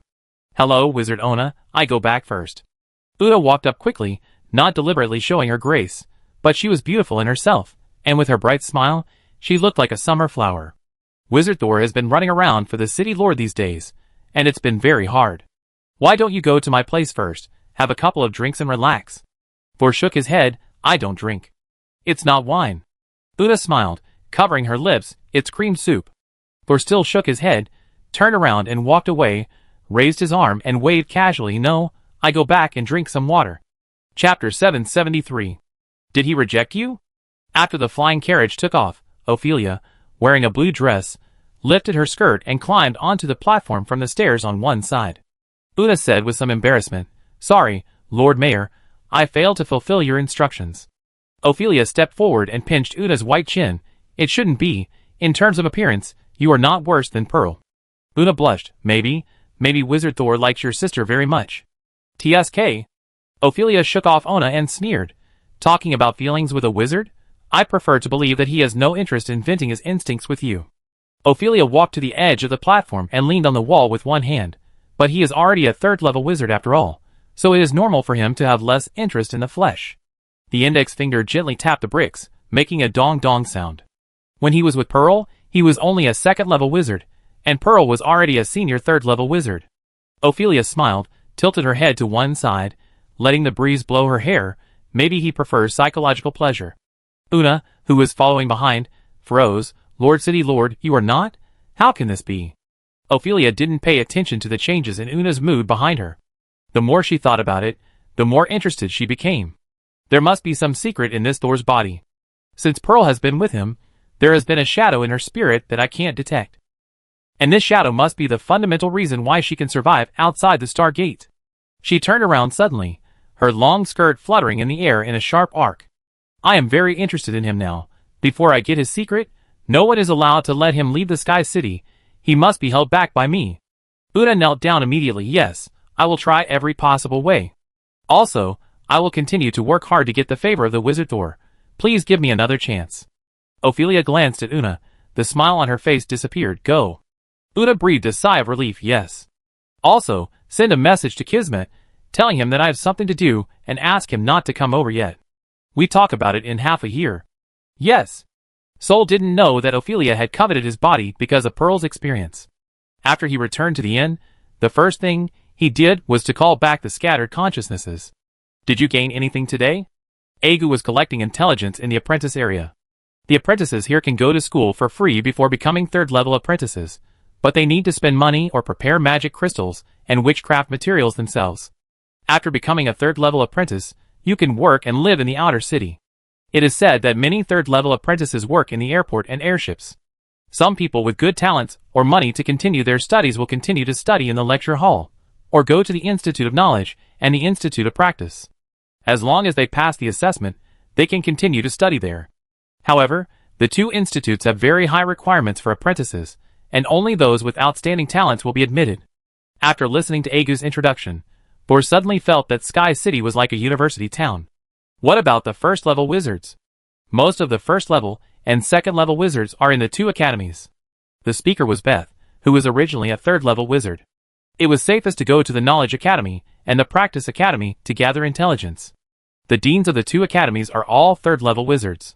But there are mostly high-level wizards, who lead low-level wizards and apprentices to do experiments. Also, the life of apprentices there is not very good. Beth crossed her arms. This place is different from Bidong Academy. We teach seriously, but they treat apprentices more like servants and experimental subjects, who don't need magic crystals. I bet the death rate of apprentices and low-level wizards here must be higher than what they announced to the public. This is a melting pot. Beth sneered. Herman looked around, raised his hand and said, I found something at the airport. Everyone looked at him. The airport seems to be under martial law. What happened? Several people died on the airship. It is said that there is a little princess from another force. Now, in order to track down the murderer, all airships have been suspended from entering and leaving. And continued, in fact, before the death, the airship had already begun to restrict entry and exit. I saw the wizard apprentice, who was on the same airship with us near the lecture hall. It seems that he has never been able to leave Sky City, and is trying to make money. Sol rested his hand on his chin. The person who came with us on the airship has not left yet. It seems that there is a 50% chance that the port closure this time is aimed at me. Huh? Beth frowned, looking unhappy. Doesn't Ophelia want you to leave? Then aren't we walking into a trap by coming here? Don't be anxious. Sol was still calm. For now, she doesn't plan to imprison me directly. She blocked the Sky City in this roundabout way, still not wanting me to notice. If I guess correctly, she will definitely use other ways to trip me up next. Sol said to the others, in this case, we must also prepare early. Next, you don't need to come back for the time being. Follow my instructions, and set up the auxiliary magic circle in secret.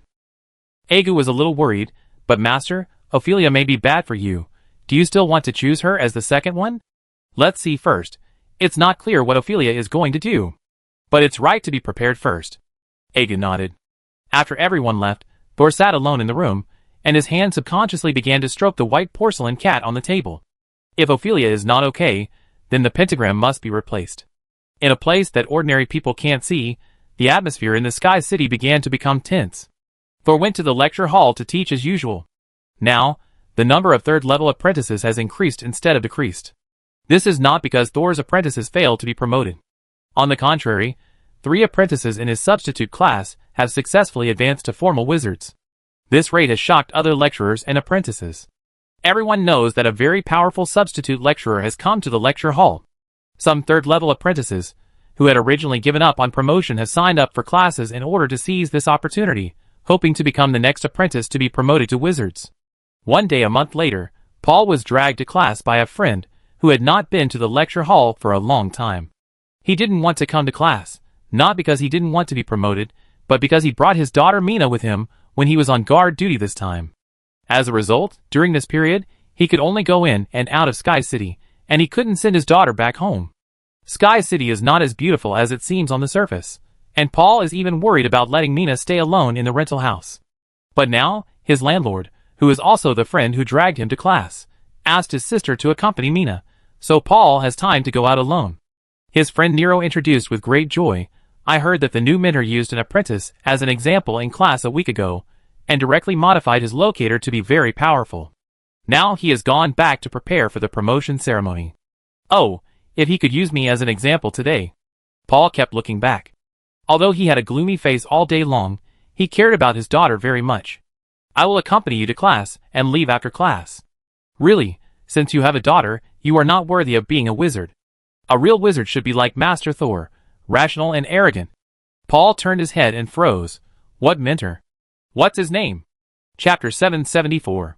Paul sat in the second to last row of the classroom with his friend Nero. This was the default ranking of strength among apprentices. Nero muttered beside him again. I hope I can be the lucky one chosen today, but Paul didn't hear a word. He knew that the name Sol was not common, but it was not uncommon. But when he heard this name for the first time, he somehow remembered Sol, the passenger on the airship who was interrogated by him, but had a calm face. But he was just an ordinary person at the time, and even the detection equipment on the airship did not find any abnormality in him. Could this new instructor really be the same person as the passenger who impressed Paul? Just when Paul was struggling, the corridor suddenly became quiet. The instructor is here. The lecture hall was quiet in an instant. Everyone's eyes lit up. However, when the door was pushed open, everyone saw the instructor coming in, and their eyes widened, looking confused. What are you looking at? Are you disappointed that it's not Wizard Thor? The person who came in turned out to be the original instructor of this class. He had a gloomy face, and swept his eyes over everyone. He seemed to be in a bad mood. If anyone dared to be caught by him at this time, he would beat them up. The apprentices in the classroom immediately put away the disappointment and surprise on their faces, and sat down obediently. But not all apprentices were afraid of the instructor. The apprentice in the last row frowned in disappointment. Teacher Thor can't come today? The wizard on the podium twitched his lips. He has been recruited by the Institute of Knowledge. You don't have to think about it anymore. Knock, knock, knock.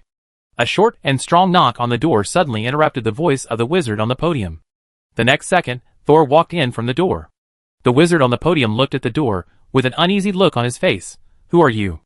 Thor walked to the podium slowly, the lecturer of this class. The other party scanned Thor's body, and although he wanted to say casually, so you are Thor, he smiled when he thought that the other party was actively recruited by the Institute of Knowledge, and he did not pass the application. So you are Wizard Thor. Did you leave something here?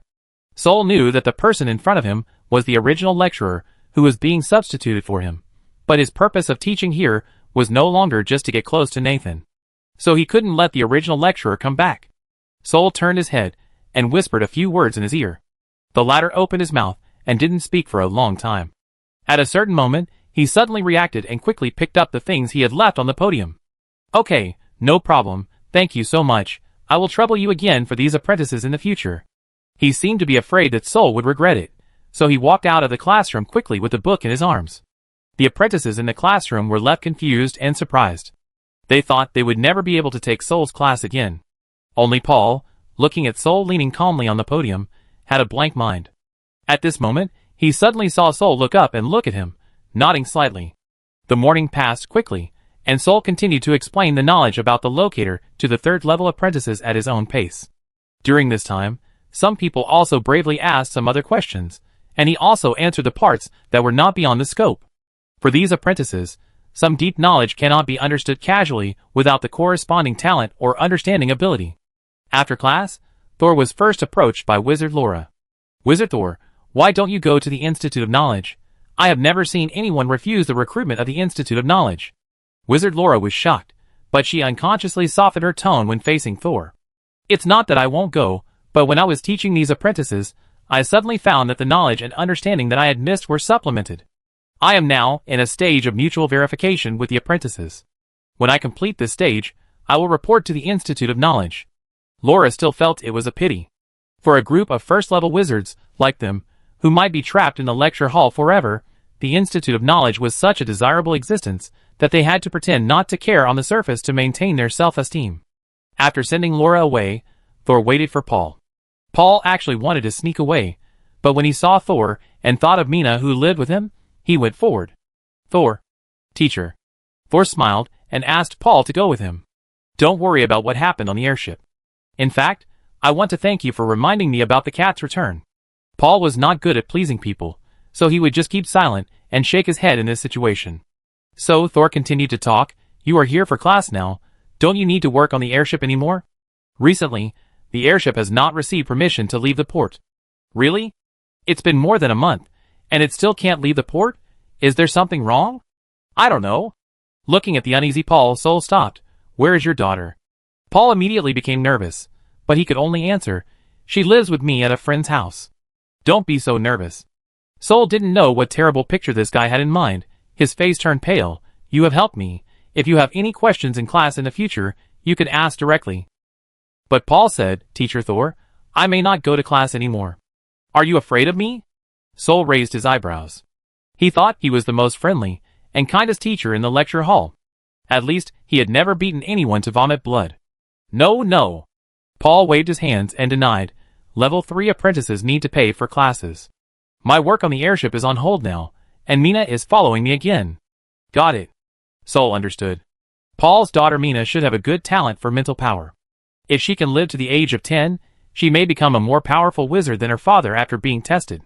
It makes sense for Paul to hide carefully, so as not to be caught by some hanged wizard and used as witchcraft material. However, compared with Mina, whose specific situation is still unknown, Sol is more optimistic about Paul's ability. However, your talent should not stop at the 3rd level apprentice.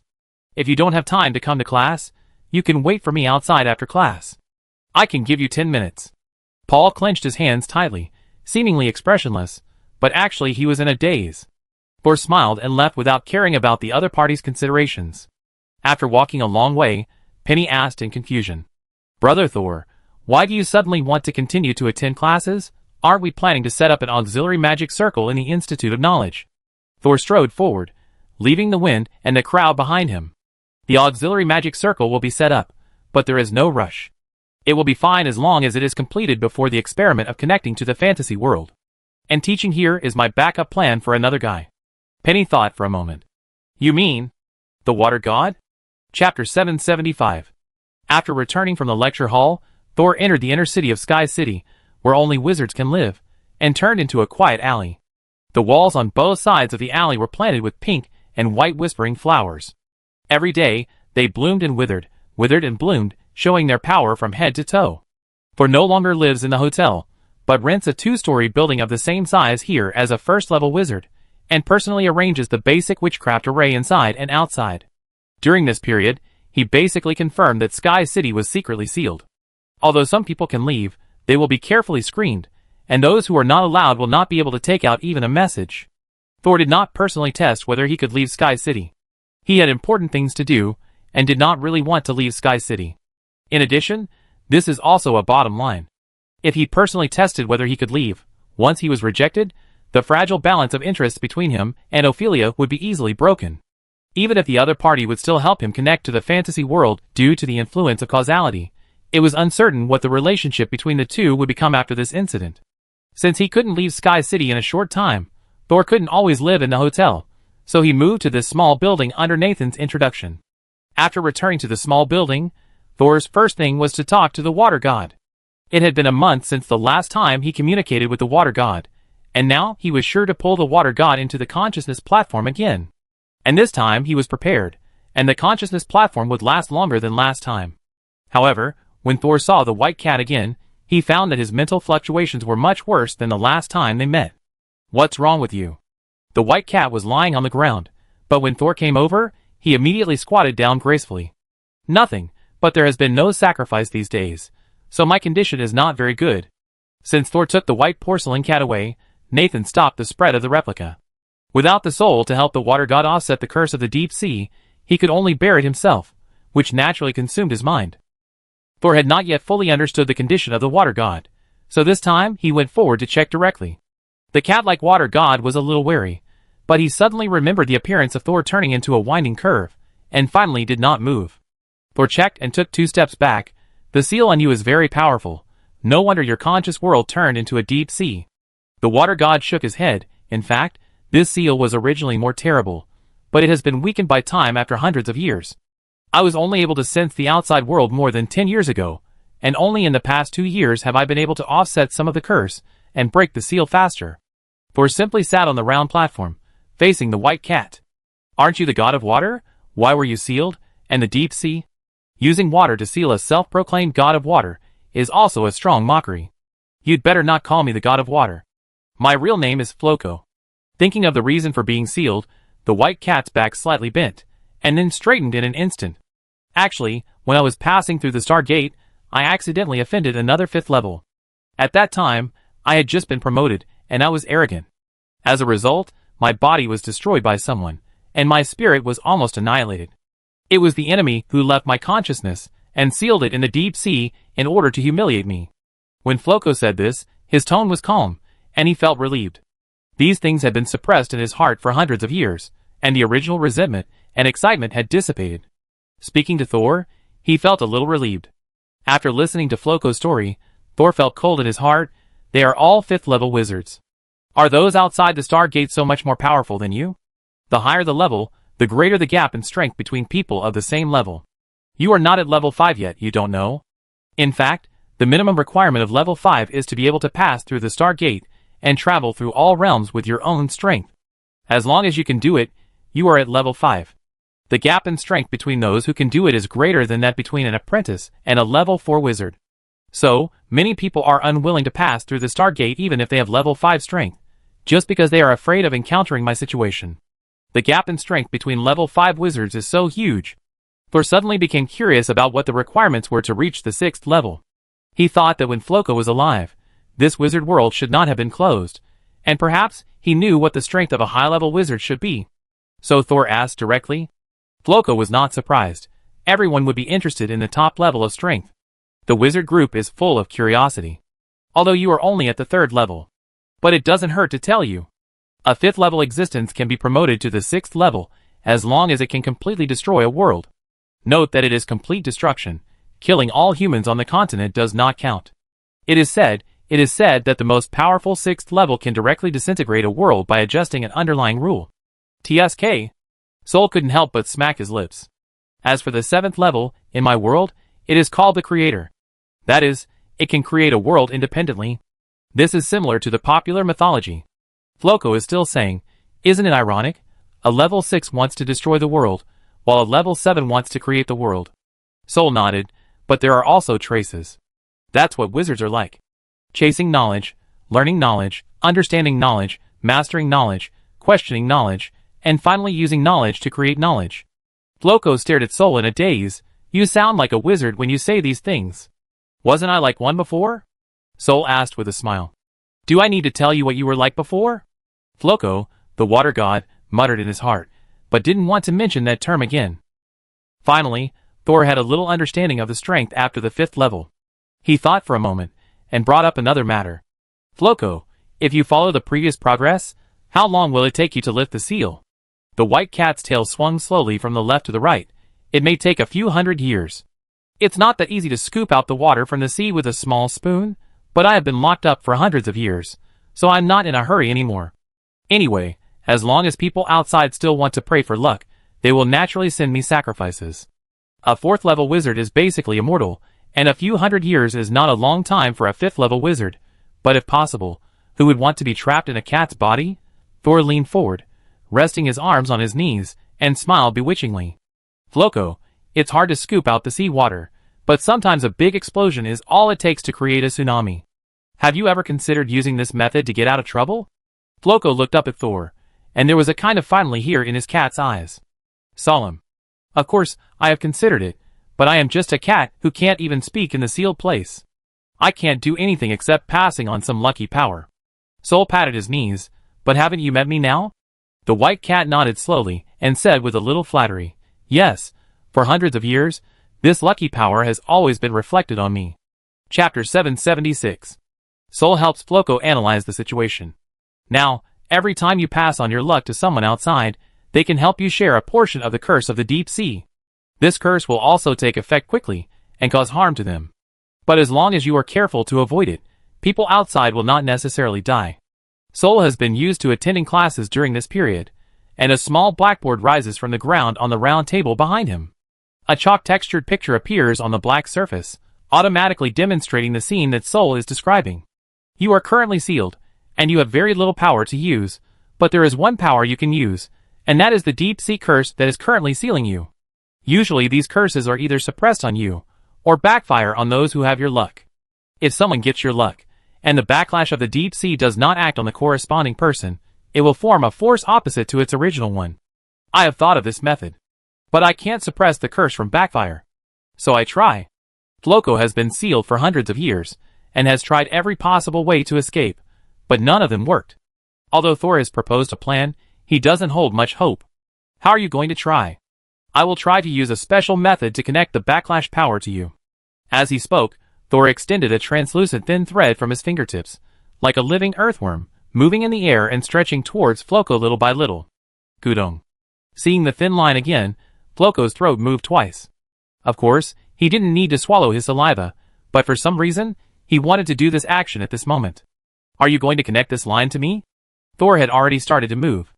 No, it is to gather around you and turn it into a bomb. Do you know what a bomb is? I will pay attention to adjusting the angle, and try not to let the explosion affect you. However, in order to send the seawater that seals you from the bottom of the sea to the surface of the sea, the power must not be small. More and more lines have begun to entangle Floco, and the most terrifying thing is that he has no way to resist. If it was the previous water god, even if he didn't want to provoke the death demon, he could try to escape. But now he is tied up, and he was tied up and brought to this place. The lair of the death demon? Since he can't resist anymore, Floco decided to gain more power for himself and find out Thor's purpose. What do you want to get by helping me like this? Sol held his chin and sat listlessly. I haven't thought about it yet. I haven't thought about it yet. He changed his hand. However, the legend of the cat return should be revived. If the cursed power collected is not enough, how can a tsunami be set off? 1 month after leaving Pearl to Ophelia, the other party finally sent a message to Sol, telling him that he could make the first trial connection. Sol only brought Beth with him among the several consciousnesses, and let the others still wander outside. Because the experiment of connecting the colorful world is still a secret between Thor and Ophelia, there are only Thor and Ophelia in the experimental site for the connection test. This connection test will last for about half a month. So Ophelia in the blue skirt took Thor directly to another place that is more suitable for the experiment. Under the main hall of the white glazed castle, there is a space teleportation array, which is guarded by 2 giant-like creatures. When Thor followed Ophelia in the blue skirt past the 2 guards, their eyes did not move, but their nostrils were always facing the 2 of them. Just stand in the middle. Ophelia pointed to the circle in the middle of the magic circle. This is the space teleportation magic circle. I wonder if you have used it before. Sol touched his chin, and did not tell her that there was one under his wizard tower for emergency escape. He walked into the magic circle and stood, signaling Ophelia in the blue skirt that he was ready. Ophelia looked at Sol's skilled appearance, and knew that he understood the principle of the space teleportation magic circle, so she went to the side and turned on the switch. The next second, the entire magic circle emitted a dazzling white light, covering Thor's vision. When the white light faded, Thor saw that he had come to a place full of steaming white mist. Even with his eyesight, he could not see through the white mist to see things 3 meters away. Thor raised his hand, and waved it twice in front of his eyes. As his arm moved, a breeze with a weak magic power formed. But the breeze passed through the white mist, as if it passed through a layer of bee curtains made of metal chains, and it could not shake the white mist at all. It seems to be a magic prop that is deliberately used to block the view. Since there was no further instruction, Thor stayed where he was for the time being, but he turned around and prepared to observe the surroundings as much as possible before someone came to help. Just as he turned around, the fog around him suddenly became much lighter, and the scene more than 10 meters away finally penetrated the fog and entered Thor's sight. Thor looked at the huge monster behind him, and was so shocked that he couldn't speak for a while. Behind him, there was an extremely huge mechanical device, which was incompatible with the wizard's magic style. The huge gears were connected by equally huge chains. Pipes thicker than a person crisscrossed and shuttled through the brackets that seemed to be made of steel. It was like a giant python wandering in the primeval forest. The highest pipes emitted white smoke, and the railings at the mouth of the pipes were the jagged snake teeth. What do you think of the mechanical heart? Ophelia's voice came from behind Thor. It's spectacular, Thor exclaimed sincerely. Oh, you are the first person who has not questioned its connection with witchcraft after seeing the mechanical heart. A human head emerged from the mist, followed by a neck that disappeared in the mist. The body was completely invisible, and Ophelia's white porcelain bottle was not found. I prefer that different forms of power will eventually reach the same destination. If you are interested, I can help you introduce the principle of the mechanical heart. Thank you, next time. Sol pointed around. Is our experiment conducted here? The first time was here. Ophelia smiled, not caring that Sol rejected her proposal to introduce the mechanical heart. Her head circled around Thor. Don't move around here. Ophelia stretched her head directly to the side of the mechanical heart and bit off a control lever next to it with her teeth. The huge machine that was originally rotating began to rumble and vibrate at a high frequency. The fog that originally filled the entire room suddenly began to move, surrounding the space teleportation array where Thor was, forming a white fog wall. The elemental particles disappeared? Thor was stunned, and immediately released the magic power in his body, and then he felt that the elemental particles carried by this magic power were quickly absorbed by the surrounding fog. Soon, the area inside the wall became a magical vacuum zone. Ophelia's head slowly came back. But unlike the previous time when she floated in the air, when she came back, she relied on her neck to support the ground and crawled back. Now, we don't have to worry about other interferences. We can start. Chapter 777. Sol soon figured out why Ophelia had to go to such lengths to create a magic vacuum zone. Without the interference of external elemental particles and other radiation, the wizard's experimental data would be closer to the theory. This was a magic vacuum that could not be achieved even in the chaotic domain where the black tide was inert. Here, all the magic power would be provided by wizards and magic crystals to ensure the accuracy of the data to the greatest extent. Then, under the watchful eyes of Ophelia's single head, Sol began to arrange the magic array. This magic circle is a modified version that he used in the wizard tower. Although Thor failed to connect to the fantasy world several times, he believed that there was no problem with the design of his magic circle. This point was also confirmed by Beth, who was also a third-level wizard. It took 2 hours for Thor to arrange his mental power connection magic circle, and then he stood up and looked at Ophelia standing beside him. I'm ready here. Now I need Pearl to come over. Ophelia opened her mouth, and her tongue was like a frog's tongue, originally rolled up in her mouth. But after it stretched out its mouth, it spread out in circles and spit out a white man. The white man lay lifeless on the ground, and after a few seconds, his hands and feet began to twitch. Finally, he sat up and opened his eyes like black holes. Ah, bastard, you actually left me to this old witch. When the white man saw Thor, he immediately threw his arms and rushed towards him, but his hands and feet were as soft as a puppet, and his running posture was very funny. Thor glanced at Ophelia, who was not angry at the name of old witch and still smiled at the two of them. He lowered his head and asked Narila first, Narila, how are you? The white man ran to Thor's calf and stood up like a lady. We are fine, master. Lady Ophelia has always adapted to Per's mental power. It's just that Per is not very happy. With the connection of the diary, Thor could feel that Narila was not lying. At this time, Narila and Pearl shared a spirit body, so she knew Pearl's feelings. As she was in control, she could even control Pearl a little. This was why Sol kept Narila. Have you inspected the goods? Let's start now. In Pearl's angry voice of who is the goods, Sol placed the white man on the left half of the magic circle and stood on the corresponding right half. Ophelia, who was already familiar with the principles of the magic circle, automatically dropped her head on the third key point on the edge of the magic circle without Sol's reminder. Sensing that the power of the three people began to merge under the influence of the magic circle, Thor raised his hand and ignited the magic crystals around the magic circle. Black flames immediately began to burn on the magic crystals, accompanied by crackling sounds. A large amount of magic power poured into the magic circle, turning the originally inconspicuous and rough Pendron magic circle into a pattern, like the most delicate ruler. Thor looked at a corner of the magic circle in the light and shadow of the magic circle, and then looked away without leaving a trace, as if he had just checked the operation of the magic circle. But there is actually another magic circle hidden under the magic circle drawn by Thor. Symphony of Destiny. But Thor did not activate this hidden magic circle now. After all, this is just the first time to try to connect. He must first confirm the possibility of connection. Most importantly, he has not thought it through yet. More and more magic power is boiling in the magic circle. Although there is no water vapor, the air is distorted and deformed, as if it is affected by strong radiation. When the potential energy of the entire magic circle reaches the maximum, Thor reaches out to Pearl and Ophelia respectively. A thin line stretched out from his palm, connecting the two of them straightly. It was the first time that Ophelia saw Sol perform this kind of magic. She lowered her eyes to look at the thin line with interest, but resisted the urge to use her tongue to fiddle with it. On the other side, Pearl was very used to the existence of the thin line. In order to contact Pearl in the colorful world as soon as possible, and to get rid of the old witch as soon as possible, she did not complain this time, but started to connect with her mental power very actively. Receiving Pearl's signal, Soul closed his eyes. The world was quiet in front of him, turning into a deep universe, with only a few stars twinkling in the distance that he could not reach.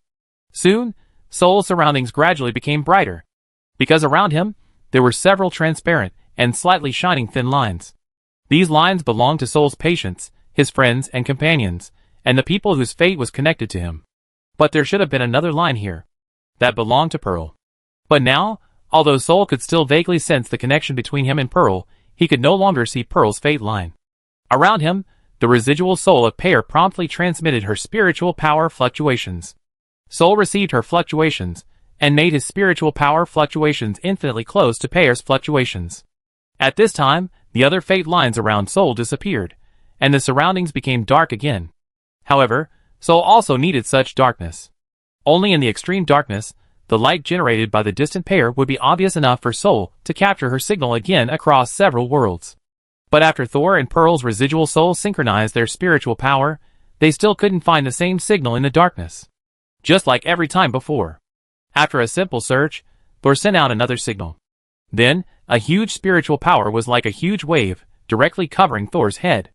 Thor and Pearl's spiritual power were like a small sailboat sailing on the ocean. A strong wind came from behind, which made them sail faster, but it almost blew off their masts. Thor's face turned pale instantly, and he almost gritted his teeth to barely maintain the stability of his and Pearl's mental power, and did not fall apart under the impact of this new mental power. The mental power of a 4th-level wizard is indeed terrifyingly strong. It was also the first time that Thor intuitively felt the gap between himself and a 4th-level wizard. When he was still a 2nd-level wizard, he did not feel so powerless when facing a 3rd-level wizard. And the trump card of the consciousness battlefield is enough to fight. But when facing the 4th level, Thor believed that even if he pulled someone into the consciousness battlefield, the battlefield would probably be immediately submerged by the opponent's powerful mental wave. Sure enough, the higher the level, the greater the gap between classes. Soul exhaled, calmed his mind, and stopped himself from thinking about the difference in strength. At this time, the terrifying mental power that was like a hurricane suddenly weakened.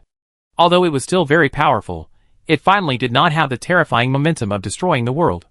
Soul was finally able to successfully borrow the opponent's power, and began to sail in the vast mental universe, looking for the coordinate signal of the colorful world. I don't know how long it took. The mental universe was still dark, and Soul's mental power could no longer support it. We can only stop here this time. Soul sent a signal to stop. Ophelia's mental power was the first to withdraw. Then Soul opened his eyes. His mind returned to his body. Pop! The white man in the corner of the magic circle fell to the ground exhausted. Master! Narila's tired voice came. Pearl fainted. Chapter 778. Are you really going to use the cat's reward? Paul looked at his good friend Nero disapprovingly. Nero took a deep breath and exhaled slowly, feeling the heat in his chest turn into coolness.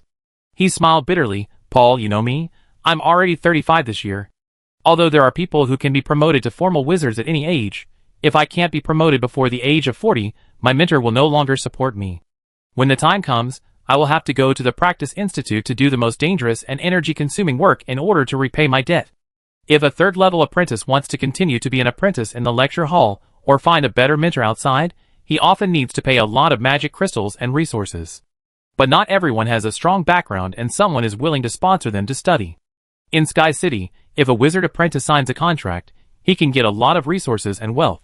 But at the same time, if they cannot be promoted to a formal wizard before the number of years specified in the contract, they must go to the Institute of Knowledge or the Institute of Practice to do the most dangerous and energy-consuming work. This is different from the people who applied to the 2 academies. Many people who did energy-consuming work never came back. Even if they came back, they were in a state of panic as if they had escaped death. But without signing the contract, most apprentices would have no chance to continue their studies.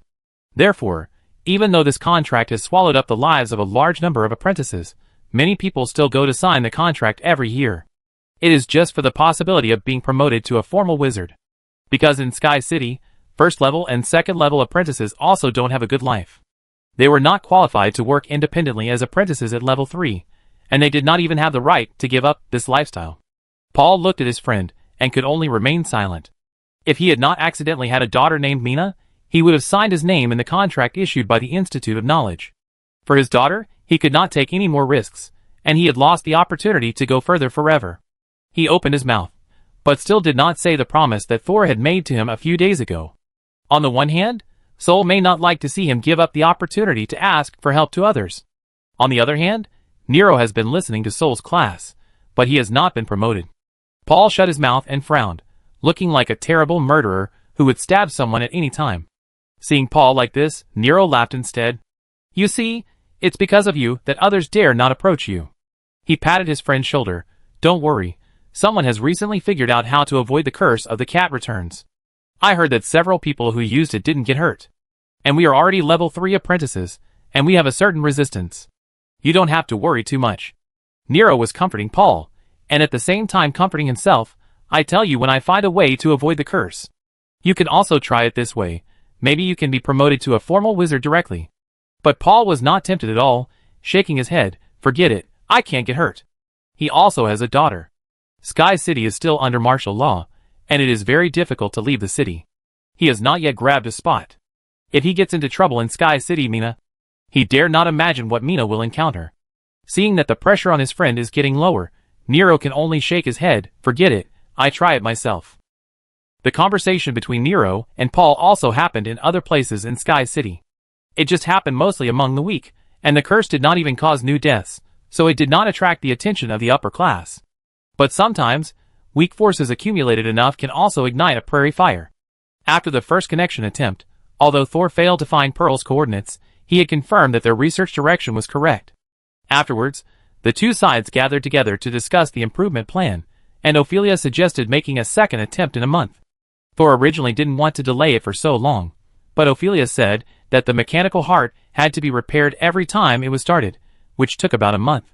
But Thor always suspected that a month might just be an excuse for Ophelia to delay him. But there was no way to refute it. After returning to the lecture hall, Nathan began to follow Thor's instructions, and let the servants, who were also forced to stay in Sky City, and could not leave to sell the imitations of white porcelain cats to the market. The servant was just an ordinary person. Everyone knew that he was definitely not the real mastermind behind the scenes, but because of this, no one knew that the person behind the scenes was actually an equally inconspicuous official wizard. That's right, under Thor's one-on-one guidance, Nathan successfully promoted to a first-level official wizard. During this period, in addition to completing the tasks assigned by Thor, he spent the rest of his time studying hard. Because he didn't know when Thor would leave Sky City, and when Thor left Sky City, there would probably be no one who could guide him so accurately. Therefore, Nathan wanted to not even have time to rest, just wanting to improve himself as soon as possible. After another week, Thor received the second invitation from the Institute of Knowledge. This time, after a day of consideration, Thor finally agreed to work at the Institute of Knowledge. At the same time, he took this opportunity to secretly bring the white porcelain cat to the Institute of Knowledge. Gradually, the legend of the cat's return that was only circulated among apprentices also spread among low-level wizards. For formal wizards, the cat's return basically cannot affect their research, but it can occasionally bring some help. Moreover, after people have studied ways to circumvent the curse that may drown people, its side effects can be ignored. These crudely crafted white porcelain cats gradually became a kind of inexpensive witchcraft props. Even some second-level wizards would use cats to repay their gratitude before conducting experiments with high uncertainty to increase the success rate of their experiments. Thor still maintained the persona of a first-level wizard in the Institute of Knowledge. He handed over the project he received from the Academy to the newly promoted Nathan, and only gave him some pointers when he was free occasionally. And the newly promoted Nathan had to face the difficulties that he should not have faced at this stage. On this day, Thor had just handed a report written by Nathan to a second-level wizard in his team when he was blocked by Wizard Ona at the door of the Institute of Knowledge. Ona looked at the gate of the Institute of Knowledge behind Thor, and then looked at the wizard robe on Thor, and said with some resentment, "Wizard Thor, if you really like the Institute of Knowledge, the City Lord can also arrange a position of Vice Dean for you. Why bother to live among low-level wizards?" There was no one else around Thor, otherwise they would be surprised how Thor knew the wizard directly under the white glazed castle. Thor shrugged, without explaining, "I just want to confirm what I've learned." Uda still couldn't understand. A third-level wizard studying the topics of first-level wizards all day long. Isn't this a waste of resources? But generally high-level wizards have very strange tempers. Before, Ona thought Thor was a little abnormal. Now seeing that he likes to pretend to be a low-level wizard, she suddenly felt that he was indeed a high-level wizard and could do anything. Chapter 779. Although Ona could not understand Thor's hobby, she would not really interfere with him. She was not worried that Thor had any conspiracy to enter the Institute of Knowledge. In Ona's view, at least within the scope of Sky City, Lord Ophelia was an invincible existence, and no one could plot against her. Moreover, Thor's hobby was so harmless that Ona was happy to take this opportunity to get close to him. After all, she was still carrying the mission of getting close to Thor. Thinking of this, Ona stepped forward and walked side by side with Thor. Then, Lord Thor, are you willing to share the knowledge you have verified with me? Thor did not reject Ona's approach, and chatted with her casually, just like he did with other wizards of the same level in the Institute of Knowledge. After all, Ona is a second-level wizard. Although her main job is not to study various theoretical knowledge, she can also talk about many fields if necessary. So Thor deliberately lowered his posture, and Ona tried to stand on tiptoe to show herself, and the two chatted happily all the way. As they chatted, Thor gradually brought the topic to the mechanical heart. Wasn't the mechanical heart invented by Lord Ophelia? No. And this is no secret in Sky City. The original mechanical heart was proposed by the current dean of the Institute of Knowledge. After the joint efforts of the Institute of Knowledge and the Institute of Practice, the design and assembly were finally completed. It was also after the first generation of the mechanical heart came out that Lord Ophelia invested a lot of manpower and material resources to establish the Institute of Knowledge and the Institute of Practice in order to create more and more useful knowledge. Thor couldn't help but nod his head after hearing this. In fact, the two academies are a place where brainstorming happens all the time, and it is also a place full of innovation. Bold assumptions, careful verification. Ona smiled with her lips covered. It seems that you really like the two academies. In fact, if your identity is not too important, the City Lord will definitely hope that you can stay in Sky City for a long time. The research atmosphere here is also very suitable for you. This is implicitly conveying that they don't want to trap me for a long time. Thor glanced at Ona, pretending not to understand the other party's hidden meaning. I also like the research atmosphere here, but what? It's just that low-level wizards are under a lot of pressure here. If you fail to propose a new topic within a certain period of time, you will be taken away and punished, which is more severe than the punishment for not completing the report task. Ona didn't care. After all, people are lazy. If you can't inject fresh blood into Sky City, why does the City Lord keep these low-level wizards and let them do repetitive and simple experiments? Thor did not say anything more, but brought the topic back to the mechanical heart, praising its exquisite design. Ona carefully picked up all the information she could say and said it, and at the same time she was secretly proud of herself. This Lord Thor liked to pretend to be friendly and get along with low-level wizards, so she abandoned her original polite but distant attitude and changed to a more intimate and unrestrained attitude to contact, which really brought her closer to Thor. Finally, the two walked all the way to the small building where Thor currently lived. Looking at the inconspicuous two-story building in front of her, Ona took a step forward and carefully closed the distance between her and Thor. Lord Thor, do you mind if I go up to take a look? Thor opened the door, stepped forward and entered first, then turned around and said to Ona outside, forget about the visit. He then closed the door, locking Ona, who had been chatting happily all the way, out. Ona's eyes twitched, and she almost couldn't keep the bright smile on her face. As time passed, the white porcelain cat gradually changed from a cursed object that could only be circulated among a few apprentices to a small mass-produced witchcraft prop that could be sold on the market. As manufacturers, Thor and Nathan actually made a lot of magic crystals from this, and Thor took the lion's share. Soon, the day of the third connection experiment arrived. Ona greeted Thor into the white glazed castle with a face full of resentment. These days, she often appeared beside Thor, trying to get closer to him and finding every opportunity to create an ambiguous atmosphere. But she didn't know why Thor refused to touch her when physical pleasure was just as common as eating and drinking for wizards like them. Ona, who failed to complete the task assigned by Lord Ophelia, naturally became more and more anxious day by day. Lord Thor, the City Lord invites you to come over.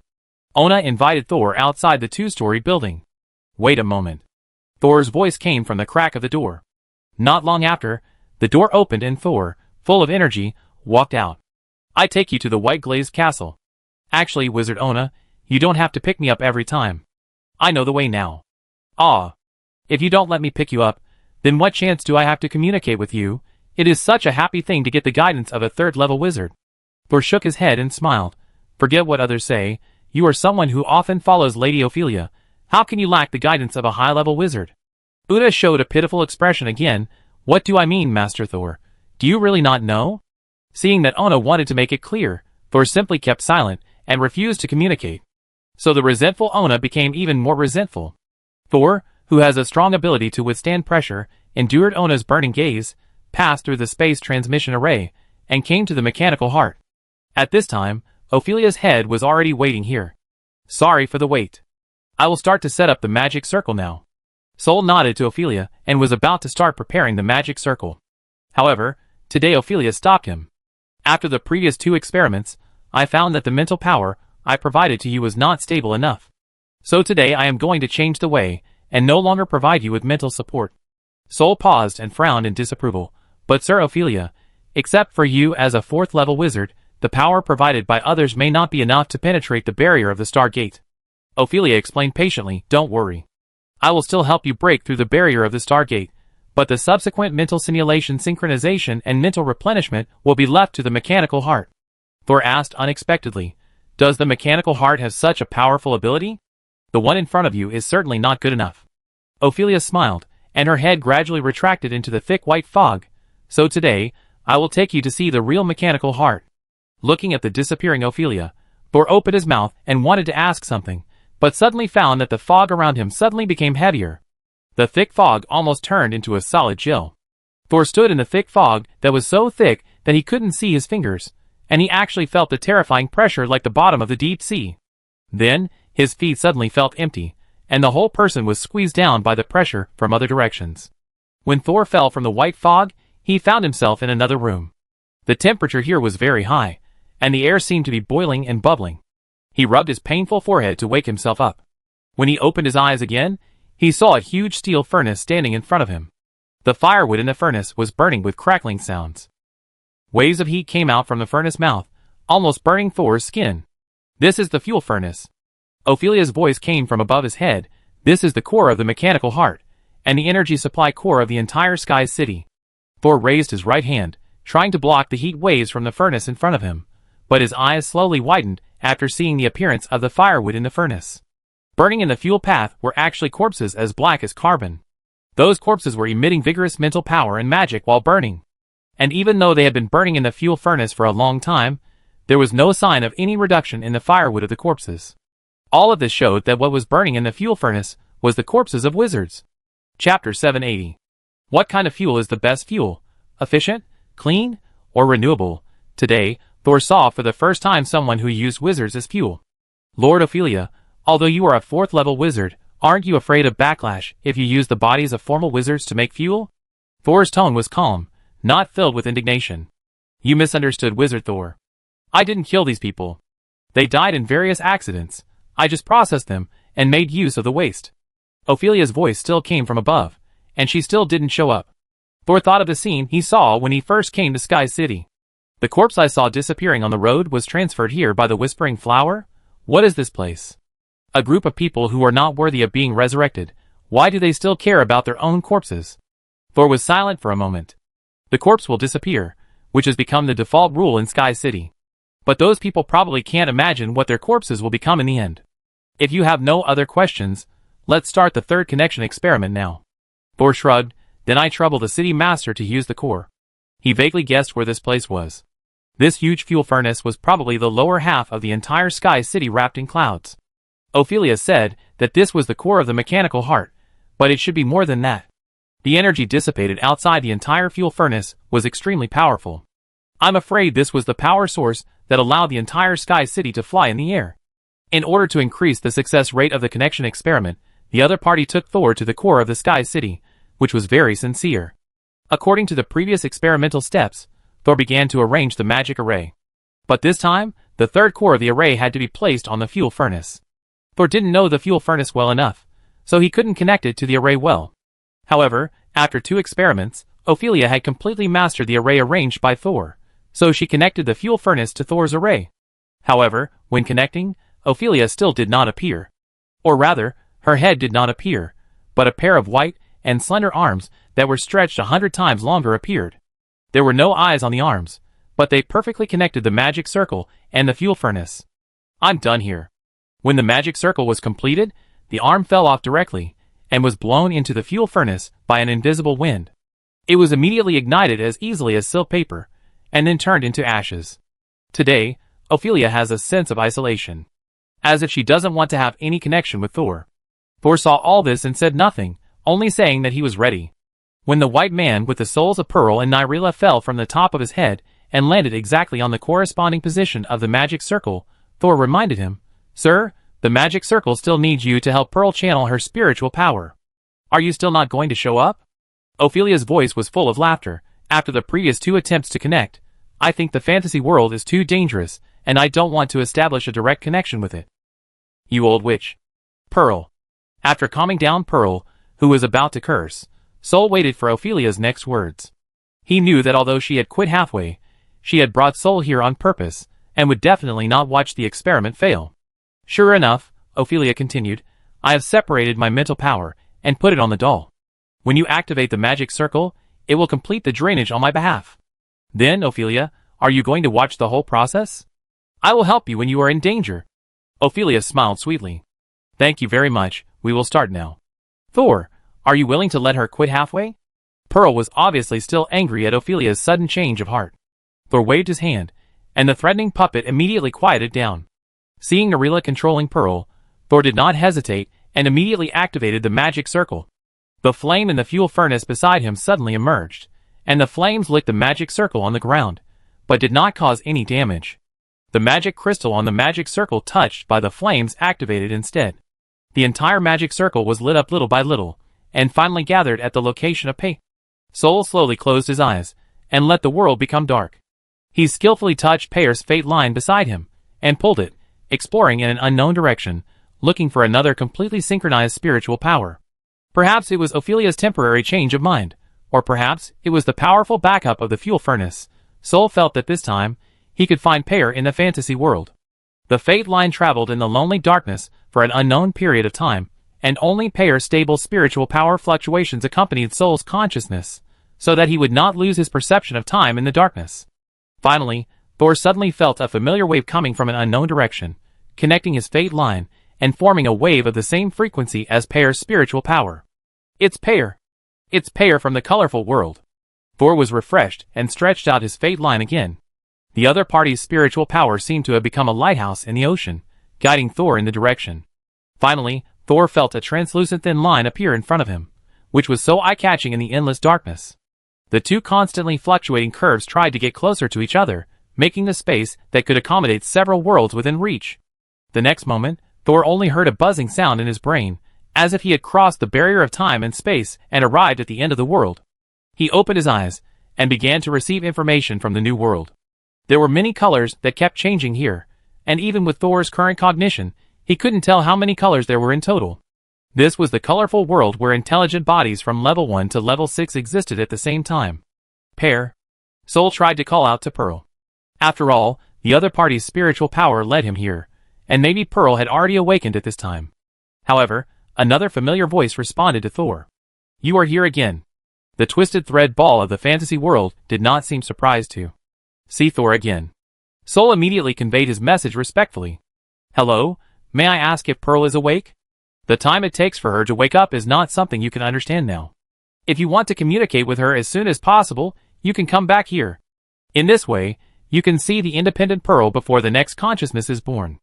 It is difficult to understand what the consciousness of the colorful world said. "Sorry, I don't plan to come back yet." "Then you shouldn't come here frequently. Every time you deepen your connection, your coordinates will slide towards us involuntarily." Soul's heart tightened, and the ball of thread he transformed shrank into a small ball, as if he wanted to protect his safety with such a closed posture. But soon, the ball of thread slowly spread out and became scattered. "Maybe one day, I will come back, but I hope that by then, I will have enough knowledge to face this colorful world." Chapter 781. You want to use your own methods to advance, but the more you advance, the closer you are to your original self. The consciousness of the fantasy world still doesn't understand why Thor is unwilling to go back. If you want to become stronger, it seems that returning to the fantasy world and completely becoming the state of the fate line is the fastest shortcut. Thor thought for a moment and replied, "Maybe the child will eventually become an adult, but if the growth process is lost, then I will no longer be myself. You don't have to be obsessed with you." The consciousness of the fantasy world did not agree with Thor's point of view, but fortunately, he would not interfere with Thor's decision. Seeing that the other party's attitude was still calm and even friendly, Thor also plucked up the courage to ask. Can I ask you a few questions? Of course. Life. How should I call you? We don't need a specific name, but if you are used to having a name, you can call me the Death Teller. This is the most popular name we have left in the starry sky. Death Teller? Thor's mood fluctuated, causing his thread ball to swell and contract again. So the last time, the water god Flo was so frightened by the shape of his fate line, it was indeed related to these twisted lines. Does the death announcement demon mean announcing the death of others? This is the name given to us by the outside world. It cannot fully represent us, but it can be used to refer to us. You don't have to dwell on it. The level of the death announcement demon is too high, and their understanding of themselves is beyond the scope of Thor's understanding. If you want to know what the outside world thinks of the Death Teller, you still have to find out through Floco. As for what Floco said, the more you know, the easier it is, so they don't need to worry about this kind of thing. After all, Thor has already talked to the Death Teller. The time he can stay here is limited, so Thor didn't bother about the identity and ability of the Death Teller, and immediately began to ask about things related to himself. I plan to use the Fate line as the cornerstone of immortality, and advance to the 4th level wizard. Use the fate of other people related to me as a supplement of energy. But I have a problem now. For the supplementer, should I choose a very powerful being to connect with, or should I choose a potential object to connect with? Thor said his concerns. If I choose a very powerful being at present, the other party may discover my means, cancel the connection or control me in turn. The risk is very high. But if I choose a being with great potential but currently very weak, the other party may be destroyed before it can provide me with much energy. If Thor succeeds in advancing to the 4th level, if the 5 objects associated with his Symphony of Fate are destroyed at the same time, it will affect his status. It is equivalent to his vital point being discovered, and there is a possibility of being killed. The Death Demon quickly replied, if you want to use the Fate line as a cornerstone to advance to the 4th level, you must understand the principle of the Fate line providing energy. Thor is still very vague about this point. Because his promotion plan is based on the death-weaving thread of the previous owner of the diary, some parts are still just his ideas on paper. Before the Symphony of Destiny was fully formed, he could only establish a connection with the other party, and could not receive the energy of the other party's destiny line. Naturally, he did not know enough about the principle of energy transmission by the destiny line. Fortunately, the Death God was a very patient mentor. The power of destiny does not lie in its current strength or weakness, but in its changes. Change? Thor thought thoughtfully. As for your concerns, first of all, you have to know that nothing is eternal. If you can accept this, then consider how to minimize the impact of the single provider of destiny power on you. The death-telling demon did not give a clear answer, but Thor, who had been thinking at a high frequency, had already thought of something. The influence of a single provider on me is reduced, and the functional object can actually be turned into a group. But now I can only establish a connection with a single object. Seeing Thor thinking, the death-telling demon began to remain silent. When Thor's state began to become unstable while thinking, he reminded him, you should go back. Thor also found that his mental power had collapsed a little, obviously because he had consumed too much. Yes, I should go back. Thank you for your answer. Can I leave a coordinate here? If you know, and are willing to bear the consequences. Soul certainly knows how dangerous it is to leave a coordinate here. But that is for others. For him, the risk is more controllable than the Stargate Council crossing the Stargate. This time, Thor did not hesitate, and left a small section of his fate line here, as the coordinates to be used when he comes again in the future. In this way, as long as he prepares enough energy, he can come to the fantasy world again even without the escort of the 4th level wizard. Before leaving, Thor wanted to confirm one thing. Sir, when I came here, did any other consciousness come with me besides Pearl? If so, can you help me destroy him? Shore was not asking Pearl. Pear's consciousness did not come with him, but her fate was brought here by Thor. And Thor carefully protected Pearl's fate inside his own ball of thread. He was afraid that the spirit in his arms would be polluted by this world. Although the main body of Pearl survived in this world, it did not mean that the remaining soul of Pearl could survive. Thor naturally had to protect her carefully. What he was actually asking about was the spiritual power of Ophelia that came with him. She said that she did not want to establish direct contact with the fantasy world, but she would not give up the opportunity to explore this new world. This spiritual power was not under Thor's control. If the other party also came here, then Thor would not let the spiritual power of Ophelia successfully return to transmit the information. The twisted thin wire above his head suddenly stretched out a circle, and circled around Thor, who was also in a ball state. If you are talking about another consciousness, that is slightly stronger than you, and very close to you. It was eaten when you came in. Eat, eat, eat, and it was eaten the moment it came in, but the death demon didn't mention this at all before. Perhaps for him, Ophelia's spirit body is like dust stuck on clothes, and he can just brush it off when he enters the room. There was no need to emphasize this to Thor. I understand. Thank you very much. Just after Thor had delivered the last word, he suddenly felt his brain buzz again. He opened his eyes, and found himself back in the Sky City, back next to the burning fuel stove. Did your mental power reach its limit, and disconnect directly? Thor looked up at the top of his head covered by white mist. Ms. Ophelia. Are you still there? Humph, not dead. Ophelia's voice was not very pleasant.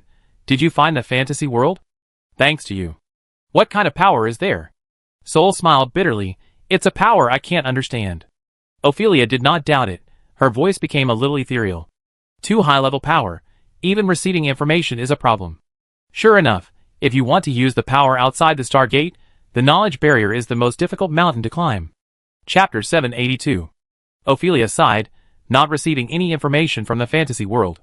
But then she asked, you didn't get nothing from connecting to the fantasy world this time, did you? No, I didn't. After entering the fantasy world again, I feel that my understanding of energy is clearer. This time, Ophelia couldn't be informed of the communication with the Death Teller, but she could reveal some information to the other party when she connected to the fantasy world again. After all, the other party had made a lot of efforts to help him, and Thor couldn't let others work in vain. Besides, he still wanted to continue to cooperate with Ophelia. Wait for our next experiment. Wait for your next experiment. I'm afraid I still won't get anything. At some point, Ophelia, wearing a sea blue dress, slowly walked out of the mist. Thor looked at her. It was the first time he saw Ophelia, who looked like a normal human being during the experiment. The other party suddenly appeared in formal clothes. Something must have happened. Thor took the initiative to say, next time, I will use my mental power to protect you first, so that I should be able to take you into the fantasy world together. Ophelia walked in front of Thor. The neckline of her long dress was very low. Although it was decorated with silver lace, the white skin underneath could still be vaguely seen through the hollow lace. As white as her neck. She walked in front of Thor, and the two were less than 1 meter apart. If you protect my spiritual power, can you take me to that world? Thor frowned. I'm not sure. But I can try. Ophelia shook her head gently. Every time I connect to the fantasy world, it means that the connection with that place deepens. Without knowing the level of the other world, it is irrational to hastily deepen the connection. So we must try our best to ensure that I can successfully enter the fantasy world next time, instead of having my mental power erased. Does the City Lord have any other ideas? Soul saw that Ophelia should have another suggestion. Ophelia chuckled. Don't you have a successful example around you? We just need to copy it. Success? Soul realized who Ophelia was referring to. You mean Pearl? But I don't know why Pearl can survive in the fantasy world. Ophelia suddenly stepped forward, and a faint water vapor emanated from her body. You really don't know? Pearl can survive in the fantasy world. Isn't it because of you? Her hand gently pressed on Thor's chest. It's just an ordinary body. How can there be such a tenacious spirit? Soul's whole body froze, and just when he wanted to take a step back, he found that he couldn't move. Una invited you several times. Why are you indifferent? The polite smile on Thor's face faded. I don't like myself becoming a material on the lab table. Ophelia looked Thor up and down. How many times have you transformed your whole body? Where is it not a material on the lab table? Soul paused. He was very ruthless in transforming his witch body, but it didn't mean he could accept others treating him as material. There are many factors that led to Pearl's survival in the fantasy world. Why did you, Ophelia, target me? I am the most insignificant part of it, right? Who said that? Ophelia suddenly poked her finger into Thor's chest, and the skin at the wound immediately turned translucent gray, but not a drop of blood flowed out. Neither I nor the Stargate Council has ever provided Pearl with guarantees to adapt to the outside world. Apart from you, what other reasons can Pearl survive in the fantasy world? Ophelia slowly pulled out her finger, watching the wound on Thor's chest close up little by little, and turned back into smooth skin. If you don't like Ona... Ophelia looked up, and she seemed to have adjusted her height intentionally. When she looked up, her lips just touched Thor's jaw. I can do that, too. Thor still couldn't move, but because of this, he could clearly feel the slight coolness of Ophelia's breath blowing on his chin. I'm afraid of becoming the thick pulp in Lady Ophelia's vase. Thor politely refused. Ophelia didn't care at all. She stuck to Thor directly, letting him feel the softness of her body. Don't worry about that. I won't eat you. And I can simulate all kinds of organs. No matter what you like, I can satisfy you. Sol's mouth twitched. That's really unfair to you. No, it's not unfair. Ophelia smiled nonchalantly. This is an interesting experiment. As she said that, without waiting for Thor to agree or refuse, Ophelia's finger touched Thor's robe. Sol's black wizard robe immediately turned into a liquid of the same color, rolling down his body, but did not wet the shirt and trousers inside. Thor's breathing stagnated. Seeing that the other party was about to attack his shirt, he suddenly said, in fact, Lady Ophelia has always known that there is no second half to the biography of the god of water, right? Ophelia stopped moving. Are you trying to delay time? I'm just curious. Since Lady Ophelia already has a way to advance to the 5th level, why would she take the risk to help me connect to the fantasy world at this critical stage? Ophelia put her hand down.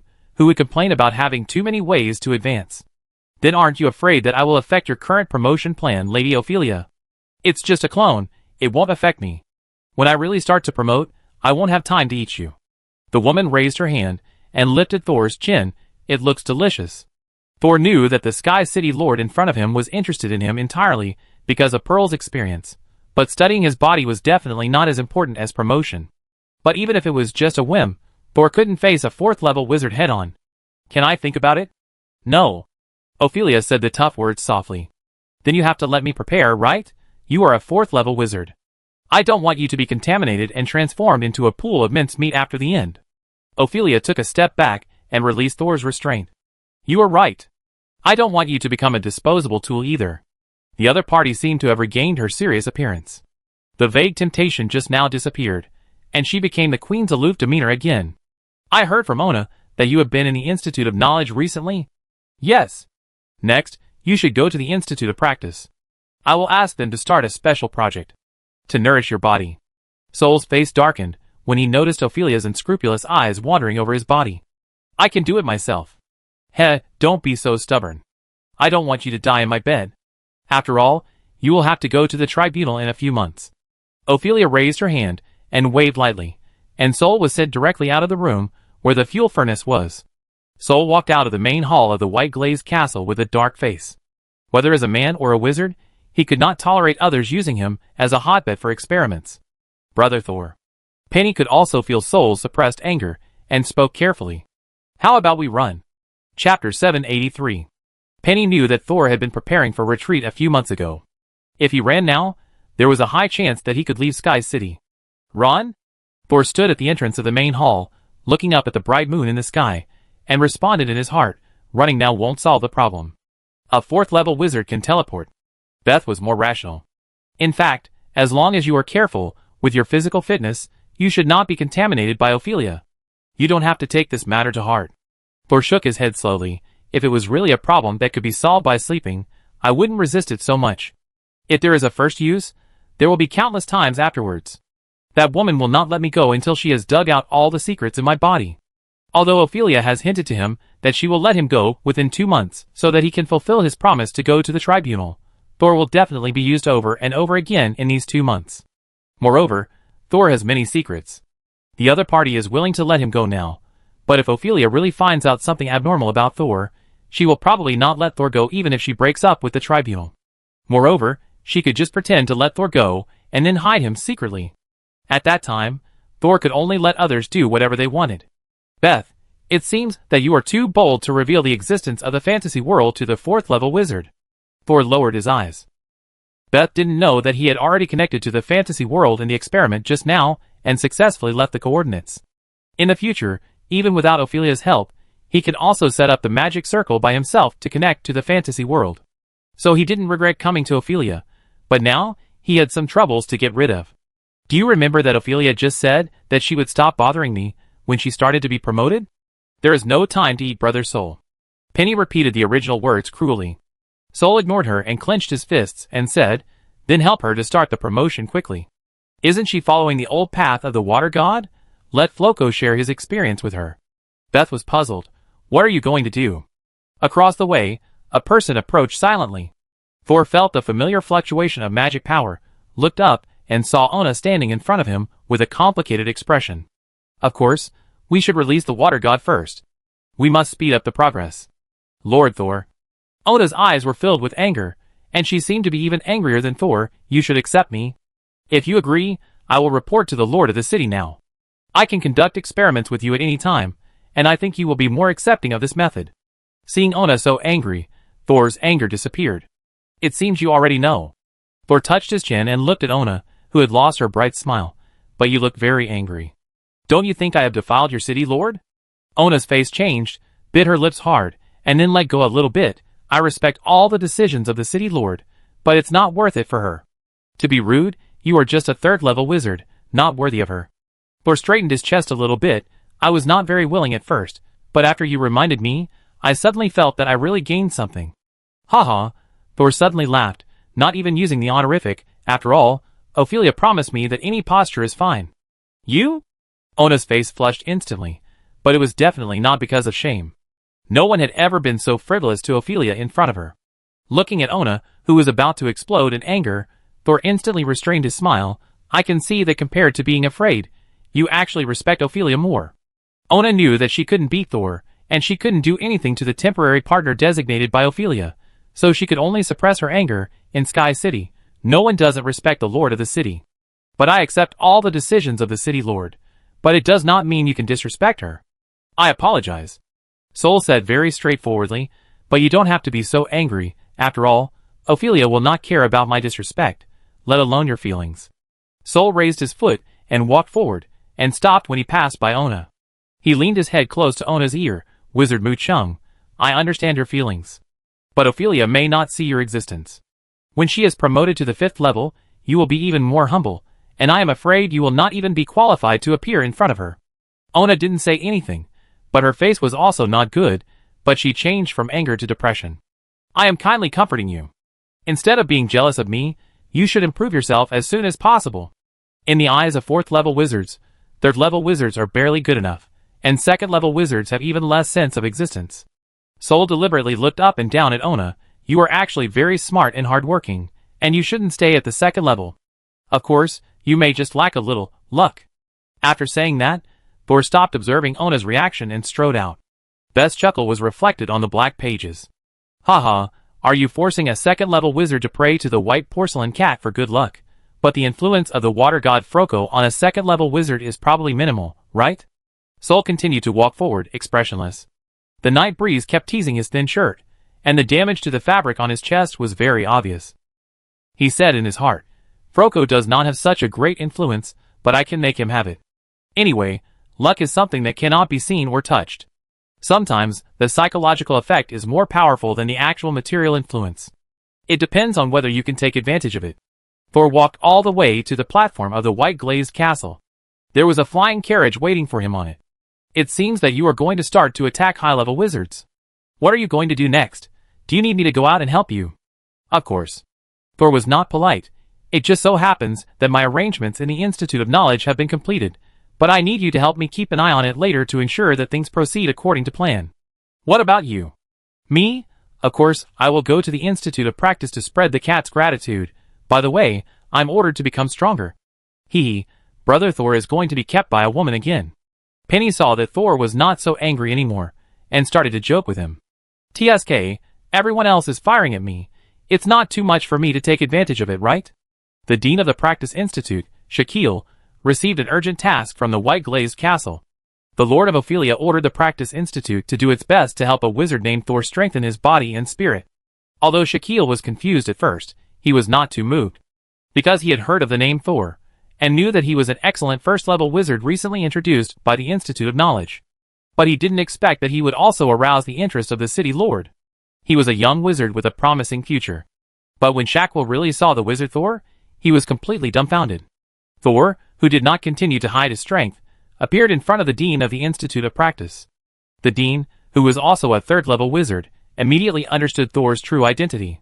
What followed was even more huge pressure. After all, the resources needed to help a 1st-level wizard become stronger are a number. And the resources needed to help a 3rd-level wizard become stronger are a concept. Shaquille thought desperately, when the task assigned by the city lord is completed, the entire Practice Institute will be emptied, and it will take decades to recover. Chapter 784. Sol cooperated with the Practice Institute to check his physical and spiritual body, and inexplicably felt like he was tailoring clothes for marriage. With an order from Ophelia, all the third-level wizards from the Practice Institute and the Knowledge Institute came to study together how to help Sol become stronger. These people did not know why Ophelia did this, but they understood the principle of blessings and disasters are interdependent and did not envy Sol's treatment. You know, prisoners also have to eat meat before going to the gallows. Thor now works in the Practice Institute to measure his physical fitness and customize improvement plans every day, and returns to the two-story building he rents temporarily at night. He returns to the building mainly to discuss the white porcelain cat with Nathan. Now, the cat's gratitude has been widely circulated in the lower levels of Sky City. Although Nathan has the help of several other consciousnesses, he is still somewhat out of control. Fortunately, Thor does not expect Nathan to be able to stay stable for too long. Now Thor needs to spread the influence of the water god to high-level wizards, and Nathan alone will definitely not be able to do it. So he started to come back at night to take charge of the situation. As for Ophelia, Sol had already thought it through. The other party deliberately delayed the experiment of connecting to the fantasy world to once a month, because she was now trying to advance using the method left by the water god, so the energy she could devote to Sol was limited. But she was not willing to give up the fantasy world, so she would not let Sol leave until the attempt was successful, and she could stably connect to the fantasy world. Therefore, in order to complete the experiment as soon as possible, she chose to make it clear to Sol, even if Sol was unwilling, she had to replicate Pearl's experience of successfully staying in the fantasy world. The plan was good, but unfortunately, Thor was unwilling. A week later, Thor closed his eyes and meditated, adapting to the new potion's improvement in magic power. It is difficult for a third-level wizard to improve his magic power. Although a third-level wizard can borrow elemental particles from the outside world when casting witchcraft, the more magic power he has, the more magic power he can leverage from the outside world. Therefore, it is still important to improve himself. At this time, someone approached Thor's bedroom. Thor. Beth's voice sounded outside the door. Nathan brought someone here. Perhaps because she thought she would definitely leave the diary, Beth has never recognized Thor as her master. Thor didn't care if he had one more or one less servant. Besides, he didn't really regard Agu and the others as servants. Hearing Beth's words, Thor stopped meditating and appeared behind Nathan with a teleportation. At this time, Nathan and another man were standing in the living room on the first floor. Nathan was still comforting him. "Paul, don't worry, the mentor is very powerful, and will definitely help you find Mina." The person Nathan brought over was Paul, the third-level wizard apprentice whom Thor had met twice. Paul, who always had a sullen face, was now full of anxiety. In the cool autumn night, a few drops of sweat oozed from his forehead. "I don't know if Lord Thor is willing to help me." Nathan opened his mouth, but did not dare to guarantee for Thor. He brought Paul here this time without asking Thor for permission in advance. In fact, it was already very risky. If Thor got angry, he might be punished. Hearing this, Thor spoke, "What happened to your daughter?" Nathan and Paul's bodies stiffened instantly, then they forced themselves to relax and slowly turned back to look at Thor. "Teacher." "Lord Thor." Thor waved his hand, indicating that he didn't need to salute, and then he looked at Paul. "Mina was taken away." Paul was stunned, then nodded quickly. A second-level wizard saw Mina on the street and took her away directly. "My friend Nero knows the other party and helped me to plead for him, but he has not returned until now. In fact, Mina was taken away less than 10 hours ago. But the one who took the little girl away was a second-level wizard. Who knows what he would do to Mina during this period?" Paul didn't know that Thor was a third-level wizard.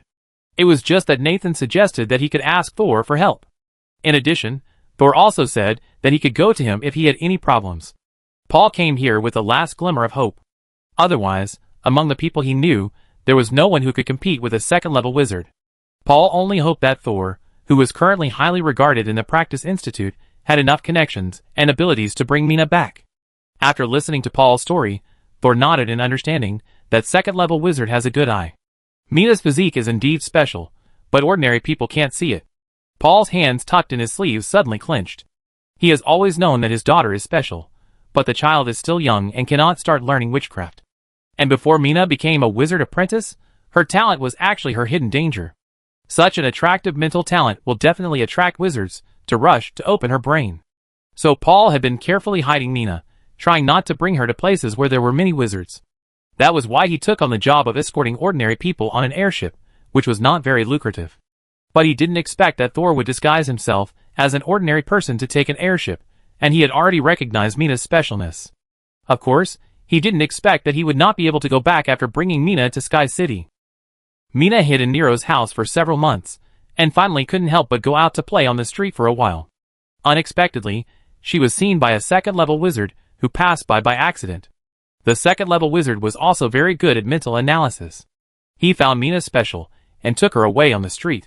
"I seem to lack some luck recently," Paul said with a wry smile. He didn't expect that Thor had known Mina's specialness for a long time. He could only hope that the other party would not attack Mina. "It doesn't matter. There are many magic props for changing luck on the market now. You can try them." Paul was stunned. He didn't expect Thor to mention these. But now, apart from wanting to rescue Mina as soon as possible, he was in no mood to think about luck. Thor didn't say much, anyway. Some hints would come in handy later. He asked the two, "Since you know who took Mina away, then lead the way." Paul's gloomy face finally showed a little smile. Nero couldn't smile at all. He was standing outside the gate of number 11 Flower Street at this time. This is the most beautiful neighborhood in the entire Sky City. Pink and white whispering flowers are all over the outer layer of every exquisite house. The fragrance of the flowers is refreshing, and it has some special effects of refreshing the mind. But as a wizard who grew up in Sky City, Nero knew too well what these beautiful flowers were nourished by. Because his family had some power, Nero grew up smoothly. Recently, he was successfully promoted to a formal wizard with the help of the lucky white porcelain cat. But even so, when he was helping his friend Paul to rescue his daughter, he was still thrown out of the room by the wizard Palin. Even so, the other party did not embarrass him for the sake of Nero's family. Otherwise, Nero should be lying on the ground at this time. Nero was also very anxious at this time. He could be said to have watched Mina grow up. But if he really couldn't save her, he could only go back and persuade his friends. If that didn't work, he could just have another child. Just as Nero was hesitating whether to leave in order to avoid angering the wizard Palin, a hand suddenly rested on his shoulder. Nero didn't notice that someone was standing behind him at all. He was startled by the hand and turned back in astonishment. Teacher Thor? Chapter 785. Nero didn't expect that Nathan would bring in Mentor Thor when he asked for help. But Mentor Thor is only a first-level mentor. Even if he recently went to work at the Institute of Practice, so what? Wizard Palin is also a senior member of the Institute of Practice. He doesn't care about a talented newcomer. Teacher Thor, Wizard Palin may not listen to our pleas. Nero respected Thor very much and didn't want him to take risks, especially for an ordinary person. Nathan, who came with Thor, stepped forward and pulled Nero away. Teacher Thor is not here to beg for mercy. Nero looked at Nathan in confusion. Since Nathan was promoted to a formal wizard, he has never been to the lecture hall again. Nero didn't expect that he would be so close to Teacher Thor. It seems that they are not just friends in class. You two wait here. Thor didn't explain anything to Nero.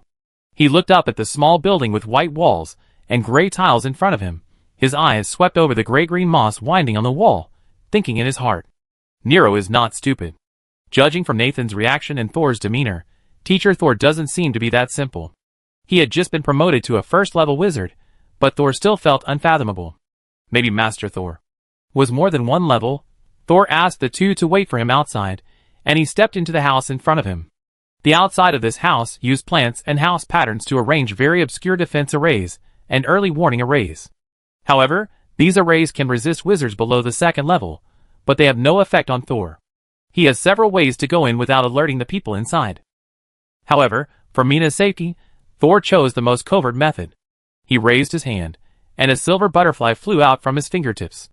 The butterfly was only the size of a grain of rice at first, and then it grew bigger and bigger until it was as big as an adult's palm. It flapped its wings silently, and disappeared into the brick and tile house without causing any movement. The two newly promoted wizards next to him looked blankly at the open space between Thor and the house. They seemed to have seen something just now, but it seemed that they had not discovered anything, and they were in a trance, as if they had taken a nap in the middle of the night. In a dark room, a wizard with gray hair, messy beard, and rough skin as if burned by fire was standing in front of a laboratory table splattered with blood. On the laboratory table was the little girl he brought back today. The little girl was cursed, and her whole body was weak, with her limbs spread out. But she was still conscious. Facing the dark room, the dim candles, and the terrifying old man in front of her, she did not show any fear. This made Parsons very satisfied, and he was sure that the little girl in front of him was a natural psychic. Natural-born psychics can see spirits and illusions that ordinary people cannot see without learning witchcraft knowledge. They have lived in a terrifying and gloomy world since childhood. The delicious roast goose in the eyes of ordinary people is a gray and decayed limb with thick pulp in the eyes of natural-born psychics. The pink and white petals flying in the sky may be lips that are wide open but cannot make any sound. The clean streets in the city filled with sunshine can also become a terrifying hell with giant worms crawling from time to time. Natural-born psychics live in fear all year round, but these fears cannot really hurt them. Over time, their fear will gradually turn into numbness, and finally turn into monsters without emotions. But the little girl that Palin found this time was different. She didn't have the numbness of a natural psychic. She was more like an overly calm little girl. If it weren't for Palin's strong spiritual talent, others wouldn't have noticed the little girl's specialness at a glance.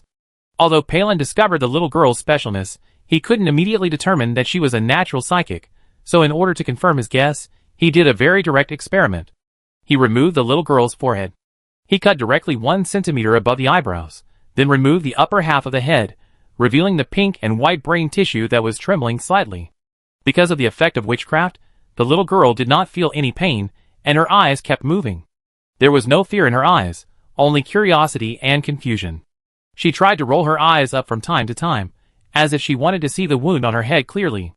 Or in the vision of her natural psychic, something was already crawling out from the wound on her head. All this looked so terrifying. Although the exterior of this house is decorated beautifully and exquisitely in the usual style of Sky City, the coldness and cruelty of the owner can never be changed. Perhaps it is not a big deal to kidnap the relatives of a third-level wizard apprentice, and the second-level wizard Palin has no intention of hiding his intentions at all. He is not afraid that the little girl's father will come back and seek revenge on him. If the other party is really so ungrateful, then let him become a corpse to feed the whispering flower. Looking at the little girl's brain tissue, Palin found a satisfactory answer. She is indeed a natural psychic, and has not yet developed any magic power. She is the freshest fruit. Palin has already started thinking about how to turn the little girl into a potion to improve his spiritual body. The half-skull in his hand was still dripping with blood, and Palin casually threw the useless bone into the large water tank by the wall. Splash. Splash bang. The skull fell into the water, splashing a small amount of water. But then, the shadow hidden under the water suddenly emerged and pounced on the bones that fell into the water tank, like a hungry dog that had been hungry for 3 days, hitting bigger waves. But the water tank was very deep and large. The waves that were stirred up hit the glass, but in the end, they could only slide down powerlessly. After swallowing the bloody skull, the creature in the water tank gradually sank down, lurking in the shadows under the water, and disappeared. Should it be made into a potion and taken directly, or made into a witchcraft prop first? After confirming the identity of the little girl, Palin hesitated. If it is made into a potion, it will improve the mental power at one time, but if he does not absorb it efficiently, it may be wasted. If it is made into a witchcraft prop, such as a blood and flesh hat, it can be used for a long time, but the speed is a bit slow, and the mental power can only be improved through accumulation over time. This is more efficient, but in the Sky City where high-level wizards are everywhere, there is also a risk of being robbed. Especially those old guys in the Practice Institute, they can write a 100-year IOU in the name of a research reference. Thinking of his past experience, Palin made up his mind angrily, just make it into medicine. Although the utilization rate is a little low, at least I can enjoy it alone. After saying that, he turned around and went to the cabinet behind him to get the reagent. However, when he turned around again, he was shocked to find that a young man appeared silently beside the little girl. The man looked down at the little girl.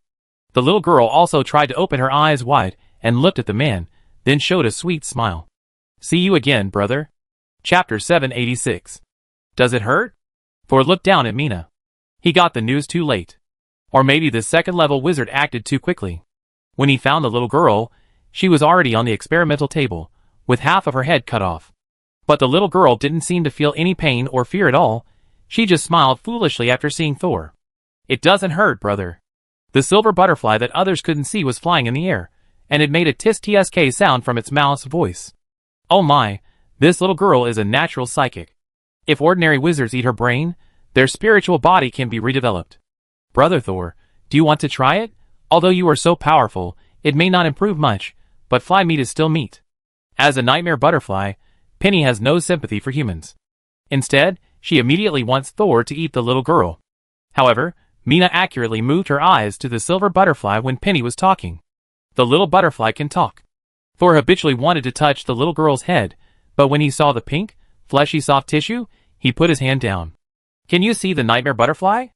Mina wanted to nod, but couldn't move. Nightmare butterfly? This name is really nice. She looked at the silver butterfly again, and then turned her big black eyes to Thor. Brother, do you want to eat me? Still thinking about it. Mina blinked. If it's my brother who wants to eat Mina, Mina will still be very happy.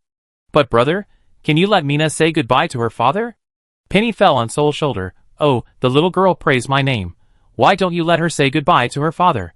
Soul ignored Penny, and said to Mina, your father may be very sad to see you like this. It doesn't matter. Mina said, Dad said that as long as we say goodbye, we will definitely meet again. After I say goodbye to my father, we will meet again in the future. Maybe I will be the next child of my father. Soul stared at Mina silently, listening to her innocent or weird words, and seemed to be still hesitating. Although Palin saw Soul suddenly appear and heard his conversation with Mina, he did not act rashly. He knew too well how powerful a wizard who could instantly appear in the room where he had set up a lot of defensive magic arrays was. Let's not talk about anything else, just the ability of teleportation, which is basically only mastered by 4th level wizards. All wizards who can teleport without reaching the 4th level have terrifying power. So after realizing that Thor was not simple, Palin had no intention of going up to take back his things. He just hoped that the wizard in front of him would treat him as if he didn't exist after turning the little girl into a potion and leave here directly. At this moment, he suddenly saw the male wizard looking up and glancing at him. Then the world in front of him suddenly changed.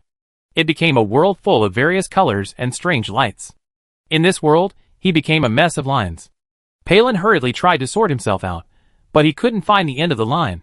Looking at the ugly old wizard in front of him waving his hands blankly, Thor knew that he had fallen into the dream created by the nightmare butterfly. This dream was based on the setting of the fantasy world. The other party was a 2nd level wizard, and he would probably go crazy after just one look. Soul casually dealt with a person who might get in the way, and said to Mina, you are too young to make such an important decision. I'd better ask your guardian. Mina looked at Thor suddenly. She didn't know what a guardian was. But before she asked, Thor suddenly disappeared. Mina's eyes widened. She didn't know if she had seen the illusion her father had mentioned. She wanted to raise her hand to grab the place where Thor had just been, but she couldn't move a finger. Just when Mina was at a loss, Thor suddenly appeared in the original position. Beside him, there was a man with bloodshot eyes and extremely tired. Mina! Paul, who was left at Nero's house waiting for news, didn't expect Soul to suddenly appear in front of him. He didn't have time to think about it, and just wanted to ask if his daughter had been found. But Soul didn't say anything, just put one hand on his shoulder, and then Paul's vision became an infinitely elongated line. He suddenly felt dizzy, and his brain and skull kept hitting each other, as if they would explode in the next second, and when he was about to be unable to bear it, the world in front of him returned to its original state. But Paul never expected that before he recovered from the dizziness, he saw a scene that made his eyes tear up. He actually saw his lovely and well-behaved daughter, who had lost the upper half of her head, and was lying helplessly on the metal laboratory table covered with blood. Mina! He wanted to take a step forward and hug Mina, but the dizziness caused by the teleportation just now made his knees weak, and he was about to fall. At the critical moment, Thor picked up Paul and raised his hand to pat him on the forehead. Paul, who was about to collapse, was suddenly much calmer as his mental power trembled wildly.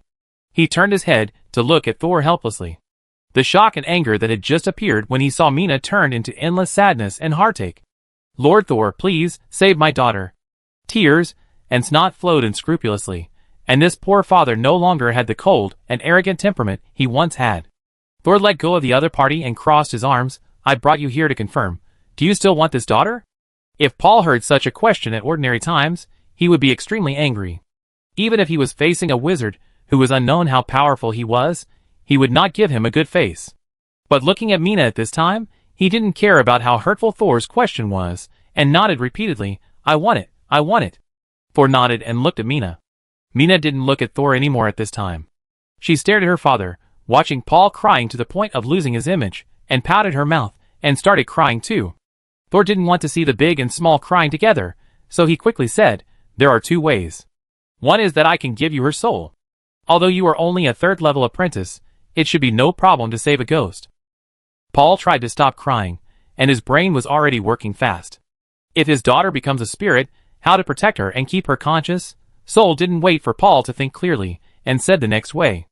The other way, I can guarantee that she will be alive, but her appearance and physical attributes will probably change drastically. Can you accept your daughter turning into a terrible monster? Paul raised his head suddenly, his lips trembling, but he didn't hesitate for more than a second. Which one is safer for her? Chapter 787. Paul didn't think about it. He just wanted to choose the best way to save Mina. But he forgot that even though Mina was a little girl who lacked fear, she was also very concerned about her appearance. Mina, don't turn into a monster. Mina looked at her father, then at her big brother, and pouted. Mina, don't turn into an ugly monster. If you ignore the trembling brain tissue on the little girl's head, this picture must be very adorable. Thor paused as he stretched out his hand to Mina, and sighed. Okay, I won't turn you into an ugly monster. He said to Paul, wait outside. Paul wiped his tears. He wanted to stay and help, and also wanted to take care of Mina at all times.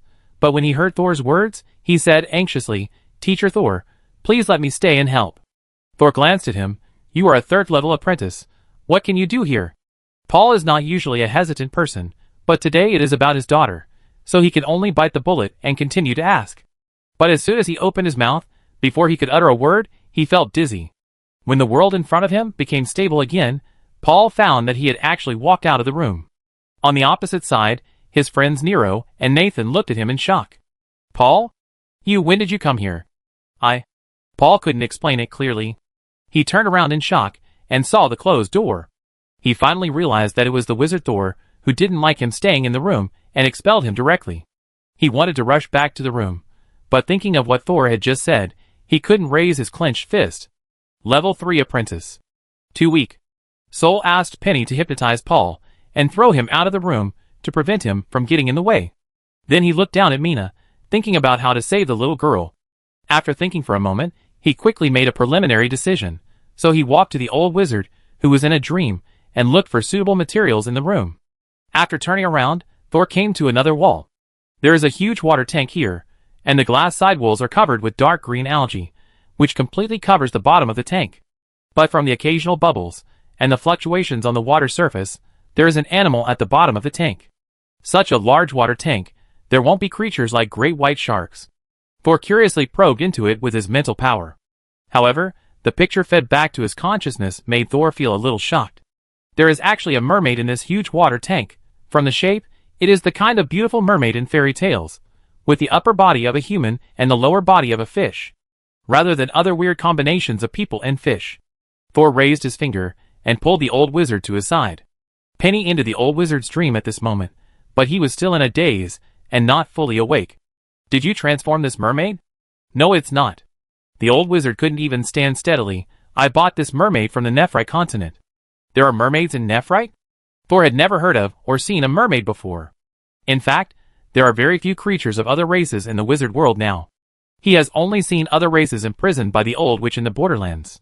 The appearance of the Eye of the Abyss, coupled with the various experiments done by the wizard group for promotion, has led to a decreasing number of other races in this closed world. No one here talks about species diversity. Thor put his finger into the water tank, and the fluctuations on the water surface immediately attracted the attention of the creatures at the bottom of the tank. A black shadow jumped out instantly, at an extremely fast speed, and the afterimage approached Thor's finger, as if it was a new food. However, when the sharp teeth bit Thor's finger, he found that although the other party's finger was slightly concave, there was no sign of tearing or breaking. The mermaid bit her finger tightly, and didn't want to let go. In this way, the mermaid who had lived in the water tank for an unknown period of time revealed its true appearance in front of Thor. Or it should be her. The female features on the chest were very obvious, and there were no shells covering them in fairy tales. If it weren't for the fact that the other party had 2 pairs of breasts on her chest, the picture would still be quite beautiful. The mermaid in front of me has a dark blue tail, and the edges of the scales on the tail are extremely sharp, as if it can be used as a weapon. When the mermaid's head is not open, it can still be considered a beautiful woman. After opening the mouth, 2 rows of sharp teeth are exposed, and the lips retreat behind the bright red gums, maximizing the convenience of the upper and lower jaws. In short, she is as quiet as a virgin, but as active as a demon. Thor let the other party bite his fingers. Carefully looking at the mermaid, his face gradually became strange.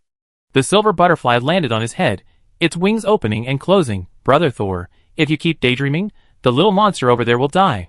Thor came back to his senses, flicked his fingers lightly, and threw the mermaid back to the bottom of the tank.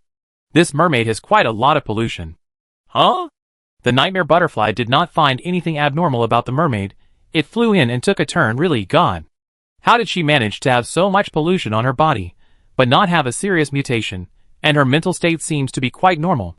The old wizard Palin beside him even recovered a little. Although he didn't know Thor, he knew that he was no match for the man in front of him, and had begun to think about how to survive in his hands. This kind of mermaid was cultivated by the tribunal, and has a history of 100 years. The biggest feature is that even if it absorbs a lot of pollution, it will not be completely alienated. Even if it is alienated, its harm is very low because it will seal the pollution in its body, Palin said carefully. Seeing that Thor listened carefully, he felt relieved and continued. The coastline on the south side of the Nephrite continent is full of Red Sea trees. Mermaids live in the sea under the trees, and filter the black tide pollution caused by the eye of the abyss together with the Red Sea trees. I see. Thor asked him. The species transformed by the tribunal are indeed extraordinary. Just as he was talking, Thor suddenly raised his hand and grabbed Palin's neck. Palin subconsciously wanted to resist, but before his magic power could take shape, Thor's fingers suddenly turned into translucent gray tentacles. The tentacles were extremely ductile and elastic, and suddenly opened up to cover Palin's entire face. Palin twitched, and then fell down powerlessly. Thor actually sucked away the old wizard's soul. Brother Thor, why did you suddenly kill him? Penny was also shocked. They were about to start a conversation, but Thor suddenly killed someone. It was not in line with his character. I looked around the room and found that the best potion to save Mina was this wizard with equally strong mental power. Thor dragged the limp body back to the laboratory table. The clothes of the body rubbed against the ground, making a rustling sound. Mina couldn't turn her head. She didn't know what happened, but she saw Thor holding up an old man's head with wrinkled skin. I give you a new skull. Although it's a little older, it should be stronger than yours. After a night, Paul, Nero, and Nathan were still standing outside the door of the room, waiting silently. Squeak. The door suddenly opened. The three people stopped what they were doing and immediately leaned towards the door in unison. Come in. Sol's voice came from inside the room. Paul rushed in first like a gust of wind. The remaining two looked at each other and walked in.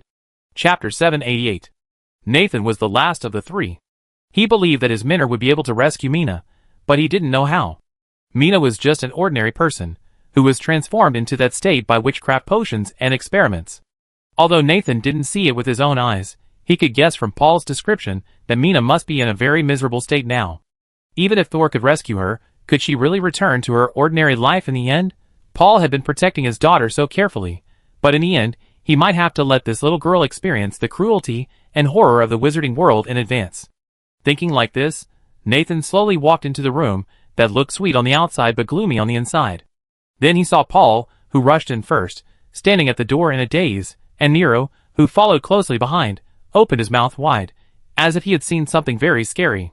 Sure enough, little Mina can't go back. Nathan took a deep breath, prepared himself mentally, and then took the last step and looked into the room. He first saw the back of a little girl. It should be Mina. She was wearing a red dress, the same as when she was kidnapped, but the red on the fabric seemed to be a little darker than before. Then, Nathan saw that there was no wound on Mina's head, but where the ears used to be, there was a pair of white wings. The wings were not big, like pigeon wings, but the texture seemed softer, like cotton. Mina, Mina? Paul finally came back to his senses, and called the girl's name softly. He carefully adjusted his facial expression to make sure that when Mina turned her head, no matter what she looked like, his expression would not change. The little girl, who had been standing quietly, trembled her shoulders and turned around quickly. Her black shoulder-length hair fluttered and danced, drawing a happy arc. The white wings that replaced her ears flapped like a puppy's tail wagging from side to side. Dad! Mina's eyes widened, her face full of joy, and she opened her arms and rushed towards Paul. Paul saw that Mina's face had not changed except for her ears, and he grinned excitedly, hugged his daughter, and kept kissing her hair. Nathan walked past Paul and Mina and entered the room, where he saw Sol standing opposite a large water tank. Teacher, he said softly, thank you for your help. No problem. Sol pointed to the large water tank in front of him. Move this water tank to my residence. Be careful not to touch the things inside. Nathan didn't expect that he would have to do hard labor as soon as he came here, but he was still very happy that Sol was willing to let him work. The more useful he was to Sol, the longer this teacher-student relationship might last. Okay, mentor. Nathan didn't bother to ask about Mina's situation, and immediately performed a floating spell to lift up the water tank that was almost the size of a single bed. You, Thor directed Nero again, clean up this place, and report to the Practice Institute tomorrow, saying that the Palin Wizard's experiment failed and was contaminated and alienated. Nero nodded repeatedly. He was very willing to serve, because this was a second-level wizard's laboratory, and any witchcraft material was worth a lot of money. Even if Sol might take the most valuable part, the rest would be a windfall for Nero. Paul, take Mina with me. Sol called Paul and Mina, and left the room directly. Whether it was Nathan who was carrying the water tank or Nero, who was cleaning the room, they all stopped and stood respectfully, watching Sol leave. When Mina was carried away by Paul, she finally noticed Nero and Nathan, and waved goodbye to them. Seeing that Mina's temperament seemed to be unaffected, still as well-behaved and cute as before, even Nathan couldn't help but smile with relief. However, his smile froze in place just as it was halfway open. When the little girl waved at them, the two wings on her head were also waving, as if the little girl had two more hands. But when you look more closely, those are not wings, but two pale paper-like palms, gently waving at them. It was as if someone was about to grow out of Mina's brain. For came to the deep sea again. Get ready, I will give you a chance to explode in 3 weeks. But whether this explosion can trigger a tsunami depends on your own efforts. Water god Foresaw was silent for a moment.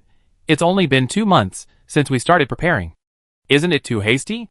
In order to escape, he has been working hard for hundreds of years. This time he cooperated with Thor because Thor could use his special ability to trap the curse released by the deep sea in a corner of the seabed. When the curse power reaches a certain amount, it can generate strong internal pressure. If operated properly, this internal pressure can turn into an explosion at the right time, releasing huge energy and bringing Foresaw, who is suppressed on the seabed, to the surface of the sea. Even if they cannot reach the surface of the sea at once, as long as they leave the deep sea, the power of the seal will weaken, and Foresaw can rely on his current recovered power to escape from the seal. But now this pressure has only accumulated for more than 2 months. Although Foresaw has made a lot of efforts to control the curse from exploding prematurely, he still feels that it is not the right time. At least, it takes a year to accumulate energy before considering exploding energy. You can still wait, but I don't have time. Thor shook his head and sighed. I originally thought I could stay here for half a year. Half a year is fine. But in fact, I will conduct an experiment in a month. Before this experiment, Ophelia is likely to discover the secret of my helping you out of trouble in order to prepare. She is now trying to advance to the 5th level wizard using the method you used to advance. The white cat still sat upright, but his swaying tail revealed his surprise. After so many years, there are still people who want to use my method to advance. Then he smiled and shook his head. I'm afraid she's thinking too much. Sol's expression changed. Why, do you think she can't succeed? I call myself the god of water, but it's also because my blood is naturally very friendly to the water element. I once told you that I belong to the Green Scale clan, which is actually what we call ourselves. The outside world often calls us the Mermaid Clan based on my appearance. Mermaid Clan? Sol looked up in surprise, but did not interrupt Foresaw immediately. When I advanced, most of the mermaids had already left this world. And you humans can't actually replace your entire body with water element particles like I can. It seems that Ophelia's path to advancement won't be very smooth. But are you sure that the mermaids have left this wizarding world? But I just heard that there are a lot of mermaids living in the coastal area of a certain continent. What? Foresaw was very surprised. How is it possible? The water element particles in this world are no longer pure. Even if the mermaids are still here, it is difficult for them to reproduce. How come there are so many mermaids? In Thor's consciousness, he can transform the surface of any object. Thor did not argue much, just raised his hand, and a three-dimensional projection appeared beside him. The projection was extremely clear, agile and ferocious. It was the mermaid Thor saw in the Palin Wizard's laboratory. Unexpectedly, the moment Flo saw the appearance of the mermaid, the cat hair on his body exploded. Who the hell is this bastard?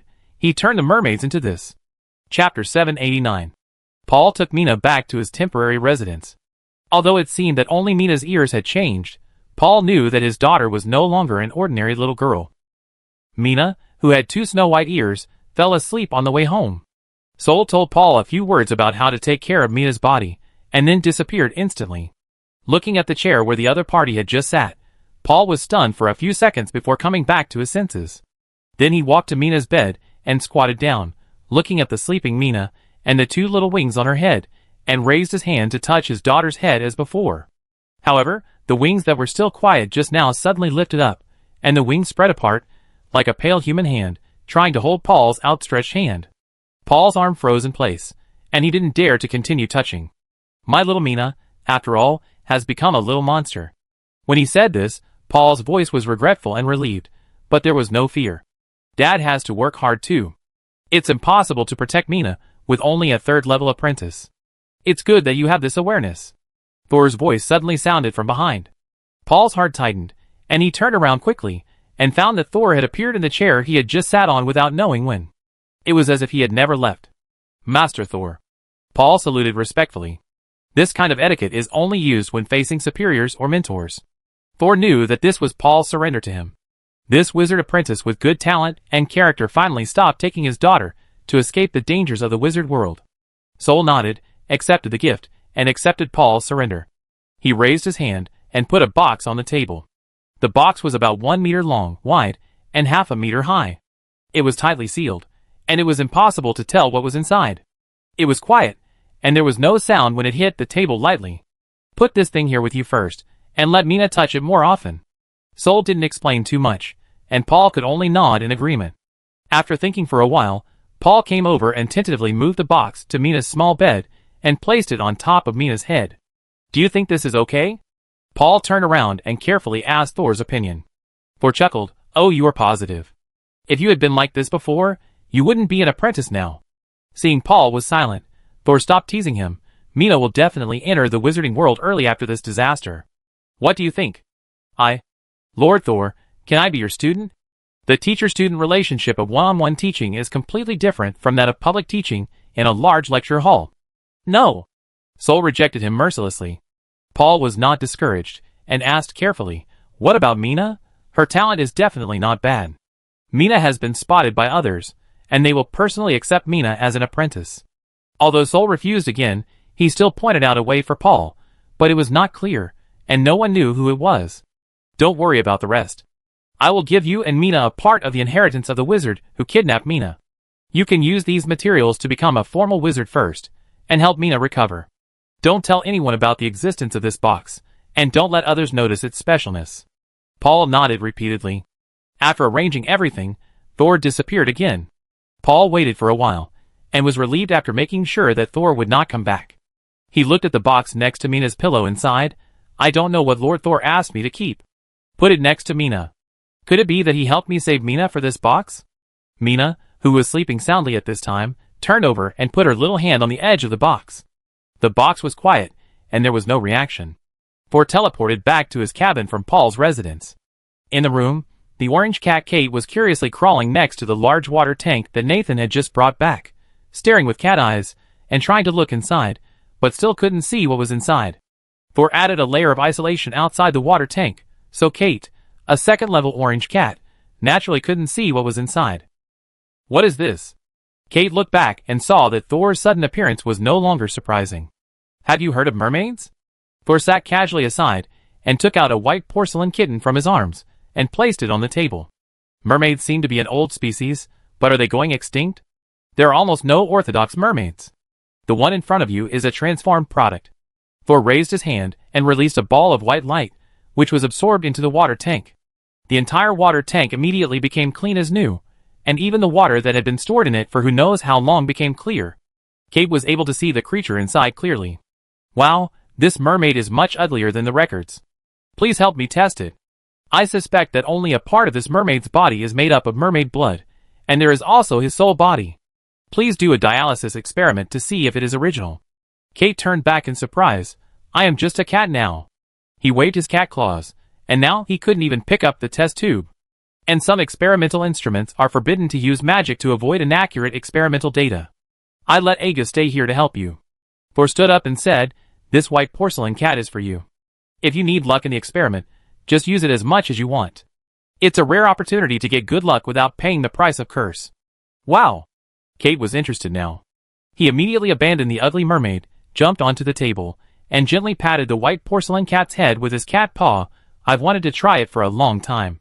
You put out so many white porcelain cat imitations, but you didn't even let me use one. After touching it for a while, he closed his eyes, as if he wanted to feel whether his luck had increased by 1. But when he opened his eyes, he said in confusion, "Wait, why do I feel that this is not the original? Of course, it is a replica." Soul said, as a matter of course. "But I am a second-level wizard. Will the replica also work?" The orange cat rubbed his hands, like a mercenary businessman. "Master Thor, please let me use the original. I have another use for the original." Soul looked down at the fat orange, pretending to be pitiful. "What do you have to pray for good luck from the original?" "Hi." Knowing that she couldn't get the original, Kate had little interest and put down her hand. "What else can I wish for? I just hope to leave this cat's body as soon as possible." Ahem. Soul coughed to cover up his embarrassment. Originally, he promised to help Kate make a human container, and then transfer his soul from the cat's body to the new container. But who knew that Ophelia suddenly became interested in his body? In order to avoid losing his integrity and, more importantly, to keep the secret of his body and soul, Soul began to expand the influence of the white porcelain cat in full swing, and for a while, he didn't care about Kate. After the embarrassment, Soul patted Kate's head like a white porcelain cat. 1 month, you can use this kitten for 1 month. After 1 month, either you leave the cat's body, or you run away. Ah! Kate blinked her cat eyes, and suddenly felt a chill seeping down from the top of her head. Chapter 790. Thor sat inside a huge hourglass. The entire hourglass was made of brass mixed with mithril and a magic mirror, with many nebula patterns carved on it, allowing air and sunlight to penetrate into the hourglass, but ensuring that the situation inside the hourglass could not be seen from the outside. The hourglass was originally used for timing. When it lost the ability to observe the sand inside, the ability to time was naturally abandoned. Currently, Thor is in a large experimental cabin in the Sky City Practice Institute. Some time ago, Ophelia personally ordered the Institute of Knowledge and the Institute of Practice to help Thor improve his magic and mental power as soon as possible. The improvement of magic power has been initially completed. Thor himself is a third-level wizard, and the means for others to help him improve his magic power are limited. After taking some potions and doing several improvement experiments, the Institute of Practice finally took out their killer weapon to improve personal mental power. It is the huge hourglass where Thor is currently located, the Blood Sand Hourglass. It took 2 weeks of preparation before Thor was called over. From the distressed look on the face of Shaquille, the dean of the Institute of Practice, it can be seen that in order to prepare for this experiment, their resource library has really been bleeding heavily. Dong dong dong. Someone was knocking on the hourglass outside, and the echo echoed inside. "Sir Saul, we are going to put sand in. Please sit in the middle axis and don't move." "Okay, I'm ready." After Saul came in, he sat in the middle axis position, and did not move when others were preparing. "Okay." Shaquille finally reminded, "When the blood sand completely covers your head, you can start meditating. During this period, do not use magic power, otherwise the hourglass will stop immediately, and the entire experiment cannot continue. In the short term, the amount of blood sand left in our hands is not enough for a second experiment." "I know." Soul's voice was very steady. Shaquille retreated to the outside of the experimental cabin and ordered people to seal the entire cabin. This is to prevent other people's magic power from entering the experimental cabin, causing the instrument to be forced to stop running. In fact, in order to ensure the smooth progress of the experiment, the wizard sitting inside the hourglass should be given a magic lock ring. But Thor was a third-level wizard after all, and a distinguished guest of Lord Ophelia, so no one dared to mention it before the experiment. Even if a lot of blood sand was wasted in the end, it was better than being hated by a powerful third-level wizard. When the experimental chamber was closed, Shaquille directed his wizards to operate a huge metal rod and pull open the valve to release the sand. As the metal rod was pulled down, a pipe above the metal hourglass was opened inside the experimental chamber. Fine crystal red sand fell from the pipe into the upper part of the hourglass. When the upper part was almost filled, the pipe stopped falling sand. Then, a huge mechanical arm moved horizontally, grabbed the lid of the upper part of the hourglass with its claws, and gently put it down. The lid and the hourglass fit together tightly, and finally fixed with screws. When everything was done, the sand began to fall from the inside of the hourglass. Swish, swish, swish. A large amount of blood sand fell from the hole in the middle of the sand mouth, directly onto Thor's head, and then rolled down his clothes to the ground. Every grain of sand that fell and hit Thor's head was like a small hammer hitting Thor's soul directly. Although he was meditating, the world in his mind had changed from a dark sea to a red ocean, and he himself became a small boat struggling to survive in the huge waves. As the blood sand covered Thor's body, the boat was also hit head-on by the big waves and sank under the sea. His body seemed to fall apart, and the fishy and salty sea water poured into his body, blocking the air. Thor, who had experienced many illusions and mental attacks, was not panicked. He calmly adjusted his spiritual body, and did not resist the huge waves. Instead, he turned himself into a small fish. Even if he was rolled in the sea by the huge waves, he would not suffocate. Once he regains his balance, he can swim freely in the sea. At this time, the blood-red sand in the hourglass has not passed Thor's head. Shaquille, who has been observing carefully outside, immediately ordered, "Reverse the hourglass." Several strong wizard apprentices pulled up 2 brass chains with all their strength. The chains made a clattering sound, driving the gears above their heads to rotate continuously. The huge hourglass in the experimental cabin slowly reversed. Finally, it turned upside down, and Thor also came from the bottom of the hourglass to the top of the hourglass. However, a magical scene happened. Although no magic was used and there were no fixed facilities, Thor still sat in his original position. Even if he stood upside down, he did not fall down. The gravel covering his body fell downwards according to gravity. As the gravel on his body peeled off bit by bit, Thor felt like an onion, with its skin being peeled off layer by layer. In the end, he was no longer a small fish in the deep sea, but a completely clean person. There were no red waves surging around. There was only a quiet space and time. There was no gravity, no sound, and it seemed that there was no concept of space and time. Thor quietly floated in this clean world, and did not even feel the loneliness in the extreme silence. It turns out that this step is the most important step in this blood sand hourglass, and it can also improve people's spiritual power the most. This thought flashed through Thor's mind, and then it was quickly emptied. This was a very rare experience of purifying the spiritual body. He must cherish every minute and every second. Thinking too much will affect the effect. It is better to let yourself return to a little baby, think nothing, completely empty your mind, and accept the complete baptism. This hourglass experiment lasted for 5 days, far exceeding Shaquille's initial plan of 1 to 1.5 days. Almost all wizards in the Practice Institute suspended their original work because of this experiment. But seeing that Thor was late to come out, Shaquille couldn't let the entire Practice Institute just wait like this. So in the evening of the next day, he asked others to go back, and he, as the organizer of the experiment, personally guarded outside the experimental cabin. It was not until the evening of the 5th day that Thor came out of the hourglass. Because all the blood sand had been completely utilized and turned from blood sand into black sand, Thor did not have to worry about the rule that he could not use magic power. He teleported directly from the hourglass to the outside. How to teleport? Naturally, he released the nightmare butterfly first, and then went outside to the coordinates where he was located. Because of the strong magic fluctuations, the gravel that had turned into black sand suddenly cracked one by one. As Thor appeared outside the hourglass, the inside of the hourglass rumbled, as if thousands of firecrackers were lit at the same time. My hourglass. The corners of Shaquille's mouth twitched, and his heart was bleeding. Although he knew this step would happen before the experiment, he couldn't help but feel distressed when the hourglass was actually damaged. Thor walked out of the experimental cabin, and his whole body was refreshed. His spiritual body and physical magic reached a new balance. The hidden dangers caused by some previous pollution seemed to have been cleared. At the same time, the long period of solitude also gave Thor a deeper understanding of his own power.